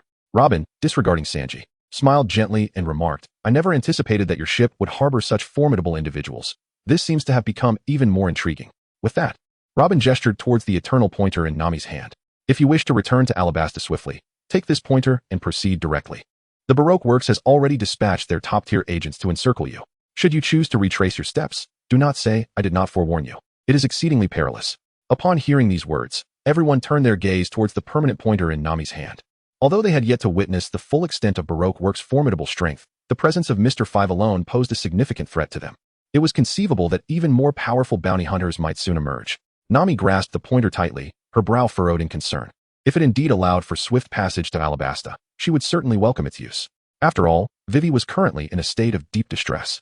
If they did not hasten their return, Vivi might succumb to her anxiety. Yet, this pointer was given by the very individual who had taken the life of Vivi's dearest companion. Could it truly be trusted? Just as Nami hesitated, Luffy rose to his feet, extending his arm decisively to snatch the pointer away. With a surge of strength, his muscles tensed, and he crushed the permanent pointer into fragments. He then declared, word by word, "This man killed my uncle, and I will never forgive him. I shall not accept anything he offers. If you have the courage, wait for us along the way." Upon hearing Luffy's words, Nami's pupils constricted, tears streaming silently down her cheeks. It was evident that they could have reached Alabasta directly. Yet now this fool. The others did not harbor any resentment towards Luffy's actions. If he lacked such determination, he would not be worthy of their captaincy. However, it seemed that a significant predicament still loomed ahead. With this thought, the group furrowed their brows and cast their gazes towards Robin. Although Robin was held at the mercy of Ryro, her life hanging by a thread, she appeared to possess a certain tranquility, as if liberation were imminent. She then remarked with a cold smile, "Those eyes of yours are quite beautiful. Are they a manifestation of a devil fruit?" Upon hearing these words, Raylo shook his head. Robin's lips curled into a subtle smile, choosing not to pursue the topic further. "If you do not truly wish to take my life, then I shall take my leave," she declared. No sooner had her words left her lips than Robin transformed into a multitude of fluttering petals, vanishing before their very eyes. Witnessing this spectacle, Zoro and the others stood in stunned silence. What kind of fruit ability is this? Was that merely a decoy? Upon hearing the term stand-in, both Luffy and Usopp's eyes sparkled with excitement. Yay, how cool. At this moment, Rayleigh set aside his task and spoke. The Hana Hana no Mi allows one to transform any part of their body into flowers, which could also be considered a stand-in. However, had I intervened earlier, he would still have perished. Upon hearing these words, the Straw Hat crew displayed grave expressions. Nami, filled with indignation, exclaimed, "Then why did you not take action?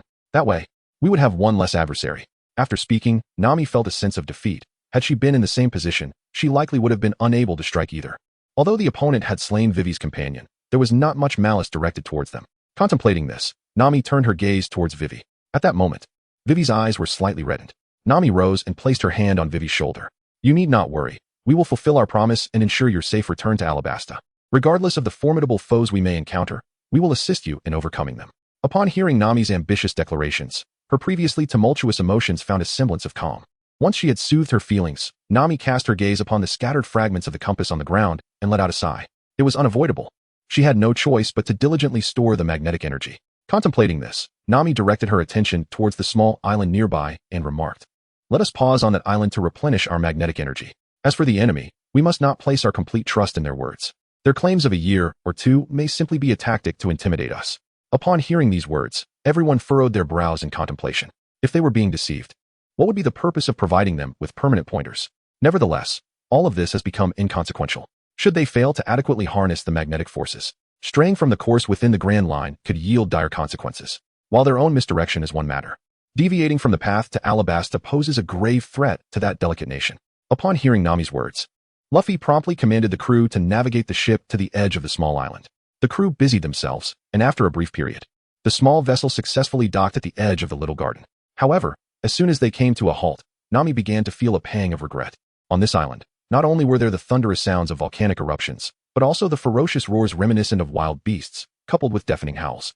Each of these sounds sent shivers down the spines of Nami and Usopp, the timid duo. Observing Luffy's eager demeanor, Nami awkwardly chuckled and said, "In truth, I believe it isn't necessary to harvest magnetic energy on this island. Perhaps we should consider relocating to another one." Upon hearing these words, Luffy's expression contorted. After a lengthy pause, he finally tilted his head and replied, "No." Upon hearing Luffy's response, Nami embraced Usopp, on the verge of tears. At that moment, Luffy had already begun to roll up his sleeves, eager to embark on an adventure on the island. After a brief moment of hesitation, Nami spoke up, "Luffy, may I join you?" Upon hearing this, Luffy turned his head towards Wei Wei and nonchalantly replied, "Ah, sure." Luffy's reaction revealed that he did not regard Wei Wei as an outsider, which warmed her heart a little. Soon after, Sanji interjected, "Please wait a moment. I shall prepare some bento for you." At this, Luffy's eyes sparkled with excitement, and he drooled in anticipation. Meanwhile, Wei Wei cautiously inquired, "Could I trouble you to prepare some beverages for Broly as well?" Upon hearing the gentle request, Sanji joyfully extended 3 fingers. Okay, he exclaimed, and with that, he eagerly made his way to the kitchen, preparing a delightful bento for Luffy and some refreshing beverages for Brook. Luffy, clutching the bento, swiftly ventured into the depths of the island, closely followed by Mikasa riding on Brook, both soon disappearing from their sight.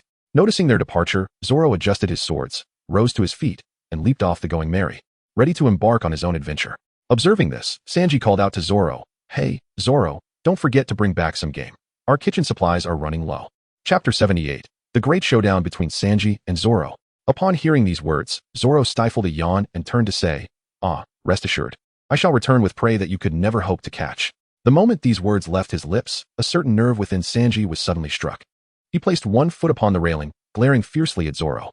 "Hey, what did you just say, you green-haired fool? Are you implying that the game you hunt is inherently superior to mine?" Upon hearing these words, Zoro remained noncommittal. "I never said that. It was you who admitted it." This statement utterly infuriated Sanji. "Very well, let us compete and see whose prey is larger." Upon hearing these words, Zoro's lips curled into a slight smile. "Oh, it matters not. You shall never defeat me." At this moment, Sanji, his blood boiling with fervor, leaped from the Thousand Sunny, following Zoro as they charged into the island. Witnessing this scene, Nami and Usopp embraced one another, tears streaming down their faces. "Please, can we not go in there? It could be deadly." Now only Riley, Nami, and Usopp remained aboard the ship. The two, filled with a sense of resolve, fixed their gaze intently upon Riley. Nami approached Riley, donning a sweet smile, and tentatively inquired, Riley, you aren't considering going to the island as well, are you?" Upon hearing this, Leilo placed both hands behind his head, leaning against the railing, and languidly remarked, "I harbor no interest in this small island." Upon hearing Leilo's nonchalant words, Nami and Usopp exchanged a celebratory high five. "It is truly splendid. This means we have someone to protect us." Upon hearing those words, Nami nodded in agreement. However, before she could utter a response, the surroundings suddenly trembled with a resounding roar. Relo abruptly opened his eyes, sensing a formidable force drawing near. He swiftly rose to his feet, casting a vigilant glance towards the small garden. Although Relo remained aboard the ship, both Nami and Usopp were engulfed in a profound fear of the enigmatic island before them. Observing the two trembling figures, Relo gradually approached, his gaze fixed on the garden. Usopp and Nami, filled with trepidation, followed suit, and at that moment, a colossal head emerged, looming before them. In an instant, Usopp and Nami were rendered speechless, their eyes wide with terror. They stammered in disbelief. A giant. Faced with the gigantic figure, resembling a small mountain, Relo too felt an overwhelming sense of pressure. If his instincts were correct, this must be the red-haired giant, Buggy. Although Relo was aware of the extraordinary size of giants, he had not anticipated such towering stature. Standing, he realized he barely reached the height of Buggy's ankle. Despite knowing that Buggy harbored no ill intentions towards them, Relo instinctively adopted a cautious demeanor. They were still strangers, and any misstep could lead to conflict. Just as Relo maintained his vigilance, Buggy suddenly let out a thunderous roar, startling Nami and Usopp, who promptly fell to the deck, feigning death. Buggy cast an angry glare behind him, revealing a massive dinosaur that had clamped its jaws onto his rear. Without hesitation, Buggy swung his axe towards the creature, sending the herbivorous dinosaur's head soaring through the air, further immobilizing Nami and Usopp in fear. Lying on the ground, Usopp whispered, "Whatever you do, do not make a sound. Just pretend to be dead." Upon hearing Usopp's words, Relo felt a sense of helplessness. These two individuals seemed excessively timid. Should they encounter formidable foes in the future, they would undoubtedly become a hindrance. It appeared that the time had come to seek an opportunity to enhance their capabilities. However, given their relatively poor foundational skills, augmenting their strength through sheer force would be futile. Thus, the focus must shift to improving their equipment. Currently, Usopp's origin gun had been completed, and the only task remaining was the forging of the origin bullets. Once these bullets were crafted, Usopp's combat prowess would significantly increase. With this thought in mind, Relo examined the blueprints for the origin bullets and then reviewed the materials at hand. The available alloy materials allowed for the forging of 36 bullets. While this quantity might seem limited, it would suffice for Usopp for a time. Future acquisitions of materials would enable further crafting. As Relo contemplated this, he noticed Baratie patting his backside and leaning forward to inquire, "Do not be afraid. I merely wish to ask if you have brought any wine." Upon hearing this, Usopp quietly remarked, "Keep silent. He must be trying to ascertain whether we are still alive." Nami, tears streaming down her face, nodded in agreement. Luffy sighed helplessly, then looked up and said, "Indeed, there is still some left, though not much. If you do not mind, feel free to take it all." Upon hearing this, Brook revealed a joyful smile. "I am truly grateful for that. Would you care to accompany me to the island? There, you shall find delectable dinosaur meat to savor." As he spoke, Relo had already brought out the limited supply of wine from the ship. It remained uncertain whether Zoro would be displeased. Brooke promptly grasped all the wine in his hands and tucked it away. Relo dusted off his clothes, contemplated for a moment, and then ultimately shook his head. I have little interest in this island, so I shall refrain from joining you. However, you may choose to bring those two along, he said, gesturing towards Usopp and Nami. Upon hearing these words, the two individuals feigning death suddenly experienced a heart-stopping moment, their faces betraying an expression of astonishment, which was swiftly replaced by an outburst of indignation as they shouted, "Pray, do not presume to make decisions for others, you fool." Upon hearing the furious exchange between Nami and Usopp, Riley paid them no heed and walked to the side. At that moment, Buggy leaned over, and in an instant, Nami and Usopp found themselves huddled together, trembling with fear. Buggy warmly invited them once more. "Would you two care to visit me? It has been ages since I last conversed with anyone, and I would be delighted if you could come." Seeing the eager expression on Buggy's face, Nami and Usopp gasped, nearly fainting from fright. They exchanged glances, communicating silently, pondering whether refusing might provoke his anger. Nami shared the same concern, contemplating that perhaps if they did go, they might survive a few more days. After an internal struggle, they reluctantly nodded in agreement. Upon witnessing this, Buggy erupted into hearty laughter, extending his hand to allow them to perch upon it. Usopp and Nami, too intimidated to decline, stepped forward. Buggy lifted them gently and turned, casting a glance at Riley as he said, "Thank you for the exquisite wine. Should you be interested, you are always welcome to visit me." Chapter 79, Despairing. Usopp and Nami.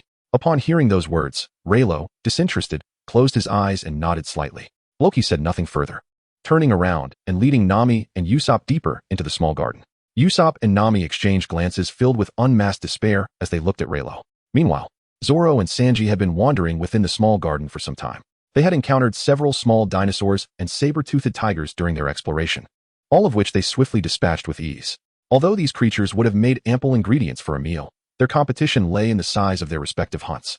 And clearly, these were not worthy contenders. As Sanji walked, he kicked at the smaller prey that attempted to ambush them, contemplating that he could always return to collect them later after determining the victor against Zoro. Just then, Sanji felt something ominous descending from above. Upon touching it, he found it to be sticky.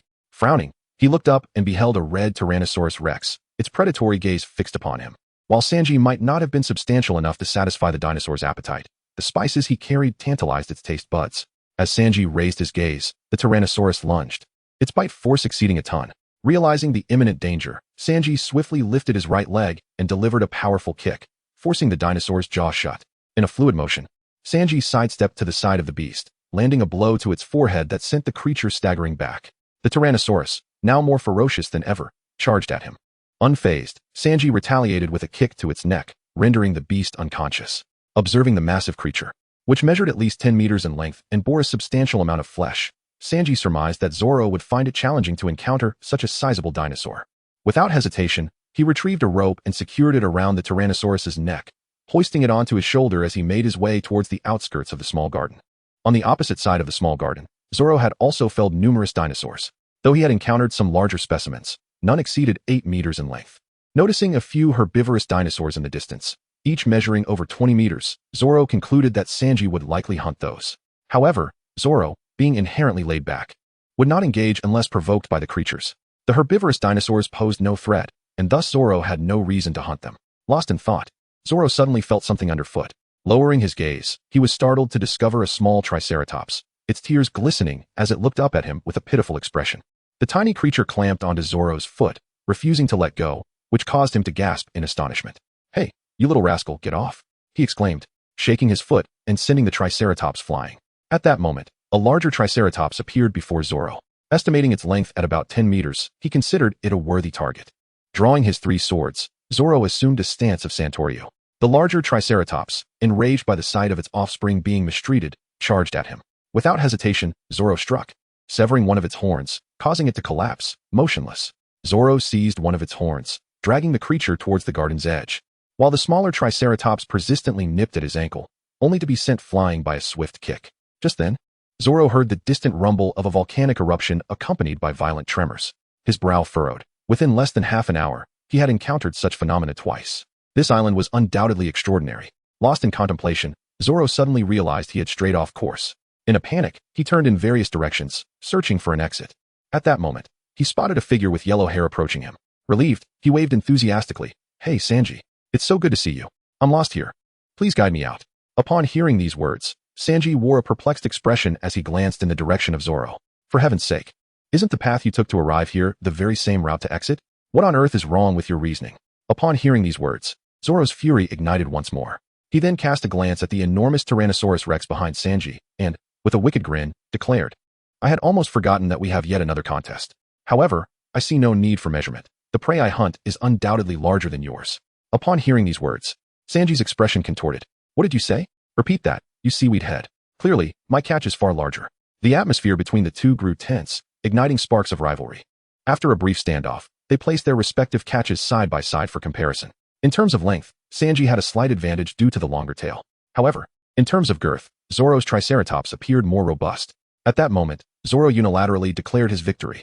The difference is evident. My Triceratops surpasses your Tyrannosaurus by a whole circumference. You concede now, don't you? Upon hearing this, Sanji furrowed his brows, his expression darkening. For heaven's sake, let's not even mention my Tyrannosaurus. If it were to be prepared as a dish, it should primarily consist of meat. How can one possibly eat something that is mostly bones? As they spoke, their heads collided once more, and after a brief moment, they both reached a consensus. They would hunt a larger prey and then engage in a competition. Subsequently, the two parted ways once again. Meanwhile, Luffy and Vivi were still wandering about the island. Vivi appeared somewhat haggard. Luffy, upon encountering any creature, was eager to engage in close contact. If the animal resisted, he would not hesitate to beat it mercilessly. Brook was left pale with fright, while Vivi was increasingly anxious that Luffy might provoke the herbivorous dinosaurs. Chapter 80. The Giant Stands East. After a day of play, Luffy began to feel hungry, even after consuming some of the bento Sanji had prepared for him. However, upon spotting a grazing herbivorous dinosaur, his eyes sparkled with excitement. At that moment, Vivi understood that Luffy would not remain idle. She finally grasped why Nami was perpetually irritable. Had it been her, she would likely have been driven to despair. Hey Luffy, let us hurry back. We've already ventured far enough. If we don't return soon, Nami will be furious. Despite Vivi's earnest plea, Luffy remained oblivious. Shaking his head and extending his arm, he directly wrapped it around the neck of the herbivore and, with a swift motion, leaped onto its back. At this point, Vivi had completely given up on Luffy and, alongside Brook, was left in tears, silently praying for Luffy's safety. If Luffy merely rode on the herbivore's neck, it was unlikely that the dinosaurs, being herbivorous, would pose a threat. However, they had underestimated Luffy's mischievous nature. His eyes gleamed with mischief as he thrust his hand into the creature's nostrils and, akin to riding a horse, began to shake wildly. This outrageous behavior finally provoked the herbivore into a frenzy. The surrounding dinosaurs rushed to its aid, while Luffy nimbly dodged their attacks.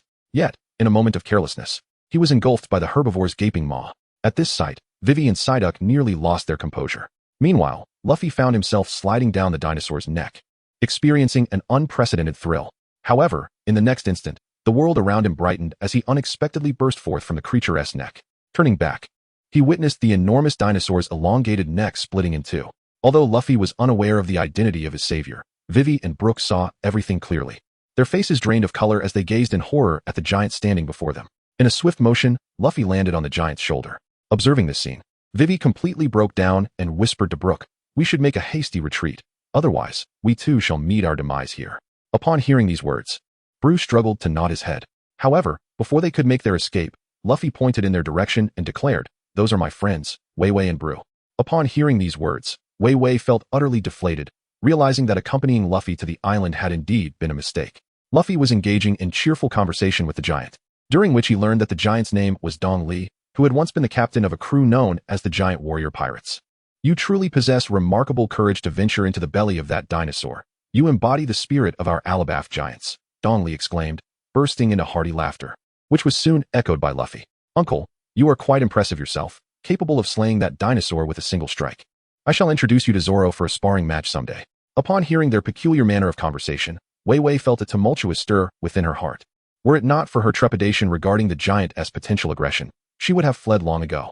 Soon, Wei Wei accompanied Luffy and arrived at Dong Li's location, where a herbivorous dragon's hind leg was already skewered on the grill. The delectable aroma of the dinosaur meat made Luffy's mouth water. He pointed at the enormous roasted leg and exclaimed, "Excuse me, sir, may I partake in this?" Upon hearing these words, Dong Li readily agreed. "Ah, of course. If you can manage it, feel free to indulge." At this, Luffy instantly became exhilarated and began to feast voraciously. In less than a minute, he had devoured a third of the leg, which, mind you, weighed over a ton. Witnessing this, Dong Li erupted into laughter. "You truly are a peculiar individual." As he spoke, Dong Li tore into the dinosaur he had just brought back, yanking off one of its hind legs, which startled Brook, nearly sending him soaring into the sky. Dong Li then picked up a branch, skewered the roasted leg, and placed it on the grill to cook. However, at that moment, the volcano began to erupt, prompting Dong Li to rise. It seemed that the battle was about to commence. With that, he dashed toward the volcano's direction. Meanwhile, at Baroque's dwelling, the sound of the volcanic eruption reached their ears. Instantly, Baroque stood up, while Usopp and Nami, who were enjoying their meal, became alert. They feared that Baroque had finally dropped the pretense and intended to use them as a side dish. Panic surged through them, but at that moment, Baroque merely gazed toward the site of the eruption and burst into laughter. The time for their duel was nigh. Upon hearing these words, Usopp trembled and inquired, "May I ask, what battle is this?" In response, Baroque's lips curled into a slight smile. "Oh, this is the ultimate battle agreed upon by the warriors of Elbaf, a contest for glory." With that, Baroque strode purposefully towards the heart of the forest. At this moment, Usopp ceased his trembling, and within him, a spark of light ignited. A battle for glory, indeed. Soon, the two colossal giants encountered each other in the center of the forest, their eyes brimming with exhilaration. Luffy, having previously conversed with East, had gleaned the reasons behind their conflict and held immense anticipation for the outcome of their struggle. He promptly ascended a cliff to witness the clash between the two titans. As they commenced, the battle erupted into a fierce exchange of blade against axe. Each strike sent tremors through the very earth beneath them.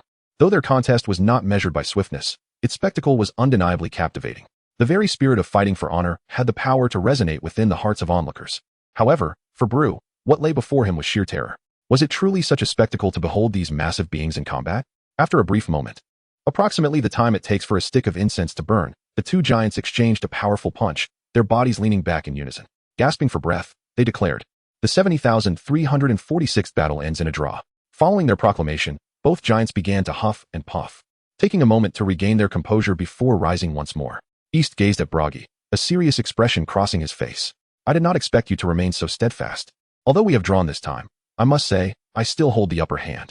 After all, I have made new friends here." Upon hearing these words, Baroque's expression grew solemn as he collided his head against Dong Li's. Chapter 81, The Alcohol Bomb. New friends, it seems you might be at a disadvantage. For I too have acquired new companions, and, moreover, their exquisite wine. The mere mention of alcohol caused Dong Li's demeanor to shift dramatically, his eyes widening in anticipation. "Oh, it has been far too long since I last indulged in wine. I wonder if you might spare me a taste, even if it means conceding slight superiority to you." Upon hearing these words, Baroque burst into hearty laughter and promptly handed over the wine in his possession to Dong Li. However, in the instant that Dong Li accepted the wine, he was oblivious to the fact that several barrels were not thrown by Baroque, but rather descended from the heavens. Clutching the abundance of barrels, Dong Li turned and made his way back. Their skirmish had reached a satisfactory conclusion. This was their customary practice. After each battle, they would exchange any valuable treasures. Occasionally, even without an exchange, one could offer something freely, provided the other party showed a modicum of humility. At that moment, in a secluded corner, a man with dark skin and an explosive hairstyle was intently observing the path of the two giants, a sinister smile creeping across his face. Shortly thereafter, another figure descended from the sky, none other than Valentine, the wielder of the float fruit. Indeed, these giants were brawny yet simple-minded beings. Now, we shall await the unfolding spectacle. Upon hearing these words, Mr. 5 absent-mindedly picked at his nostrils with his pinky finger. It must be said that Mr. 3 is quite astute. Nevertheless, he is undeniably irritating. Were it not for the necessity of safeguarding this mission, I would hardly be inclined to heed his commands. Upon hearing these words, Valentine's Day burst into laughter. What does it matter? Once we complete this mission, we shall swiftly usurp his position, and at that moment, he will have to heed our whims. Mr. 5 nodded in agreement, and together with Valentine's Day, they set off towards Mr. 3's temporary abode. It was imperative that he consult with Mr. 3 to discuss the subsequent plans. Meanwhile, Luffy, upon learning that a portion of his comrades was with another giant, became exhilarated, flailing his arms in delight. Dong Li, on the other hand, indulged in dinosaur meat, subsequently tossing 2 barrels of fine wine directly into his mouth, biting down to consume it with gusto. A satisfied smile spread across his face. Indeed, it was splendid, ever since the inception of the Eternal Pointer. It had been many years since he had tasted such exquisite wine. Although Luffy could not comprehend Dong Li's words, he still joined in with hearty laughter. "That uncle should drink a bit more. When we return, I shall bring you some extra." Upon hearing these words, Dong Li burst into laughter once more. It settled then. Observing the joy radiating from the two, even Blue felt a flicker of amusement. However, when he turned to glance at Vivi's countenance, his laughter abruptly ceased. At that moment, Vivi's expression had contorted, bewildered as to how these two could find mirth amidst the dire circumstances. She longed to escape, desiring nothing more than to return to Alabasta, where her homeland was on the brink of final judgment. Yet here she was, unwittingly relying on the very individuals she could neither confront with ire nor command. This predicament filled her with profound anger and anguish. Vivi gritted her teeth, feeling utterly helpless. Just then, the previously jovial Dong Li's demeanor shifted drastically, his face tightening in evident agony. Suddenly, a radiant light emanated from his throat, followed by the cacophony of a powerful explosion. Luffy and Vivi exchanged anxious glances, their brows furrowing in confusion over the unfolding events. Luffy was the first to leap onto Dong Li's body, his expression one of alarm. "Hey, uncle, what on earth is happening to you?" Upon hearing these words, Dong Li turned his gaze towards Luffy. At this moment, he found himself incapable of rational thought. Luffy's figure began to blur and distort in his eyes. Suddenly, the giant's head crashed heavily to the ground, gasping for breath. Vivi covered her mouth in disbelief and exclaimed, "Could it be that there are bombs in the wine? Who would be so cruel as to place bombs in the wine?" Upon hearing these words, Luffy exhibited profound anger. How infuriating! Who would engage in such trivial antics? In response, Dong Li tightly grasped a stone on the ground, regaining a flicker of consciousness as he glared at Luffy. "Who else could it be but you?" The moment those words escaped his lips, it struck Vivi and Luffy like a thunderclap. Luffy had yet to comprehend the situation when Dong Li hurled the stone at him, sending him flying with a single blow. Blood poured from Luffy's head as Vivi rushed over in concern, but he waved her off, urging her not to worry. "Hey, old man, let me clarify. My crew had nothing to do with this. If you insist on a fight, I shall oblige." Dong Li, now engulfed in a chaotic state, could not process another word. He lunged toward Luffy, who leapt away just in time, grabbing Vivi and sprinting into the distance. Once he had placed her in a secure location, he resolved to return. Seeing this, Vivi grasped Luffy's hand tightly. "Luffy, he is beyond hearing us now. Perhaps we should just flee." In response, Luffy broke free from her grasp and stated with utmost seriousness, "Absolutely not. If we run, it would only solidify our guilt. I cannot let my friends suffer such injustice. I also cannot allow the old man to remain angry. His body cannot endure it." With that, Luffy extended his arm to seize a large tree, using it to propel himself back. Witnessing this, Vivi turned pale, bewildered by Luffy's unexpected concern for someone he had just met. Were they truly the merciless pirates they were rumored to be? Harnessing the tree's elasticity, Luffy launched himself towards Dong Li. At that moment, Dong Li's expression changed. He had not anticipated that Luffy was a devil fruit user. He was soon struck hard in the chest by Luffy, resulting in internal injuries that caused him to cough up blood before collapsing unconscious. Luffy stood atop Dong Li's chest, gasping for air. "Uncle, you should rest here. I promise to bring your enemy to justice." Meanwhile, Buggy was engaged in animated conversation with Usopp, bursts of laughter erupting intermittently. At times, Usopp would collapse to the ground, pounding the earth in tears of joy. The spirit of Elbaf is truly remarkable. "One day, I too shall become someone like you." Upon hearing these words, Baroque scratched his head in perplexity. "Could it be that you aspire to become a giant?" Chapter 82, Baroque. In confusion. Upon hearing this, Usopp immediately retorted with anger. "Of course not. I meant to say, to become a person of glorious spirit like you all." Upon hearing these words, Nami erupted into laughter, repeatedly slapping Usopp on the shoulder. "Enough of your antics, Usopp. Your dreams are somewhat fanciful." Upon hearing Nami's mockery, Usopp immediately turned towards her, fists clenched tightly. "Hey, Nami, please refrain from ridiculing others' dreams, alright?"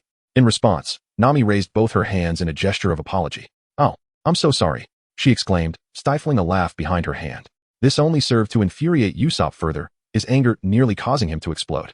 However, at that moment, the distant volcano unexpectedly erupted once more. This eruption was far more intense than before, causing the very ground to tremble and crack. Witnessing this, Usopp jumped in astonishment. "Wow, what a magnificent volcanic eruption." Upon hearing these words, Brook let out a hearty laugh. "Do not fret, such colossal volcanic eruptions occur once or twice a year." As he spoke, Brook lifted his gaze, seemingly lost in a reverie. "Each time we encounter such intense volcanic activity, both Dong Li and I are fortunate to reap unexpected rewards."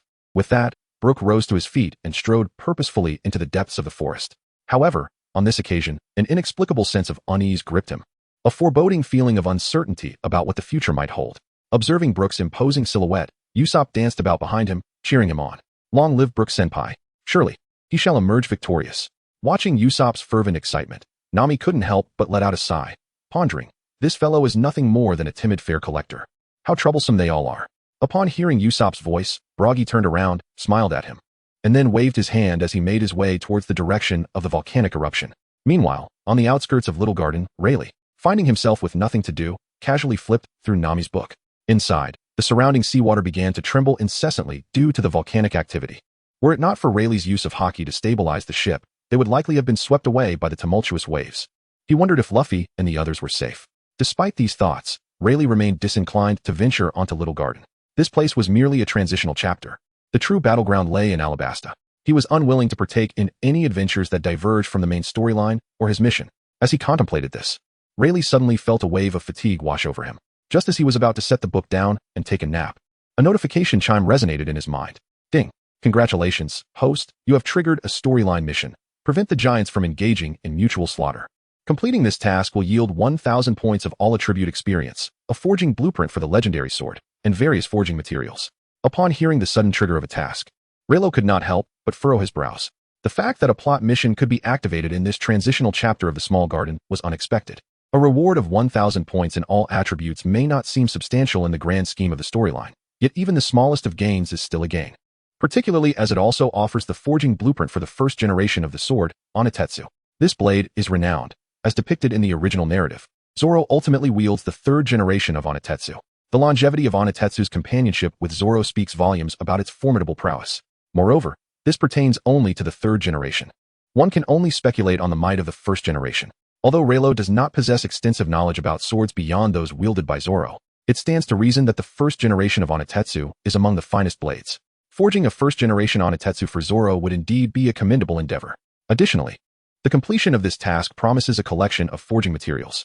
While the possibility of obtaining materials for crafting the Sharingan remains uncertain, the mere prospect of acquiring any materials compels him to seize this opportunity.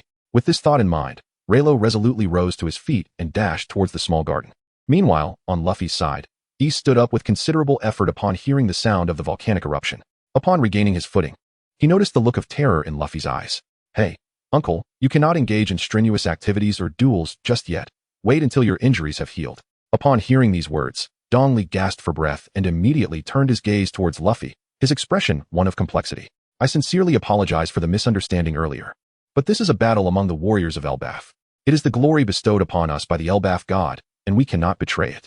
Upon hearing these words, Luffy extended his arm, ensnaring East's neck, resolutely preventing him from departing. Hey, if a person is dead, what glory remains? It all dissipates into nothingness. And what of the divine? If that deity demands the death of others, then surely he is not a benevolent god. Upon hearing these words, Dong Li furrowed his brow, and then, with a swift motion, delivered a resounding slap to Luffy. Instantly, Luffy was engulfed in a wave of dizziness, and the power of the gum-gum fruit slipped from his grasp. His arm recoiled abruptly. Observing this, Luffy contemplated resistance. However, he soon beheld Dong Li hoisting a nearby rock formation high above his head, which filled him with dread.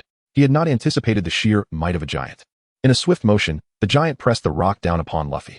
Witnessing this, Vivi's expression shifted to one of horror. Had this been an ordinary individual, they would have surely been reduced to mere pulp.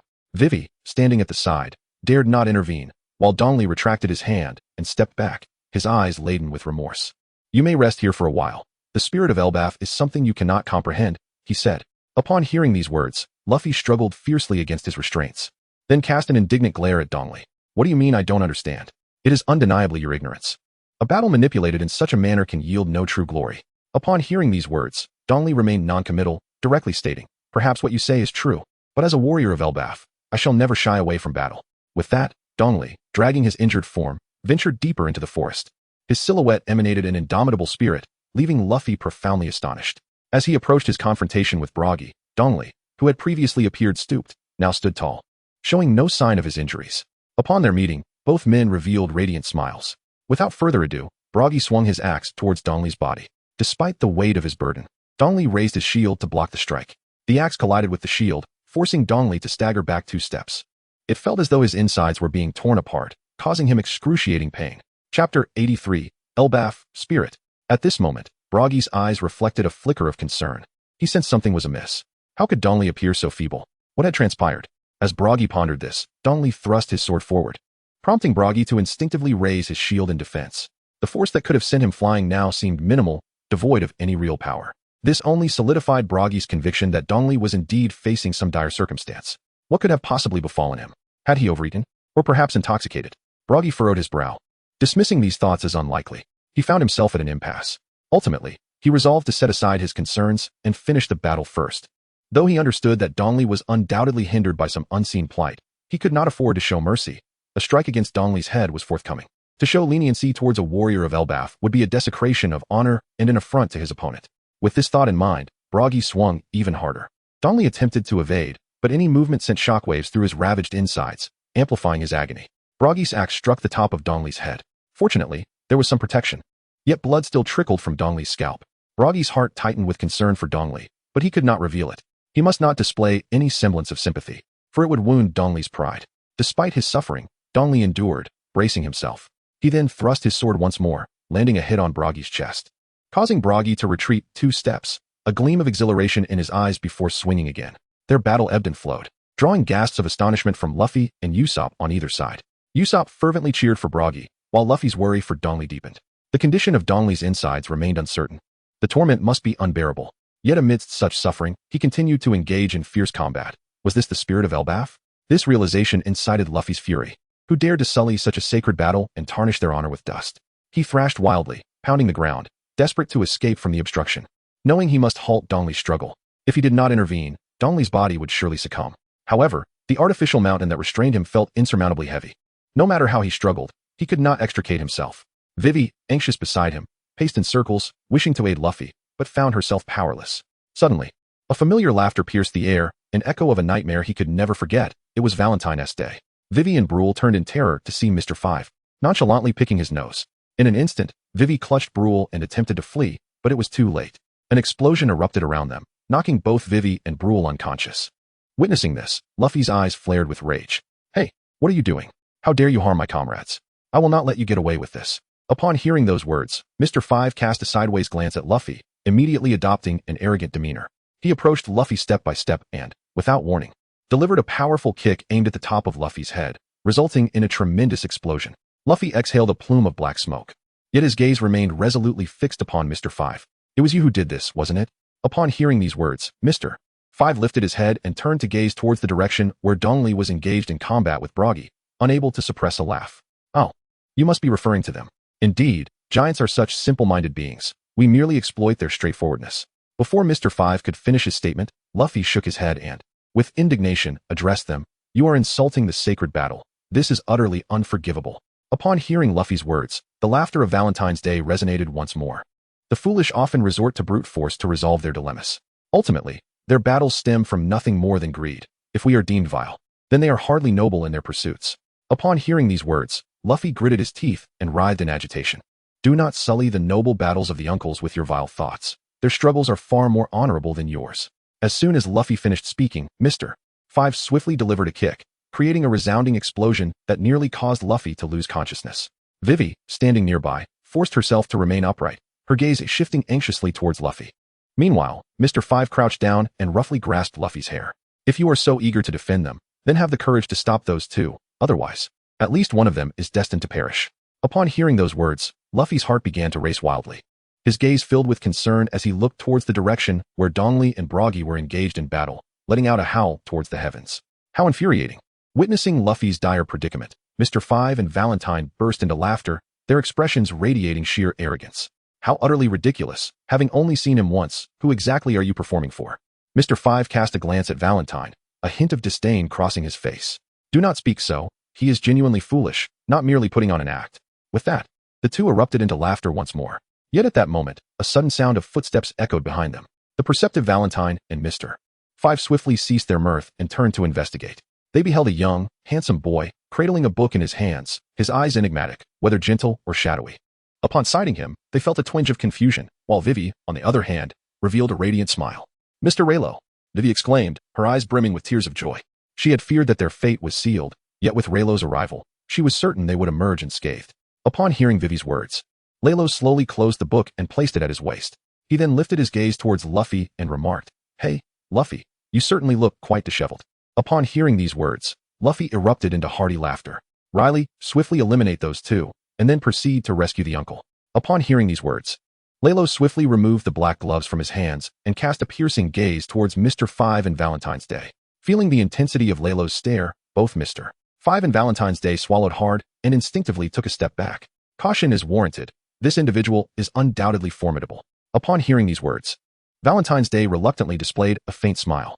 After all, he was merely an ordinary pirate. I shall deal with him first. Chapter 84. Defeating Mr. Five and Valentine's Day. With that, Valentine's Day directly activated the powers of the float fruit, soaring into the sky. In response to Valentine's ascent, Raylo paid no heed. turning his gaze towards Mr. 5 and speaking to himself. I initially had no desire to engage with you, but since the captain has issued orders, I must comply. Upon hearing those words, a flicker of rage ignited in Mr. 5's eyes, and he promptly excavated a substantial booger. Hey, who do you think you're looking down on? I am a senior agent of the Baroque works. As he spoke, the massive booger was launched forth, detonating before Leilo with a resounding blast. Akin to a miniature atomic bomb, the surrounding area, spanning several hundred meters, was engulfed in flames. Yet, in the following moment, Leilo emerged slowly from the inferno. However, just as quickly, Valentine's Day descended with an unexpected weight. Please, do not presume that this is the end. With a pressure of 10,000 tons bearing down, Valentine's Day crashed upon him, but under Leilo's observation hockey, it unfolded as if in slow motion. Leilo merely tilted to the side, causing Valentine's Day to create a massive crater in the ground. In the next instant, Valentine's Day soared back into the air. Do not think that I possess only this one technique. Allow me to demonstrate the prowess of the buoyant tracking projectile. No sooner had the words left his lips than Valentine's figure shot toward Leilo once more. This time, however, irrespective of Leilo's movements, Valentine's form consistently mirrored his position. Observing this, a smirk curled at the corner of Leilo's mouth, realizing that this fellow had indeed developed more than just that one maneuver. With this in mind, he wasted no time and dashed toward Mr. 5 as Valentine descended. Witnessing this, Mr. 5 gaped, signaling to Valentine, but it was already too late. Leilo lightly tapped him on the shoulder and swiftly darted aside.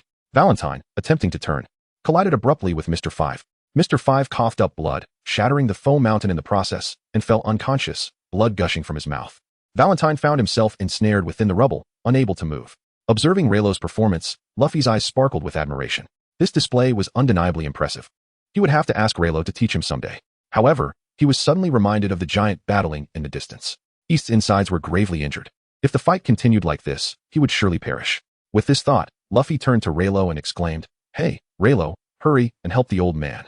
We absolutely cannot let anything happen to him. Upon hearing these words, Leilo glanced at the fierce confrontation between Dongli and Baroque. At this moment, the two were locked in a tense stalemate. As the captain of the giant pirate crew, Dongli was not one to succumb easily. With this thought in mind, Leilo calmly turned to Luffy and said, I cannot stand idly by while the captain faces peril. Remain there and do not move. I shall first remove this artificial mountain. Upon hearing these words, Wei Wei, who was standing nearby, couldn't help but gasp in astonishment. This artificial hill weighed at least several tens of thousands of tons. Even giants would find it exceedingly difficult to lift. Perhaps we should consider excavating from beneath instead. Baru quickly nodded in agreement. In response, Leilo turned to Wei Wei.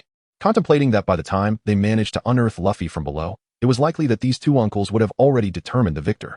Upon hearing this, Vivi immediately fell silent, recalling that her relationship with Leilo was rather strained.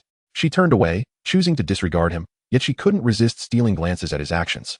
Leilo surveyed the artificial mountain, casually tapping on the sturdy rocks. There was no way he could move this structure with his current strength. He needed to utilize an item. With that thought, he silently commanded within, System, extract the Ox Charm. In an instant, a hexagonal stone materialized in his grasp. As Leilo tightened his hold on the Ox Charm, an explosive surge of power coursed through his muscles, radiating a formidable aura around him. The ground beneath him cracked open, and Vivi's expression shifted into one of grave concern. Although she had always known Leilo was powerful, she had only considered his combat skills. She was astonished by his sheer force. Equally stunned was Valentine's Day, who found himself trapped within the artificial mountain. Given the immense power Leilo was now exuding, even a fall from the sky might not budge him. Could the pirate from the East China Sea truly possess such strength? A sinister smile crept onto Valentine's face as he contemplated this. He then activated his ability, the light gravity fruit, augmenting his weight to over 10,000 tons. With a taunting glance at Leilo, he declared, Humph, don't get too proud. I will not allow you to succeed. You have offended the Baroque works. Consider the price you must pay.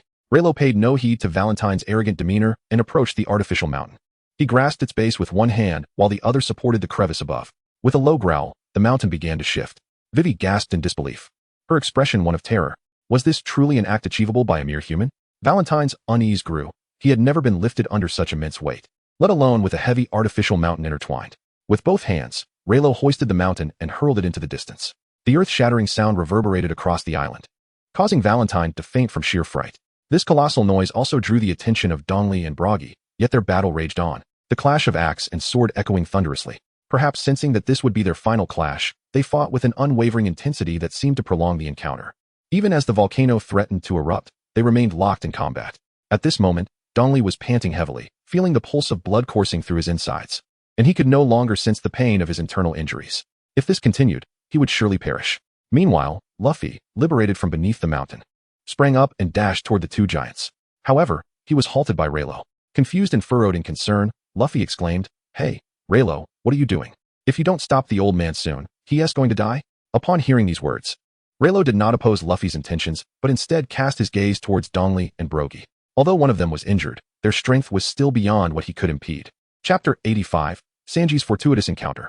In truth, this was merely one aspect of his mission. Preventing Dongli and Buggy from engaging in mutual destruction was a task assigned by the system. If Luffy intervened, it was uncertain whether he would still receive a reward. Thus, it was imperative for him to take action himself. With this thought in mind, Leilo waved his hand and stepped forward. "Allow me to handle this. You should remain vigilant for any ambushes and ensure the safety of Princess Vivi." Upon hearing those words, Vivi's initially anxious heart suddenly found solace, and she turned to look at Leilo, her cheeks tinged with a faint blush. She had not anticipated that Leilo would express such sentiments, and her heart was instantly warmed like the morning sun. Unfazed by Vivi's thoughts, Leilo took a decisive step forward, heading towards the location where Dongli was dueling with Buggy. Meanwhile, Sanji was wandering about in search of substantial prey when he unexpectedly stumbled upon a wax house crafted from candles. Curiously peering inside, he discovered the interior was deserted, yet it was cluttered with numerous confidential documents and a transponder snail. With an air of confidence, Sanji swung the door open and stepped inside. The room exuded a simplistic ambience, marred only by a pungent odor that he found rather unpleasant. Seating himself cross-legged on a chair, Sanji poured himself a cup of coffee and began to peruse the surrounding confidential documents one by one. From these papers, he gleaned that the Baroque works, led by Mr. 3, had indeed arrived on the island, lying in wait for the Straw Hat crew. A frown creased Sanji's brow. If that were the case, it was highly probable that Luffy and the others were already engaged in battle with Mr. 3 and his associates. Although he was uncertain of their strength, their numerical designations suggested they were among the upper echelons of the organization. He knew he had to hasten to their aid. Yet, just as he was about to depart, the transponder snail suddenly rang. Sanji hesitated, staring at the device for a considerable time without answering it. Initially, he contemplated leaving without a word, but then he considered the implications. If it was a crucial call, his silence might raise suspicions. Should it be a communication from Baroque Works higher-ups? Answering could potentially yield valuable intelligence. Resolving this in his mind, Sanji approached and answered the call. On the other end, a chilling voice emerged, sending shivers down Sanji's spine. "Hello, Mr. 3, you are rather slow. You should have received the order to eliminate them in the small garden by now. Do not get sidetracked by other matters. Focus on taking them down for me." Upon hearing these words, Sanji hesitated, pondering whether to respond. If the other party had indeed recognized the voice, suspicion would arise swiftly, leading to the dispatch of more individuals, placing them in a dire predicament. Conversely, if he chose silence, it would equally provoke doubt. Thus, it seemed wiser to offer a reply. From the documents he had perused earlier, he gathered that encounters between the Baroque studio members were quite rare, and communication with superiors even more so. Perhaps, the other party would find it challenging to discern his voice. With this thought in mind, Sanji spoke directly. "Those individuals have already been dealt with. They were merely a band of insignificant pirates, particularly that one wielding a knife. He posed no challenge at all." Upon hearing these words, the other party seemed quite satisfied, promptly saying, "That's good. Hurry and pack your things. The battle for Alabasta is about to commence." With that, the call was abruptly terminated. The mention of the kingdom's contention caused Sanji to furrow his brows in concern. Were they truly planning to attack Vivi's homeland? Such an act was utterly unforgivable. As this thought crossed his mind, a cold glint flickered in Sanji's eyes. He must swiftly inform Vivi. No, he needed to take them all to Alabasta at once. Otherwise, peril would soon befall the kingdom. With that resolve, Sanji tidied up the disarray he had caused and prepared to depart. Yet, at that moment, a vulture and a cat suddenly swooped in, blocking his path. Seeing this, Sanji furrowed his brows once more. These two creatures were the very ones he had captured on Whiskey Peak. It turned out they were also affiliated with the Baroque Works. Since they had discovered his intentions, he had no choice but to silence them. However, before he could act, the vulture brandished a gun barrel from its beak and began to unleash a barrage of bullets in Sanji's direction. Sanji deftly sidestepped, showcasing his agility as he maneuvered with flair, gradually closing the distance to the vulture. Seizing the opportunity, he swiftly gripped the creature's neck with his foot, sending it to its demise.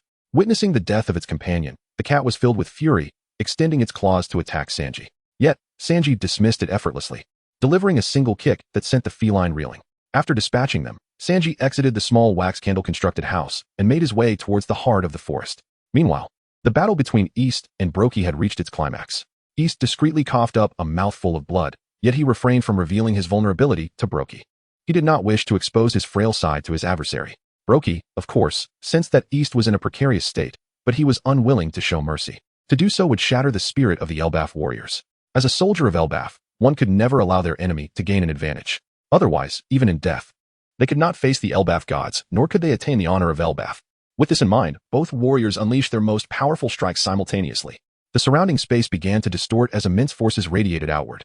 This clash would determine the victor, and a century-long conflict was poised to reach its conclusion. East, with a resolve to fight to the death, launched an attack that would mark the end of their battle. Naturally, his own life would also teeter on the brink. However, just as they were about to witness the culmination of their efforts, they suddenly realized their weapons had not collided. Instead, a youth shrouded in a dark aura stood resolutely between them, intercepting their onslaught. Raylo's form twisted under the immense pressure, the overwhelming force threatening to tear him apart. Had it not been for the protection of his haki, he would have been reduced to mere fragments by now. Witnessing this, both East and Baroque displayed expressions of disbelief. The strike they had delivered with unwavering resolve was effortlessly blocked by this young boy. It was simply unfathomable.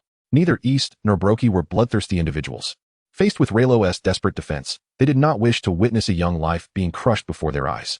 They sought to temper their strength, yet found it impossible to do so. A portion of the reason lay in the sheer terror emanating from them, creating a gravitational pull in the surrounding space. With Raylo's sudden involvement, much of the power they had unleashed was now absorbed by him, rendering them unable to conclude their battle normally. Unless Raylo could withstand the pressure they exerted, the fight could not be resolved. Despite interrupting their noble contest, they hoped Raylo could bear the weight of their combined might. For Baroque, he felt immense gratitude towards Raylo for intervening, as this spared him the necessity of directly slaying East for victory. With this twist of fate, they could temporarily cease hostilities, allowing East time to recover before confronting him fully later. Otherwise, even if he won, he would carry both honor and disgrace for the rest of his life. With this thought, Baroque felt a sense of relief and silently cheered for Raylo. However, East harbored a different sentiment. To him, this was a deprivation of his glory. He could feel his strength waning, his insides feeling as if they were tearing apart. East gritted his teeth against the pain, glancing at Raylo as the power in his hands began to diminish. Despite his efforts to restrain himself, the pressure in his chest became unbearable, and he coughed up blood, splattering it directly onto Baroque's face. The crimson liquid caused Baroque to shudder. East had been reduced to such a state. Although he was reluctant to show sympathy, Baroque's expression trembled with concern. Witnessing Baroque's reaction, East felt a surge of anger. This was the last thing he wished for Baroque to see. The glory of being an Elbaf warrior had come to a dreadful end. With that realization, East could no longer hold on and sank to one knee. His sword plunged into the ground, providing him with a semblance of support as he glared at Raylo with resentment. Why? Why must you prevent our battle as Elbaf warriors? Our honor shall be tarnished because of your interference. Upon hearing those words, Leilo chose not to respond. Instead, he channeled the absorbed energy and delivered a powerful punch to Dongley's abdomen, sending him flying hundreds of meters away. Dongley coughed up blood again, nearly losing consciousness. Witnessing this scene, Luffy's eyes widened in shock, and he exclaimed with anger, "Hey Leilo, what are you doing? You'll kill that uncle." Leilo paid no heed to Luffy's outcry, instead focusing his energy as he descended from the void, having exhausted the haki surrounding him. If he continued in this manner, he too would succumb to the string. Fortunately, Dongley was already too weakened to retaliate, and Baroque was unlikely to attack him unprovoked. Leilo mused that he could likely handle a severely injured Dongley without haki. Taking a deep breath to regain a semblance of composure, he opened his eyes and addressed them with a serious expression. The essence of glory lies in its ability to evoke pride and honor, should one perish. That glory will dissipate into nothingness. At these words, Baroque and Dongley were momentarily stunned, a grave look crossing their faces. For the warriors of Elbaf, whether in life or death, as long as it was for honor, the deity of glory would remain by their side. However, after hearing Leilo's proclamation, their previously unshakable beliefs seemed to falter. Was honor truly such a simplistic notion? They could not accept this. At that moment, Dongley's mind was a blank slate. He gazed at Leilo with a complex expression, shaking his head.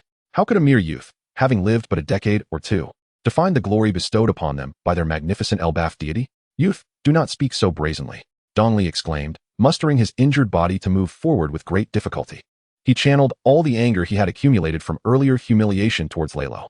Raising his sword, he swung it downwards with incredible force, parting the air as if it were nothing, even causing the very fabric of space to tremble. Luffy's face turned pale with fear, for if Leilo were to succumb to this strike, his demise would be inevitable. Moreover, Dongley was still in a weakened state, his footing unstable. As he swung the sword down, his entire body lurched forward, propelled by an overwhelming force, resulting in a speed akin to lightning, completely beyond Dongley's control, a terrifying prospect. If Leilo could not evade this, death would be his certain fate.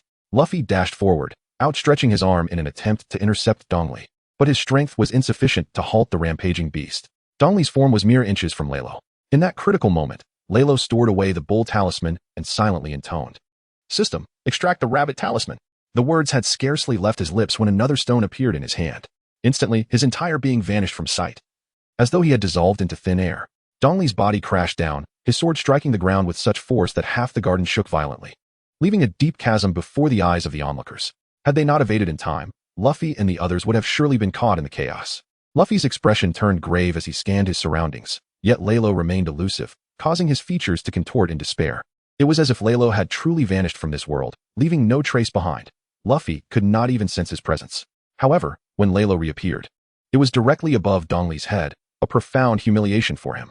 Dongley attempted to rise, but his injuries rendered him utterly incapable, unable to move even an inch. Fear gripped him, as if his mind warned him against any movement. At that moment, Leilo's hand was firmly pressed against Dongley's vital point, rendering him immobile. Having grown familiar with the process, Leilo no longer required the system's confirmation to utilize the Byakugan. With it, he could see Dongley's entire network of meridians laid bare before him, identifying precisely where to restrain or even terminate him. Chapter 87. Healing Dongley yet. Dongley was oblivious to this. He believed Leilo had unleashed some terrifying power that bound him, filling him with dread. Struggling, he turned to Leilo and grit his teeth, saying, "I concede defeat. Take my head. This honor belongs to you." Upon hearing these words, Rayleigh furrowed his brow and, with a swift motion, struck a vital point on Dongley's neck. This blow caused Dongley to roll his eyes back in shock. Luffy, mistaking Rayleigh's actions for anger, believed he had dealt a lethal blow to Dongley and exclaimed in a furious roar, "Hey, Rayleigh, let us talk this out. Uncle didn't mean to provoke you. You can't resort to such violence." Rayleigh, ignoring Luffy's pleas, proceeded to locate several more pressure points on Dongley's body, pressing down on them with precision. This action prompted Dongley to gasp and spit out a mouthful of blood. Witnessing this, Luffy and Buggy were left wide-eyed and alarmed. Buggy, unable to contain himself, reached out in an attempt to halt Rayleigh's brutality. "He is already injured. Why must you go to such extremes? This is not in accordance with the spirit of a warrior." Upon hearing those words, Rayleigh swiftly retreated, leaving Buggy grasping at air. However, Buggy paid no heed to Rayleigh and proceeded to assess Dongley's condition. At this moment, Dongley gradually rose to his feet, his physical state considerably improved from before. Witnessing this scene, both Buggy and Luffy stared in disbelief. How could Dongley, who had just moments ago been on the brink of death, so effortlessly regain his footing? Yet, at that moment, Dongley appeared unscathed, examining his body and seemingly miraculously healed. This was nothing short of more miraculous than the gods of Elbaf. With this thought, Dongley turned his gaze towards Rayleigh, an expression of sheer terror in his eyes. "Could it be that everything you did just now was to save me?" Upon hearing these words, Leilo remained non-committal, promptly turning his head away. "Your wounds have not healed. I merely pressed a few acupressure points to momentarily alleviate your suffering. Should you engage in any vigorous activity, the wounds may tear open again, and you could still perish. Therefore, during this period, your battles must come to an end." Upon hearing these words, Dong Li's expression darkened, and with a grave demeanor, he declared, "As warriors of Elbaf, we are inherently born for the purpose of combat. By what right do you demand that we cease our fighting?" Upon hearing these words, Leilo furrowed his brow and raised his gaze towards Dong Li. "It is precisely because I have vanquished you and subsequently restored your life that your existence now belongs to me. Consequently, your glory is inherently mine as well." Upon hearing Leilo's commanding declaration, Dong Li's expression froze. He found no grounds to refute Leilo's words. The warriors of Elbaf have always accepted their bets with grace. Having been defeated in battle, one's life now belonged to the victor. With such a pronouncement from the other party, Dong Li knew he could not defy it. Reflecting on this, he turned his gaze towards Leilo's retreating figure. That silhouette, though diminutive, resembled a rising sun, poised to unveil its blinding brilliance. It echoed the legendary deity of Elbaf. Dong Li felt a twinge of admiration for Leilo. Perhaps these old-timers, having lived for over a century, were truly outshone by this youthful successor. Just as Dong Li was lost in contemplation, the system's notification chimed in. "Ding. Congratulations, host. Mission accomplished. You have earned 1,000 points of comprehensive experience, several forging materials, and a blueprint for the legendary sword." Upon hearing the system prompt, Leiluo couldn't help but nod in acknowledgement, subsequently examining the forging conditions for the next generation of the Ghost Cutter. His brow furrowed as he discovered that forging the first generation of the Ghost Cutter required 3 pieces of the third generation as the core material. Other materials could be supplemented with items such as mysterious iron. This forging requirement was, indeed, not particularly stringent. However, the third generation had long been forgotten in Rogue Town, and returning to retrieve it was not a feasible option. Such a journey would not only waste precious time, but also complicate explanations. Thus, it seemed that the creation of the first generation of the Ghost Cutter would require a period of reflection. Perhaps, in due course, he might uncover the forging blueprint for the third generation. Meanwhile, witnessing the fierce battle between Baroque and Leiluo, Usopp and Nami no longer hesitated. making a beeline towards Leilo's position. As long as they could reunite with him, their safety would be assured. However, en route, they encountered a dual assault from saber-toothed tigers and dinosaurs, forcing them to dart about in a desperate bid to escape, nearly falling prey to the jaws of the tiger. As Nami ran, she chided Usopp, "Hey, didn't you say this path was completely safe?" Upon hearing these words, Usopp, while running, shed tears and exclaimed, I remember. It was indeed this very path that the esteemed Buggy traversed. Upon hearing these words, Nami was nearly consumed by anger, her face contorting in fury, and she promptly delivered a punch to Usopp's head, leaving 3 prominent welts. "Please, are you a fool?" Of course, the giants would not dare venture where such creatures roam. As she spoke, a colossal Tyrannosaurus suddenly thrust its massive jaws before them. Terrified, Nami swiftly turned to flee, while Usopp dashed away even faster, leaving her in the dust. In the blink of an eye, he vanished without a trace. Frustrated, Nami called out, "Hey, don't leave me behind." With every ounce of strength, she ran. But just then, she spotted a familiar figure. Joy surged within her as she beheld Luffy standing by a tree not far off.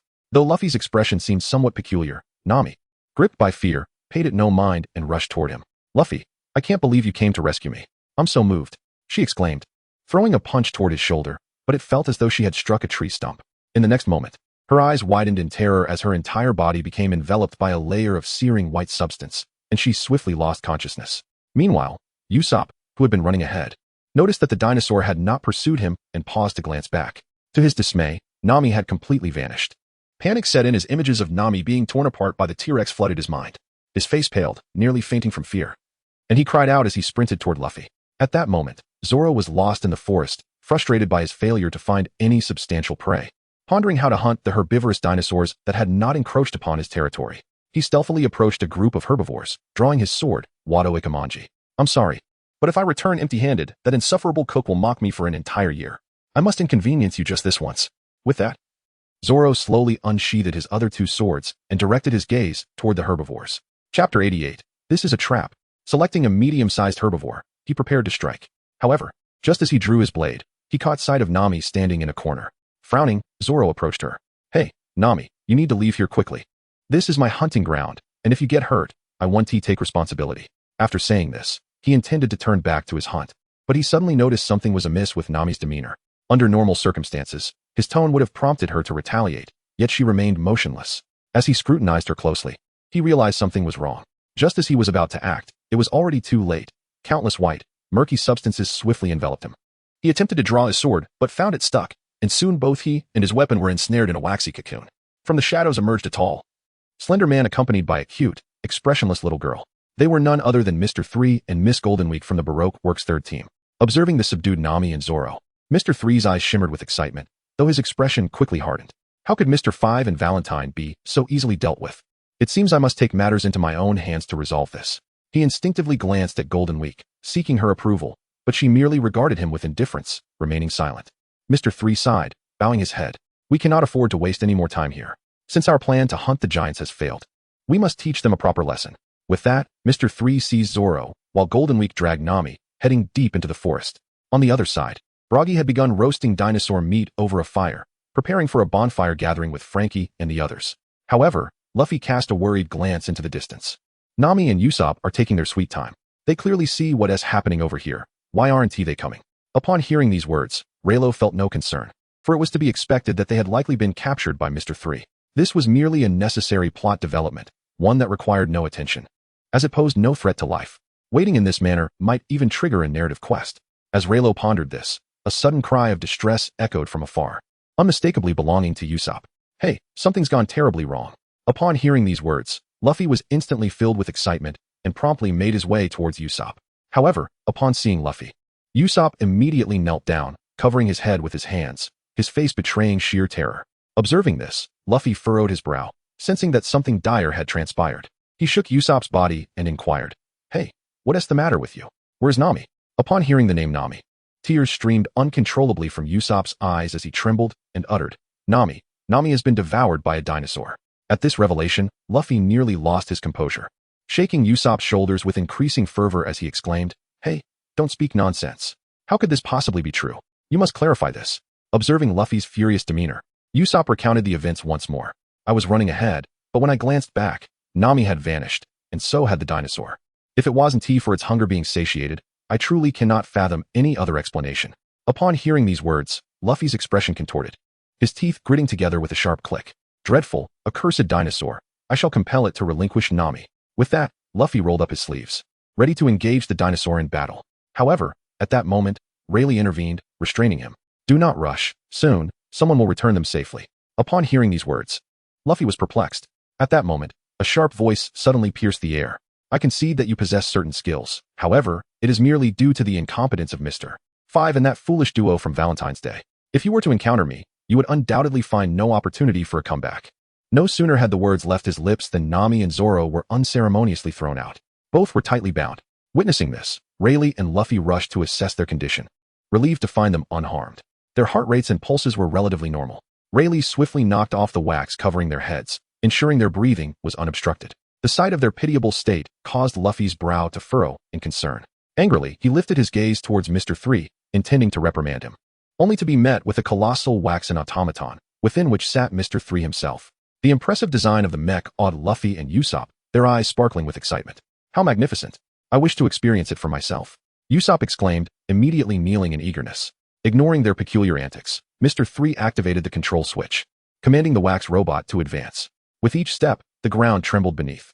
Mr. 3 turned his attention to East Blue and Buggy, a mischievous grin spreading across his face.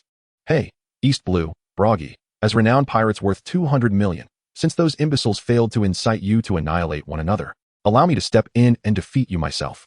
Upon hearing these words, Baroque and Dongli exchanged solemn glances and rose to their feet. Mr. 3 narrowed his eyes slightly, realizing this was a pivotal part of his scheme. By inciting the fury of the giants, he intended to use the color paint provided by Gold Week to suggest their mutual destruction. The brilliance of such a flawless plan, conceived in his mind, made Mr. 3 erupt with laughter. As anticipated, his words successfully captured the attention of Dongli and Baroque. The duo stood, their towering figures resembling mountains, leaving Mr. 3 feeling somewhat intimidated. Before these colossal beings, his large wax candle robot appeared diminutive, barely reaching their waist level. Nevertheless, Mr. 3 refused to concede defeat and proceeded with his next course of action. He derided them, speaking of Elbaf's spirit and glory, claiming that after a century of battle, they had achieved nothing of honor. Such folly was unforgivable. These words struck a fatal blow to the proud Elbaf warriors, causing their hearts to tremble with rage. Having fought for 100 years, they found such casual contempt intolerable. Ignoring his injuries, Dongli strode forward, declaring, "You would do well to retract your words, or you shall face the consequences." Upon hearing these words, Mr. 3 erupted into laughter. Chapter 89, The Strange Talent of Drawing. A shrill voice seemed to mock their actions. At this moment, Luffy could no longer contain himself. He propelled himself into the air and delivered a powerful punch aimed at the abdomen of the candle robot. However, upon impact, all the pain reverberated back to him. The outer surface of the candle robot was harder than steel, proving utterly impenetrable. Undeterred, Luffy accelerated, unleashing a flurry of punches upon the candle robot. Inside, Mr. 3 experienced a wave of dizziness. The vibrations nearly made him retch, forcing him to remotely control the candle robot to retreat. Yet, Luffy was unwilling to let this opportunity slip away. His entire body propelled upwards, targeting Mr. 3. Determined to shatter the glass dome above and extract Mr. 3 directly, he envisioned seizing control for himself. However, just as Luffy leaped, Mr. 3 deftly commanded the candle mech to jump as well. He delivered a fierce kick that sent Luffy flying. After colliding with several trees, Luffy finally came to a halt.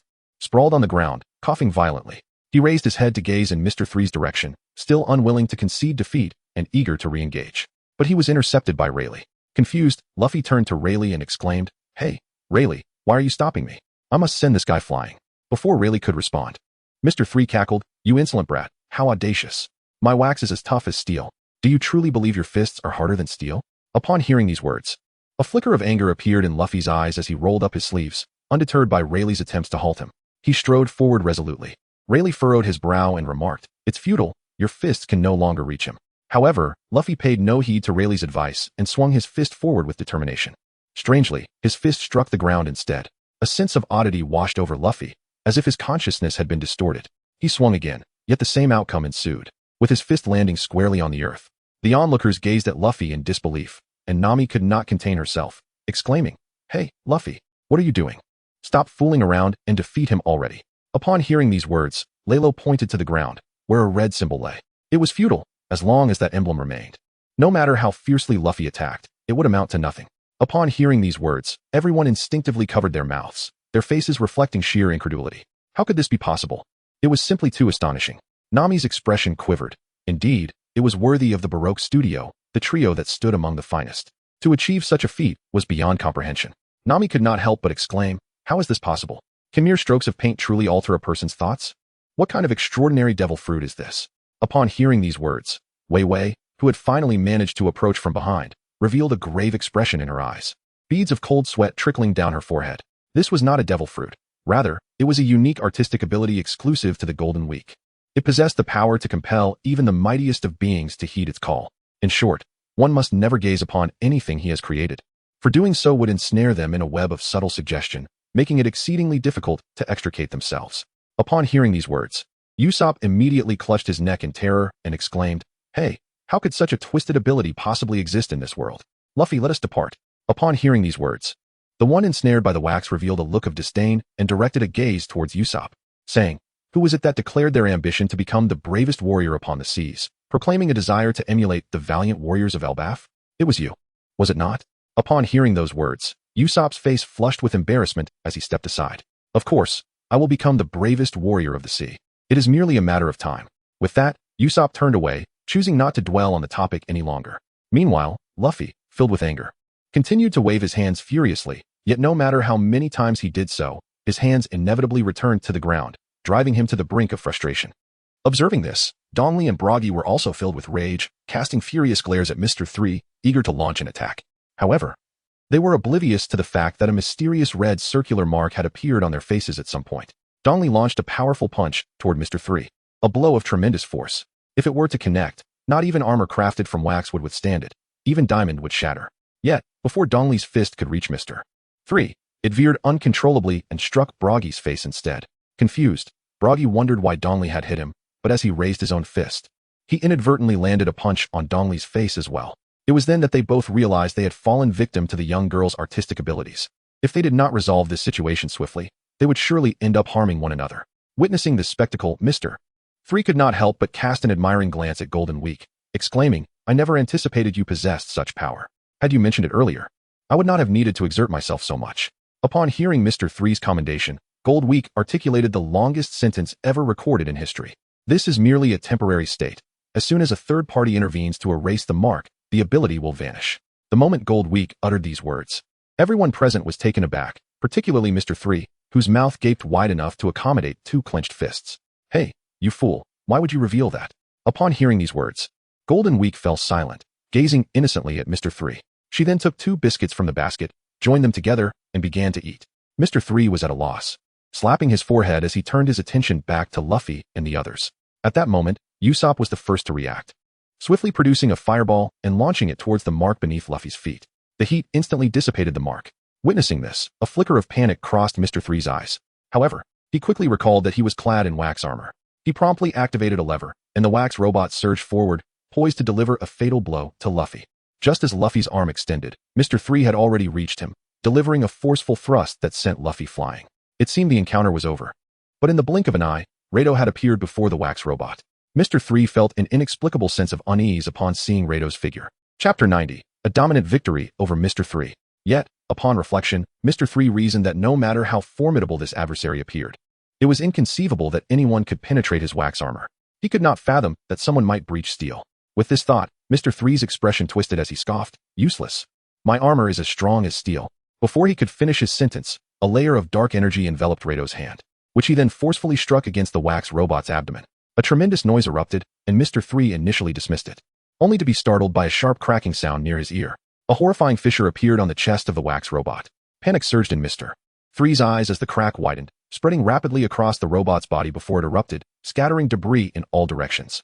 Mr. 3 plummeted from the heights, trembling as he gazed at Rado, bewildered by the strength emanating from this individual. Rado stood before Mr. 3, his last remnants of haki entirely depleted. However, devoid of the protection of his wax armor, Rado could effortlessly overpower Mr. 3. A dark glimmer flickered in Rado's eyes as Mr. 3 trembled with fear, retreating until he found himself backed against a tree, with no escape left. Turning to seek help from Golden Week, he found her long gone, along with the basket filled with sweets. At this moment, despair engulfed Mr. 3. He turned back, pleading for mercy from Rado, but the next instant, Rado delivered a powerful punch to his abdomen, rendering Mr. 3 unconscious. Rado then ignited a flame, drying the wax from Nami and Zoro, and with a single blow, shattered the remnants. As the wax crumbled away, Nami jolted upright, gasping for breath. Thank goodness, I thought I was a goner. Thank you, Rado. Although Zoro did not outwardly display a sense of survival, it was evident that his pride as a warrior had been shaken. With the enemy defeated, he refrained from further action. Meanwhile, the liberated Nami, fuming with anger, stood up and delivered a fierce kick to Mr. 3. She then turned to Usopp, who was attempting to sneak away. Under Nami's piercing gaze, Usopp felt a chill run down his spine as he slowly turned around, only to find an irate Nami standing close by. Grabbing his ear, she exclaimed, "How come I've never heard of you running away so quickly?" Nami's fury was palpable, and it seemed she was on the verge of unleashing her wrath upon Usopp. Seeing the anger etched on her face, Usopp quickly pleaded for mercy. "Wait, Nami. Let me explain. I thought you were right behind me. But when I looked back, you had vanished, so I had to find Luffy to rescue you." At this point, Usopp's eyes darted around as he sought to divert the conversation. "Let us put this aside for now. We should flee quickly. Who knows how many more assassins they might send after us." Upon hearing these words, Nami sighed and reluctantly released her grip. If she were to hold this against him, it would mean that she could never escape with a clear conscience in the future. Releasing Usopp, Nami shifted her gaze to the unconscious Mr. 3 lying on the ground, a shadow of darkness flickering in her eyes. This scoundrel, who had caused her so much suffering, was truly unforgivable. Before Nami could take action, Leilo had already bound Mr. 3 with vines. He then delivered a sharp slap to awaken him. As Mr. 3 regained consciousness, he looked around in terror and exclaimed, "Please don't kill me. Please don't kill me. I will tell you anything you want to know." Upon hearing these words, Nami approached directly, seizing him by the collar with a wicked grin and remarked, "You claim to be a bounty hunter, yet your deeds are scarcely distinguishable from those of pirates. In that case, over the years, you must have amassed a considerable fortune in gold and silver, haven't you?" Upon hearing these words, a couple of beads of cold sweat trickled down Mr. 3's forehead as he pondered what this woman before him intended to do. "What do you wish to accomplish? Speak plainly, but please do not take my life." Upon hearing these words, Nami's expression became even more intriguing, and she then extended her 10 fingers. 1,000,000,000 berries. You need only pay me 1,000,000,000 times the effort, and I shall grant you your freedom. Upon hearing these words, Mr. 3's eyes nearly popped out of his head. How could I possibly possess such a sum? Are you out of your mind? Not only Mr. 3, but even someone like Rayleigh would find this figure utterly absurd. A kingdom is hard-pressed to gather 10 billion berries. How could a pirate manage such a feat?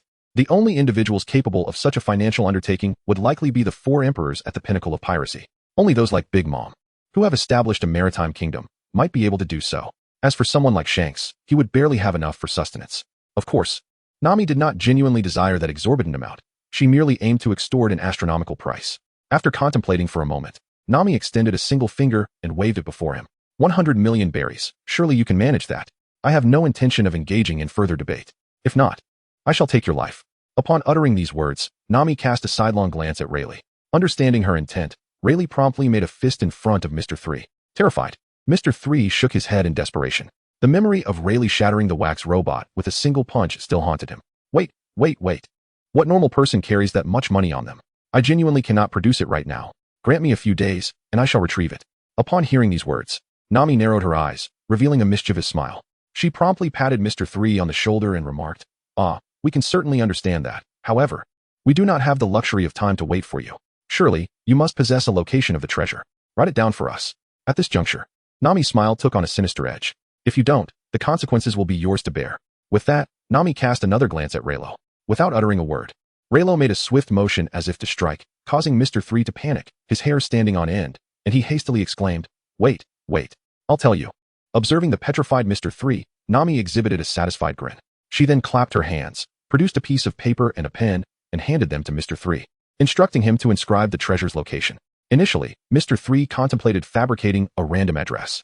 Yet, under the pressure from Raylo, he dared not deceive them and promptly scribbled down the genuine location. Upon receiving the paper and glancing at it, Nami's brows knitted together in concern. The treasure's location was, astonishingly, Alabasta, her very homeland. Noticing Nami's astonished expression, Mr. 3 displayed an arrogant grin. Chapter 91, Alabasta, a grave crisis. How does it feel? Are you frightened? This place is not one that everyone dares to visit. I presume you have heard tales of the situation there, he boasted, laughing maniacally, unabashedly reveling in his own hubris. However, before Mr. 3 could fully comprehend the situation, Raylo delivered a powerful kick that sent him soaring into the sky. Mr. 3 emitted a startled cry, transforming into a shooting star, vanishing from their sight. In the aftermath, Nami tucked the paper bearing the treasure's location into her bosom. Ignoring Raylo's dark gaze, she made no mention of his contribution, claiming the treasure as her own. Nevertheless, for now, it was merely a slip of paper. Having dealt with Mr. 3, Raylo turned his attention back to Dong Li's injuries. Fortunately, during their earlier scuffle, they had managed to avoid the wounds on his abdomen. Otherwise, not even a celestial being could have saved him. Using his Byakugan, Leilo pinpointed several acupoints, and Dongli sprang back to life. The sudden movement startled Usopp and Nami, causing them to nearly leap 3 feet away, fearing that the giant might unleash his wrath. Dongli stood up, thumping his chest and twisting his body, before exclaiming, "You truly are remarkable. You make this centenarian feel utterly inadequate." With that, Dongli and Buggy burst into hearty laughter. Listening to their distinct laughter, Leilo discreetly rolled his eyes and chose not to respond to them. Instead, he picked up a dinosaur leg and began to gnaw on it. Employing the wide-eyed technique was exceedingly taxing, and it wasn't long before hunger gnawed at him, primarily due to the energy expended in the prior battle. The strain of the wide-eyed technique was merely the final straw that broke the camel's back. As Leilo savored his meal, the others soon joined in the feast, particularly Luffy, who inflated himself into a round ball. Together, Luffy and Leilo devoured an entire dinosaur, leaving East and Buggy astonished, even as giants. They could not consume such a vast quantity of food. How could these smaller figures possibly store away such sustenance? Especially Leilo, whose stomach remained perpetually grumbling. Regardless of the amount he consumed, he seemed almost monstrous in this regard. After satiating their appetites, they reclined on the grass, engaging in light-hearted banter. At a pivotal moment, East and Buggy half-jokingly remarked, "It's rather dull in this little garden. Why not set sail with you?" Although their tone carried a hint of levity, it was evident that there was an element of probing in their words. Should they receive an affirmative response, they might indeed consider accompanying them. The situation took a turn. Nami and Usopp were about to decline when Luffy enthusiastically raised his hands. "Really? Uncle wants to sail with us? That is fantastic." Upon hearing this, the expressions of everyone, including Leilo, turned grave. Nami, exasperated, punched Luffy on the head, scolding, "Please, stop joking around. This isn't amusing." A sizable bump began to form on Luffy's head. After a moment, he raised a hand, bewildered, and said, "I'm not sure what went wrong, but I'm sorry."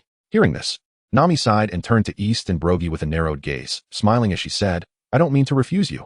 Please don't be upset." East and Buggy, of course, were not genuinely miffed. They understood that sailing with Leilo was an impossibility. However, they refrained from directly addressing whether they were jesting. Turning to Leilo, they sought his opinion, as he was the one they admired most, the only one capable of commanding their respect.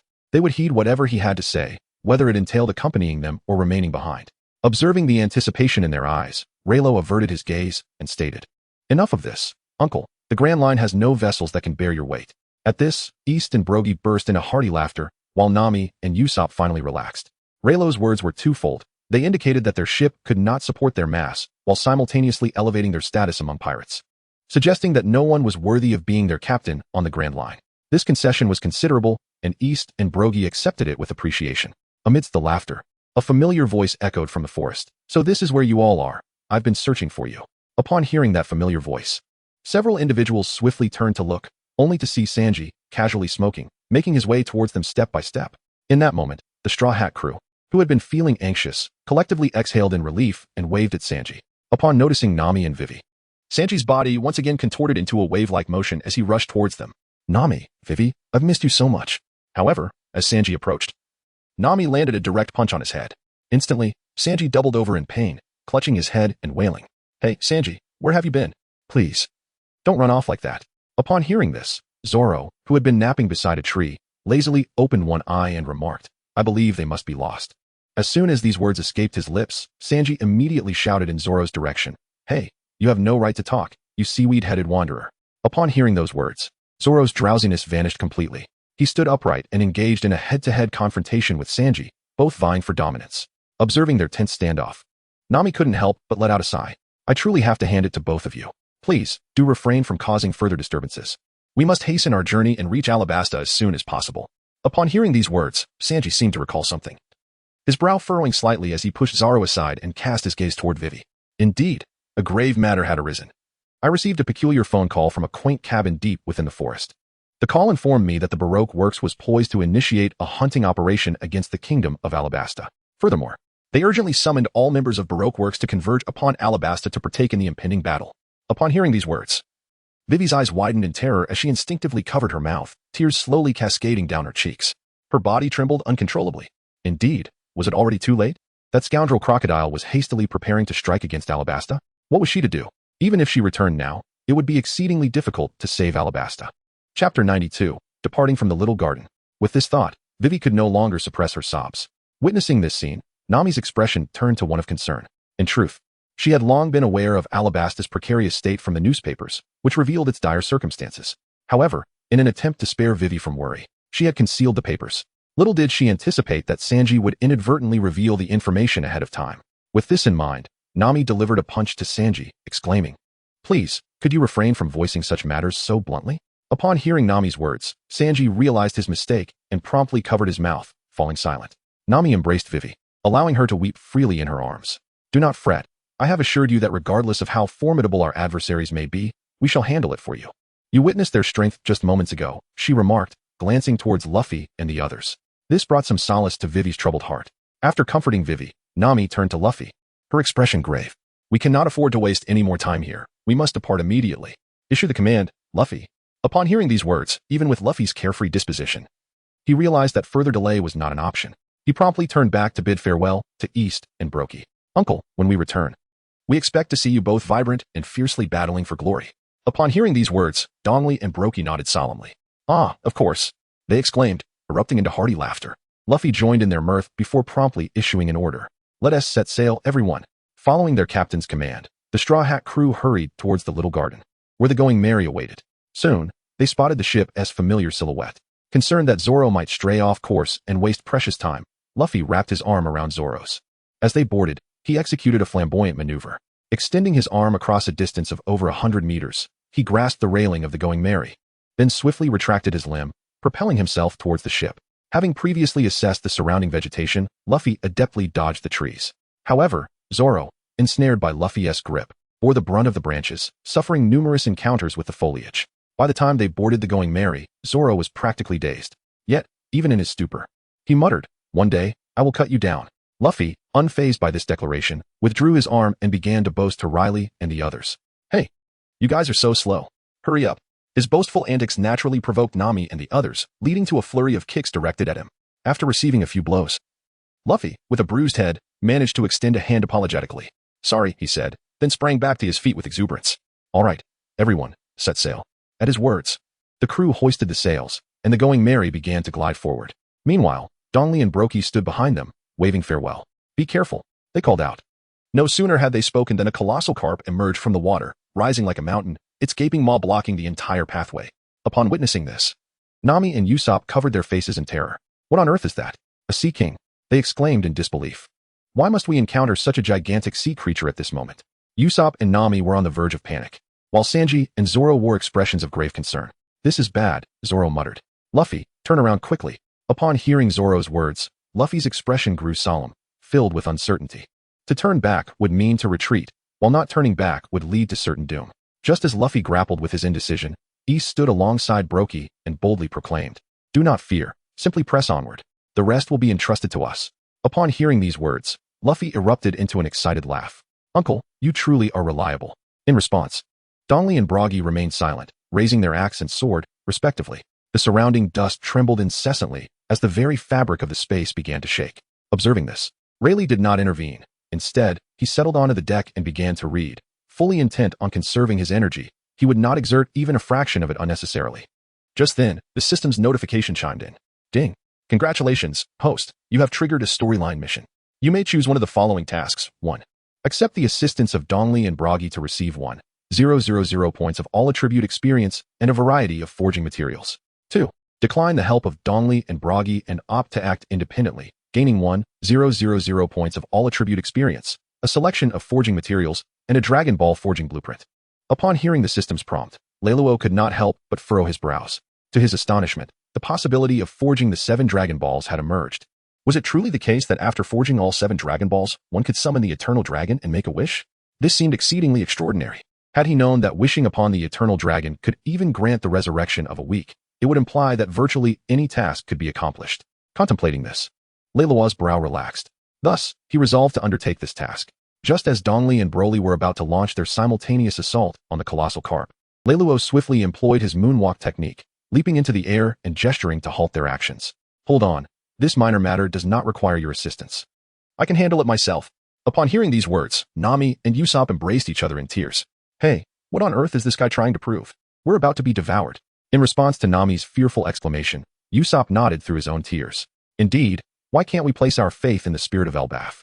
Witnessing Relo's obstructive gesture, Dory and Buggy exchanged glances, their half-executed techniques abruptly halted. They understood that Reilo intended to handle the situation himself. Dory and Buggy looked at Reilo with anticipation, smiling as they cautioned, "Hey, do not overestimate your abilities. This colossal sea king is not a creature that can be subdued by just anyone." Upon hearing those words, Reilo's lips curled into a slight smile before he turned away.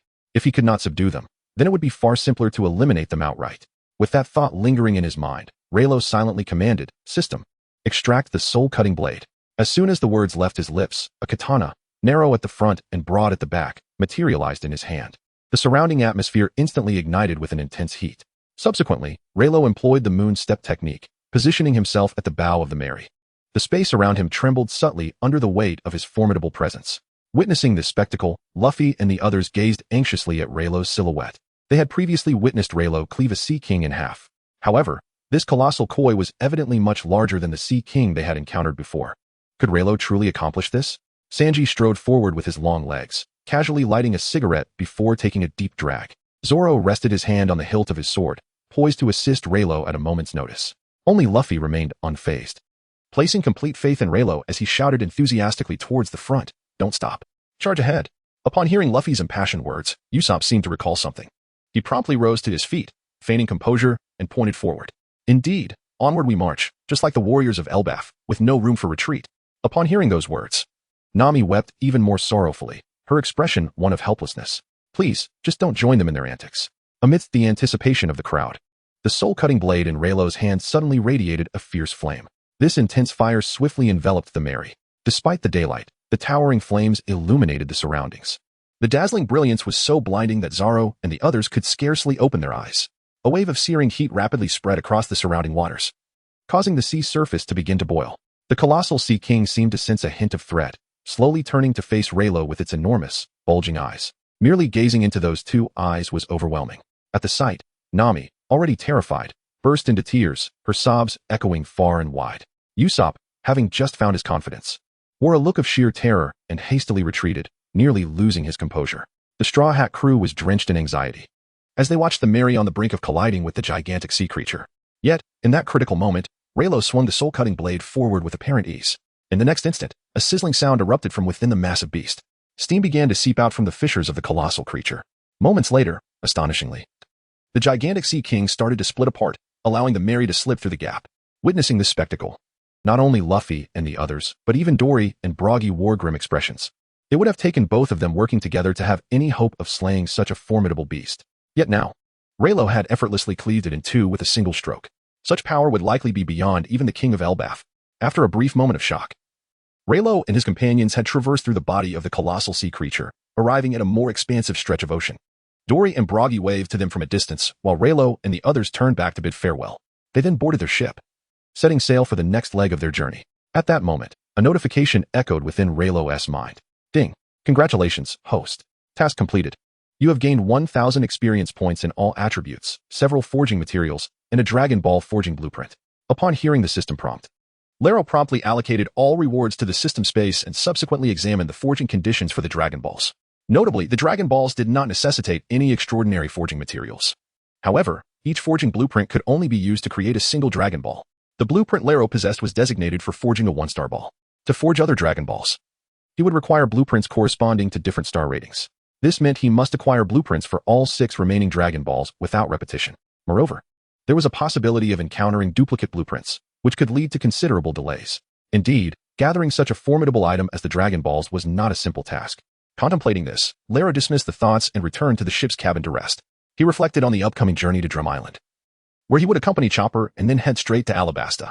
Prior to that, he anticipated an encounter with Wapol, the user of the Munch Munch fruit. The storyline appeared rather tedious, even less engaging than the Little Garden arc. It seemed unlikely that such a plot would trigger significant narrative quests. With this in mind, Leilo reclined on the hammock within the cabin, preparing to take a nap. Given the lackluster nature of the storyline, he deemed it far more prudent to rest than to engage in trivial tasks. The Mary slowly sailed forward, and based on the distance to be covered, it would take at least 3 days to reach Drum Island. Although they would likely encounter Wapol, the Munch Munch fruit user, he believed that Luffy and the crew could handle it without his intervention. Just as Leilo was on the verge of drifting off to sleep, the system's notification suddenly chimed. "Ding. Congratulations, host. You have triggered a narrative task. Encounter Blackbeard and declare war against him. Completing this task will reward you with 1 500 experience points, several forging materials. And the key to the Zodiac, the Aquarius star spirit. Upon hearing the system prompt, Leilo was instantly wide awake, his brow furrowing in concern. According to the timeline, they would need to traverse the Sky Island arc before encountering Blackbeard. This task seemed to stretch the duration excessively. However, the Aquarius Celestial Spirit Key was indeed a remarkable item. If memory served correctly, it belonged to the summoning keys of the Celestial Spirit, Aquarius. Aquarius was an exceptionally formidable spirit, among the most distinguished within the Zodiac. If summoned, it would render him nearly invincible in maritime combat. With this thought in mind, Leilo sat upright. He was already aware that the items he could forge spanned several worlds, including those of Dragon Ball, Fairy Tail, Naruto, and even Bleach. It was highly probable that in the future, he would be able to forge items from all realms, or even extract them directly. The mere contemplation of this prospect filled him with exhilaration. At this juncture, Leilo suddenly recalled that today's lottery spin had yet to commence. The lottery wheel could yield numerous valuable prizes. It would be a shame to let it go to waste. With this in mind, he mentally urged, "System, activate the lottery wheel." As soon as the words left his lips, the system's notification chimed. Ding! The lottery wheel is now open. The first draw of the day requires a payment of 20 million berries. Subsequent draws will double the cost, with a maximum of 5 draws permitted. Shall we commence immediately? Without hesitation, Leilo opted to begin. The system swiftly simulated the lottery wheel's interface. The wheel began to spin, the displayed rewards constantly changing. After approximately 10 seconds, the wheel gradually came to a halt. Leilo glanced at the reward he had drawn, only to find it was merely a line of text, leaving him somewhat bewildered. Ding! Congratulations, host. You have won a free spin for the next round. The third spin will still double the cost, and will not be affected by the second free spin. Chapter 94. What has been drawn? The weather stick? Upon hearing the system's notification, Leilo was momentarily taken aback. How could such a reward exist? Indeed, in games of chance, the odds diminish as one progresses, and to encounter a next-time free reward felt utterly trivial. However, he could not let the opportunity go to waste. He promptly activated the lottery wheel once more. The image of the spinning wheel materialized in his mind, and after a brief pause, it finally came to a halt. He vaguely perceived that he had won an item.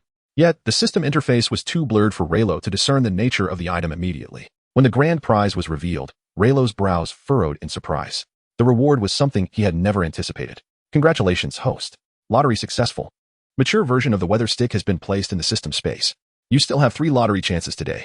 The outcomes of his 2 previous draws had been rather disappointing. The first yielded the next time free reward, while the second unexpectedly bestowed upon him Nami's weapon, the weather stick. Initially, Leilo had no intention of forging a weapon for Nami, considering that Usopp would craft it for her. Yet, he had unwittingly obtained it ahead of time. Nevertheless, since he had drawn it, he resolved to find an opportunity to gift it to Nami, as it would bestow upon her a measure of self-defense. Although the weather stick would prove ineffective against formidable foes, it could still help evade ordinary dangers. As Leilo stored the weather stick away, he hesitated over whether to proceed with another lottery draw. While the second draw was free, the subsequent one would escalate the cost to 80 million each time. Although he currently possessed ample funds, amounting to over 1 billion, he was reluctant to squander it. Just as he wrestled with his indecision, he was suddenly jolted by the excited cries of Luffy, Sanji, and others outside.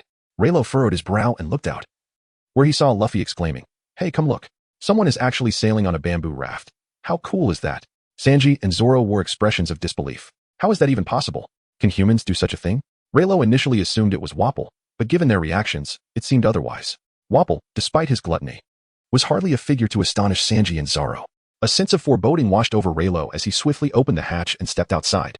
Following the direction of Luffy's gaze, he too frowned upon seeing that it was not Wapol approaching, but Blackbeard and his original crew. Leilo's brows tightened at this realization.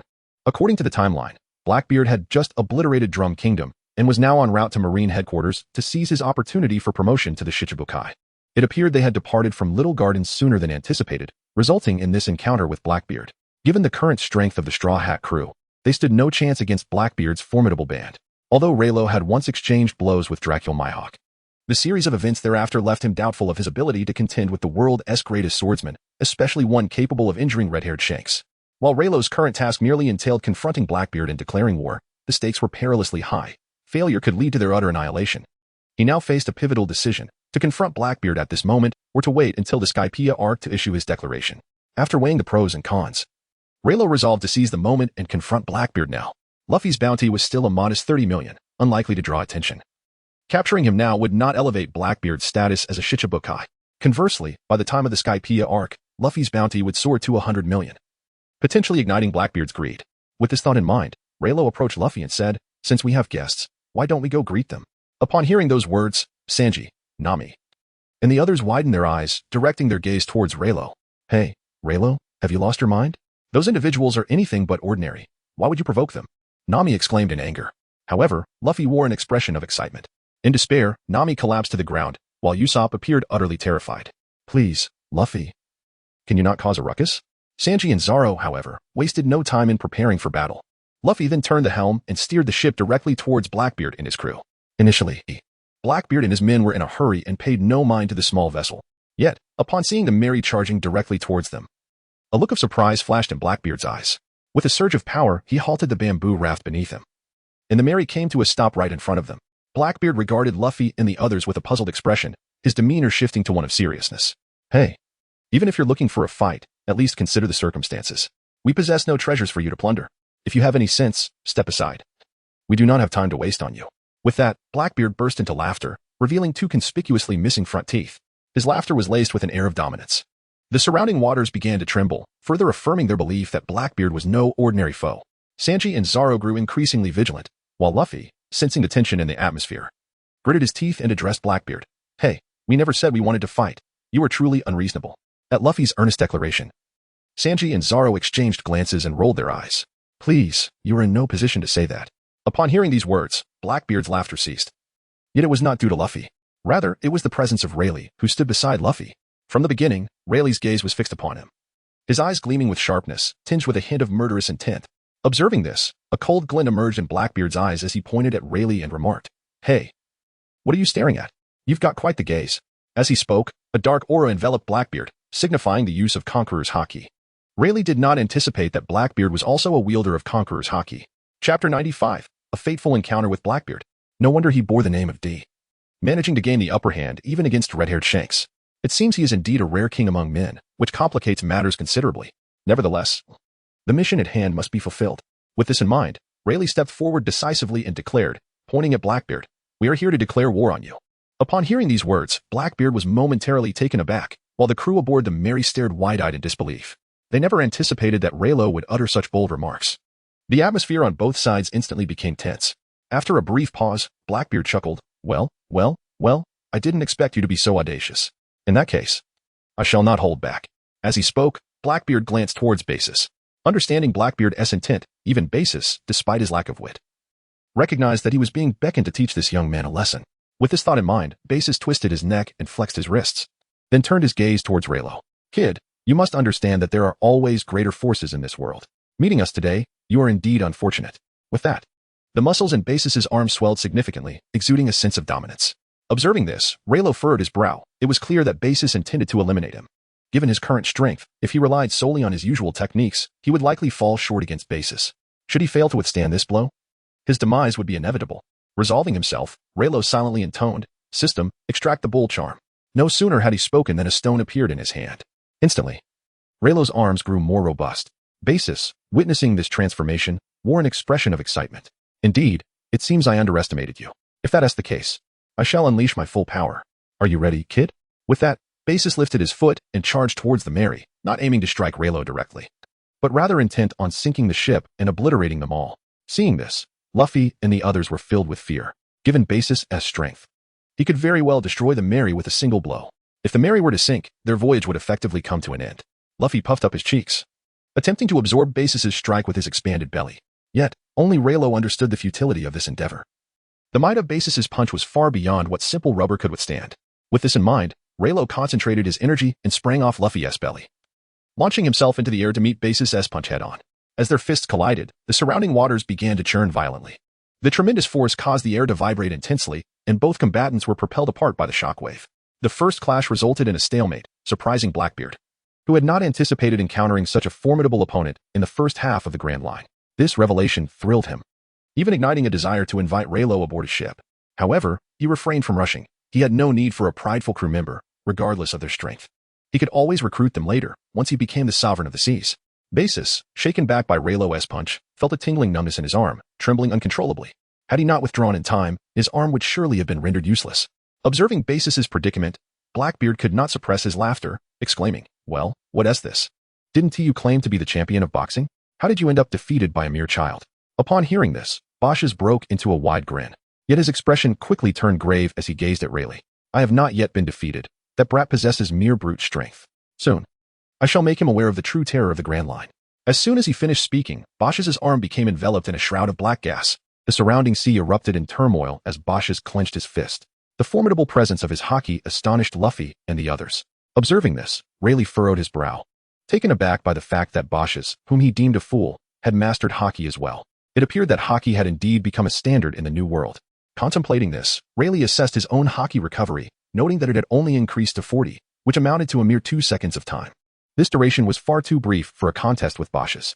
Since both parties had activated haki, it was evident that a resolution could not be reached in just 2 seconds. To determine the victor in such a fleeting moment, it seemed he would need to utilize another tool. With this thought in mind, Rayleigh activated his Byakugan, and, aided by its power, the meridians and acupoints of Bosch's were laid bare before his eyes, as Rayleigh's eyes abruptly transformed to a pale hue. Blackbeard and Bosch's were left in a state of shock. After a considerable pause, Blackbeard finally regained his composure and inquired, "It seems we have stumbled upon something intriguing today. Bosch's, you ought to be cautious." Upon hearing those words, Bosch's clenched his fists, enveloping them in the formidable aura of haki, and then brought them together, causing the surrounding seawater to boil instantaneously. Rest assured, Captain, beneath absolute power, any ability is merely a trifling trick, he declared, as he propelled himself into the air with a powerful kick. Meanwhile, Rayleigh's piercing gaze incessantly scanned Bosch's, ultimately pinpointing 3 vital spots: the left armpit, the right armpit, and the area at the nape of the neck.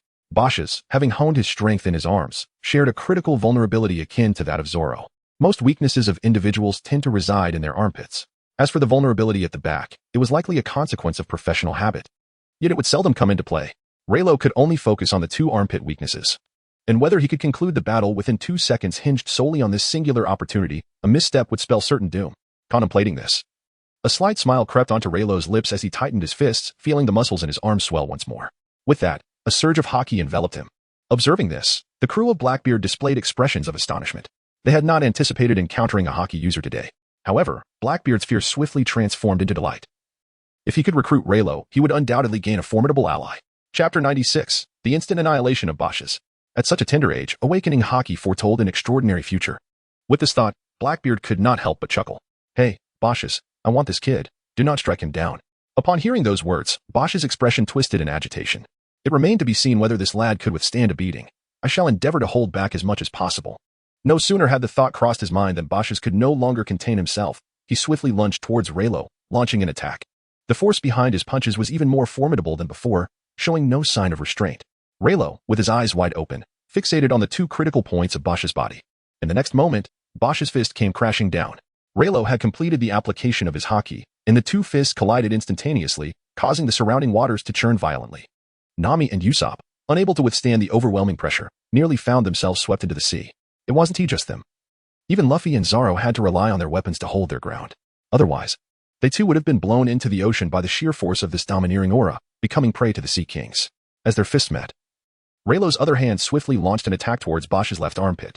Observing this, Bosch's remained unfazed, dismissing it as a mere trick, and intended to amplify his haki to conclude the fight outright. However, in the next instant, Bosch's felt as if all the bones in his body had suddenly splintered. A sharp pang of pain surged from his heart to the crown of his head, draining all strength from his body, leaving his haki utterly extinguished. Seizing the opportunity, Rayleigh delivered a powerful punch, sending Bosch's flying.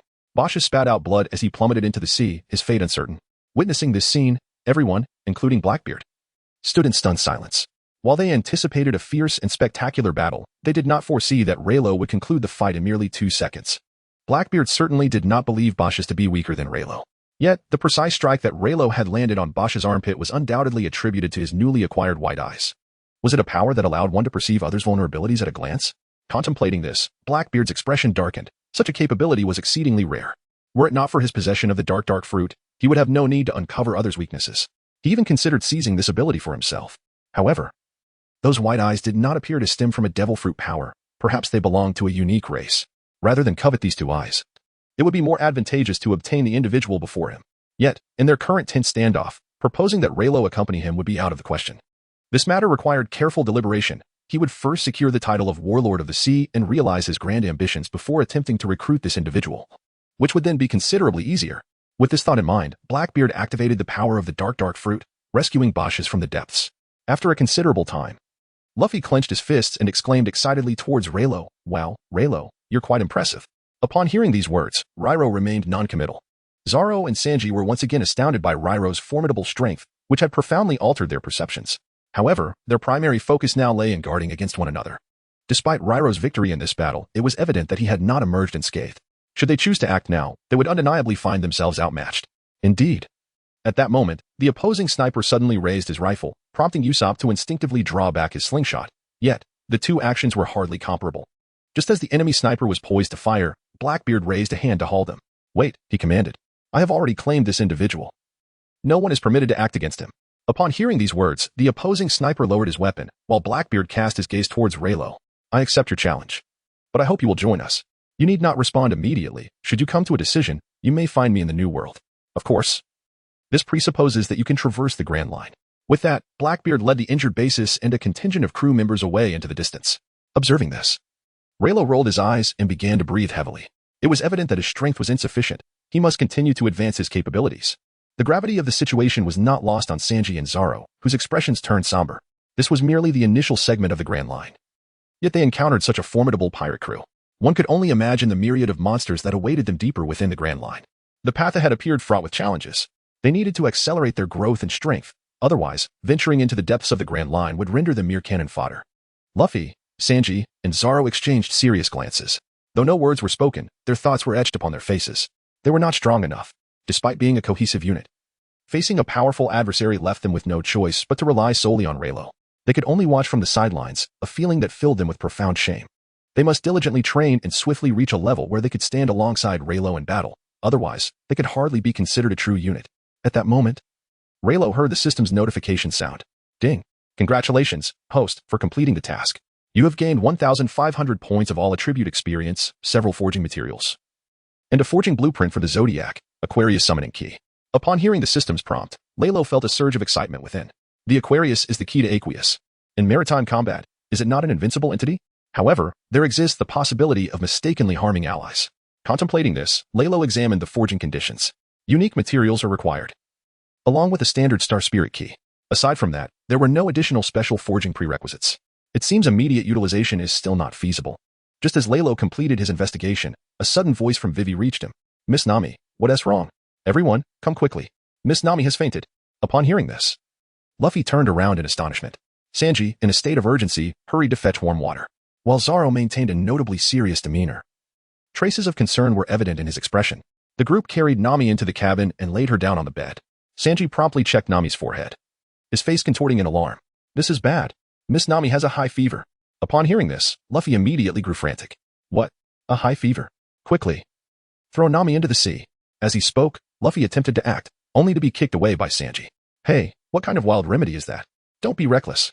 Chapter 97. Nami's high fever. Upon hearing this, Luffy tilted his head in contemplation. "When I was a child and suffered from a high fever, that was precisely how my grandfather handled it."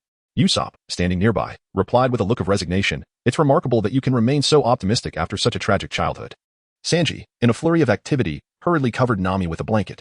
Just as he was about to suggest calling for a doctor, he realized that their ship lacked a ship's doctor altogether. In exasperation, Sanji fell to his knees and shouted in despair, "How infuriating. We have entered the Grand Line, yet we don't even have a ship's doctor." Upon hearing these words, Vivi felt an increasing sense of urgency. Although she had acquired some medical knowledge, it was limited to bandaging and treating wounds. When it came to ailments such as fevers, she found herself at a loss. Overcome with guilt, she lowered her head. But at that moment, she suddenly lifted it as if a thought had struck her. Previously, she had witnessed Leilo merely applying pressure to a few acupoints on Dong Li, which had miraculously healed his internal injuries. Perhaps, if Leilo were to try, he might also be able to cure Nami's affliction. With this thought in mind, Vivi turned her gaze towards Leilo, who had just entered the cabin. "Excuse me, Mr. Leilo, since you were able to treat Mr. Dong Li, could you also extend your expertise to Miss Nami?" Upon hearing this, Luffy recalled the time when Rayleigh had merely tapped a few times and miraculously healed Uncle Dong Li, whose internal organs had suffered from an explosion. He turned to Rayleigh, as if he had glimpsed a glimmer of hope. However, Rayleigh's expression remained impassive as he waved his hand dismissively, stating, "I am powerless in this matter. All I did was seal a few of Dong Li's acupoints to halt the bleeding and alleviate the pain. Nami is currently suffering from a high fever, and what she truly needs is to dissipate the heat. If we were to obstruct it, it would be more effective to simply throw her into the sea." Upon hearing this, Luffy couldn't help but break into an exuberant grin, exclaiming, "Hee hee, I knew it." In response, Usopp gently tapped Luffy on the head and murmured, What are you so excited about? Observing that Rayleigh was equally at a loss. The others began to feel a sense of despair as they glanced at the visibly distressed Nami. It was at this moment that they fully grasped the significance of a ship's doctor. Yet, amidst the vastness of the ocean, where could they possibly find one? Just as the group was sinking into despondency, someone suddenly chimed in. I recall Nami mentioning that ahead lies Drum Island. Drum Island is renowned as a great nation of medicine. Surely we can find a doctor there to treat Nami. Upon hearing these words, the crowd erupted with excitement.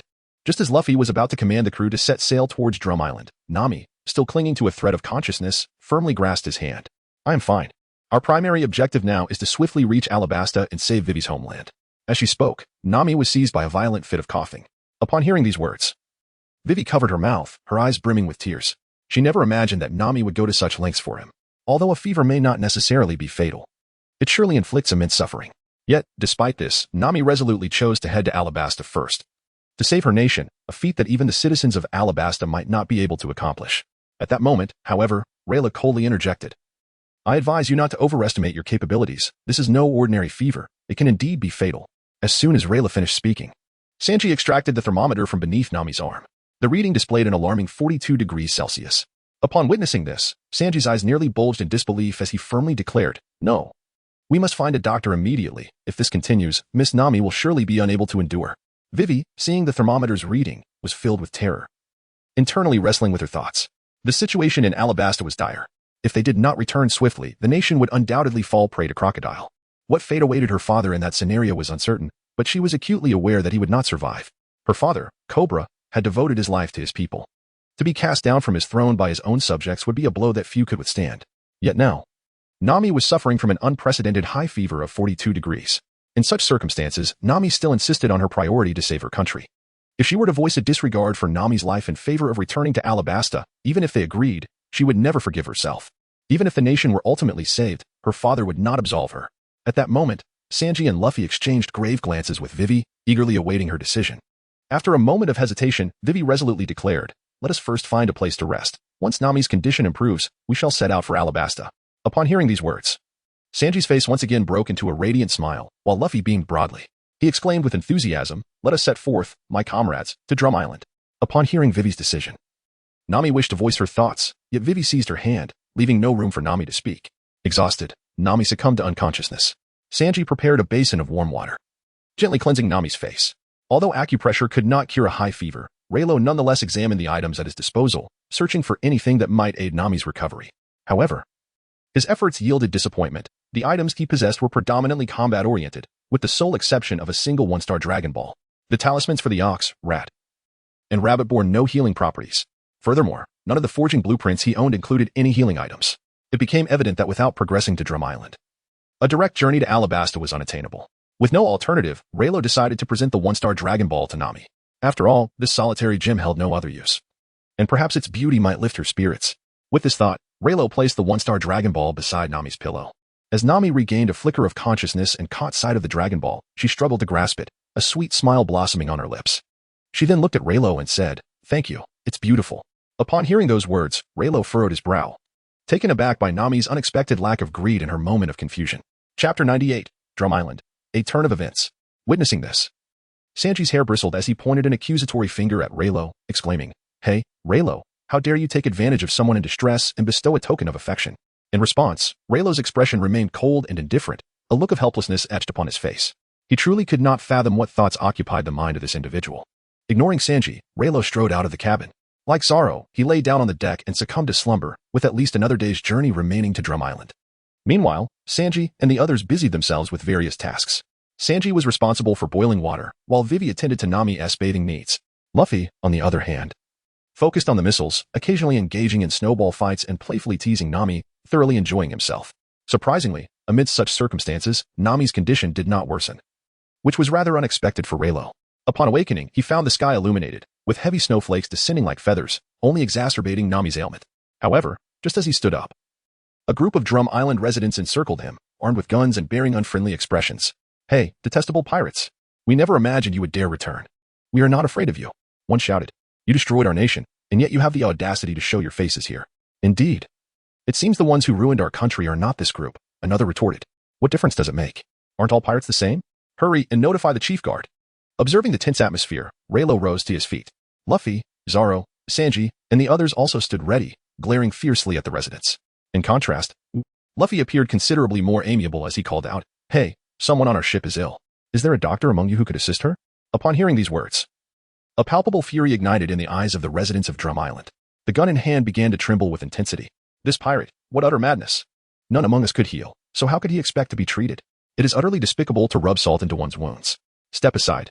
The captain of the guard is arriving. No sooner had the words left his lips than a towering figure clad in green pushed his way through. Coincidentally, at that moment, Vivi emerged as well. Upon glimpsing her visage, Dalton's gaze darkened with concern. If he was not mistaken, this girl before him was none other than the princess of the Alabasta kingdom. But how could the princess of Alabasta find herself in such a predicament, mingling with pirates? Had she been taken hostage?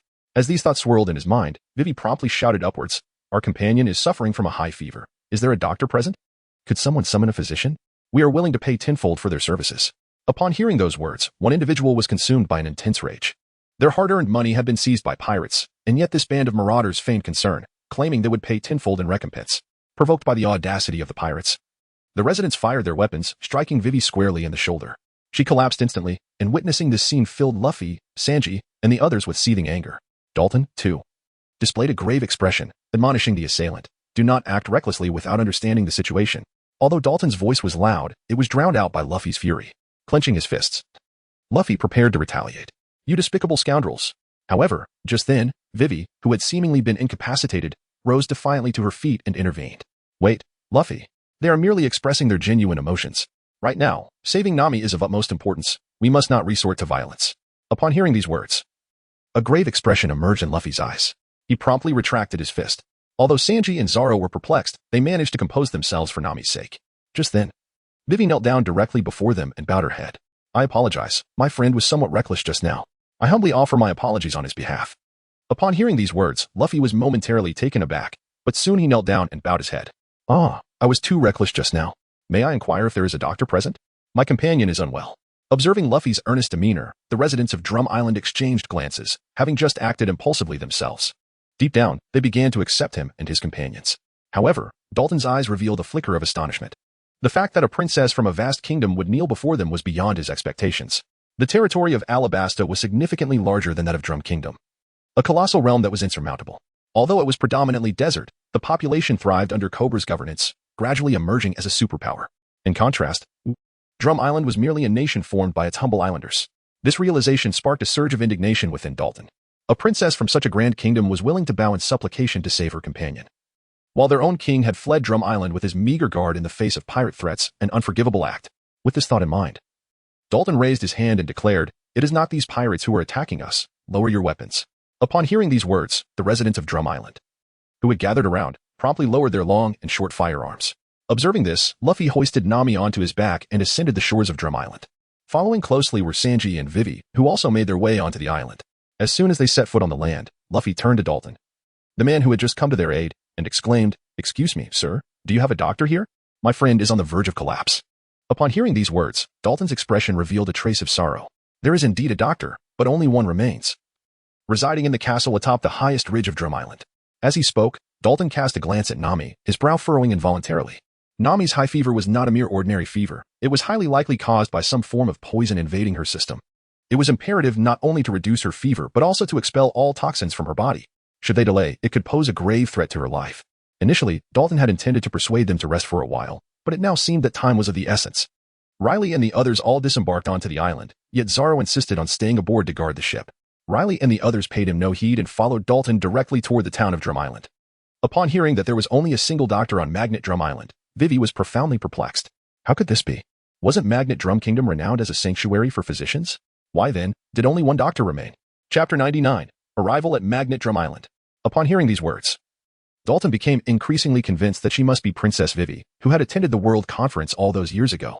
Otherwise, it would be implausible for her to possess such extensive knowledge about other nations. Dalton's expression appeared somewhat melancholic as he subsequently gazed upward at the azure sky. Indeed, Magnetic Drum Island was once a sanctuary for physicians, but over a decade ago, Wapol ascended to power and expelled all doctors from the land. Only 20 physicians remained by his side, dedicated solely to his treatment. Should an ordinary person desire medical assistance, they would have to relinquish a considerable sum of money and humbly plead with Wapol for help. Upon hearing these words, Vivi's eyes revealed a trace of solemnity. Although she felt immense anger towards the actions of their king, time was no longer on their side. They must hasten to find a doctor, otherwise Nami's condition would deteriorate further.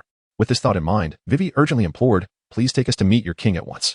We are willing to pay any amount required, regardless of the cost. Even if it means kneeling before him, we shall do whatever it takes to save our companion." Upon hearing these words, Dalton's chest trembled slightly. His expression grave. He let out a sigh and shook his head, saying, "You have arrived too late. Our king has already led the guard and the physician in defection from this land." At this point, Dalton's visage reflected anguish. To be precise, it was not merely a matter of the present. A day prior, Magnet Drum Island had fallen to a band of pirates, leaving this place as an unclaimed isle. Upon hearing these words, Wei Wei covered her mouth, her eyes filled with astonishment. How could this be?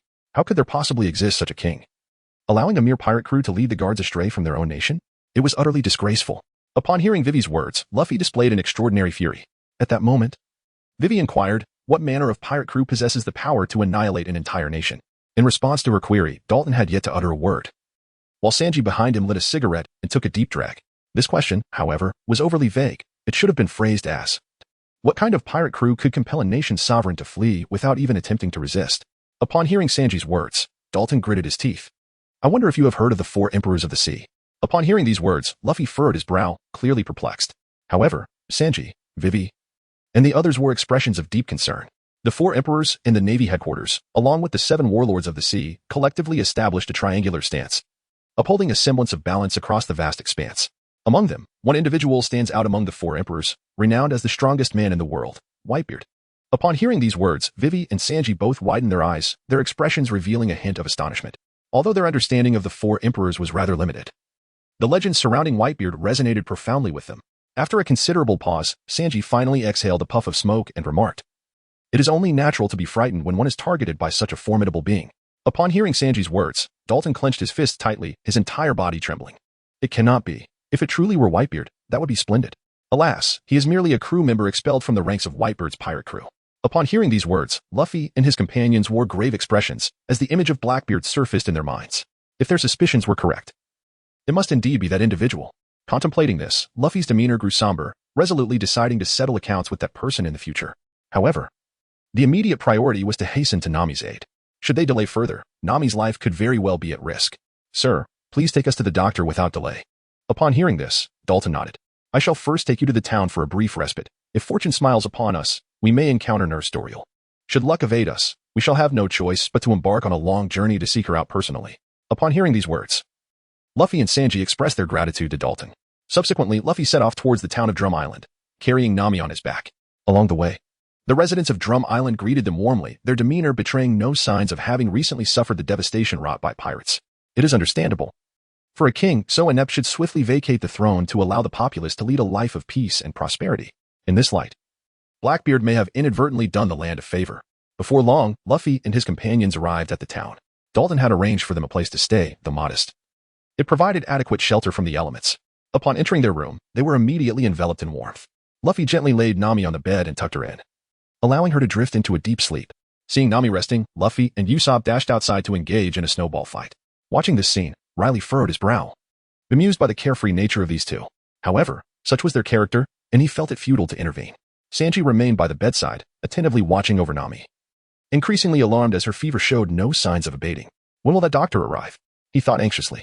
If this continues, Miss Nami may not endure much longer. Upon hearing these words, Dalton furrowed his brow. Such matters are uncertain. Aunt Doriel only descends once a month, and no one knows the exact date. It is merely a gamble of fate. In response, Sanji gritted his teeth and declared, "Is this truly a time for chance? Quickly inform us of the route to the castle. We can no longer afford to wait." Observing Nami's condition, Dalton nodded. He then proceeded to meticulously describe the path to Aunt Doriel's residence to Sanji. Soon after, Sanji rushed out to summon Luffy. "Hey, Luffy, stop playing around. We need to hurry and take Miss Nami to find a doctor." Just as Sanji exited, a massive snowball crashed upon his head. Unable to endure any longer, he retaliated with a swift blow to each of them, which finally subdued Luffy. Upon entering the room and hearing about the perils of the journey ahead, Usopp trembled and stammered, "Someone must stay behind. Perhaps I should remain with Vivi." Before Usopp could finish his thought, Riley interjected, "It is sufficient for Vivi to stay here. The rest of us shall ascend the mountain together for mutual support." Upon hearing these words, Usopp was nearly paralyzed with fear, his soul almost escaping him. Tears streamed down his cheeks, flowing slowly downward. "I have contracted a malady that could prove fatal after a long journey." Chapter 100. The Search for a Doctor. The Great Battle. Along the way, Usopp learned that this nation is often plagued by enormous polar bears that frequently capture people for consumption, a fate he would never willingly face. Witnessing this, Raylo silently chanted in his heart, "System, extract the origin handgun."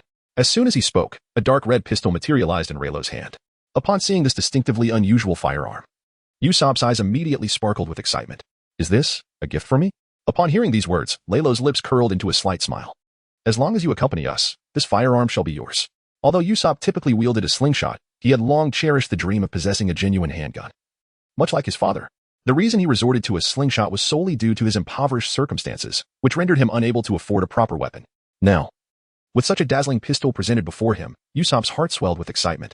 Yet, upon learning that they would encounter various beasts along the way, including man-eating polar bears, his legs began to tremble. After grappling with his inner turmoil, Usopp shook his head resolutely. He could always charm Laylo into gifting him the handgun. But if he ventured forth and were to be devoured, all would be in vain. With this thought weighing heavily on his mind, Usopp's resolve solidified further. "No. My condition has worsened." Upon hearing these words, Laylo silently commanded in his heart, "System, extract the origin bullet." No sooner had he spoken than a unique bullet appeared in his hand, distinct from any ordinary round. Its head was somewhat broad, while its tail tapered narrow. Laylo promptly loaded the origin bullet into the origin handgun and aimed it out the window. With a thunderous roar, the bullet was unleashed, its overwhelming force causing Usopp to stagger back 2 steps. The origin bullet soared through the window, striking a distant mountain peak with a resounding explosion. The mountain erupted, sending a cascade of snow tumbling down, a testament to the bullet's extraordinary power. As the bullet passed, a flock of birds plummeted from the sky, not struck but rendered unconscious by the sheer force accompanying the projectile. Observing this spectacle, Usopp and Luffy's eyes sparkled with excitement. At that moment, Luffy exclaimed, "Hey, can you give me that gun, please?" Usopp, taken aback by the unexpected competition, quickly raised his hand and insisted, "I want it. You must take me with you."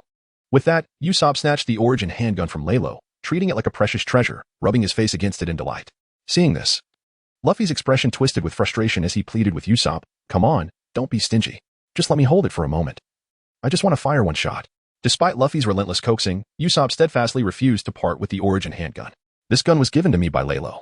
I won't let you have it." Thus ensued a playful tug-of-war between the two, igniting a blaze of fury in Sanji's eyes as he watched their frivolity. "Hey, you two. Have you had your fill of this nonsense?" Sanji interjected, delivering a light smack to each of their heads. Laylo raised an eyebrow at the unfolding antics, sensing Sanji's inclination to take charge like Nami. After Sanji's intervention, Luffy and Usopp snapped back to attention. Luffy then hoisted Nami onto his back, and the group promptly set off. This arrangement was strategic, as Luffy, being a user of the gum-gum fruit, possessed far greater physical endurance than the average person. Had it been anyone else carrying Nami, they would surely be gasping for breath after just a few miles.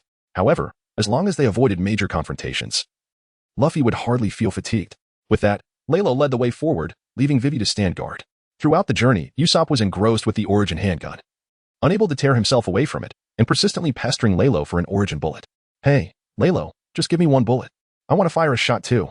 Upon hearing this, Laylo grew weary of the incessant chatter. "I have already mentioned that there are a total of 36 bullets, and one has already been expended. We cannot afford to squander the rest. When the time comes for a beast to appear, I will grant you the opportunity to unleash your skills." Laylo insisted on bringing Usopp along to provide him with some training, but he certainly would not allow him to indulge too soon. Despite Raylo's admonitions, Usopp remained utterly captivated by the prospect of firing the origin gun, persistently pestering Raylo for a chance. Left with no other choice, Raylo extracted another origin bullet for Usopp, cautioning him that it must not be used until the critical moment.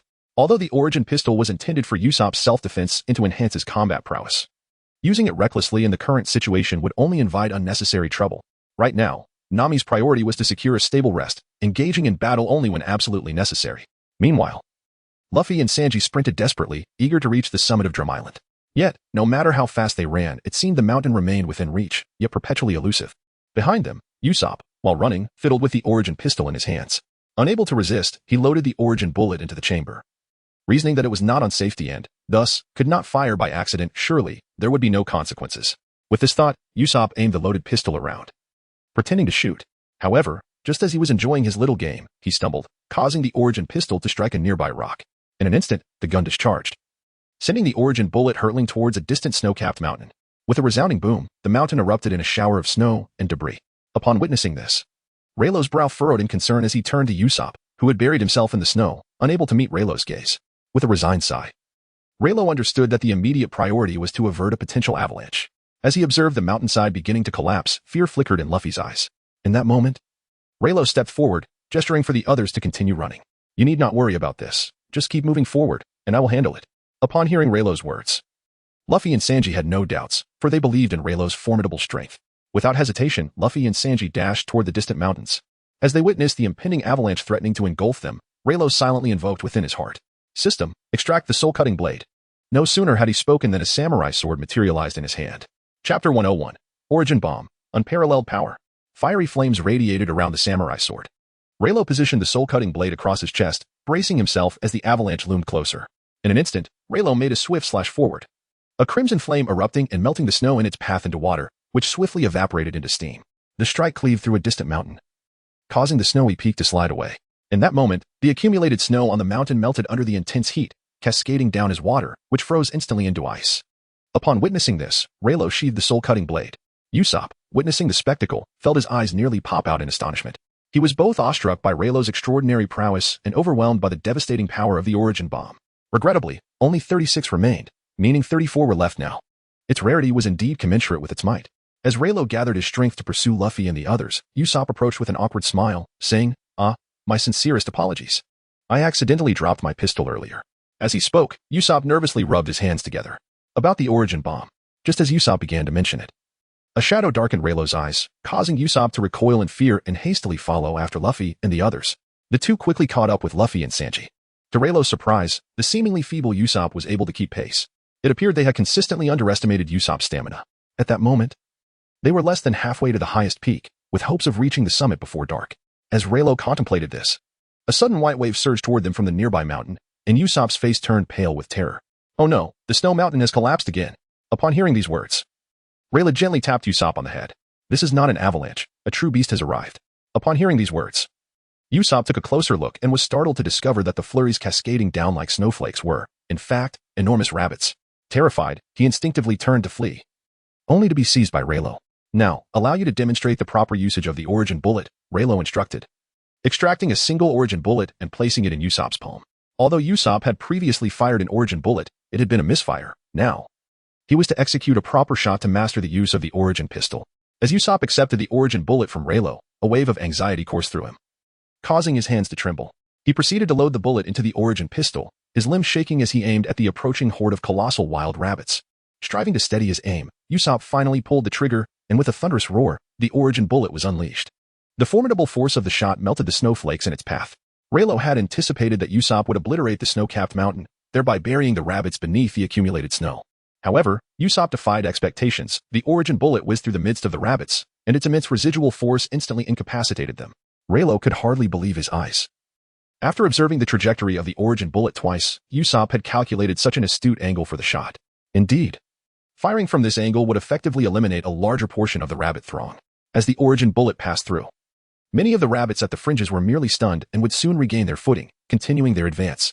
However, the bullet ultimately struck the snow-covered mountain behind them, triggering a massive avalanche that buried them all. Usopp had unexpectedly executed a remarkable twofold maneuver. Witnessing this, Sanji and Luffy lavished praise upon Usopp. "Oh, Usopp, you have truly accomplished something great this time. Who would have thought you possessed such hidden depths?" Upon hearing their praises, Usopp became rather bashful. "Oh, that's nothing. Just basic skills," he replied, before turning his serious gaze once more to the remarkably stylish origin pistol. "If the bullets for this firearm could be produced infinitely, wouldn't that render one invincible? However, such a bullet, wide at the tip and narrow at the rear, is indeed quite rare. Nevertheless, with a bit of dedication, it should be possible to forge one." Usopp had firmly etched the design of the origin bullet in his mind, contemplating the prospect of crafting a couple of them in the future.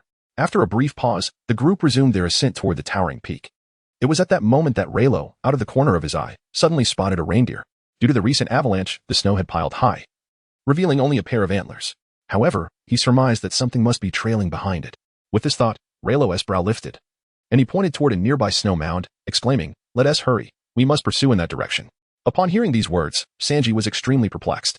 In a fit of anger, he exclaimed, "Hey, Reiju, we have finally made it here. Are you suggesting that we turn back? What will become of Miss Nami?" Upon hearing these words, Leilo disregarded Sanji and turned away. It was evident that going there now would only lead to a certain demise. As he spoke, Leilo silently chanted within his mind, "System, extract the rabbit talisman." No sooner had he uttered the command than a hexagonal stone appeared in his hand. Subsequently, Leilo grasped the rabbit talisman and, with a swift motion, appeared before Chopper. Witnessing this, Sanji, though furious, did not believe that Leilo was deliberately delaying Nami's treatment, prompting him to pursue alongside Luffy. As they reached Leilo, their brows furrowed in confusion. Before them stood a reindeer, pulling along a frail old lady of indeterminate age. Reflecting on Leilo's earlier words, Sanji could not help but inquire, "Are you indeed Dr. Doriel?" Upon hearing these words, Doriel slowly opened her eyes. "Never before had anyone dared to obstruct my path. Hasten and remove yourself from my way." Upon hearing these words, Sanji remained silent while Luffy proceeded to carry Nami away. "Please, dear lady, save my companion. No matter the cost, we shall pay," he implored. However, the moment those words left his lips, Doriel, the physician, swiftly kicked Luffy away. Had it not been for Luffy's mastery of the rubber fruit's powers, Nami would have surely fallen to the ground. Chapter 102, the elderly version of Nami. Observing the initial attack from the opponent, Sanji lifted his foot, ready to engage in battle. Usopp, too, brandished his unloaded origin pistol, aiming it at Doriel. At that moment, Doriel tossed aside a few stray strands of hair, her expression filled with ire as she retorted, "Who are you calling an old lady? I am merely 107 years old. You should address me as sister.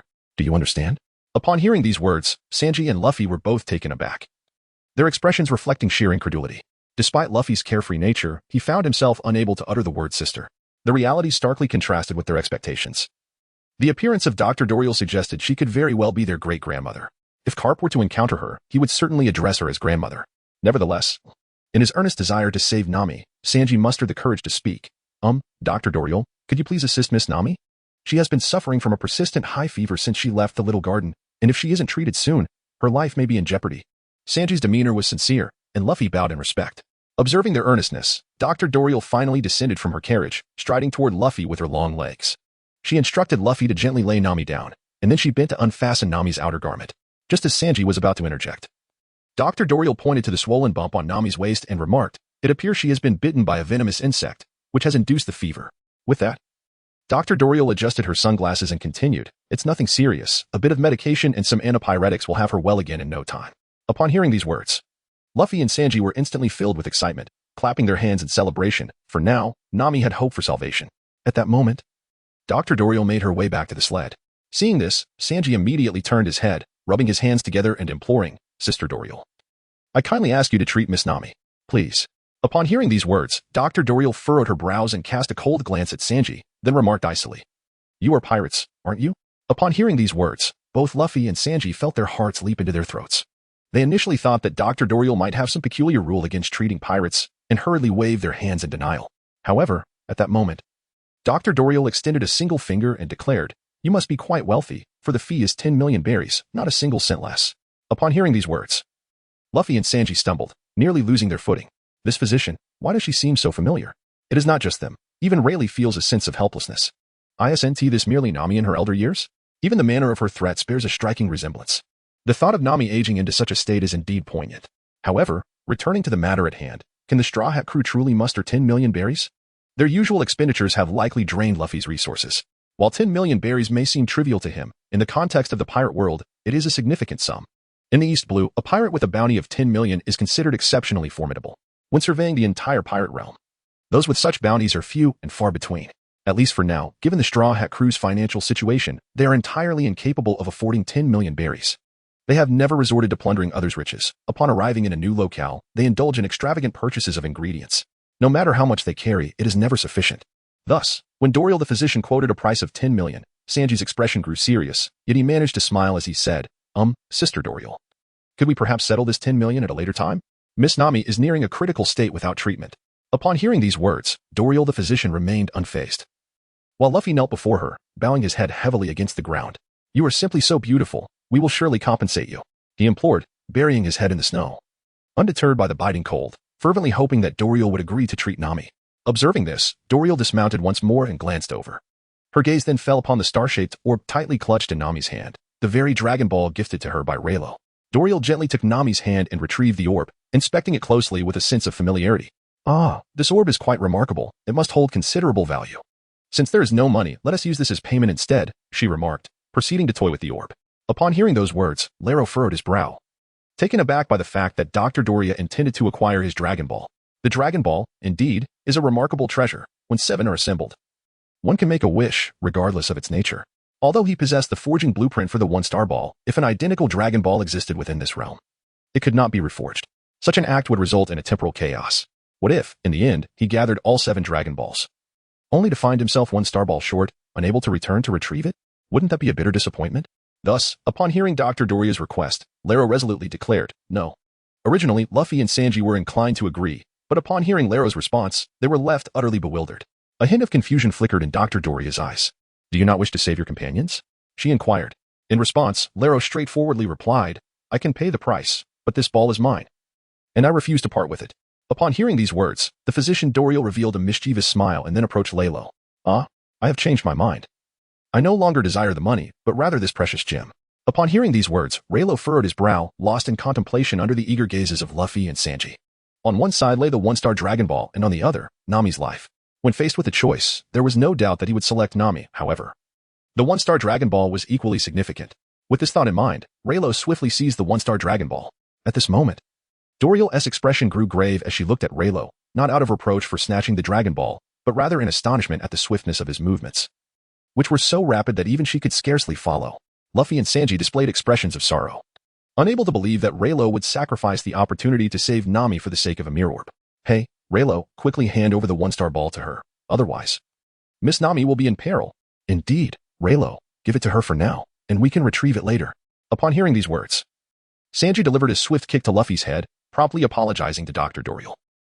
Dear Sister Dorial, please do not take offense. He did not mean it. Chapter 103, Replication. Dragon Ball.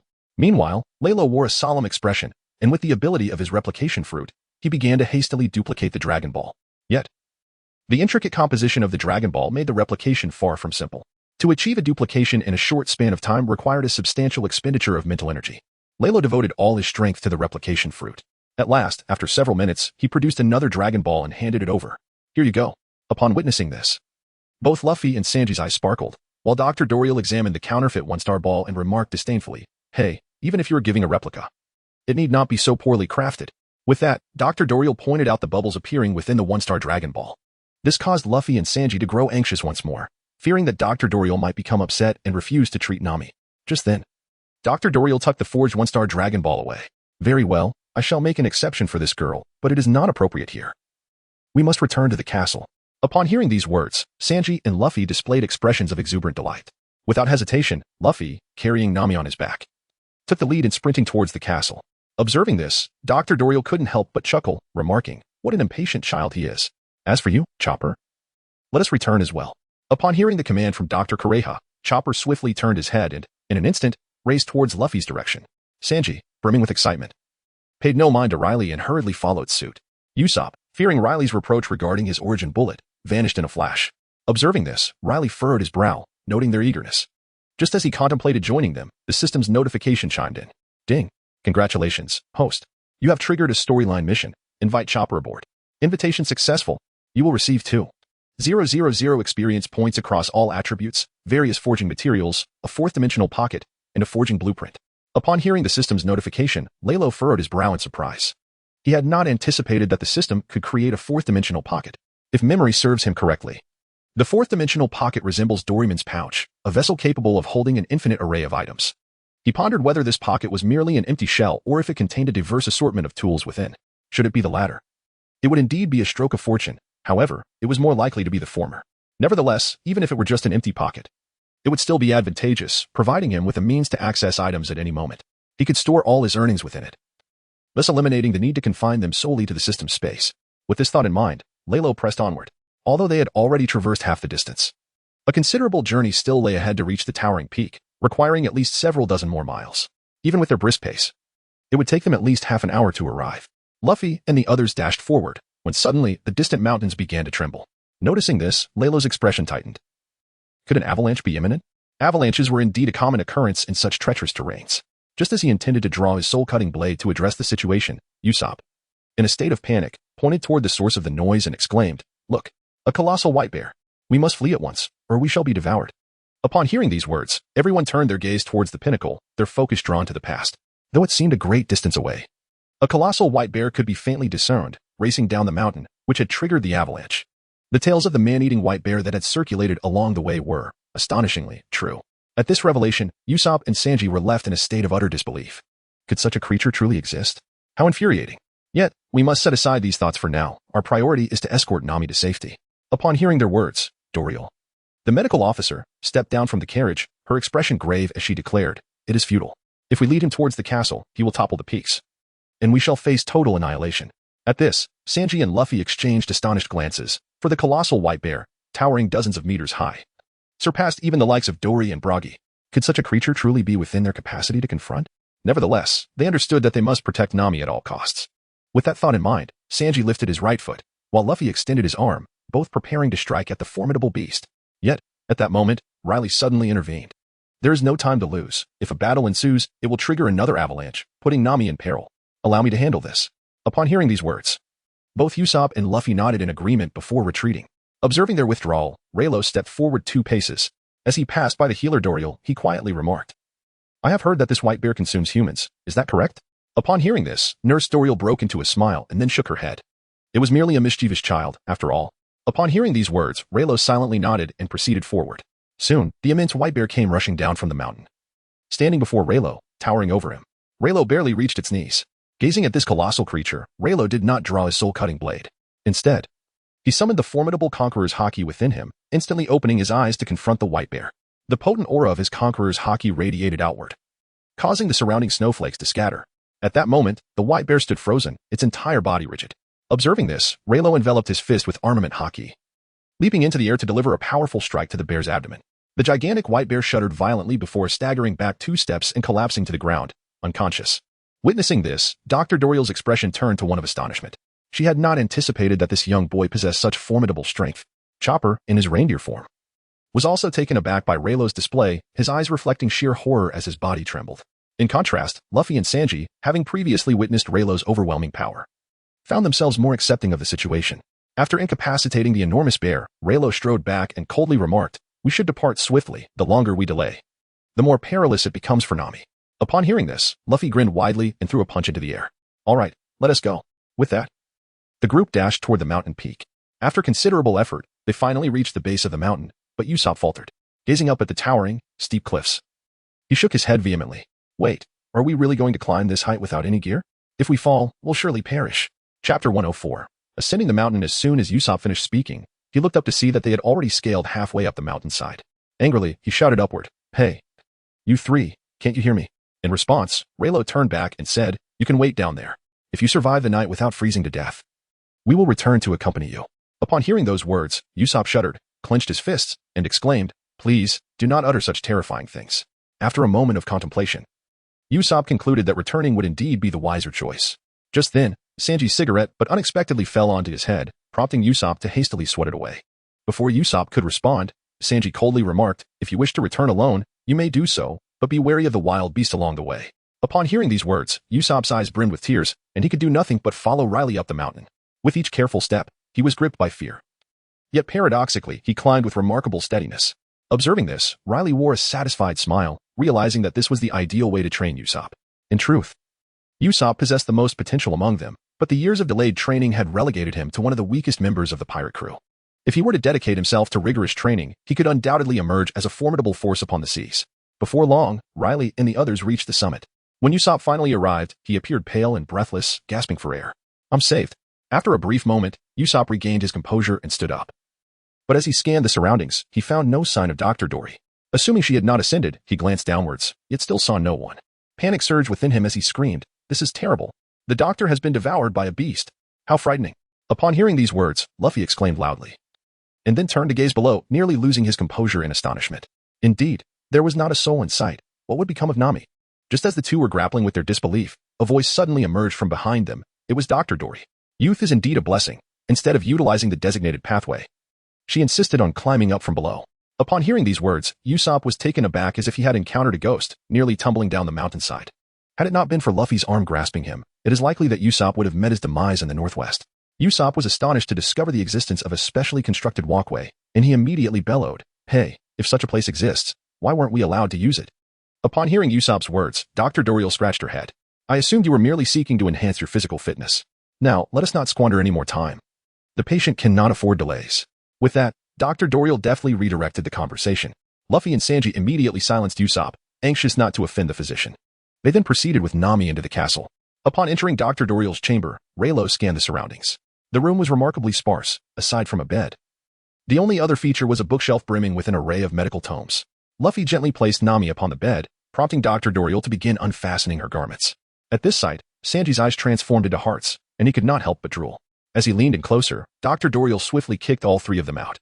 In that moment, Raylo grasped the reason behind Dr. Doriel's insistence on treating patients within the castle. Were one to disrobe in the snow, they would likely become an ice sculpture before any ailment could be cured. Although Dr. Doriel refrained from direct confrontation, Raylo wisely chose a volume from the shelf, inquiring, "May I take this book to read outside?" Upon hearing these words, Doriel, the physician, glanced at the book in Laylo's hands, adorned with a skull illustration, and could not help but smirk, saying, "Do you aspire to study medicine? Alas, what you hold is merely the notes of a quack. You would be better off selecting a different volume. However, should you insist on perusing it, I hold no objections." Upon hearing these words, Raylo immediately cradled the book in his arms. "Thank you," he said, and with that, he stepped outside, promptly closing the door behind him. A few individuals waited anxiously outside. While Raylo opened the book, to his astonishment, the medical text bore an engraving of a skull, a rather peculiar illustration that piqued Raylo's interest greatly. As he turned to the first page, he found a smiling face accompanied by a reindeer. Scrawled beneath in a haphazard manner was a name, Shiraluk. If he was not mistaken, this must be Chopper S. First Minter, the quack Dr. Shiraluk. As Raylo flipped through the pages, he was taken aback by the contents. The book contained records pertaining to the treatment of animals. While this in itself was unremarkable, what struck him as odd was the amalgamation of experiences in treating animals and humans alike. However, when considering the quack Shiraluk, it was not entirely out of place. Beyond the experiences in animal treatment, the book also detailed numerous toxic substances. Overall, there were no glaring inaccuracies, which suggested that Shiraluk was not a mere quack. Rather, he simply lacked the ability to treat humans. Continuing to flip through the pages, Raylo found himself halted at the final page. There were no records. Only an illustration, a mountain adorned with cherry blossoms. At its base a reindeer was seen running. On the mountainside, two figures, obscured by the blossoms, were faintly visible. They must be Dr. Doriel and Shiraluk. Beyond the cherry blossoms, a castle could be discerned, a pirate flag fluttering atop it. Upon noticing this, Raylo looked up, and indeed, the castle bore a pirate flag emblazoned with a heart. It seemed that Shiraluk's dream was half realized. With this thought, Raylo closed the book and held it close to his chest. At that moment, he recalled that the lottery wheel for today had yet to commence. After two unsatisfactory spins the previous day, although the weather stick could enhance Nami's self-defense capabilities, it offered no assistance to others. However, considering they were soon to enter Alabasta and engage in a fierce battle, Usopp's initial weather stick would hardly be effective against their foes. Thus, he decided to forge the weather stick as a gift for Nami, who was recovering from her illness. With this intention in mind, Raylo silently commanded, "System, forge the weather stick." No sooner had he spoken than a vivid scene of crafting the weather stick materialized in his mind.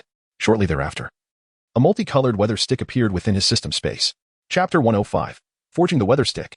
Ding. The weather stick has been successfully crafted and is now stored in the system space. The host may retrieve it at any time.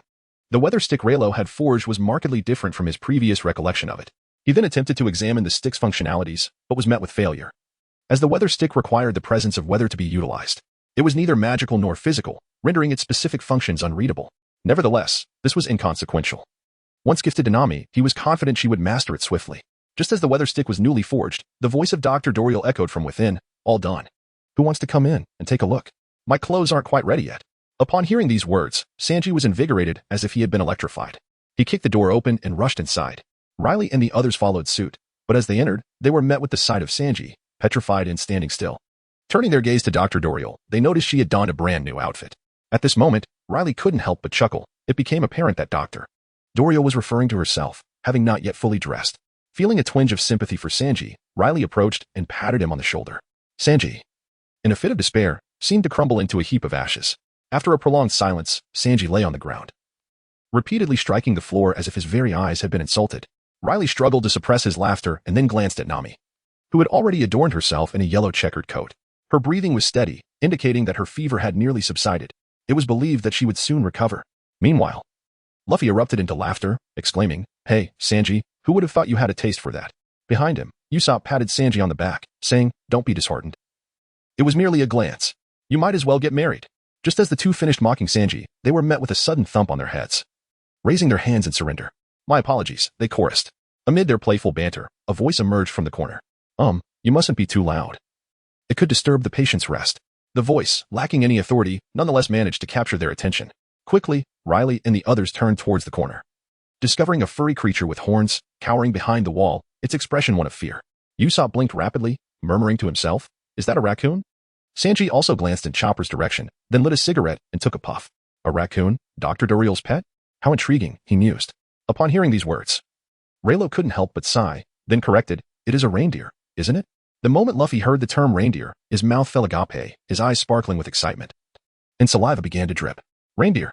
Hey, let us hurry and stew it to replenish Nami's strength. As he spoke, Luffy licked his lips and dashed off. Observing this, Sanji produced cooking utensils from seemingly nowhere and followed Luffy in pursuit. Their antics frightened Chopper, whose eyes widened in terror as he swiftly turned to flee. Dr. Kureha. Save me, he cried out.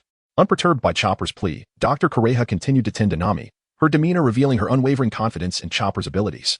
She harbored no concern that Luffy and Sanji would harm him. However, had she been aware of the true nature of those two, her composure might have faltered. Reflecting on this, Raylo settled beside Nami. Usopp, finding the situation amusing, also pursued them. At that moment, Raylo observed Dr. Kureha's sorrowful expression. A visage that seemed lost in thought, likely evoking painful memories from the past. In Dr. Kureha's records, there lay tales of her past interactions with Chopper and Dr. Hiralik. Although from Hiralik's perspective, Dr. Kureha appeared dismissive of him, regarding him as merely a seeker of knowledge, her feelings for him were undoubtedly more profound than that, as evidenced by her sorrowful demeanor. With this in mind, Raylo gently placed the book he had been holding on to Nami's lap, then turned to Dr. Kureha and said, Let Chopper accompany us, so he may fulfill Dr. Hiralik's dying wish. Upon hearing these words, Dr. Doriel furrowed her brow, a flicker of astonishment illuminating her eyes. She then raised her gaze to Leilo. It did not surprise her that Leilo was aware of Chopper or his tale with Dr. Hiralik, for he had just brought forth Hiralik's personal notes. However, she found herself perplexed as to why Leilo would immediately express a desire to take Chopper away. Initially, upon witnessing Leilo and his companions risking their lives to save Nami, she had a fleeting notion of allowing Chopper to accompany them on their voyage, fulfilling his aspirations. Yet, the thought of Chopper's timid nature made her hesitant. She could not entrust him to an unknown pirate crew. At the very least, she wished for Chopper to mature and become courageous before granting him such freedom. Thus, she had dismissed the idea of letting him join them at this time. However, Leilo's statement reignited her contemplation. She had already witnessed Leilo's formidable strength, and trusting Chopper to him would ensure his well-being. Nevertheless, she could not so readily relinquish Chopper. What if these individuals harbored ulterior motives? Chopper was far too innocent to withstand deceit. Contemplating this, Dr. Doriel firmly stated, That is impossible. That fellow cannot leave this place. With that, she rose from her seat, striding towards the door. Turning back to Leilo, she declared, If you truly wish to take him away, then endeavor to prove your resolve to me. With that, Dr. Doriel exited, leaving Leilo with a furrowed brow. Their resolve? Did it pertain to Luffy and Sanji viewing Chopper merely as a reserve of provisions? Shaking his head at the thought, Leilo turned his attention to the peacefully slumbering Nami. It was true that while Nami often exuded a fierce demeanor, in repose, she possessed a striking beauty, if not captivating enough to rival the most enchanting. At least as lovely as a flower hidden from the moonlight. As this realization dawned upon him, Leilo retrieved the notes resting beside Nami, tucked her in with care, and prepared to depart. Just as he was about to leave, Nami grasped his wrist, startling him. Turning back, he saw that she was still lost in dreams, which eased his concern. He then took out a Dragon Ball and placed it beside her, prompting her to finally release her grip. Chapter 106, The Assault of Wapol. Upon reaching this juncture, Leilo furrowed his brow again, recognizing Nami as quite the treasure enthusiast. After placing the Dragon Ball down, he recalled his earlier intention to draw from the lottery but had yet to do so. He silently urged, System, activate the lottery wheel. As soon as the words left his mind, the system's prompt chimed. The lottery wheel has been activated. The first draw requires 20 million berries. Subsequent draws will double in cost. You currently have 5 chances remaining. Would you like to proceed immediately? Proceed with the draw, he replied. As soon as he spoke, an image of the lottery wheel materialized in his mind. After several moments, the wheel gradually came to a halt. Upon closer inspection, he beheld a ticket-like object manifest before him. Ding. Congratulations, host, you have drawn a permanent exemption card for hockey. The reward has been placed in your system space. Please check at your convenience. Upon hearing this, Raylo furrowed his brow. A dominance? Such a thing exists? Raylo opened the system space to examine the usage instructions for the dominance. His brow creased further. Utilizing this dominance allows for the boundless use of dominance within a limited time frame of 30 minutes. Once activated, even if not in use, the time will elapse, and it cannot be replicated. Upon reaching this point, Raylo's brow tightened. 30 minutes of limitless dominance sounds formidable. Regrettably, it is of no immediate use, but it may prove beneficial in the future. Although the adversaries he currently faces are easily manageable, confronting Crocodile will likely not be resolved in mere seconds. Thus, this 30-minute window of dominance is crucial for him. With this thought in mind, Raylo initiated the second round of the lottery. The second draw cost 40 million berries, and the wheel began to spin. When the wheel finally halted, Raylo couldn't help but frown. A vision of a robot suddenly flashed in his mind. Ding. Congratulations, host. You have obtained a transformation robot forging blueprint. The reward has been placed in the system space. Please check at your convenience. Upon hearing the system's prompt, Leilo felt a surge of excitement and promptly accessed the system space to explore. The transformation robot possessed the remarkable ability to clone any object it observed, effectively substituting for the cloned item, thereby allowing its original form to rest thoroughly. After perusing the description of the transformation robot, Leilo's enthusiasm intensified. This tool was undoubtedly convenient for someone like him, who relished laziness. Furthermore, it reminded him of Mr. Two's powers, akin to the abilities of the clone fruit, suggesting that this transformation robot could seamlessly replicate them. With this thought in mind, Leilo placed the forging blueprint of the transformation robot into the system space, subsequently closing the interface, as the second and third draws required a staggering 80 million berries. This meant that he would need to accumulate over 100 million berries daily. And with his current wealth of several billion berries, he would soon find it depleted. Hence, drawing twice a day was, at present, the most economical strategy. As he contemplated, Luffy and the others, in pursuit of Chopper, burst into the room, creating a chaotic scene. Witnessing this, Leilo sighed, realizing he was surrounded by a rather troublesome bunch. Just as he intended to turn away, an axe suddenly hurtled towards him. In a flurry, Leilo caught the axe, feeling a cold sweat break out. Surely, this old lady must be plotting murder. In the next moment, he beheld Doriel, the doctor, clad in an array of weapons, chasing after them in a frenzy. Leilo sighed again. These individuals were indeed a handful. Considering the time, Wapol should be returning soon.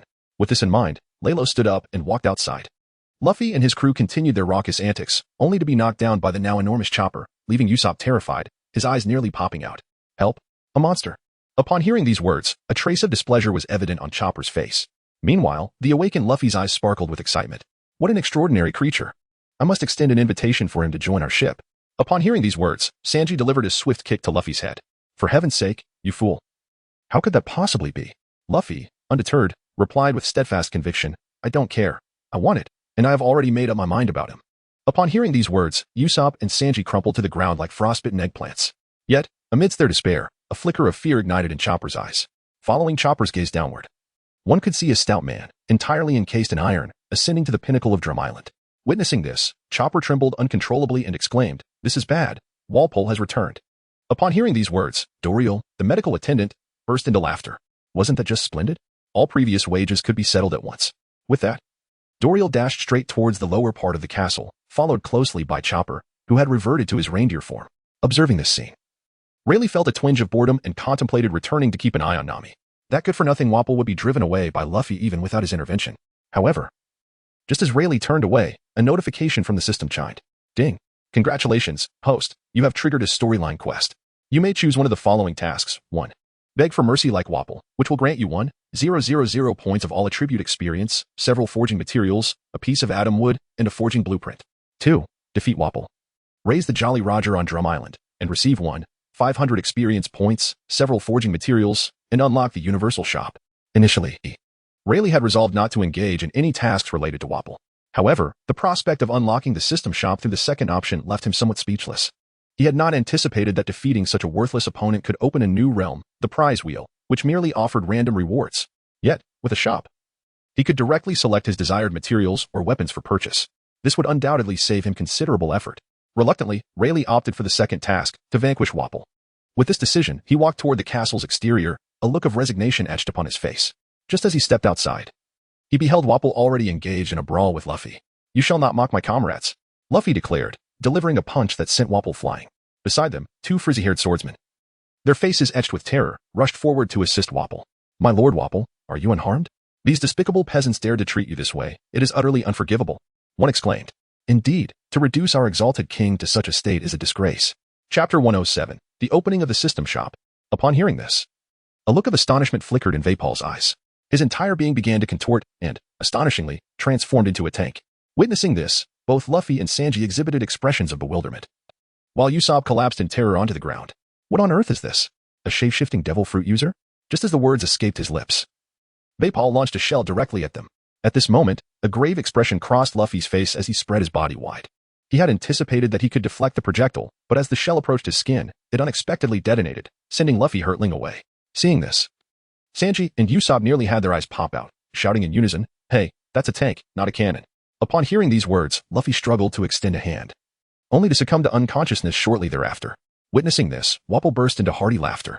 Indeed, he was nothing more than a petty thief, dispatched so swiftly by me. You too. Do not hesitate to vacate my castle at once. Upon hearing these words, Sanji furrowed his brow and lit a cigarette. You scoundrel.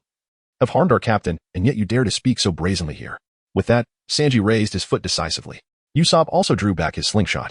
Indeed. I advise you to leave this place swiftly. Otherwise, our captain shall not be so gracious towards you.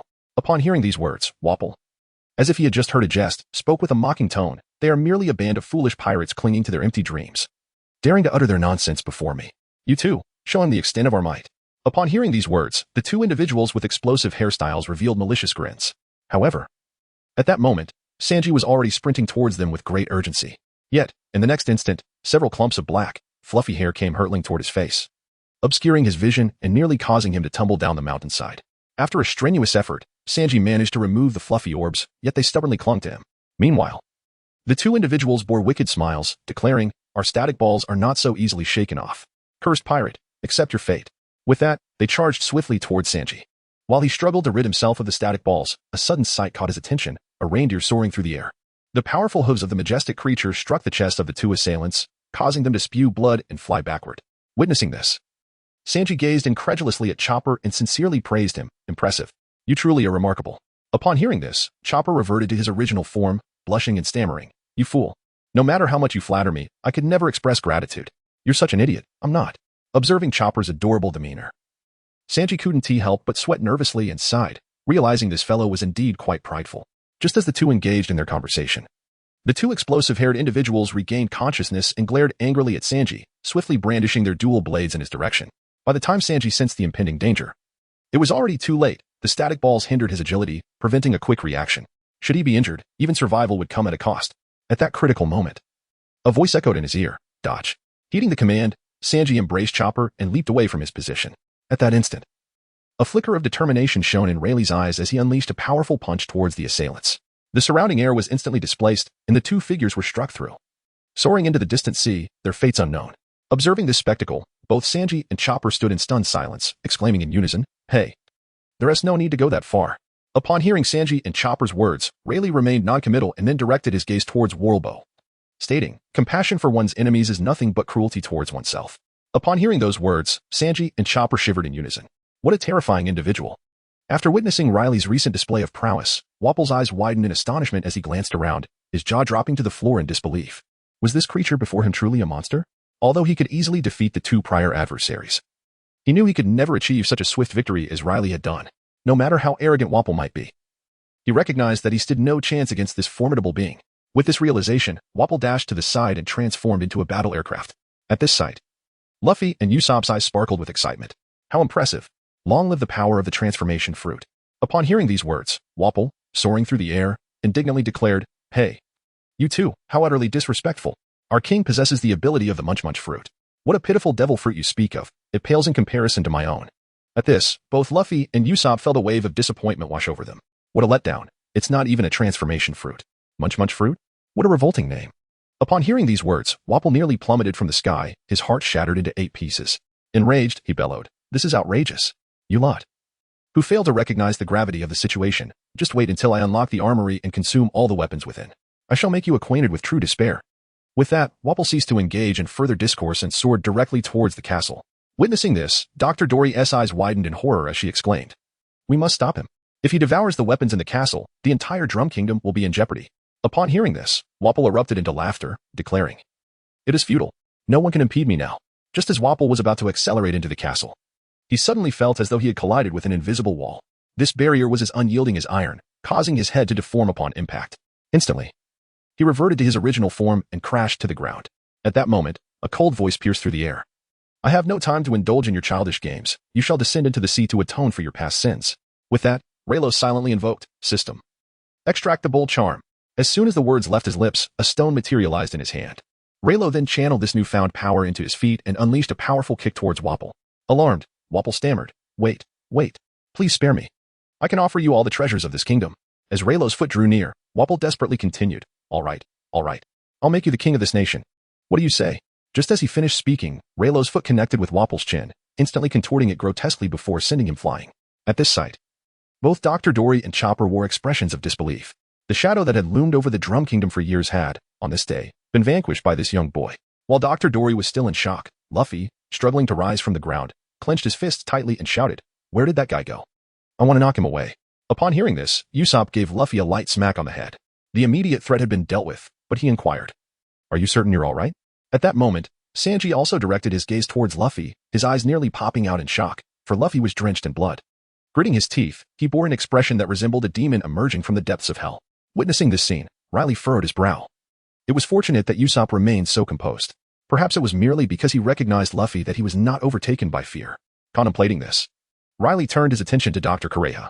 She was also looking at him, her eyes reflecting a chilling aura.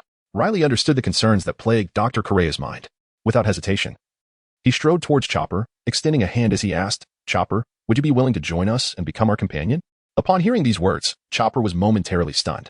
His ears twitched incessantly, and tears welled up in his eyes before he abruptly turned and fled. "No way. Don't harbor such fanciful thoughts. I shall not leave this place." This declaration captured the attention of both Luffy and Sanji.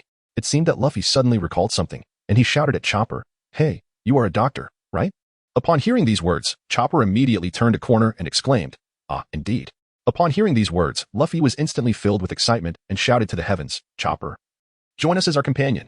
Upon hearing those words, Chopper's jaw dropped and his fur bristled with astonishment. He never anticipated that two individuals would simultaneously extend an invitation for him to join their ranks.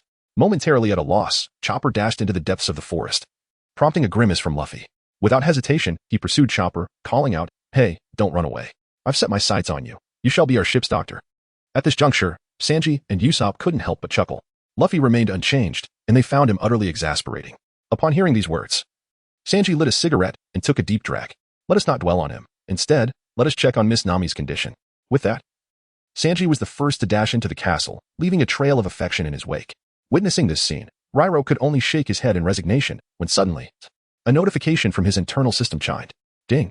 Congratulations, host, on completing the task of defeating Wapol. You have earned 1,000 points of all attribute experience, a number of forging materials, and unlocked the system shop. The items in the system shop are updated daily and include forging materials, weapons, and various daily necessities. Prices fluctuate based on quality, so please purchase with caution. The system shop operates 24 hours a day, with a maximum spending limit of 1 billion belly, which will increase as your level rises."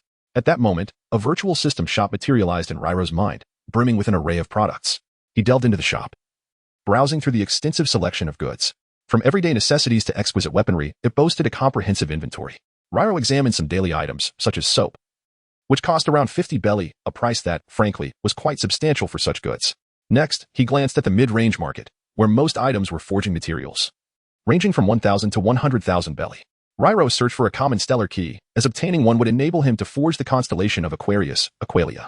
Unfortunately, he found no ordinary stellar keys in the shop, nor any other stellar keys for that matter. It seemed he would have to explore the high-end merchandise section. The high-end goods section dazzled with its offerings, continuously updated, ensuring that not all high-end items were displayed at once. On the shelves, Ryro's gaze fell upon a formidable blade. Enma. This was likely to be Zoro's future sidearm.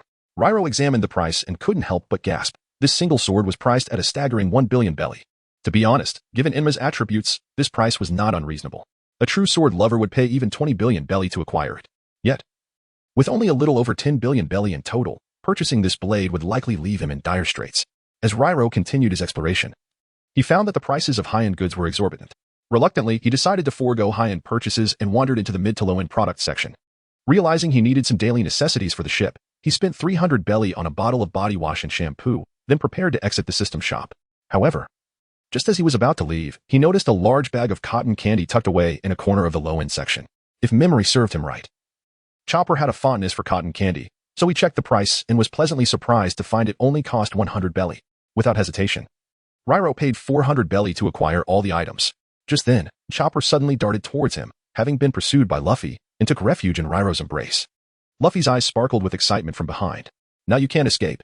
Come join us on our voyage as a crew member." At this, Chopper turned back, glaring fiercely at Luffy. "You're so annoying. I've told you already, I won't go. No matter what you say, I refuse." Upon hearing these words, Leilo produced the cotton candy he had just purchased for 100 berries. Instantly, a towering mass of cotton candy appeared beside him. At this sight, Chopper's eyes nearly bulged out, sparkling with excitement. "What is this? Cotton candy?" Leilo was equally astonished that such a sumptuous treat could be acquired for a mere 100 berries. Observing Chopper's eager demeanor, Leilo nodded in acknowledgement. Despite Chopper's wide-eyed fascination, he refrained from snatching the confection, a testament to his inherently kind nature.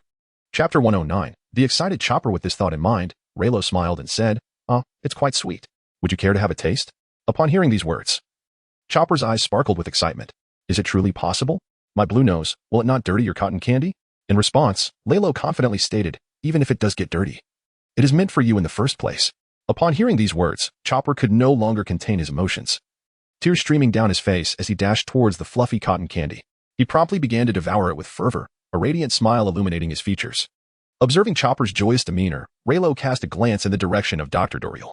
At that moment, Dr. Doriel turned away and walked towards the castle. Leilo felt no offense. It was evident that she wished to avoid witnessing this poignant farewell. Lost in thought, he was suddenly aware that Luffy had appeared before him. Fixated on the cotton candy that Chopper was relishing, Luffy couldn't help but salivate. Hey, Leilo, let me have a bite, he exclaimed, opening his mouth wide, seemingly eager to swallow both Chopper and the treat whole. In response, Leilo swiftly kicked Luffy away, exclaiming with exasperation, this is a gift for the new crewmate. I cannot share it with you. Upon hearing this, Luffy immediately displayed a look of grievance, hastily advancing to Rayleigh's side. He shook Rayleigh's hand earnestly, saying, please don't be like that. Grant me a peace as well. If it comes to it, I can always reboard the ship, can't I? Upon hearing this, Leilo furrowed his brow, pondering the insatiable greed of this individual. Alas, there was no remedy, for he was burdened with such a captain. With a sigh, Leilo resumed his search within the confines of the shop. Although he failed to locate cotton candy, he procured an array of other sweets, successfully diverting Luffy's attention. Gazing at the plethora of delectable snacks before him, Luffy's mouth watered profusely. Hey, Leilo, are these for me? May I indulge? Upon hearing these words, Leilo sighed. For heaven's sake, you've already consumed half of it. Could you refrain from asking? In response, Luffy burst into laughter and said, my apologies. I couldn't help myself. With that, he plunged back into his meal. After some time, the two of them felt satisfied and lay back in the snow, their round bellies protruding, exuding an air of contentment. Observing this, Leilo sighed again, contemplating that this system shop was evidently designed for these gluttons. With a sense of resignation, he sat beside Chopper, who shortly thereafter opened his eyes and looked at Leilo, saying, well, starting today, we are companions, aren't we? Upon hearing this, Leilo glanced at Chopper and nodded slightly. Of course, you shall be our ship's doctor. At these words, Chopper turned his gaze towards the sky, his hands and feet intertwining with excitement. How should one interact among companions? If there are no injured, will I be cast off the ship? Upon hearing these words, large beads of sweat cascaded down Leilo's forehead. He then chuckled and said, how could that be? We are companions. Companionship does not necessitate dependency for us to gather together. Upon hearing these words, Chopper's expression grew solemn. And soon 2 streams of hot tears cascaded down his face, weeping uncontrollably. Just as Leilo was about to offer some words of comfort, he suddenly heard the sounds of shouting and clashing from the other side of the mountain peak. Where is that scoundrel Wapol? We must locate him at once. Indeed. We cannot allow him to continue as the king of Drum Kingdom, otherwise, all our efforts will be in vain. That coward does not deserve to be our king. Upon hearing these words, Chopper and Luffy immediately became alert. Rayleigh slowly rose to his feet, suspecting that Zoro and the others had arrived. Indeed, the next moment, Zoro's voice echoed through the air. Hey, so you were here all along. I thought you had gotten lost. Upon hearing these words, Sanji promptly collided headfirst with Zoro's forehead. Do you presume everyone is as directionally challenged as you? Upon hearing those words, Zoro placed his hand firmly upon the hilt of his sword. You foul chef. Whom do you deem to be the lost fool? I speak of you, you wandering imbecile, with your seaweed hair. With that, the two were once again at odds, their rivalry intensifying. Witnessing this, Luffy broke into a wide grin. Hey, don't be like that. You two truly are childish. As soon as he uttered this, both Zoro and Sanji turned around in unison, shouting in furious protest, you have no right to say that. In response, they jointly unleashed a barrage of blows upon Luffy. Struggling, Luffy managed to extend a hand and muttered, I'm sorry. Observing this scene, Rayleigh approached directly and addressed Sanji. Why have you come out? Does Nami no longer require your assistance? Upon hearing these words, Sanji lit a cigarette and took a deep drag. Dr. Doriel is responsible for caring for Miss Nami. At this point, Sanji instinctively cast a glance at the newly arrived Vivi. However, Dr. Doriel mentioned that Miss Nami's condition is rather serious, requiring her to remain here for an additional 5 days. Upon hearing those words, Vivi's expression darkened, for the situation in Alabasta was exceedingly dire. Yet, Nami's ailment required an additional 5 days for her recovery. Even in his most pessimistic imaginings, he had anticipated a mere 2-day wait. Should they delay their departure for 5 days, Alabasta would undoubtedly be in peril. However, he could not insist on an immediate journey, as that would be a grave irresponsibility towards Nami's life. Throughout their travels, Nami had shown him immense care, constantly considering his well-being. Uttering such an inhumane statement would surely earn him their scorn. A princess who is scorned cannot save her nation, and if he were to act thus, Alabasta would indeed be doomed. At that moment, all eyes turned to Vivi, hoping she would make a decision, for she held the most authority in this matter. Observing their earnest expressions, Vivi hesitated briefly before resolutely declaring, let us adhere to the physician's advice. Until Miss Nami is fully recovered, we cannot embark on our journey. Nor can we reach Alabasta. Upon hearing these words, everyone once again displayed radiant smiles. However, Dalton, standing behind Vivi, revealed a hint of solemnity in his eyes. He had previously heard of the calamity in Alabasta, and the newspapers had already reported that the rebel forces were on the verge of breaching the castle. The urgency of compelling King Cobra of Alabasta to abdicate was palpable. Yet, amid such a crisis, their princess was still concerned for the safety of her comrades. Had their king possessed even a fraction of her character, the kingdom of Drum would not have descended into its current state. Contemplating this, a fierce expression emerged in Dalton's eyes. He needed to locate Wapol and expel him from the realm. Chapter 110, Farewell to Doriel, the Healer. Otherwise, the people of this nation would once again plunge into dire straits. With this thought in mind, Dalton stepped forward and addressed Leilo and the others. Pray tell. Have you seen a short, stout fellow entirely encased in metal? He is our King Wapol, and we must ensure he is driven from this land. Upon hearing these words, Luffy seemed to have just grasped the situation and immediately began to glance around. Indeed, where had that fellow gone? I must send him flying. Upon hearing this, Usopp gently struck Luffy's head with his palm. Hey, are you serious? At that moment, Sanji lit a cigarette with a match and took a puff. That guy has already been sent flying by Rayleigh. If nothing unusual occurs, it seems he will never escape the ocean for the rest of his life. Upon hearing these words, Dalton and the citizens of the Drum Kingdom displayed a look of astonishment. The notion that this young boy could defeat Wapol was simply unfathomable. For decades, they had been under Wapol's oppressive rule, and his shadow loomed heavily over their hearts. One of the reasons for this fear was Wapol's overwhelming strength. He was, without a doubt, a monster. Yet, this boy had managed to send Wapol flying, an act that was hard to believe. Despite the incredibility of the situation, Dalton harbored no doubts. He did not suspect Sanji was lying. From the very beginning, he sensed an extraordinary aura emanating from Leilo.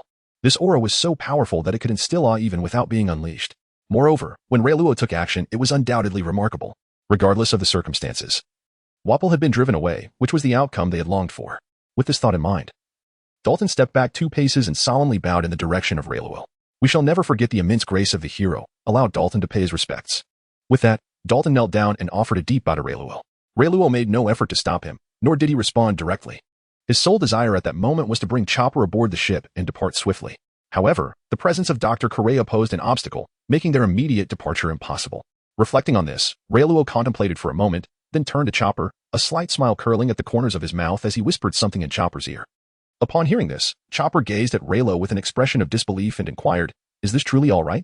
The patient requires rest."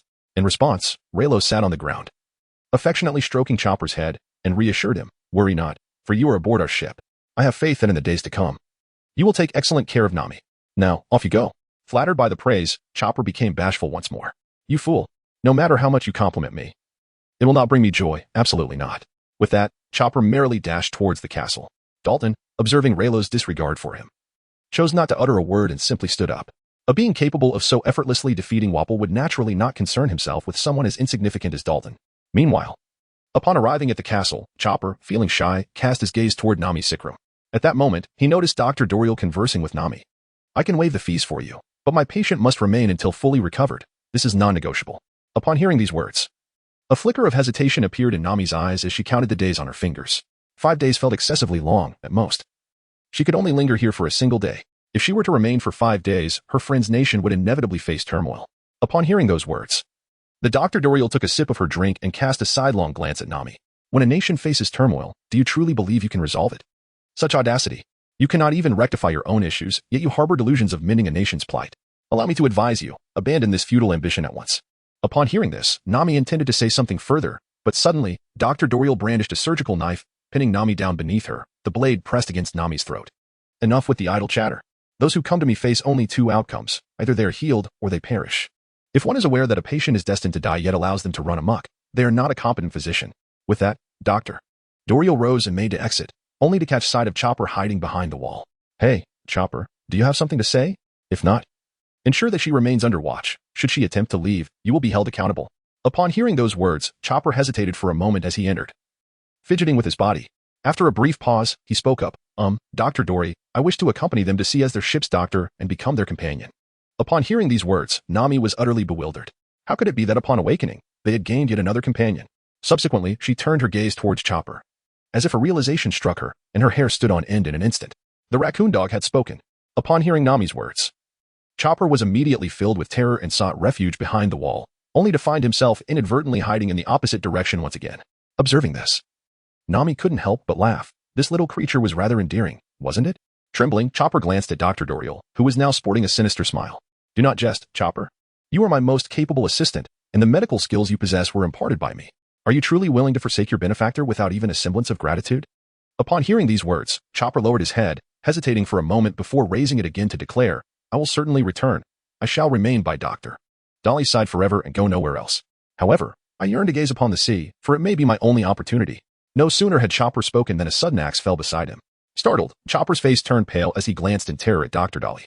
Do you think I would consent to this, Chopper? To them, you are but a monster. In this world, I am the only one who can accept you. And you dare utter such nonsense. Watch how I deal with you. With that, Dr. Dolly threw several swords and axes with determination.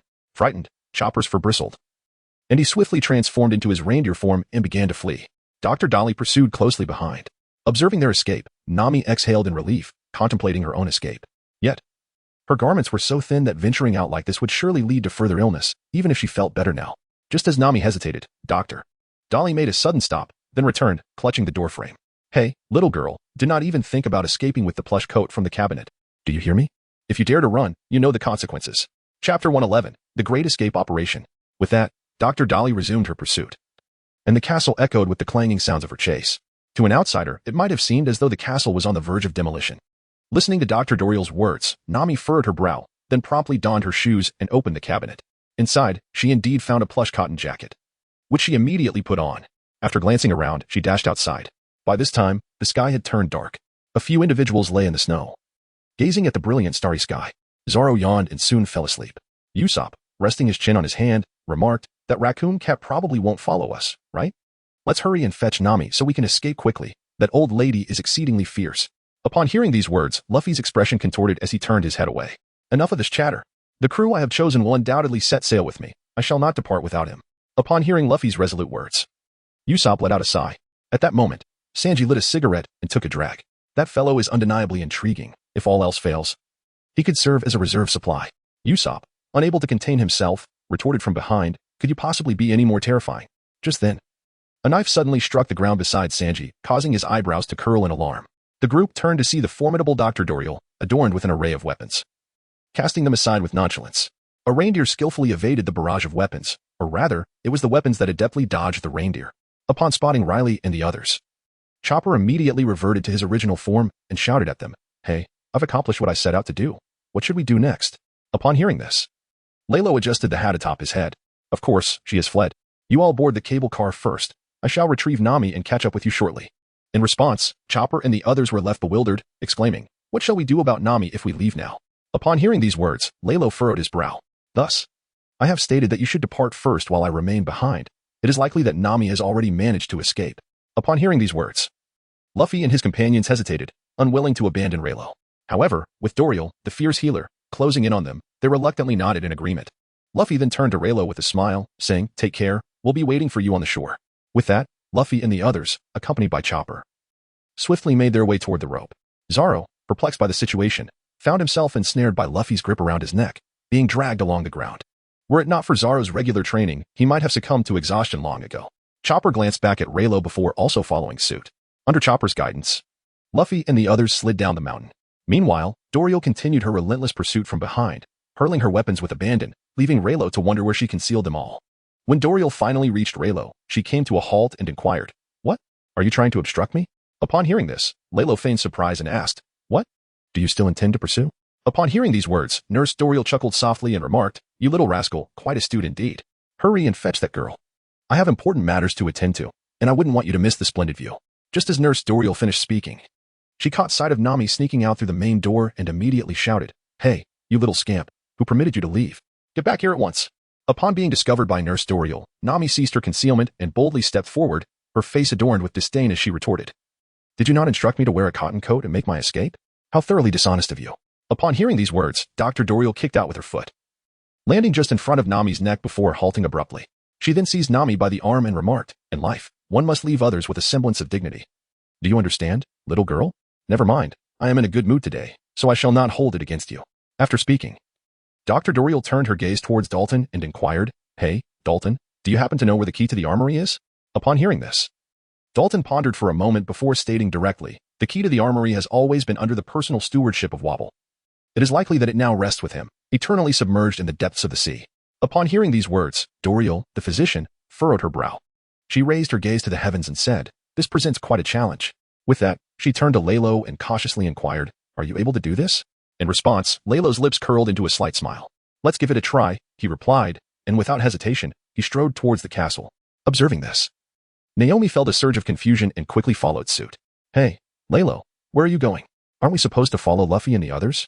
By the way, where are Luffy and the rest?" Upon hearing these words, Leiro did not respond and simply strode into the castle. At that moment, the healer Doriel turned to the crowd and exclaimed, "What are you all standing there for? Come and lend a hand." As soon as she uttered this, the citizens' faces contorted with discomfort. "Why should we heed your words?" One retorted, "Your fees are exorbitant. You truly are a wicked old crone."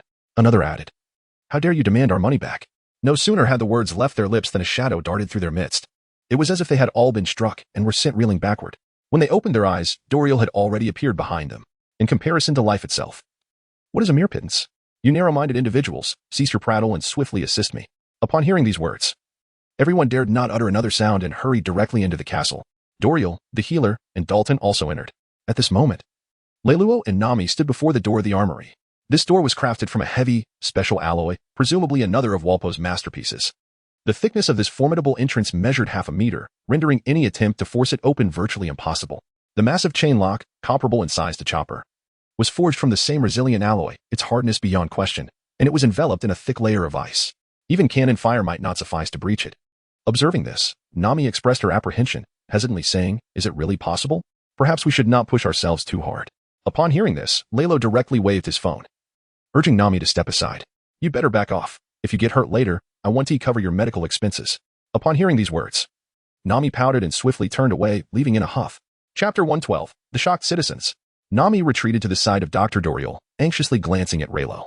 At that moment, Raylo silently intoned to himself, "System, extract the soul-cutting blade." As soon as the words left his lips, a katana, narrow at the front and wider at the back, materialized in his hand. The surrounding air, suffused with the aura of scorching heat, erupted forth, causing the frost around Raylo to melt away. A wave of searing warmth enveloped the entire castle, infusing this eternally icy realm with a hint of warmth. Observing this, Dr. Doriel's eyes sparkled with hope. With this individual present, Chopper should be safe, should he not? Under the watchful gaze of the multitude, Raylo raised the soul-cutting blade and, in an instant, swung it forward. In the blink of an eye, a fierce inferno erupted, radiating outward. A strike imbued with unparalleled flames swiftly pierced through the entrance of the armory. The entire castle began to tremble, with the mountain itself splitting open.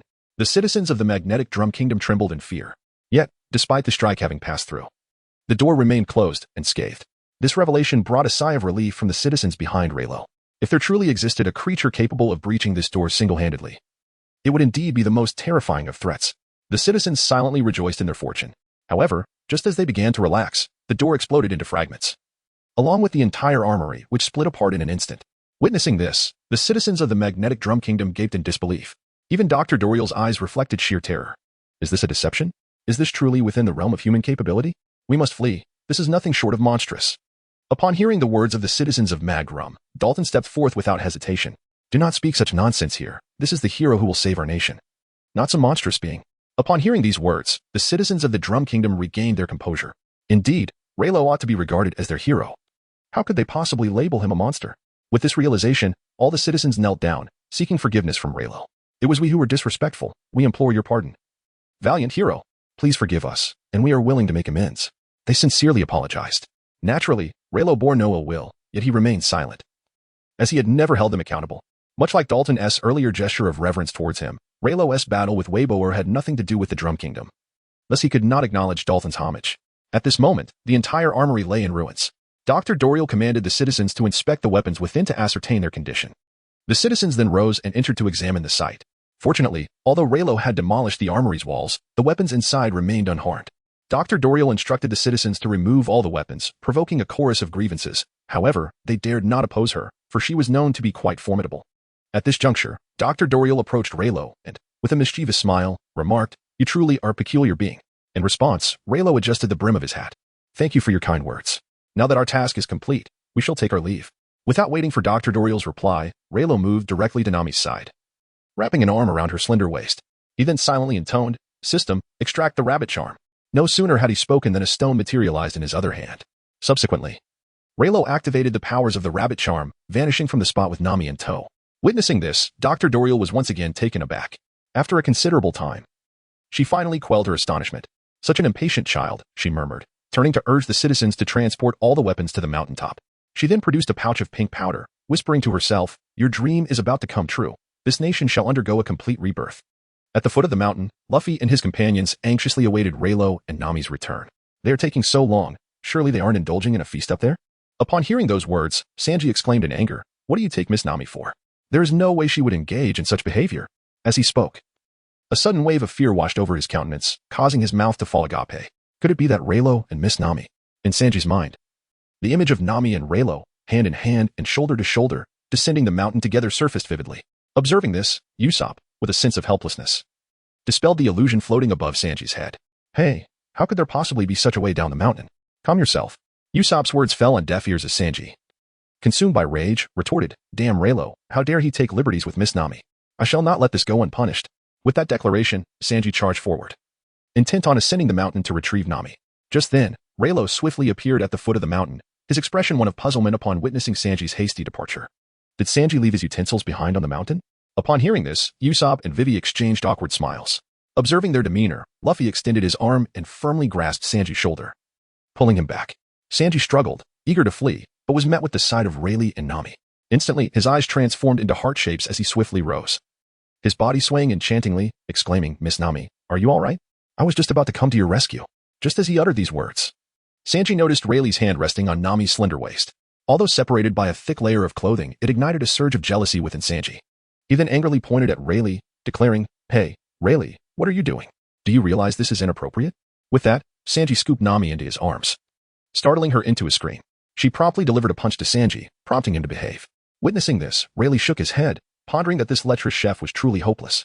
With a sigh, Rayleigh turned his gaze towards Chopper, extending a hand and smiling, "Welcome, Tony Chopper, to the Straw Hat Crew. I look forward to your support in our future endeavors." Upon hearing these words, Chopper's tears welled up in his eyes. The scissor hand promptly grasped Rayleigh's palm, causing him such pain that he nearly kicked Chopper away. Fortunately, Chopper quickly released his grip and collapsed onto the ground, sobbing uncontrollably. "What a fool, what a fool. I'm not moved at all." At this moment, the Straw Hat Crew burst into laughter, realizing that with such a beloved member among them, they would never experience loneliness again. Chapter 113, The Romantic Cherry Blossom Peak. However, just then, a thunderous explosion echoed from the distant mountain peak, shaking the entire mountain range. Terrified, Usopp fled in all directions, shouting, "Hey, run. They're coming after us." The others turned in astonishment, only to witness clusters of pink fireworks slowly ascending, bursting spectacularly at the highest peak of Drum Island. In an instant, the summit of Drum Island erupted in a breathtaking display of cherry blossoms. Stunned, Leilo and the others stood frozen, captivated by the magnificent spectacle before them. Witnessing this scene, Luffy's eyes sparkled with excitement. "What is this? It's amazing." Sanji lit a cigarette, took a puff, and remarked, "Ah, what a splendid farewell gift, one to be cherished for a lifetime." Zoro yawned and pondered for a moment, then suggested, "Let us call it the Swordsman Cherry Blossom." Upon hearing this, Sanji and Usopp simultaneously chastised him. "Hey, no one asked you to name it." Upon hearing these words, Luffy burst into laughter, while Chopper silently wept at the side. Observing this, Rayleigh gently placed his hand on Chopper's head. Chopper slightly lifted his gaze towards Rayleigh and said, "It's true, the doctor has succeeded." At this point, Chopper began to weep uncontrollably, and Rayleigh chose not to comfort him. What Chopper needed now was to unburden his heart. To offer him solace at this moment would only disrupt the process, leaving Chopper with lingering resentment, forever unable to open up. Rayleigh and the others waved towards the peak, and although shrouded in a mist of cherry blossoms, they could see nothing. They bid farewell in this manner. After a moment, Luffy's expression turned serious as he turned to say, "All right, we must set off for Alabasta to defeat Crocodile." Upon hearing this, the Straw Hat Crew looked at Luffy in astonishment, not expecting him to utter such words. Soon after, excitement erupted in their laughter. Only Nami and Usopp trembled in fear at the mention of Crocodile's name, though they maintained a facade of composure, following Luffy towards the Mary. At this sight, Chopper ceased his tears and joined them, his face radiant with a brilliant smile, as if he had completely freed himself from his burdens. Witnessing this scene, Rayleigh felt a sense of relief. He was now ready to confront Alabasta. Just then, the system's notification chimed in. "Ding. Congratulations, host. You have completed the task of inviting Chopper aboard, earning 200 points of all attribute experience, several forging materials, and a 4-dimensional pocket forging blueprint." Upon hearing the system prompt, Rayleigh's brow unfurled, and he promptly examined the requirements for crafting the 4th-dimensional pocket. There were no special forging materials needed, only ordinary ones would suffice for its creation. With this in mind, Leilo proceeded to forge the fourth-dimensional pocket. Soon, a vivid scene of crafting unfolded in his mind. After approximately 10 minutes, the fourth-dimensional pocket was successfully created. Ding! The fourth-dimensional pocket has been successfully forged and is now equipped in the host's pocket. As the system's notification ceased, Leilo distinctly felt that the pocket on his right side had seemingly expanded considerably. He reached inside, and indeed, even with his entire arm extended, he could not touch the bottom. The fourth-dimensional pocket must be situated there. Leilo then began to explore within, and as anticipated, it was an expanse of boundless space devoid of any items. Feeling somewhat disappointed at this realization, he extracted a portion of the berries from the system's space and placed them into the fourth-dimensional pocket. This way, he could utilize these berries in reality. However, he retained some berries within the system space, prepared to procure supplies from the system shop at any moment. Aside from the berries, Leilo refrained from transferring the weapons and equipment into the fourth-dimensional pocket. Extracting everything would complicate matters when searching for items later. In contrast, allowing the system to manage the extraction proved far more convenient. Before long, Leilo and his companions arrived at the docking area of the Mary. Luffy was the first to leap onto the ship, asserting his position as captain. Following closely, Zoro, Sanji, and Nami boarded, each delivering a punch to Luffy, reminding him of the harshness of reality. Below, Chopper hesitated for quite some time, reluctant to ascend. Observing this, Leilo approached Chopper, bending down to inquire, "What troubles you, Chopper? Do you need me to carry you up?" Upon hearing these words, Chopper hurriedly shook his head, summoning all his courage as he made his way towards the ship's ladder. With every ounce of bravery, he finally stepped onto the first rung, then gradually ascended. By the time he reached the top, he was utterly exhausted. Observing this, Luffy couldn't help but chuckle. "Hey, you're quite amusing. Is this some sort of celebratory performance for boarding the ship?" Upon hearing these words, Chopper's face flushed crimson, and he subsequently tilted his head back, shouting in indignation, "Absolutely not. Who would prepare such a tedious program?" In response, Luffy erupted into hearty laughter, while Sanji, taking a drag from his cigarette, mischievously remarked, "Oh, by the way, we haven't sorted out dinner for tonight. Chopper, could you possibly enlarge yourself a bit to ensure everyone has their fill?" At this, Chopper's eyes nearly bulged out in terror as he swiftly circled the Mary, his panic palpable. Witnessing this, the others collapsed onto the ground, pounding the floor in uncontrollable laughter. Noticing their antics, Nami delivered a punch to each of them, prompting them to settle down. "Hey, I say, you shouldn't pick on the newcomers, all right? In a group, we ought to care for one another," she admonished. Upon hearing these words, Chopper halted in his tracks, tears welling in his eyes as he gazed at Nami with a mix of emotion. At that moment, Nami promptly lifted Chopper into her embrace and, with a somber expression, remarked, "Such a precious and adorable creature must surely fetch a considerable sum." Upon hearing Nami's words, Chopper gaped in her embrace, flailing about in a chaotic manner. Witnessing this, Luffy and the others could not help but exclaim, "Hey, you should really know when to stop." Upon hearing these words, Nami and the others erupted into laughter, yet only Chopper, burdened with his injuries, remained silent. Observing this scene, Leilo shook his head. He then gazed out across the vast expanse of the ocean, estimating that they would arrive in Alabasta in approximately 2 days. Reflecting on their journey since entering the Grand Line, he recalled their mission to escort Vivi to Alabasta. Now, nearly half a month later, this task was finally materializing. With this thought, Leilo, feeling somewhat idle, turned his attention to Nami and the others. They were still amusing Chopper, who would sometimes scurry about in fright, while at other moments, they would lovingly embrace him. Chapter 114, The Weather Stick, a Terrifying Power. At this juncture, Leilo suddenly remembered that he had earlier obtained the forging blueprint for the Weather Stick. With their imminent arrival in Alabasta, it was time to present the Weather Stick to Nami. He wanted her to familiarize herself with it to avoid any operational mishaps later on. After all, this was the perfected version of the Weather Stick, the most formidable iteration. Mastering its operation was no trivial task. With this in mind, Leilo promptly retrieved the forging blueprint for the Weather Stick and began the crafting process. In his mind, the procedure for forging the Weather Stick unfolded vividly. After approximately half an hour, the Weather Stick was finally completed. Truly, it lived up to its reputation as the perfected version, requiring an unexpectedly lengthy forging duration almost rivaling that of talismans. Upon this realization, Leilo silently commanded, "System, extract the Weather Stick." As soon as he uttered these words, a black-purple rod materialized in his hand, intermittently emitting radiant, rainbow hues, exuding an air of sophistication. Furthermore, with a swift pull, it could extend into 3 or 4 segments, resembling nunchaku. Leilo examined the exquisite black-purple Weather Stick before casting it skyward. Instantly, a rumble of thunder echoed across the horizon, followed by a surge of dark clouds, unleashing torrential winds and rain. Witnessing this, Leilo could not help but furrow his brow, astonished by the formidable power of this ultimate Weather Stick. He hesitated, pondering whether to entrust such a potent weapon to Nami. Could she truly wield such immense power at this moment? Lost in thought, Leilo considered retracting the Weather Stick. But it was too late. Nami, drawn in by the sound, approached and caught sight of the Weather Stick in Leilo's hand, her eyes sparkling with excitement. "Hey, Leilo, what is that thing in your hand? It can control the weather. It's absolutely incredible. Can you give it to me? Upon hearing these words, Raylo found himself at a loss for words. Nami swiftly hurled 3 sentences at him, leaving him no opportunity to refuse. However, upon reflection, it was indeed meant for Nami from the beginning. Perhaps with her extraordinary talents, she could master it at this very moment. With this thought in mind, Raylo decided to yield. Originally, this was intended as a reward for you once you've recovered. If you desire it, take it. But I must caution you. The power contained within may harm you. Use it with utmost care. As soon as Raylo finished speaking, a tremendous thunderclap resonated across the horizon. Towering waves surged skyward, causing Raylo to furrow his brow. The merry-go was propelled several thousand meters away, and Nami, astonished by the formidable power of the weather stick, found herself sitting on the ground, excitement glimmering in her eyes. Incredible! Thank you, Raylo, for gifting me such a powerful weapon.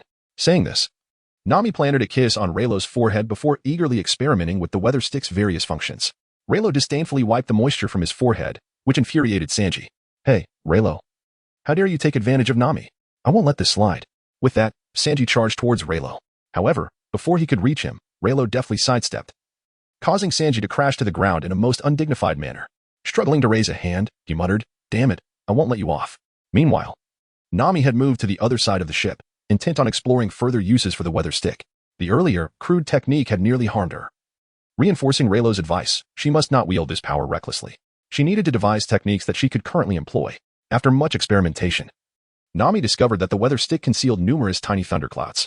Moreover, by altering their shapes, she could generate different air pressures. The attack she had unleashed earlier was likely a result of the thunderclouds within. By compressing the air pressure and manipulating the surrounding airflow, she surmised that she could derive additional techniques. Nami toiled for quite some time, inventing several strategies, such as rendering the thunderclouds invisible to stealthily approach the enemy for surprise attacks, or unleashing downpours to envelop foes and launch a combined assault. She could even modify the surrounding air currents to create mirages, thus bewildering her adversaries. This series of maneuvers left Luffy wide-eyed with excitement. He rushed to Raylo, grasping his hand and shaking it vigorously. Hey, Raylo, create one for me too. I want one. Upon hearing this, Laylo furrowed his brow, reflecting on the truth that it is not the scarcity of resources that troubles one, but rather their uneven distribution. In response to Luffy's earnest request, Laylo, with a sense of resignation, replied, "Please wait for a moment. I shall find you something else delightful to enjoy." Upon hearing these words, Luffy nodded vigorously and then knelt beside, eagerly anticipating what kind of weapon Rayleigh would bestow upon him as a gift. Subsequently, Rayleigh searched through the forging blueprints to find a weapon suitable for Luffy. However, Luffy, having relied on his own skills, had no need for a weapon. Would he craft a pair of slippers for him instead? He lacked such a blueprint. Just then, Rayleigh stumbled upon the recently acquired blueprint for a transformation robot. Luffy sought a weapon merely for amusement, and this transformation robot would serve perfectly for his entertainment. With this thought in mind, Rayleigh silently instructed in his mind, "System, forge the transformation robot." No sooner had the words left his mind than the system promptly extracted the blueprint for the transformation robot. Rayleigh's mind then simulated the crafting process of the robot. The crafting process was exceedingly lengthy. An hour had already passed. The system was still engaged in the creation, likely due to the complexity of the program. Luffy, seated beside, had begun to doze off, murmuring incessantly, "Hey, is it not done yet? I'm starving. Could you prepare something for me to eat?" As soon as Luffy finished speaking, a prompt from the system echoed. Ding. The transformation robot has been successfully forged and placed in the system space. The host may retrieve it at any time.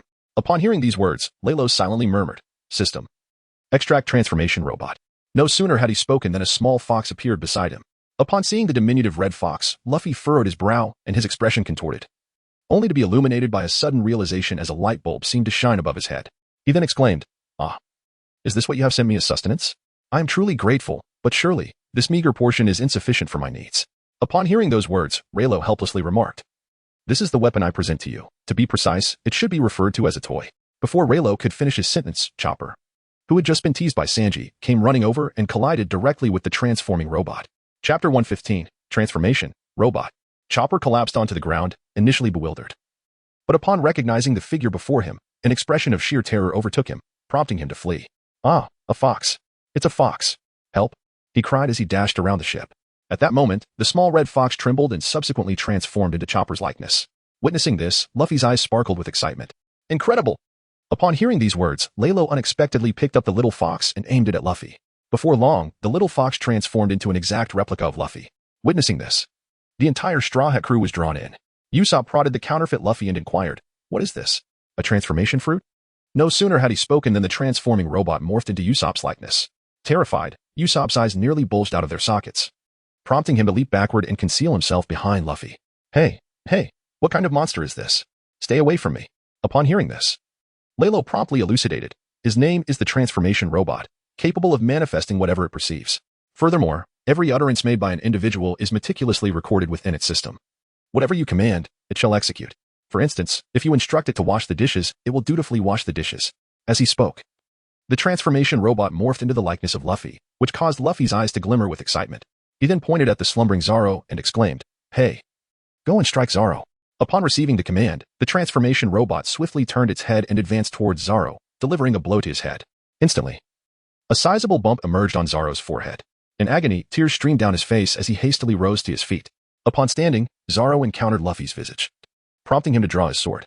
However, in the blink of an eye, the transformation robot morphed into Zoro's likeness, causing Zoro's eyes to widen in terror. What on earth is happening? At this juncture, Riley found the situation peculiar, pondering that a transformation robot should not morph with every individual it encounters, as this would indeed be quite troublesome. Could it be that the system's forging program encountered an error, resulting in a deviation of functionality? While lost in thought, Zoro had already unsheathed his sword, intending to strike at the transformation robot. Yet, Luffy intervened, exclaiming, "Hey, Zoro, that weapon was a gift from Riley. You must not damage it." Upon hearing this, Zoro delivered a swift punch to Luffy's head, leaving a sizable bump in its wake, which finally subdued Luffy. Subsequently, Zoro listened to Luffy's explanation and barely grasped the concept of the transformation robot. He then turned to gaze at the transformation robot that bore an uncanny resemblance to himself. If that were the case, the transformed entity should possess strength akin to the original, which would indeed be fortuitous, serving as a capable aid. With that thought, Zoro unsheathed his sword and charged towards the transformation robot. He struck with a powerful blow, causing the robot to revert to its original fox form. Its body crashed heavily onto the platform, convulsing momentarily before emitting a plume of black smoke. Witnessing this, large beads of sweat cascaded down Zoro's forehead. Seeing the scene unfold, Riley helplessly rubbed his temples. For goodness sake, it's a robot, not an android. How could it possibly match the strength of the original? At this moment, Luffy burst into tears. "My robot! It's broken!" Observing the peculiar antics of his companions, Chopper anxiously paced back and forth, retrieving a medical kit to tend to the robot. "Don't worry. I'm coming to save you." However, Riley sighed, exasperated. "I've already mentioned, it's a robot, not an android. What good will bandaging do?" Upon hearing Riley's words, Usopp stepped forward with determination. It was now time to highlight the strengths of our captain. Upon hearing this, Sanji took a drag from his cigarette and inquired with a hint of perplexity, "You can repair robots?" As he spoke, Usopp had already brought over the smoking little fox and promptly affixed 2 patches upon its head. "In the past, I was the one who repaired leaking roofs in the village," Usopp continued, but before he could finish, Leilo delivered a swift kick that sent him flying. His patience having been thoroughly tested by these rascals, Leilo glanced at the schematics for transforming robots in his mind and, using the components from his recollection, proceeded to disassemble it. He then reassembled it. Although its exterior had undergone some alterations, the internal programming remained intact. It was still functional, albeit barely. Witnessing this, Luffy's eyes sparkled with excitement. "Impressive, Leilo. I had no idea you possessed such skills." With that, Luffy scooped up the little fox, patted its head, and then turned his gaze toward himself. In no time, the little fox transformed to mirror Luffy's appearance. At that moment, Luffy declared with utmost seriousness, "Go find me something to eat." Upon receiving the command, the robot transformed and promptly entered the kitchen. It presented all the remaining food to Luffy, whose eyes sparkled with delight as he drooled in anticipation. To his astonishment, the kitchen was still stocked with an abundance of food, despite Sanji having deceived him into believing it was all gone. Just as Luffy was about to devour everything in one go, he was met with Sanji's merciless kick, sending him flying as Sanji bellowed, "Hey, that's our food for the next 2 days. If you eat it all, what will everyone else have?" With that, Sanji collected the food and returned it to the kitchen, while Luffy extended a hand in a feeble apology. Meanwhile, the Mary continued its voyage, and Luffy and his companions shifted from teasing Chopper to amusing themselves with the transforming robot. They took turns instructing the robot to perform various unexpected tasks that left Leilo astounded. Observing this, Leilo's expression darkened. He was grateful it was merely a robot, for had it been a human, he might have regretted being born into this sea. At that moment, Sanji emerged from the kitchen and, seeing the others thoroughly enjoying themselves, decided to join in. He stealthily led the robot to Nami, instructing it to take on her likeness. As the robot transformed, Sanji gazed at the imitation with drool cascading from his mouth. Attempting to get too close, he was met with a swift punch from Nami, who exclaimed, "Please, don't engage in such revolting behavior, Sanji." In response, Sanji weakly raised a hand and muttered, "Understood, Miss Nami," before fainting. Nami scrutinized the robot now resembling her and made a playful face before resuming her experiments with the weather stick. Nami had now mastered the perfect technique for utilizing the weather stick, developing 3 distinct levels of operation. The first level involved generating air currents to create pressure, thus conjuring lightning. The second level utilized the stick's internal pressure to produce mirages, such as illusions of a desert oasis, to confuse foes. The third level allowed her to alter the weather, crafting battle scenarios advantageous to her. Currently, these 3 levels were the most suitable for her use. Any further enhancement might unleash overwhelming power that could rebound upon herself, thus she deemed it unnecessary to pursue higher tiers of development. Upon witnessing this, even Leilo couldn't help but applaud Nami. Her talent was nothing short of formidable. Just as he pondered this, a sudden cry for help pierced through the water. Following the sound, Leilo spotted a man in a pink cloak floundering helplessly in the sea. If he was not mistaken, this was the second member of the Baroque Works duo, Von Clay. From a distance, Von Clay waved frantically at Leilo, calling out, "Hey, brother, save me. I'm a terrible swimmer." Upon hearing these words, Leilo chose to disregard Von Clay. Although the young Von Clay was particularly loyal and was indeed their friend, he was, after all, an adversary in the present moment. Leilo would never extend a hand to save his enemies. As Leilo turned to depart, Von Clay's face turned pale, and he cried out loudly, "Hey, is anyone there? Please come to my aid. I shall surely repay you." Upon hearing these words, Luffy and his companions, who were engrossed in their playful antics with the transforming robot, turned their gaze towards the shore. Shortly thereafter, Luffy approached the edge of the ship and exclaimed loudly, "Hey, do you have any meat?" Upon hearing these words, Von Clay's expression stiffened momentarily, before he suddenly flailed about, exclaiming loudly, "Yes, indeed. My companions will arrive shortly. There will be plenty to spare. Please, save me." Upon hearing these words, Luffy's eyes sparkled with excitement and drool dripped from his mouth. He promptly extended a hand to pull Von Cray up. After being rescued, Von Cray spat out a large mouthful of water, then raised his gaze to point at Leilo, exclaiming, "In comparison to your comrades, you are utterly lacking, you cold-blooded man." Having said that, Von Cray turned his attention back to Luffy and joyfully declared, "You have saved me. From now on, you shall be my dearest companion." Upon hearing this, Leilo paid them no mind and turned to leave the scene. He held no animosity towards Von Clay. However, given their current adversarial relationship, engaging with him was entirely out of the question. Otherwise, his ability to mimic might capture his likeness, complicating matters in the future. Meanwhile, Luffy and Von Clay, hand in hand, joyfully leaped into a ballet dance. Observing this, Zoro and Sanji suddenly felt a wave of nausea. After tiring from their dance, Luffy, now at leisure, turned to Von Clay and said, "I have a question that has been on my mind." Upon hearing these words, Sanji and the others were quite perplexed. Had Luffy actually learned to ask questions? Von Clay turned towards Luffy, offering a friendly nod. "Certainly, feel free to ask me anything, and I shall provide you with an answer." Upon hearing this, Luffy nonchalantly dug his pinky into his nostril and then inquired, "Are you a man or a woman?" At this utterance, the Straw Hat crew stumbled in shock, nearly losing their balance. In unison, they exclaimed with indignation, "Come on, is such a question even necessary?" However, upon hearing this, Von Clayton immediately covered his face and became flustered. "I appreciate your inquiry," he replied, "but I do not confine myself to the categories of male or female. For I am, in essence, a complete and utter hermaphrodite." Upon hearing this, Luffy's eyes widened in astonishment, and a gleam sparkled within them. A merman. How impressive. Before Luffy could finish his exclamation, Sanji delivered a swift kick to his head. The others chimed in unison, "That's not cool at all." After reprimanding Luffy, Sanji turned to Von Clay with a scrutinizing gaze and inquired, "You just mentioned you can't swim. Does that mean you possess a devil fruit ability as well?" Upon hearing those words, Von Clay revealed a sinister smile and swiftly struck Sanji with a palm. Sanji was caught off guard and sent flying. Witnessing this, both Zoro and Luffy became alert. Enraged, Sanji rose and aimed a kick towards Von Clay. However, just as he was about to strike his opponent's face, Sanji halted, his expression turning to one of terror as he gazed at Von Clay. For at that moment, Von Clay's face was astonishingly identical to Sanji's own. Luffy's eyes widened in disbelief as he looked at the two, utterly astonished by the uncanny resemblance. Upon hearing this, Sanji struck a significant blow to Luffy's head, exclaiming, "How could you not see it, you fool?" Immediately, Sanji turned his gaze, fixating with intensity on his own comical expression. Subsequently, Von Clay reverted to his original form and declared with a grin, "Indeed, this is my ability, the power of the mimic fruit. Anyone I touch, I can perfectly imitate." As he spoke, Von Clay swiftly launched Zoro, Luffy, and Usopp away with a flick of his wrist. He then approached Nami, gently tapping her shoulder, and transformed into her likeness, opening his arms wide. Witnessing this spectacle, Luffy and the others were taken aback in astonishment. Sanji, overwhelmed. Blood sprayed from his nose as he was sent flying. In response, Nami delivered 2 swift punches, knocking Von Clay to the ground. "Please, refrain from such outrageous behavior." Von Clay, struggling, extended a hand and murmured, "Yes, my apologies." Just as he spoke, Luffy wore a mischievous grin and summoned the transformation robot. The robot, gazing at Von Clay, trembled slightly before morphing into an identical replica of him. Von Clay, momentarily stunned by the uncanny likeness, soon found himself propelled backward as if drawn by a magnet, crashing into the ship's mast. "What is this? Another me?" How can this be? This is utterly bizarre. Von Clay's expression turned to one of terror. He was accustomed to imitating others, but now faced with someone becoming him left him utterly flabbergasted. Luffy then pushed the transformation robot closer to him, causing Von Clay to scramble up the mast in fear. Hey, don't come any closer. I'm not afraid of you, you counterfeit. At this point, Luffy erupted into laughter. Oh, come on. You're hilarious. How could anyone be afraid of themselves? Upon hearing this, Von Clay shook his head. What kind of fruit ability is this? Logically, there should only be one mimic fruit. Why can it also transform into my likeness? Chapter 117, A New Mission. Upon hearing these words, Luffy promptly patted the head of the transformation robot. The robot then reverted to its original form. Gazing at the diminutive red fox before him, Von Clay was left utterly astounded.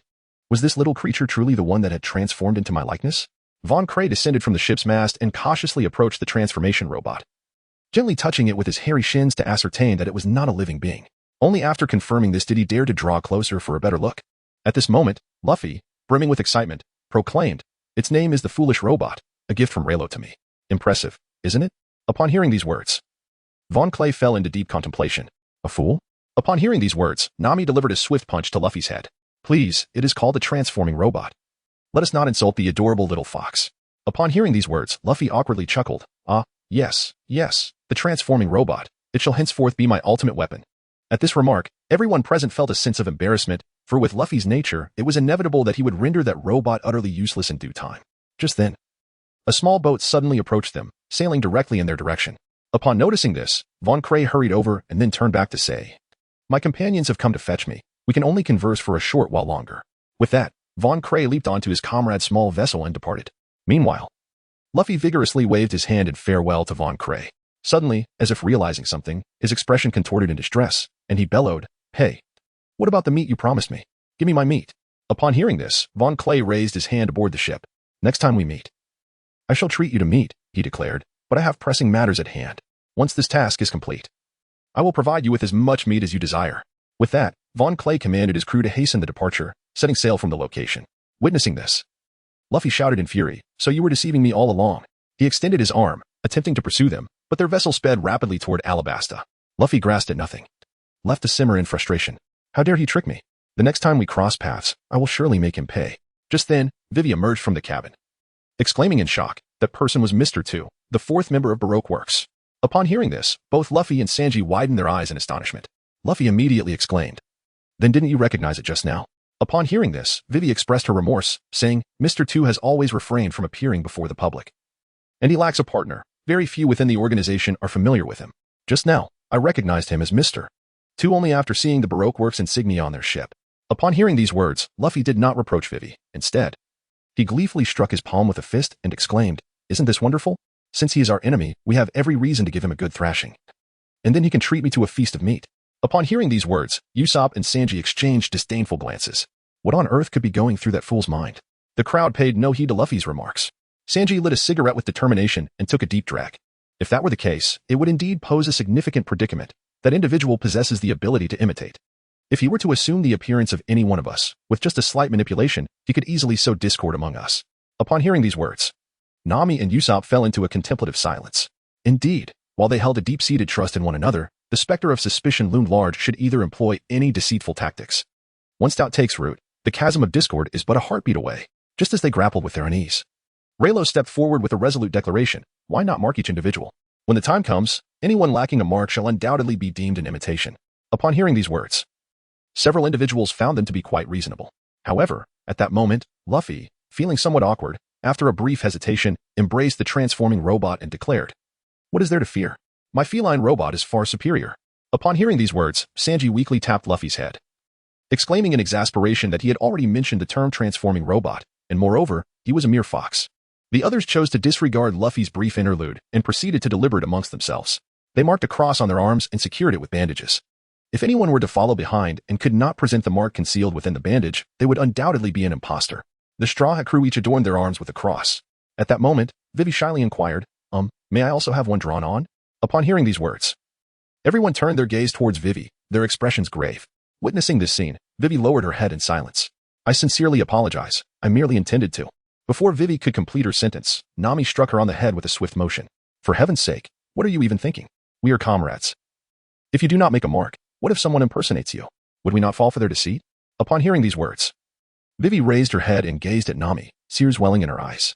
She then bit her lip and nodded vigorously. Thank you for accepting me as your companion. With that, Vivi and Brooke drew a cross on their arms, which they subsequently wrapped in bandages. Tears glistened in Brooke's eyes. The group concealed their marks. And then Luffy shouted, "Let us set sail for Alabasta." Upon hearing the captain's command, all crew members sprang into action. Sanji pulled the sails to their fullest, promptly setting course towards Alabasta. Nami, positioned at the rear, wielded her climate baton with finesse, summoning winds to hasten their journey. At their current pace, they anticipated reaching Alabasta within half a day's time. However, this meant that Luffy and his companions would occasionally suffer the misfortune of tasting salt water. Luffy and Chopper, being unaccustomed to the sea, felt utterly drained upon contact with the ocean. Nevertheless, time was of the essence. Arriving at Alabasta a moment sooner could mean the difference in saving the kingdom.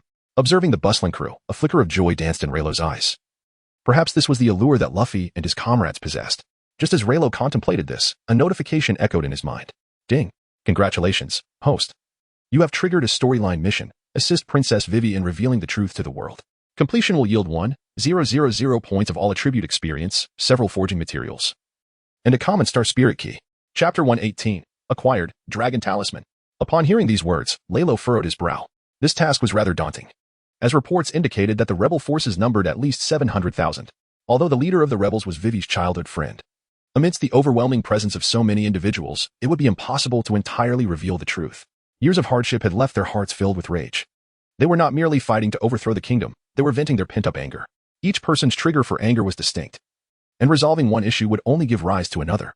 Under the influence of 700,000 people, disseminating the truth was no simple feat under ordinary circumstances.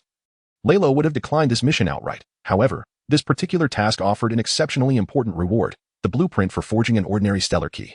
This was a valuable asset. With it, one could forge the key to the Aquarian stellar spirit, Aquaria. Although its utility in desert combat was limited, it could easily create a small river. As long as there was water, confronting Crocodile would become exceedingly convenient. Reluctantly, it seemed he had no choice but to undertake this troublesome task, at least for now. There were no other means to acquire an ordinary stellar key. Thus, he would have to proceed methodically with the mission. At that moment, Luffy and the others erupted in joyous cheers, having reached the borders of Alabasta. Just then, a system notification echoed within Leilo. Ding. Congratulations, host. You have completed the task of escorting the princess to Alabasta, earning 1,500 points of all attribute experience, several forging materials, and a design blueprint for the Dragon Talisman. Upon hearing these words, Leilo's lips curled into a faint smile. He had finally secured the reward. He then proceeded to inspect the materials required for forging the Dragon Talisman. There were no special components, allowing for immediate forging. Initially, Leilo contemplated forging right away, but due to time constraints, he decided it would be prudent to wait a while longer. There would be ample opportunity to forge later. Upon arriving in the new city, Luffy appeared exceptionally exhilarated. Leaping off the ship and gazing at the vibrant city before him, unable to suppress his exuberant shout, "This city is quite impressive. It certainly does not resemble a chaotic mess in the slightest." Upon hearing these words, Wei Wei also leaped from the vessel and, with a serious expression, remarked, "This is the entrance to Alabastan, Narahara. This locale serves as the economic hub of trade for Alabastan, thus it appears rather bustling. We must procure ample supplies here. Otherwise, traversing the vast desert to reach the heart of Alabastan will prove exceedingly challenging." Upon hearing those words, Nami descended directly from the ship, swiftly leading Vivi towards the dimly lit alley. Turning back, she remarked, "Vivi and I shall select a few outfits. The task of procuring food and water is entrusted to you." With that, Nami and Vivi vanished in an instant. Witnessing this, Riley could not help but shake his head, acknowledging Nami's knack for delegating tasks. However, despite Nami's instructions, Luffy was not one to diligently attend to work. Upon arriving on the island, he clutched his stomach and exclaimed, "I'm starving. Let us hurry and find something to eat." With that, Luffy embraced his transforming robot and made his way towards the heart of the oasis. Observing this, Sanji slapped his forehead and sighed, then leaped off the ship. "What a troublesome fellow. I shall leave the water procurement to you all while I venture to gather some ingredients." With that, Sanji dashed towards the city center. "Here I come. Dressed in refreshing attire, my lovely lady." Upon hearing these words, Leilo sighed, pondering that there must be more than just Luffy who is troublesome. With that thought, he turned his gaze towards Zoro.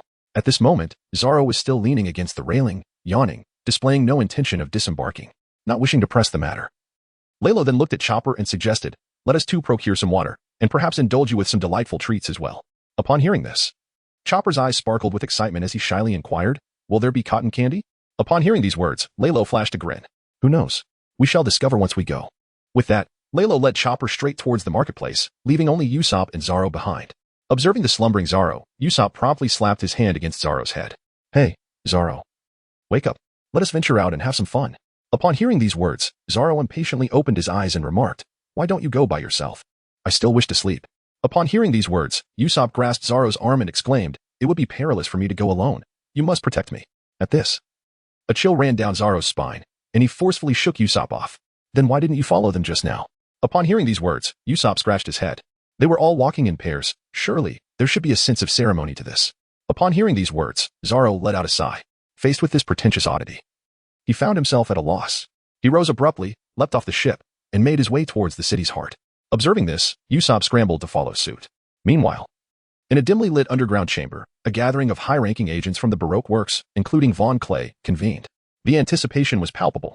One couldn't help but wonder what sort of formidable figure the legendary, enigmatic boss would be.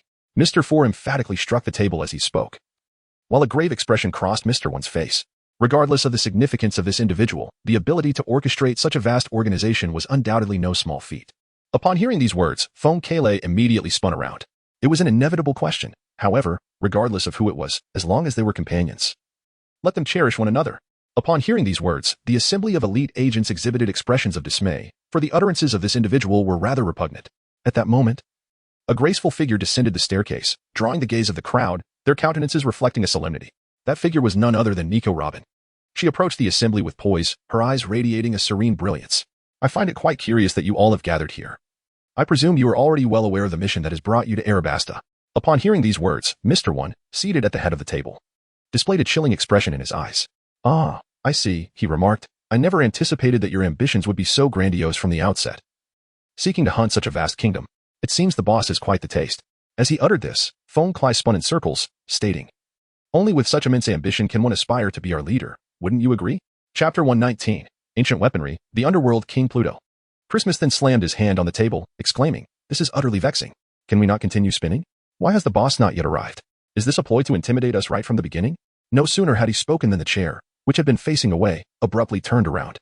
Seated in it was a formidable figure, clad in a fur coat and puffing on a cigar. Upon sighting this individual, all the senior agents rose to their feet, instinctively retreating a step, their faces betraying a look of terror. Von Clay pointed at Crocodile in disbelief, exclaiming, wait, why is the warlord, Crocodile, here?" The other senior agents also gasped in astonishment. Mr. One's partner, with hands covering his eyes, revealed a glimmer of horror. However, he soon regained his composure. It appeared that a significant figure had indeed made an appearance today, but why was a warlord allied with the government? Why would he seek to hunt the member states of the government? Upon hearing these words, Crocodile extinguished the nearly finished cigar in his hand.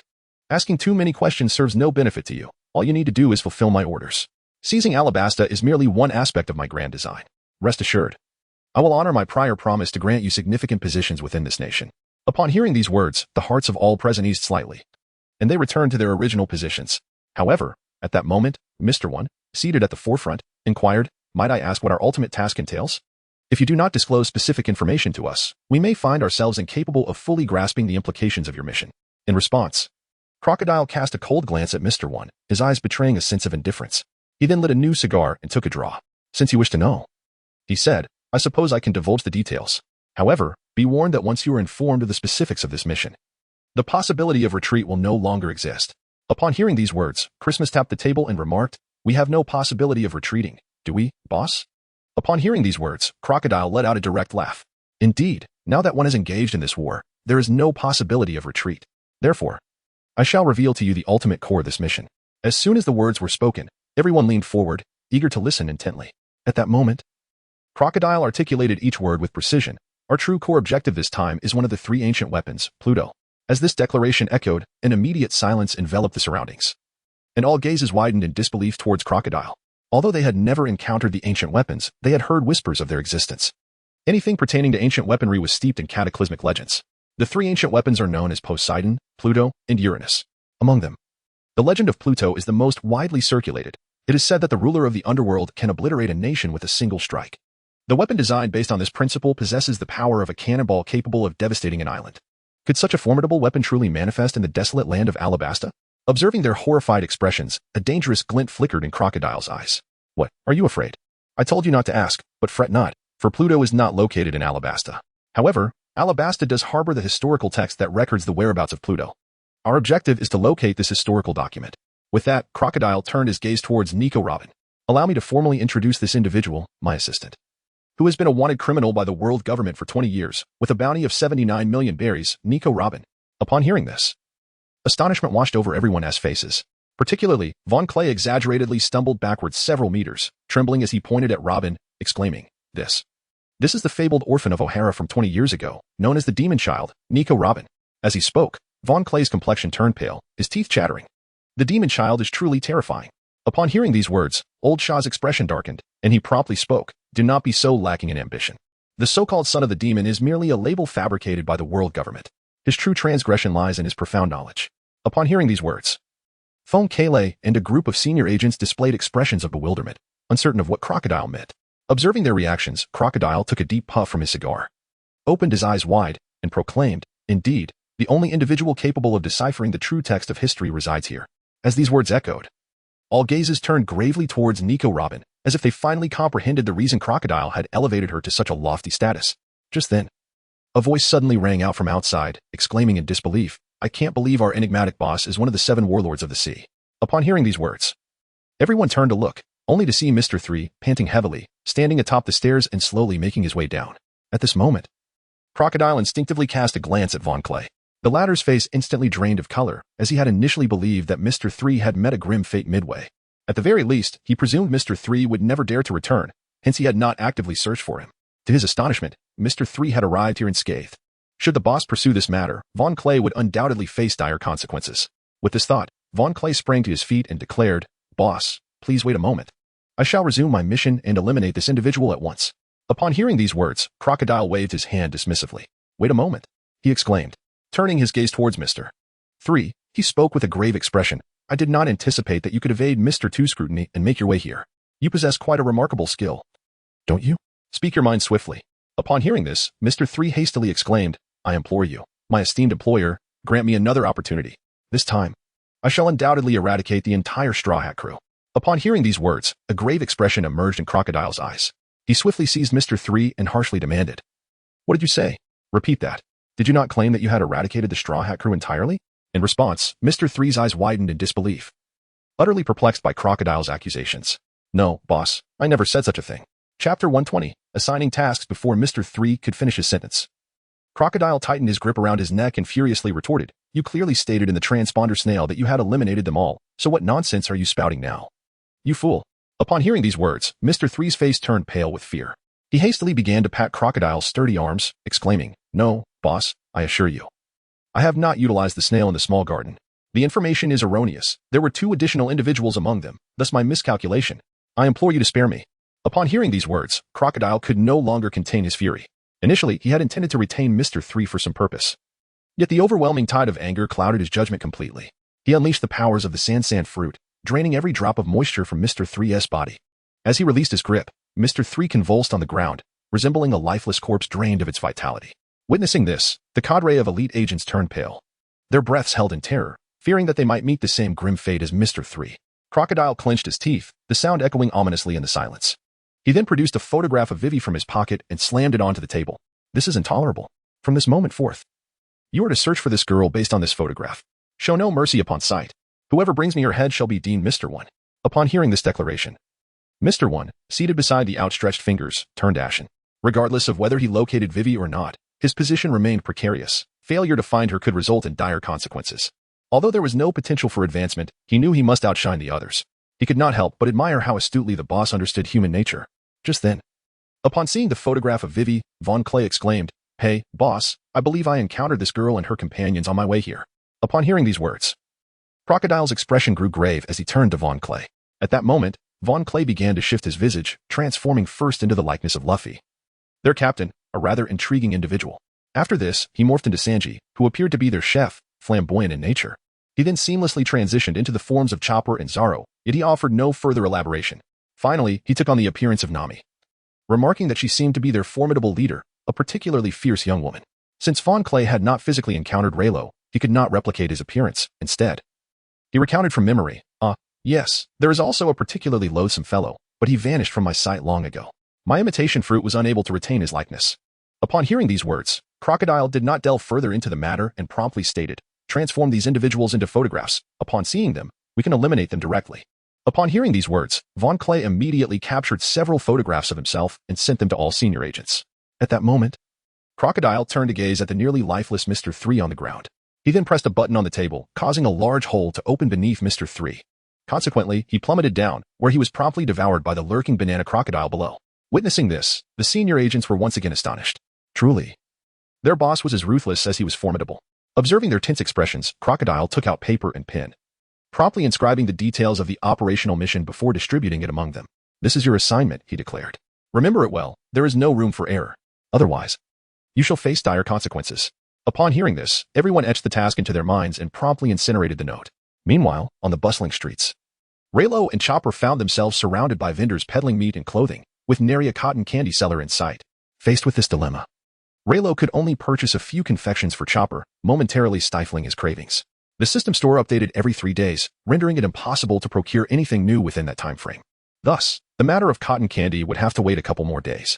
However, at that moment, Raylo noticed a considerable presence of Navy personnel throughout the city. Lowering the brim of his hat to avoid recognition, he surmised that these were likely subordinates of Smoker, most of whom had encountered him before. Consequently, Raylo decided to escort Chopper away from the area. During their outing, he treated Chopper to an array of sweets and even purchased him a new outfit. Gazing at the vibrant and colorful attire, Chopper exclaimed with delight, "Is all of this for me?" "Thank you, Raylo." Upon hearing these words, Leilo affectionately stroked Chopper's gentle face and remarked, "We are all companions. Such words make us feel distant. Come now, I shall take you to a delightful place." With that, Leilo took Chopper by the hand and led him to a tavern. Leilo scanned the surroundings, but did not spot Smoker's figure. He then settled at the bar and ordered a dish of noodles for Chopper, while he himself requested a serving of roasted meat. He proceeded to devour his meal with great enthusiasm, and Chopper, filled with joy, soon asked with a serious expression, "Leilo, is there anything entertaining here?"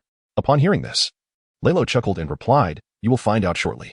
Just then, a young man, bare-chested and donning a red cap, entered the establishment and promptly took a seat beside Leilo. He then declared, "Boss, bring me all the delectable dishes you have." Upon hearing this, the boss's expression turned somewhat grave. He then glanced towards Leilo and said, "I sincerely apologize, but this table is already occupied by this gentleman. Perhaps you might consider dining at another table, as there is simply no more space here." Upon hearing those words, Ace turned his head to gaze at Raylo, his expression serious. Noticing Ace's demeanor, Raylo spoke directly, "If you wish to indulge, allow me to treat you. You may partake freely of these delights." In contrast to an ordinary person who would hesitate to consume the offerings of a stranger, harboring doubts about their contents, Ace was distinctly different.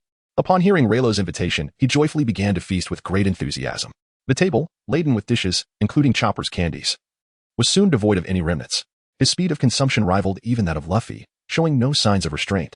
As he savored the food, Ace waved his hand appreciatively, saying, "Thank you so much for this exquisite meal. How might I repay your kindness?" Upon hearing these words, Leilo deliberately lowered his tone to a more frigid pitch and remarked, "There's no need for recompense. After all, who would dare to expect a favor from poor Dusty, Ace, the 2nd Division commander of the notorious Whitebeard Pirates?" Chapter 121, The Encounter with Fire Fist Ace. As soon as these words left his lips, an expression of sheer terror manifested in the eyes of all the patrons present. They immediately gasped and fled from the establishment in panic. Even the manager, unable to comprehend the reality before him, instinctively retreated, astonished to find himself in the presence of the illustrious 2nd Division commander of the Whitebeard Pirates, Fire Fist Ace. Upon hearing Raylo's words, Ace swallowed everything he had. Immediately, a flicker of flame materialized in his hand and surged towards Raylo's face. The intense fire rapidly engulfed the entire restaurant, reducing the nearby counter to ashes. However, at that moment, Raylo activated his haki, and the aura above his head began to diminish. In an instant, he seized Ace's elemental arm. Witnessing this, Ace's eyes widened with disbelief, staring incredulously at Raylo. As a user of the natural type, the Maranomi, his flames had transformed into an elemental state, and without the power of haki, one could not possibly grasp it. Could it be that this individual had already awakened haki? Moreover, he appeared to wield it with such ease. How could this be? This fellow seemed to be of a similar age to him, and he himself had yet to fully master the application of haki. Contemplating this, Ace transformed his other hand into an elemental state and struck towards Raylo's chest. If this blow connected, it would undoubtedly incapacitate his opponent. However, at that critical moment, Raylo's figure vanished from sight, only to reappear behind Ace. With his eyes wide open, Ace's vital points were laid bare before Raylo. Ace's vulnerabilities were peculiarly situated on the front of his face, likely tied to his fighting style. Raylo swiftly tapped Ace's shoulder, causing all of Ace's strength to dissipate. Consequently, he could only helplessly collapse to the ground, allowing Raylo to act at will. Now, the entire restaurant was ablaze, constructed primarily of wood. It was a recipe for disaster once ignited. Realizing the gravity of the situation, Raylo could not remain passive, as the fire had been sparked due to his actions. The owner sat on the ground, dazed, trembling, and unsure of what to do. Leilo promptly accessed the system shop and scoured its contents. Soon, he discovered a fire extinguisher, priced at 2,000 belly, which he promptly purchased. With this, he successfully quelled the flames, fortunate that the fire had not spread too extensively. Otherwise, even with the extinguisher, extinguishing it would have been a formidable task. Seeing this, the owner's eyes lit up with gratitude as he grasped Leilo's hand and exclaimed, "Thank you so much, hero. If it weren't for you, this place would have been reduced to ashes." Upon hearing these words, Leilo offered an awkward smile, for if it were not for him, the fire would never have ignited. He wished to compensate his employer for the losses incurred, yet the latter resolutely refused. It was not that he did not desire the money, but rather that someone capable of clashing with the likes of Whitebeard's crew and the 2nd Division Captain, Port Yasti, Ace, must be extraordinary. He dared not accept such funds, for it would be tantamount to courting death. At that moment, Ace had also regained some of his vigor. He abruptly rose to his feet and pointed at Leilo, declaring, "Do not become complacent. I have yet to be defeated. Are you brave enough to step outside for a one-on-one duel?" As he spoke, Ace gritted his teeth, his expression filled with fervor. His purpose for this journey was to locate Luffy, and if he were to be thoroughly beaten before finding him, he would feel utterly ashamed to face Luffy. Upon hearing Ace's words, Leilo displayed a hint of disdain, smirking as he replied, "Even here, you are no match for me. Outside, you will be even less of a contender. Do not indulge in fanciful thoughts." In truth, if they were to step outside, he might not necessarily prove to be Ace's adversary. Currently, Ace was unable to unleash his formidable techniques, rendering them entirely unusable. Even if they were to venture outside, Ace would still be constrained, unless they were to enter the desert. However, such a scenario would hold little significance. Upon hearing Leilo's words, Ace retorted with indignation, "I care not. I was unprepared before, but this time, I shall surely defeat you." In response, Leilo, with an air of indifference, replied, "Then let us speak of it another time. There will be ample opportunities for us to meet again." Upon hearing these words, Ace pointed directly at Leilo and declared, "Then it's settled. The next time we meet, we shall determine the victor." In response, Leilo flashed a devilish smile. "Rest assured, we shall meet again shortly." With that, Leilo turned to look at Chopper, a grim expression surfacing in his eyes. At that moment, Chopper's body was singed, much of his fur charred, and he gazed at Leilo with a hint of resentment. This is not amusing at all. Taken aback, Leilo scratched his head and offered an awkward smile. "Ah, my apologies. I didn't notice you earlier. How about I treat you to an extra-large cotton candy next time?" Upon hearing this, Chopper did not smile, maintaining a serious demeanor as he continued to glare at Leilo. Sensing the gravity of the situation, Leilo quickly added, "Then, shall I bite too?" As soon as the words left his lips, Chopper's face lit up, and he joyfully leaped into Leilo's embrace. Observing this, Leilo let out a sigh of relief. Indeed, he was still a child, easily appeased. Subsequently, Leilo held Chopper close and they exited together. Watching Leilo's retreating figure, Ace's expression turned serious. This fellow is no ordinary person. Could he be a member of the Navy? Though Ace had been furious moments ago, he suddenly felt a wave of clarity wash over him. What was this? He had just been wearing a foul expression, yet now he appeared quite gentle. With that thought, he turned to sit down, only to discover that the counter had been reduced to mere ashes. The proprietor offered an awkward smile as he addressed Ace. "May I inquire if you would like to take a seat at the table now?" Upon hearing this, Ace awkwardly scratched his head and took a seat at the table. The boss then lavishly prepared a grand feast of fine wines and exquisite dishes for Ace, extending a warm welcome. He dared not offend the second-in-command of the white-bearded crew. Otherwise, his future days would be quite troublesome. Meanwhile, Reiju emerged from within and unexpectedly encountered Sanji, who was busy procuring ingredients. Sanji glanced at them and waved his hand, saying, "Hey, Reiju, Chopper, could you help me carry some items? I can't manage them all myself."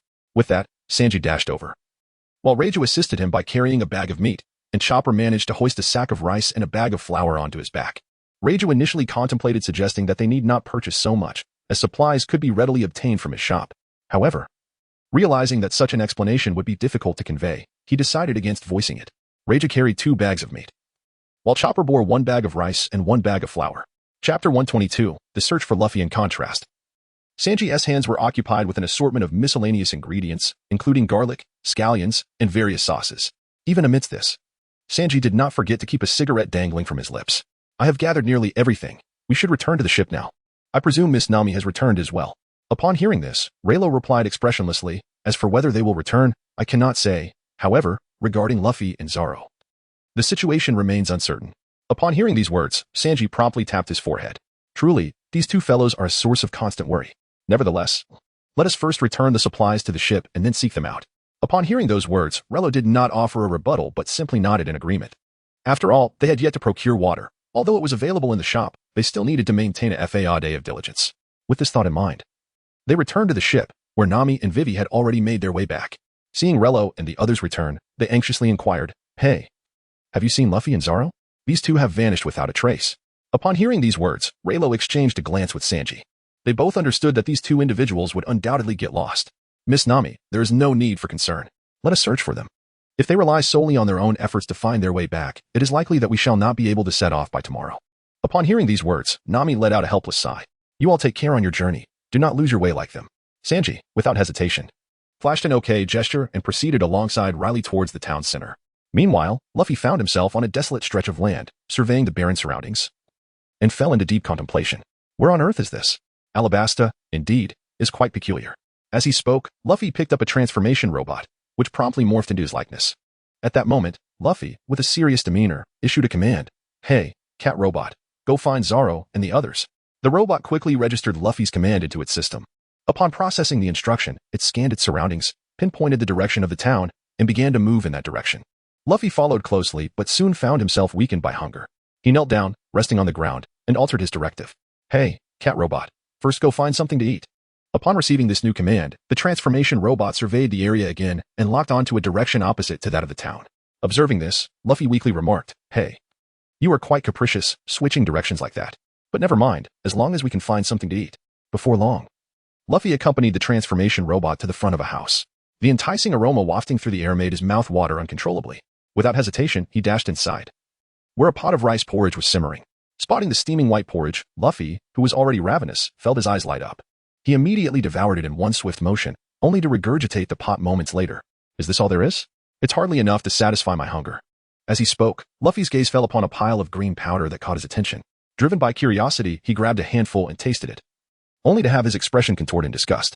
He promptly spat out the green powder, his face scrunching up as he declared, "This is utterly inedible.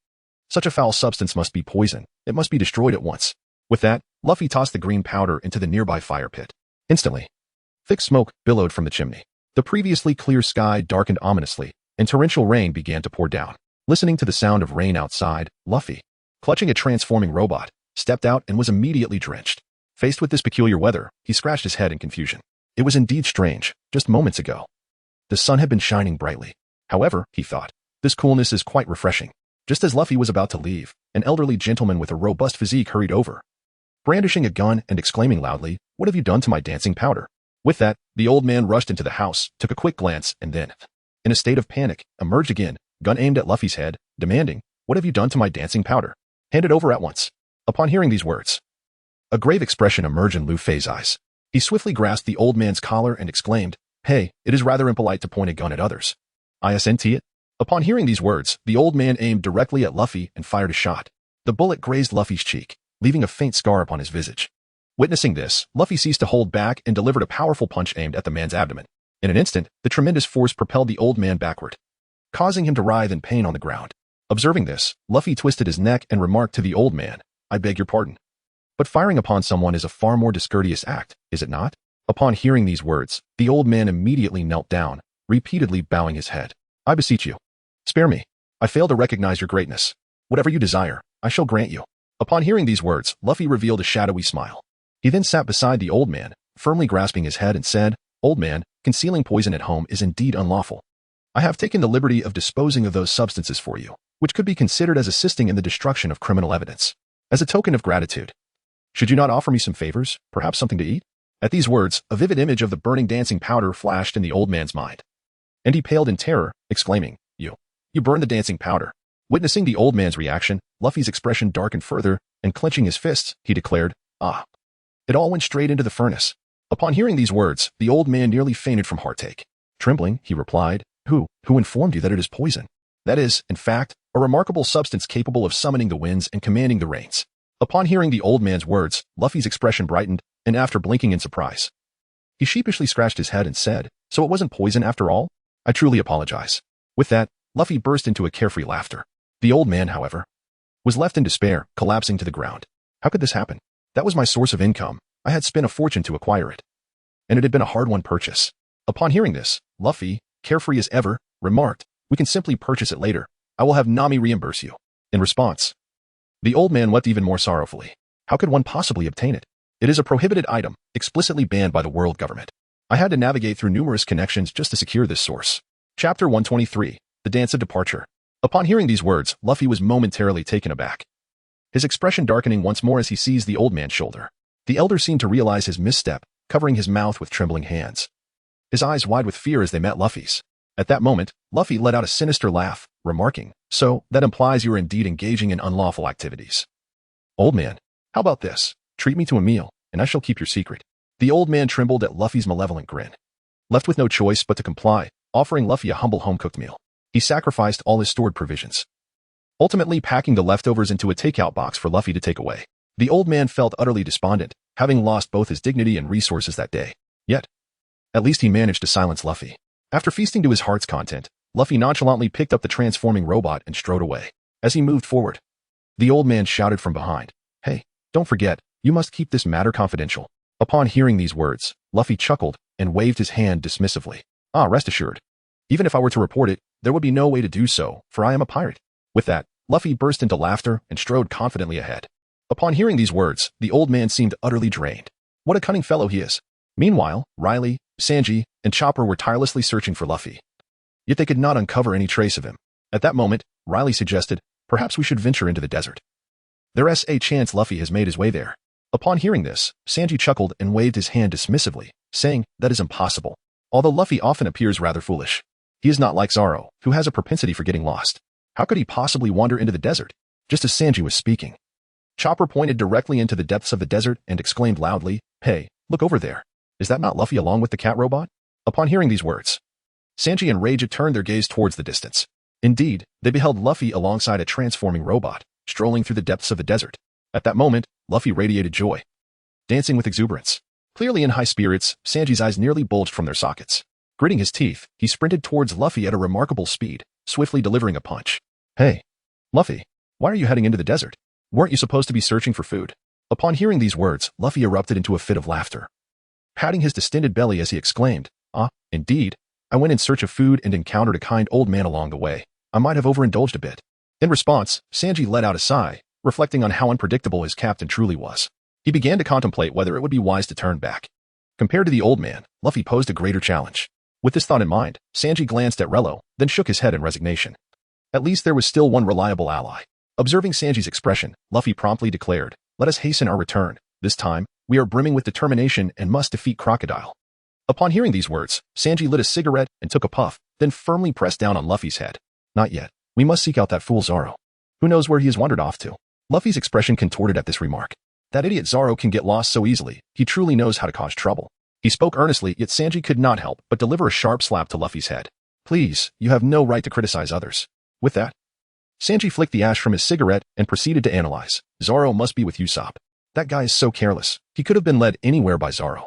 Zoro enjoys his drink. Even if he is lost, he should be drawn back by the scent of alcohol. Let us first check the tavern." Upon hearing Sanji's seemingly expert analysis, Chopper's eyes sparkled with admiration as he exclaimed, "Sanji, you are so clever." Upon hearing Chopper's praise, Sanji bashfully scratched his head. "Oh, it's nothing special. It is merely a result of my habit of keenly observing the finer details." Upon hearing these words, Chopper stood in solemn respect, producing a telescope from seemingly nowhere to survey the surroundings. At this sight, Sanji broke into a sweat. "Well, what I meant was not merely this form of observation. Let's hasten to the tavern. If we delay, that fellow Zoro might wander off to an unknown destination." Upon hearing this, Riley and the others shared the sentiment and promptly made their way towards the city center, quickly arriving at the tavern. They searched the vicinity but found no trace of Zoro. In the midst of a vast, desolate expanse of white sand, Zoro and Usopp stood with vacant expressions, gazing around in bewilderment. Usopp was in tears. "Hey, where exactly is this? Is there truly no way to find the direction of the town?" Upon hearing these words, Zoro furrowed his brow in frustration. He turned to Usopp and scolded, "For heaven's sake, how on earth did you lead us astray, causing us to lose our way?" As soon as these words left his mouth, Usopp's eyes filled with tears, and he slapped Zoro on the head. "Hey, you jerk. Do you have any idea how many times I tried to guide you? How could you possibly have led me astray as well?" Upon hearing these words, Zoro tilted his head, pondered for a moment, and then remarked, "I have a method, albeit somewhat perilous. Shall we give it a try?" At this, Usopp immediately ceased his weeping and eagerly turned to Zoro, exclaiming, "Speak quickly. With you, the future world's greatest swordsman, by our side, we are certain to find our way out." Upon hearing these words, Zoro's expression darkened as he stated bluntly, "Let's sleep here and wait for them to find us." With that, he prepared to lie down and rest. However, Usopp swiftly delivered a sharp slap to the back of Zoro's head, his voice laced with anger. "Hey, What kind of reckless idea is that? If a sandstorm rolls in, we would be utterly doomed. Hurry and find us an escape route. As he spoke, Usopp forcefully yanked Zoro to his feet. Just then, the ground around them began to shift ominously. Sensing the impending danger, Zoro quickly grabbed Usopp and jumped aside, fearing the emergence of quicksand. In that very moment, a standing, walking green frog suddenly burst forth from the disturbed soil. Usopp, taken aback, could hardly comprehend the sight before him. It was only when the green frog moved slightly in their direction that Usopp nearly lost his composure. Well, the frog has turned into a spirit. Zoro, take it down quickly. Upon hearing those words, Zoro swiftly drew his sword, initially intending to eliminate this individual with a single strike. However, upon reflection, he considered that this person might possess knowledge of the way out. Thus, Zoro sheathed his sword and proceeded to deliver a thorough beating to the plump green frog. Chapter 124, Mockery. Afterward, he grasped the frog by its ear and inquired, "Hey, you must know the way to the town, right? Do not attempt any tricks, or I shall hand you over to that foul cook for his culinary delights." The green frog, on the verge of tears, resignedly nodded in acknowledgement. Zoro then mounted the creature and extended an invitation to Usopp to join him. Usopp, however, outright declined. Observing this, Zoro patted the frog's head, prompting it to dash away at great speed. Usopp, unable to keep pace, ultimately had no choice but to relent in order to avoid getting lost. He climbed aboard as well, accompanying Zoro towards the center of the town. Meanwhile, within the town, Riley and the others searched high and low for a considerable time, yet they could not find any trace of the two. Consequently, Sanji and Riley conferred and concluded that it would be wiser to return and gather more personnel. Continuing their aimless search would yield no results by tomorrow. The four of them proceeded in the direction of the Mary. Upon reaching the ship, they found Nami standing at the bow, waving at them. Sanji, with a face full of regret, said, "Miss Nami, I sincerely apologize. I have no idea where that rascal Zoro is gone. I returned to gather everyone to search for him." Upon hearing these words, a look of perplexity crossed Nami's face. She then pointed towards Zoro, who was soundly asleep against the ship's mast, and remarked, "But Zoro has long since returned.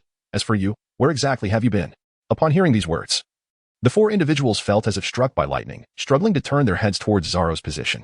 Beside him stood a green frog. Seemingly sensing the return of Riley and the others, Zoro tilted his head and, with a serious expression, addressed them. "Hey, are you lost? We've been waiting for you for quite some time." At this remark, the four were instantly rendered speechless. They promptly replied in unison, "You have no right to say such things." With that, they indignantly boarded the ship. Sanji then scrutinized the frog standing beside Zoro and remarked, "Hey, Zoro, is this what you brought back to eat?" Upon hearing this, Zoro opened one eye, then closed it again, saying, "It seems this frog has lost its way. I kindly brought it back." At this remark, Sanji's expression grew long. "You insufferable swordsman, repeat that." Zoro rose to his feet, facing Sanji head to head. "What? Is it forbidden to mention that it got lost?" The two were engulfed in a fiery rage, neither willing to concede. Observing this, Riley could not help but shake his head. These two truly were childish. He then turned his gaze toward Luffy, who was now aiming the cat-cat robot at Riley. The robot transformed into Riley's likeness, only to be sent flying by Luffy's punch. Clenching his fists, Luffy bellowed, "I am the strongest on the ship." At this, Riley could no longer tolerate it. He knocked Luffy to the ground with a single punch and retrieved the transformed robot. Luffy, from the ground, weakly extended a hand, murmuring, "I'm sorry." Soon, as noon approached, Sanji prepared a sumptuous lunch for everyone, including Zoro, with whom he had just quarreled. During the meal, Nami spoke up. "Now that we have procured sufficient supplies, we must consider how to advance into Alabasta. Otherwise, we cannot assist Vivi." Upon hearing these words, everyone fell into contemplation. Luffy exhaled a deep breath and then clenched his fists, declaring, "Take me to Crocodile. I shall send him flying." Upon hearing these words, the crowd fell into silence, all eyes turning toward Vivi, for she now held the most significant authority to speak. After a moment of contemplation, Vivi began. "According to the latest reports, the rebel forces have reached the Oasis region. If we proceed along the border for another 20 miles, we can intercept them in the middle." With this, Vivi lowered her gaze and then turned to Leilo, the one among them with the most substantial influence. It was only Leilo who possessed the capability to confront Crocodile as a primary combatant, while the others merely played supporting roles. Vivi addressed Leilo directly, inquiring, "Might you have a better strategy, Mr. Leilo?" Upon hearing these words, Leilo pointed to the clearly delineated grid on the map. He then directed his finger towards the palace of Alabasta, stating, "We should make our way directly to the Alabasta palace, where we can defeat Crocodile and expose his crimes. The movements of the rebel army are unpredictable, and even if we catch up with them, persuading them may be futile. Instead of exerting ourselves in vain, it would be more prudent to confront Crocodile head-on at the palace and save Alabasta from calamity. While revealing the truth to the public would fulfill our mission and yield rewards, I cannot in good conscience utter such misguided sentiments. Even if we reach the Alabasta palace in the end, the truth can still be unveiled to the masses. At that time, the rewards will still be attainable. And I am not in haste for immediate gratification." However, Vivi's expression was one of distress. She bit her lip, tears welling in her eyes. Yet, the rebel army was soon to engage in battle with the royal forces, and if we do not intervene, it would undoubtedly result in significant casualties. I cannot bear to witness such innocent sacrifices. Upon hearing these words, Luffy's expression darkened. He said nothing, yet felt a certain discomfort in the atmosphere. Leilo adjusted the brim of his hat and stated matter-of-factly, in war, it is inevitable that there will be casualties. Upon hearing these words, a glimmer of anguish appeared in Vivi's eyes. This war, after all, could have been averted. Why must there be bloodshed? The people of Alabasta, who once held their king in such high esteem, now find themselves compelled to battle against his forces. Is this not a cruel turn of fate? Before Leilo could respond, Luffy struck the ship's deck with a resounding slap. Enough of this drivel, Vivi, he declared. Leilo is right. War inevitably claims lives. If death is unavoidable, we might as well pursue our primary objective from the outset.